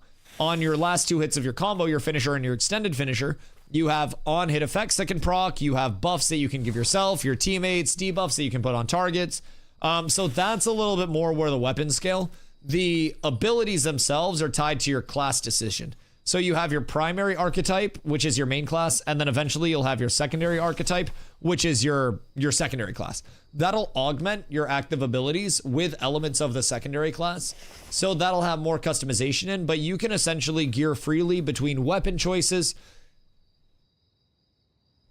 And then you can also armor gear freely. So unlike New World, where there's, restrictions, not restrictions, so to say, but weight class implications on gearing, you can use medium, heavy, light, however you want to. Heavy gives all physical defense. Medium gives physical defense and magical defense. And then light gives all magic defense. So depending on where you want your mitigation to square up over the course of it, that may dictate whether you are medium, heavy, or light. Me personally, as a tank, I prefer to be in 5-piece medium, because that's going to split our mitigation evenly, because I'm going to be taking a lot of damage as a tank pretty much all the time.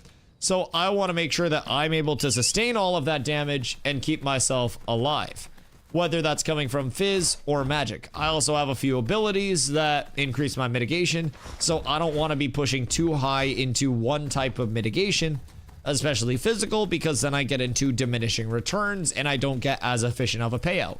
So everything is a bit more in-depth with Ashes comparatively to something like New World. New World is a bit more streamlined. Can we have quiet time? Yeah, so the trick to quiet time is typing /gift100 and then muting the stream for a little bit. Other than that, no. With the new gathering changes, will we see a lot less Lego and even epic gear?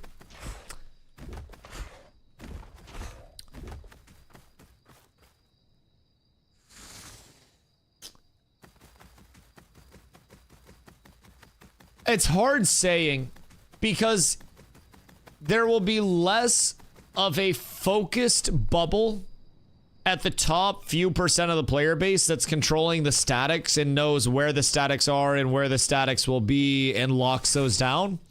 And there will be more of a well-spread wealth where like the top players are still going to have the most. But I think your average Timmy is now going to have a much higher chance of finding Lego or epic mat output. And as a result, I think you'll still see high rarity goods exist.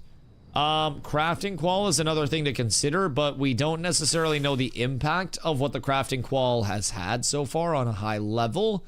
I don't know. I haven't heard of people that have actually been able to test it with substantial qual to actually be able to discern where it's adding in terms of the quality output on a piece. So it's hard saying exactly what the availability of craftables will be. But what I'm predicting for gatherables, at least, is that you'll still see the goods. And honestly, you'll probably see more goods existing in the market. Because if I am, you know, #1 static braidwood hunter, and I control all of the braidwood, why am I going to want to sell that to other players when I am braidwood rich and my guild is braidwood rich and we now control that entire economy? I won't want that getting out. Now, if I'm Timmy 2 hours and I find 1 legendary braidwood, I'm going to want to dump that into the economy because I'm not crafting with that. If I'm smart, I'm trying to sell that and buy an entire heroic weapon off of it. So my prediction is that there's going to be more high rarity liquid material floating in the economy that's exchanging hands player to player. And from there, the potential to craft will be better. If we can get our hands on the elixir recipes, 1,500 or so will probably still be possible with full gear and consumes. Oh, that's not bad at all, even with the old, like, crafting algorithm. Like, even if it's the same quality ratio needed for quality output on gear, that's still fine at 1,500. You'll still be able to make Lego easy as shit, especially if you're finding more available Lego and epic materials throughout the world. Yeah, abso-fucking-lutely. Abso-fucking-lutely. Purple food is 548, assuming elixir at that rate as well. Oh, so it's now just a more even split between gear, food, and elixir, is what I'm gathering. So you can't change classes / skills. Hate when you can be any class. I like needing to have multiple characters to see all skills versus having access to all. Yeah, correct. You cannot change your primary archetype unless you have a different class made. So I'm a tank. I only have tank abilities. This is just the tank ability tree. If you were a cleric, you'd have a completely different tree. Rogue, ranger, you know, whatever. You will have a completely different skill tree based on what your skills are. Your weapon tree will be different based on what your weapon choices are. And like a longbow, for instance, has a different weapon combo than a short bow, also has a much longer range than a short bow does, which enables you to keep yourself a little bit safer in PvP and not necessarily run into a lot of shitty trades and get grappled by people like me that are constantly looking for grapple pulls. So there are a lot of active choices that you can make. Obviously, your primary archetype choice being a big one. The class is actually a meaningful decision. I play tank because I like tank. I don't feel the need to be a cleric and heal because that's not my play style. So it's a little bit more of a decision-making process. Yeah, of course, dude. Let me know if you have questions. I'm more than happy to yap about Ashes. I am here all the fucking time. Probably too much.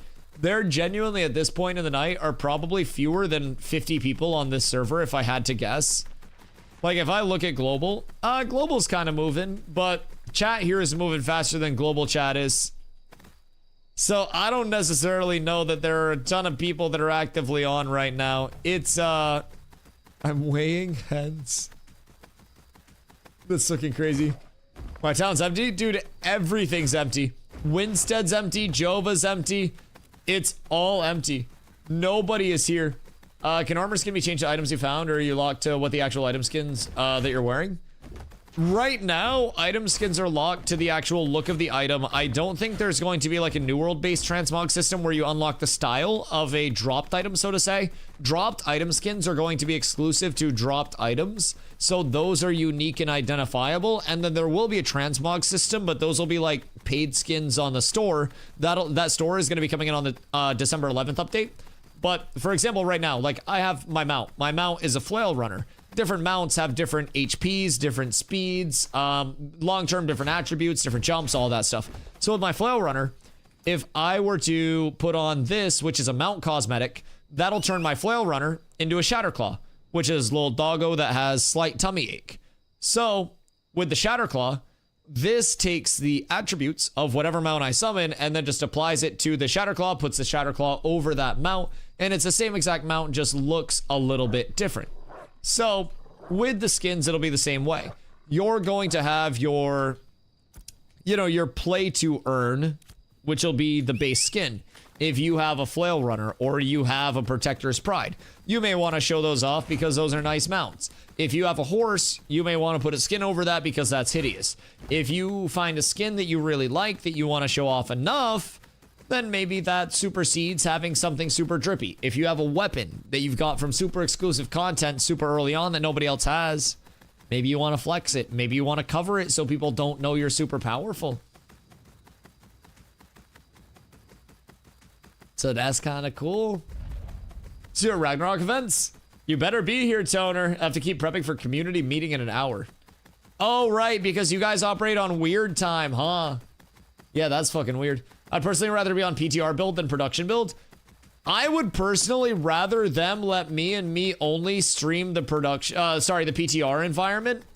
So that way I could have content and then we go over to PTR. That would, GP, I'm gonna be honest, be like the coolest set of circumstances in history. They're like, yeah, it's the Dusty rule where Dusty can stream it only.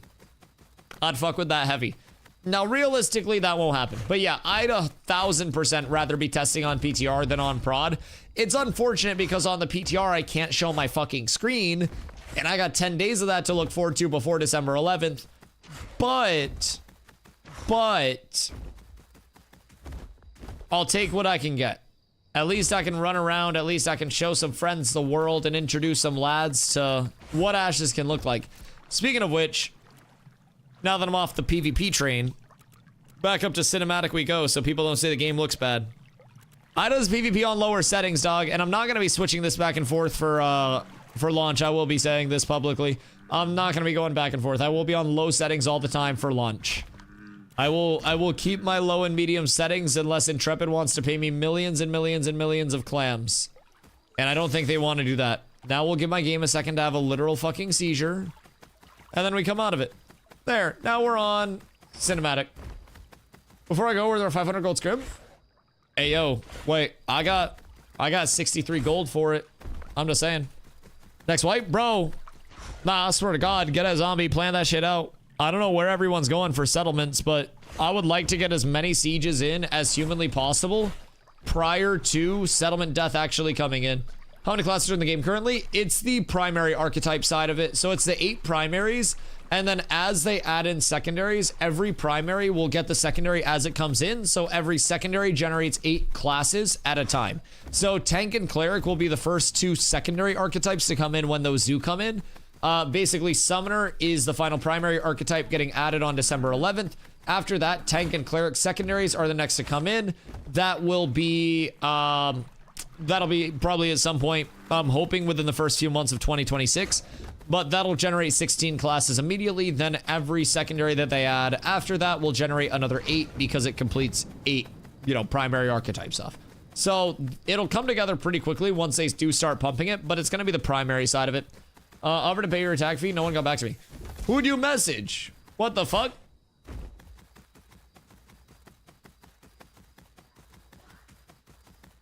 Well, I didn't know it. Zop? Zop? What the fuck? That fucking rat. Is there no archetype coming out on December 11th? Yeah, the summoner. Summoner summons. Very summon-based class, as you can tell. That's going to complete the primaries, like I mentioned. Then they move on work to the secondaries into archetype ranks and more of the depth associated with the class system instead of just that baseline. So, yo, Kazu, will you be able to migrate gear and items between characters under your account? Not through any systems that are currently planned through like a mail system or anything to alts. There are ways that you can kind of try to like sneak it in the player market, but if you are trying to move things along, your best bet is to have a friend that you very much trust to transfer the stuff, you know, character to character for you. That's one of the advantages of having a community, especially a community that you like playing with that's not going to take your shit. I've also done plenty of transfers for people, but you are taking a little bit of a risk if you're trying to migrate gear or items any other way.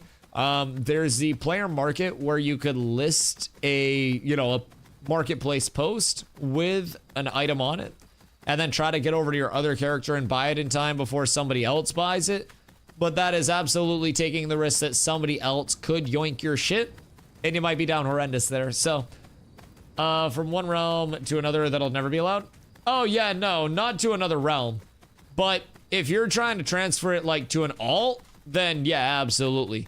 But not to another server. No, nothing cross-server in Ashes. I mean, they've discussed maybe some forms of cross-server PvP in terms of like for funsies through like the arena system when that's in. But there's not going to be much of a cross-server emphasis.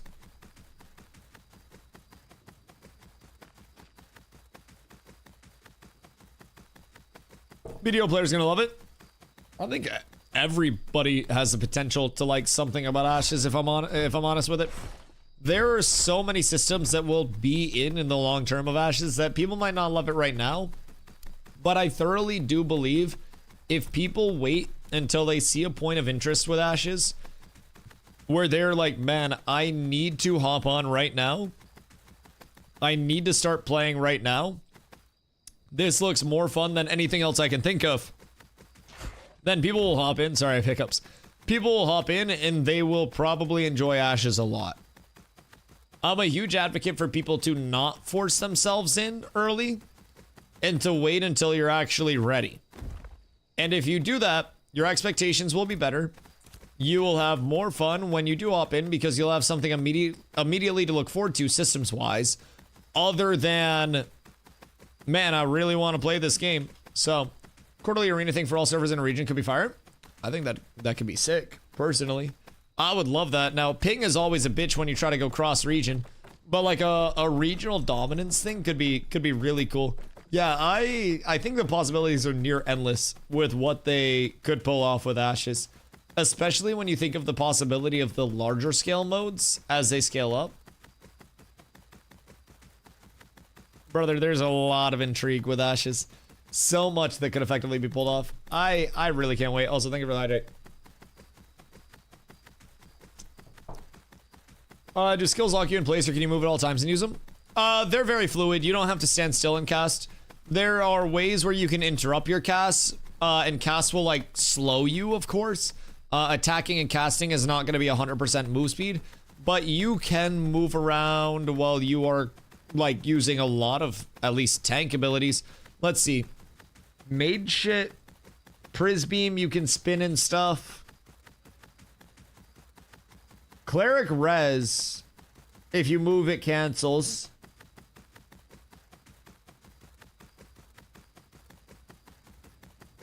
Yeah, cleric res you can't channel while you're moving. There are 1 to 2 skills that do lock you in place, but they hit hard for that. Snipe with ranger. Yeah, snipe with ranger locks you in place. Cleric res locks you in place. A summoner summon locks you in place. What else locks you in place? Is there a mage spell that hard locks you in place so you can't move at all during? Lightning strike you can move, albeit very slowly.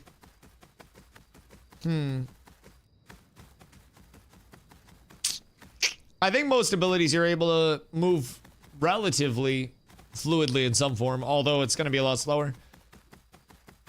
The circle thing, kind of. Yeah, kind of. But a lot less of a functional, like, animation lock, so... changing your secondary archetype, how's this accomplished? It's not fully in yet, so we don't know all of the systems, whether it'll be through an NPC, whether it'll be through a questing chain or anything like that. That's more of a long-term down the line thing. I'm sure they'll give us more info on it as it gets closer.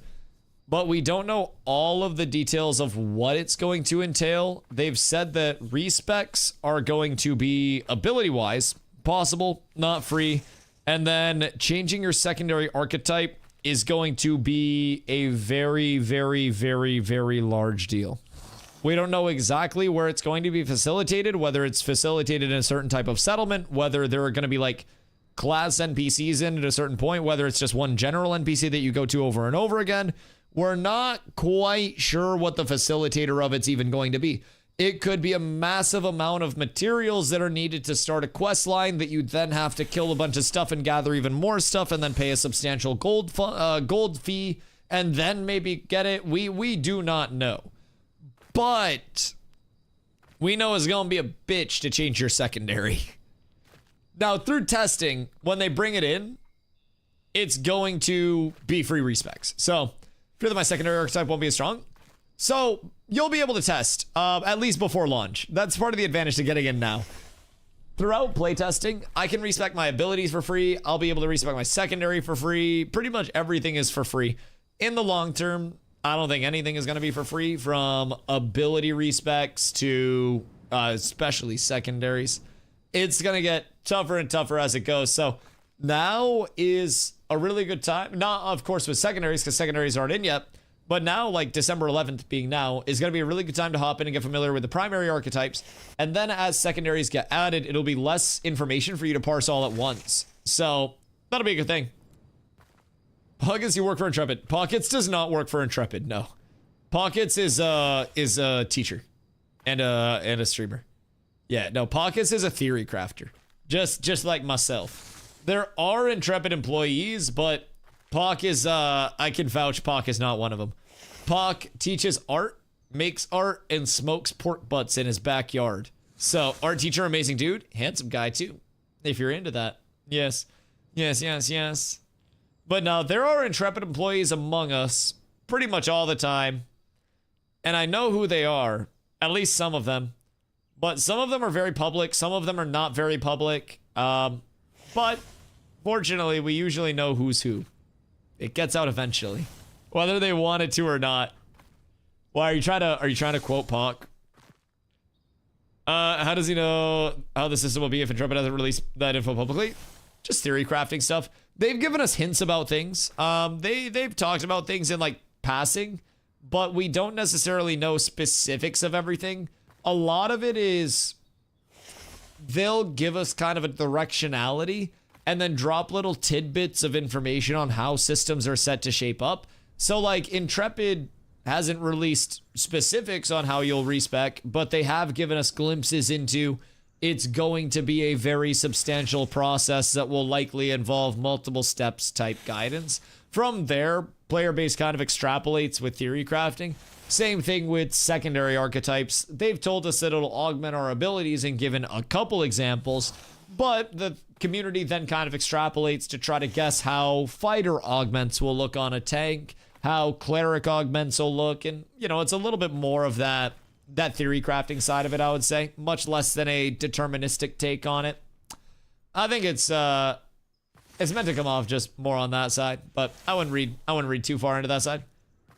But yeah, if you're trying to test anything, just keep in mind during testing everything's going to be completely free respecs, the whole lot. So will be super easy and super straightforward for everybody. I feel like nobody's on right now. If I ran around the world chat, how many people do we think would actually be here? Go where? Go what? Go who? Go forward. I don't want to go forward. The light's that way. It's bright as a motherfucker that way, dog. I don't want to fucking go forward. There's some quotes from them talking about the secondaries are likely to be quest-based to change. Yeah. There have also been some theories that it could be related to military settlements as well. So if /1 meta comes out, I fear we'll be screwed regarding our sub-archetypes. That's kind of the thing with Ashes. It's not meant to necessarily be a game where you immediately follow somebody else's meta. Like, just because I play tank, Ashes is a very anti-meta game in a sense. Now, there will always be the element of, oh, well, this tank is really good. I want to emulate this tank build. because this person is doing really well with it. But that's also not necessarily something where you have to play Dusty's tank build to PvP at all. If Dusty goes tank fighter and you don't want to play tank fighter, that doesn't mean you have to go tank fighter to do exactly what I'm doing. I may be playing a little bit more aggressively and you may play more defensively, so something like a tank bard, tank cleric may fit your playstyle and you may work that a bit better. Is each weapon still going to have their own weapon tree, or are they going to be all bundled like it is now? What do you mean all bundled? They all have their own weapon tree right now. Granted, like, they share some elements of them, but they are all, like, unique weapon trees. There are differences between, like, the status effects that are available, the status effects that you put out, the combinations of your last two up here. And then as weapon trees continue to progress as well, because keep in mind, they already have up to level 50 planned for weapon tree progression. That's probably going to get more, like, pinnacle keystone type abilities within the weapon tree progression, but we don't necessarily know exactly where it's gonna go. Nothing's confirmed. I mean, Camel, you also don't need to be weird. Like, somebody asked a question and we're providing the information that's available. Like, it's fine to try to stop misinformation from going out, but I can pull this up as well on the wiki. Like, this is the cited information from the developers. So, player's primary archetype, I'll pull it up, sorry. Player's primary archetype cannot be changed.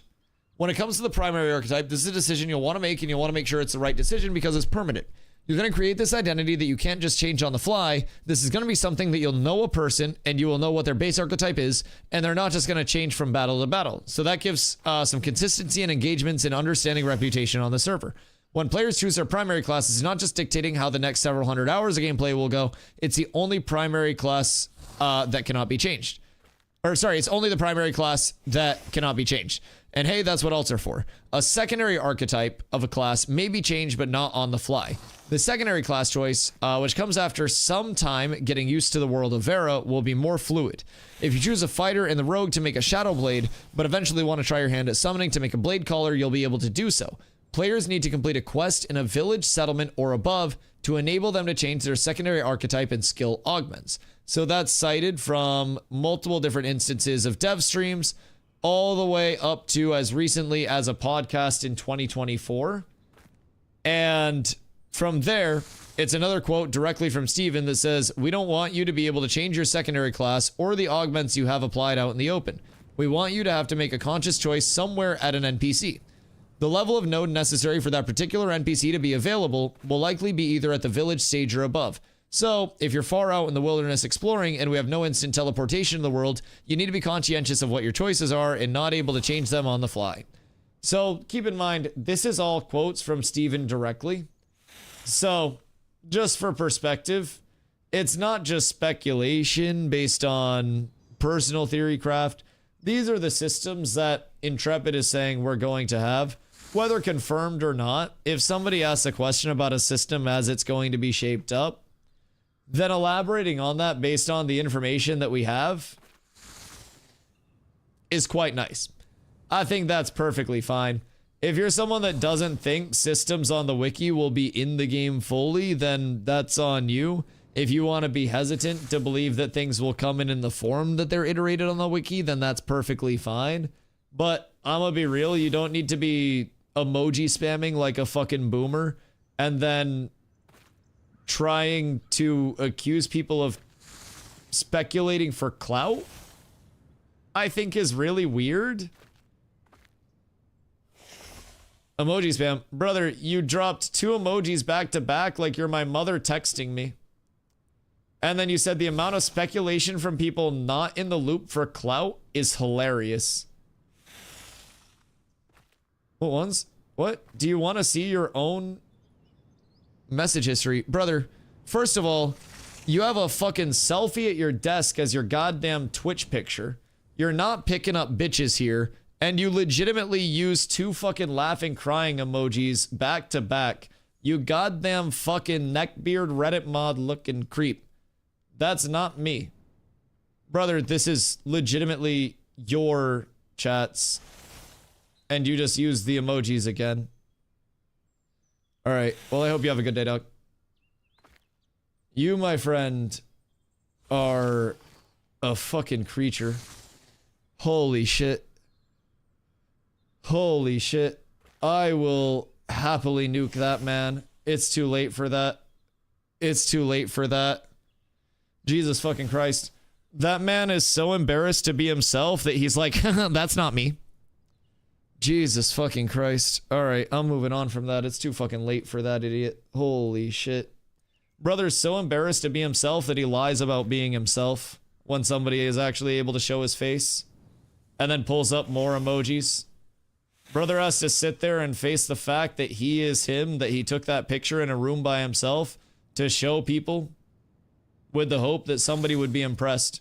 Brother, see a barber, trim your goddamn beard, shape that bitch up. It's long, but you doing nothing for it right now. Maybe shampoo it a little bit, little beard oil, make that bitch look nice. There's hope for you. You don't have to look like a hideous troll and be a hideous troll in Twitch chats as well. You can find a hobby. You can find something to do, you can style up a little bit, and then maybe take a nice picture of yourself. And then maybe swag out from there. But holy shit, bro, your ignorance is fucking remarkable. Let him out. Oh, dude, I just don't want to deal with this fucking emoji spam. He types like a fucking boomer. What I miss? Oh my god, just annoying fucking neckbeards. It's like one every 2 weeks that goes, well, the wiki actually isn't verified information because it's not deployed in the game environment yet. So basically, instead of just saying, hey, this is the creator of the game saying this thing is going to be the way it is, dude tries to shit on Pock for trying to provide information to somebody that asked a question. And then make some weird thing about how Pock is like out of the loop trying to make shit up for clout, basically. Yeah, Pock's a clout chaser. Exactly. Answering questions and making shit up. Yeah, 1000%. 1000%. It's a weird element of things. This is like 10 minutes behind? No, I'm on time. I'm just not gonna fucking unban dude. If you guys want to talk to dude, you guys can add dude on Discord. Shit, I mean, I bet you just find a Discord that looks the exact same as that. What about the whole chat spams emojis?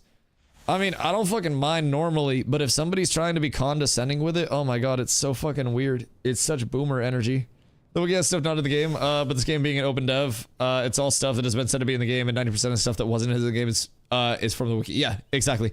The wiki is basically a living document representing what the vision of Ashes and what the scope of Ashes is supposed to represent in the long term. And unfortunately, whether somebody wants to believe or not believe that Ashes will or won't be executed in the scope that they're saying, the resources that we have are the resources that we have to go off of. If you want to doubt those, then you can doubt those, but at the end of the day, you can't be mad at somebody for reiterating the information that has been told from the people that are making the game. That's my very baseline take. What's your estimate on Steam launch? 100k? Oh god, no, way less. Way the fuck less than 100k. Keep in mind, there are like 150,000 total wish lists right now on Steam. There have been 150,000 unique player logins over the course of all of Alpha 2. Let Camel out of jail? He's not out of jail, I shot him. Yeah, no, he is a Twitch chatter is dead. He's not getting out of jail. He's literally a limp corpse that is being cremated right now. I had to break it to you, but you can let him know, DM him and let him know when your next stream is, and then you can have conversations with him, but I permit him. I'm not even gonna let his dumb neckbeard ass type in chat anymore. Yeah, he's permit, bro. Straight up. I have very little tolerance for certain types of people, and if there's somebody that's trying to go, well, actually, while also shitting on other people that are trying to help the scene improve, then I don't tolerate that. I don't necessarily sit at the point where I have to tolerate one single viewer being an absolute douchebag, because I'm very blessed to have multiple people who come in and watch the stream. So if I have to sacrifice one to improve the quality of the environment for the remaining 1,000+ people that come through on a daily basis, then I will do so. Just for today, for example, there have been, hold on, 1,924 unique viewers over the course of this stream. That is live data from this stream.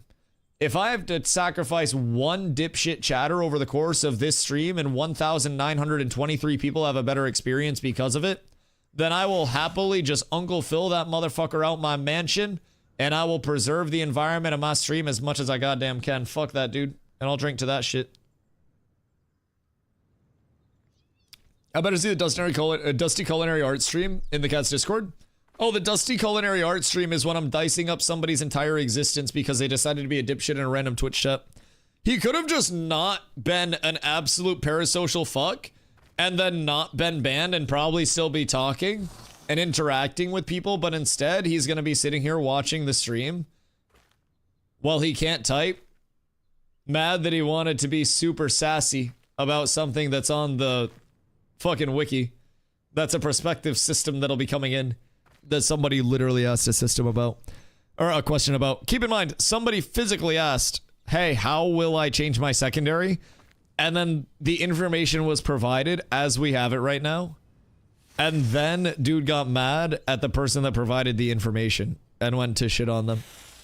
This is not gonna happen. Yo, Monarch, I hope you're having a beautiful day. What up? I tried. Yeah, I mean, fuck. It's tragic. It's tragic. I appreciate your effort, but Brody shouldn't have been a dipshit. If I'm being honest. It's just, you gotta peep it and read the room. And if you're the only person that's trying to shit on other people in the room, then I'm not gonna deal with it. If you want to interact with him, hit him up for your stream, but I don't want dipshits like that in my stream, dog. I'm gonna be completely honest. If someone is genuinely trying to come at somebody else for providing information when a question is asked, nah, I don't want you here.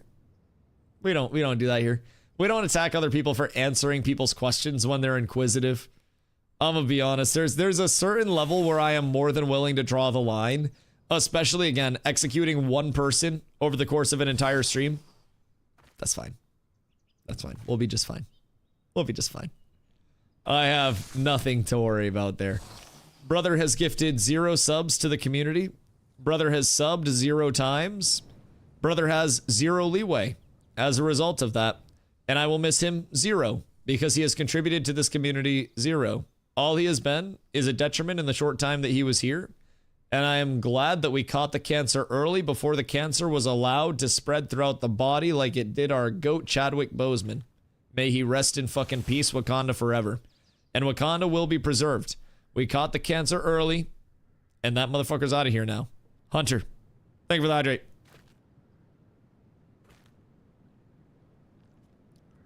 I also haven't banned anyone in a while.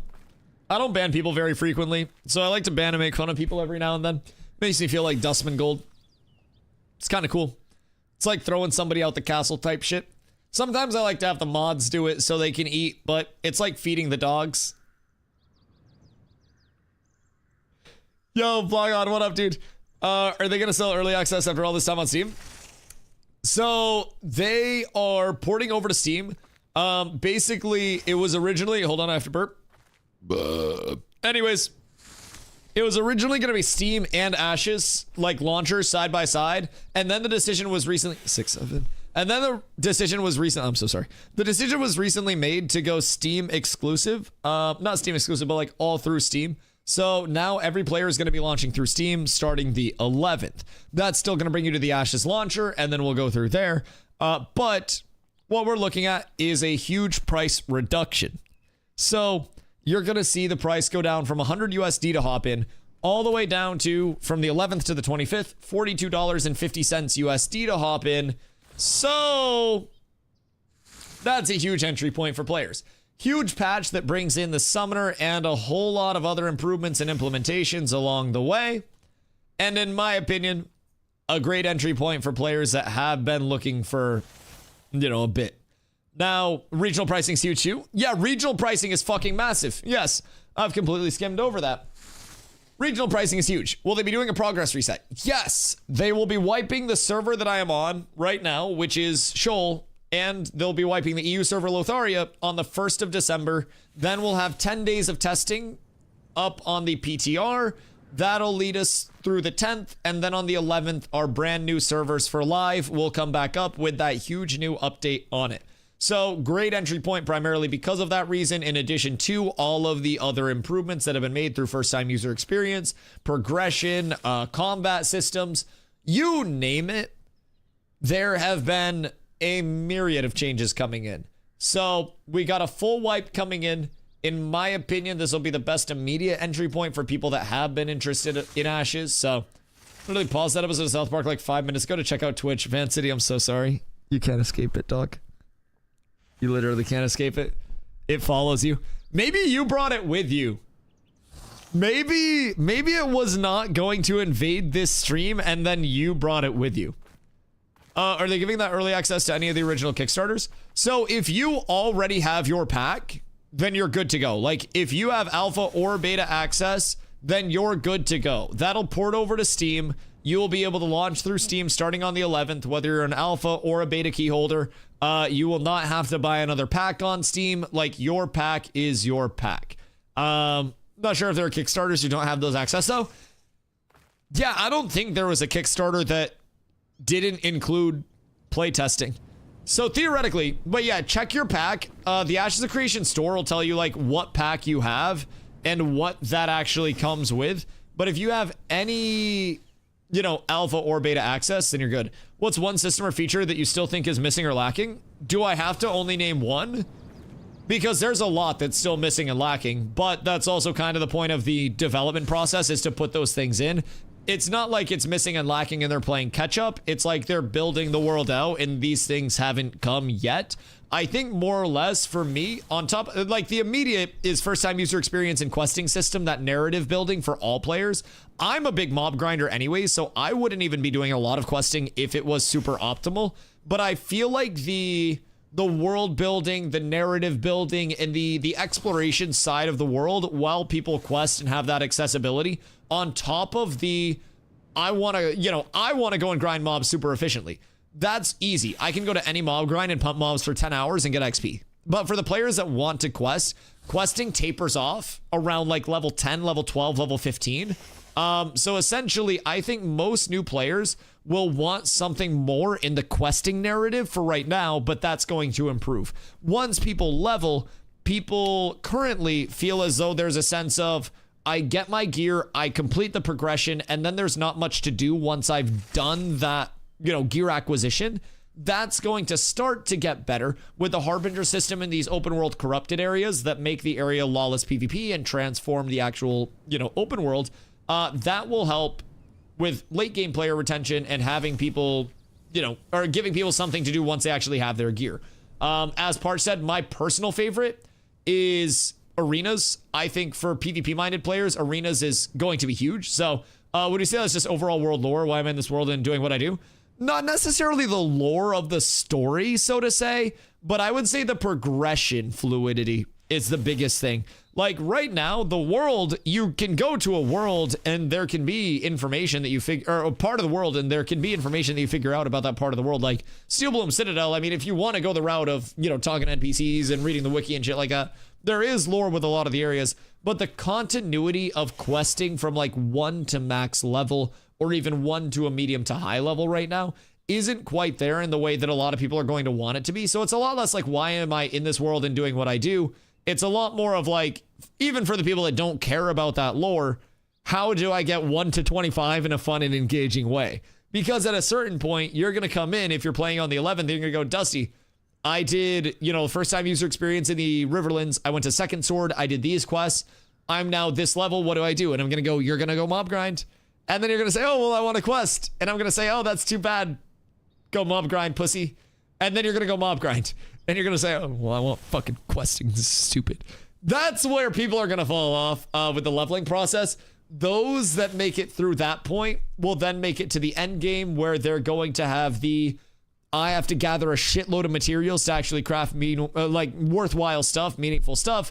But it's also very worth to do that. The investment does pay off. So then it's, okay, I've got my gear. Now what do I do? PvP.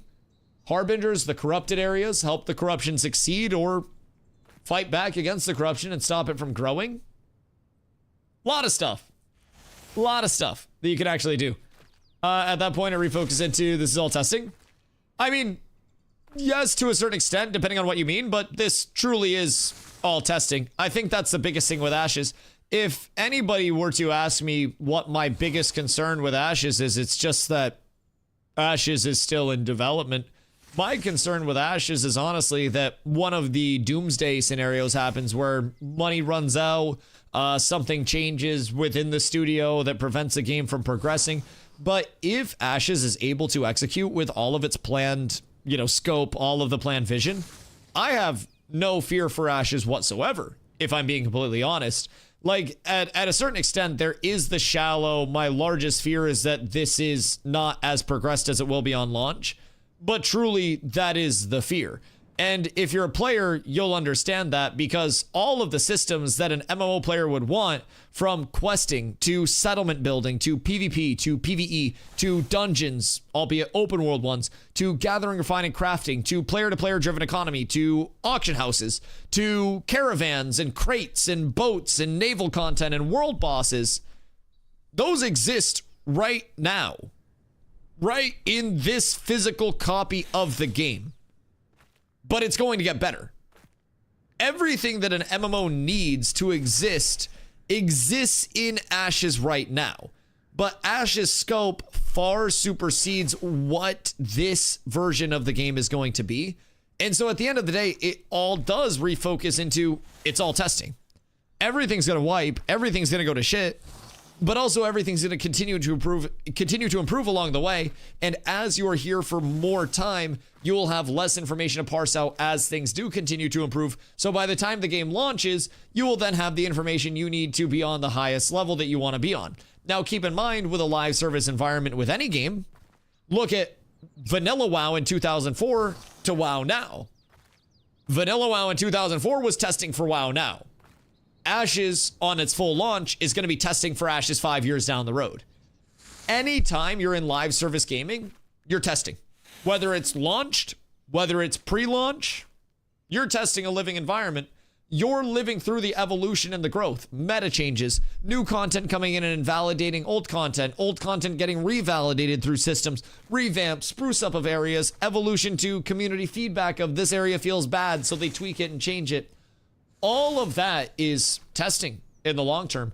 So, why is Global dead? Because there are like 50 people on right now, if that. I'd be shocked if there were as many people online on Alpha 2 right now as there are in Twitch chat right now.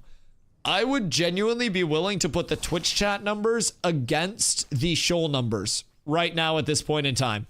But it's also because we have 3 days until there's a wipe. So that kind of makes sense. And then once that wipe happens, 10 days of PTR and then the new servers come up.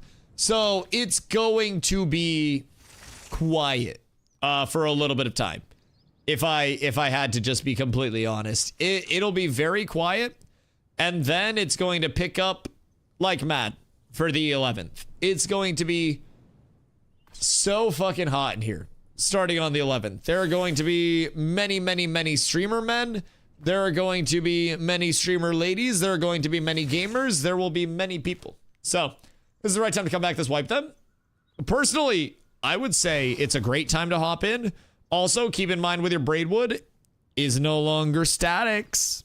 Now you actually got dynamic gatherables. Is exciting. Is exciting.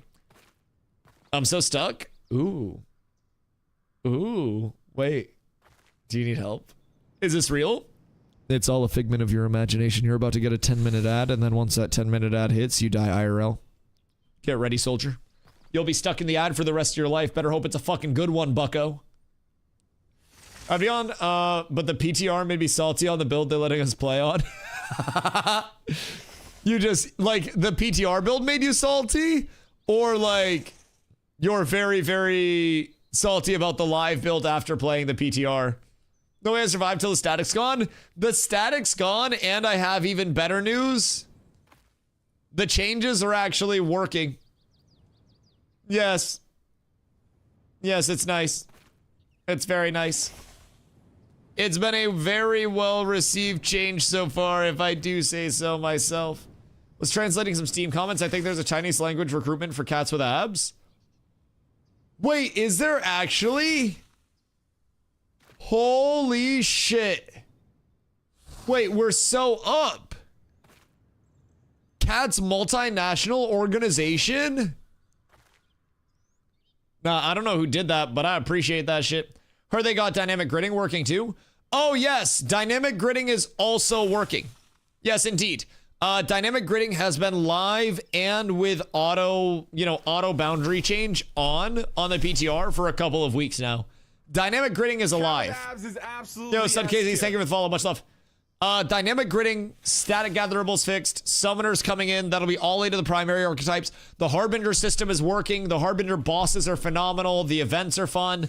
Like, it's wild to think how truly, like, along it is coming. I think it's just a start, though. I think it really is. All right, boys. I gotta go get some food. It's midnight. I'm gonna be back on tomorrow, 2 p.m. EST. We'll be yapping, we'll be bapping, we'll be trying to convince Intrepid to put in a goddamn boost NPC so all of you casual fucks can get people geared out, can get your characters leveled, and can come over here and join me for some nice PvP-ness while we wait for our last few days on this server to take place. My guys, my gals, and everybody in between, if you guys are new to the channel, please make sure that you drop the follow so you know when I go live every single day. I have streamed over 880 days in a row now. I am quite literally always here. I'm a full-time Ashes content creator, and I am more than happy to answer any questions you guys may be wondering. I do stream 8+ hours a day, up to 10. I'll be doing a 24-hour stream for launch if we hit that sub goal, so get your primers ready. But I will catch you guys tomorrow, bright and squirrely. Seems like the Ashes directory is pretty quiet right now. Wait, is there another Ashes streamer right now? Oh my fucking god, there's another Ashes streamer right now. No, that's crazy. All right, boys. There's an Ashes streamer here to raid. Holy shit. Fresh blood. All right, don't scare him away. Don't scare him away. I think this guy is new. So, no hard questions and no being mean to him. Okay? Be mean to me tomorrow. I miss it. Guys, I will catch y'all tomorrow bright and squirrely. I greatly appreciate y'all showing up today and every single day, keeping me company and listening to the apps 9.5 hours today. I'm sure YouTube's going to be mad as hell about this VOD tomorrow. I will catch you guys tomorrow for another joyous occasion, aka a Dusty stream. And I hope y'all are here and you bring some friends with you. I love y'all. I appreciate y'all. Peace! Have a good night, guys. Thank you.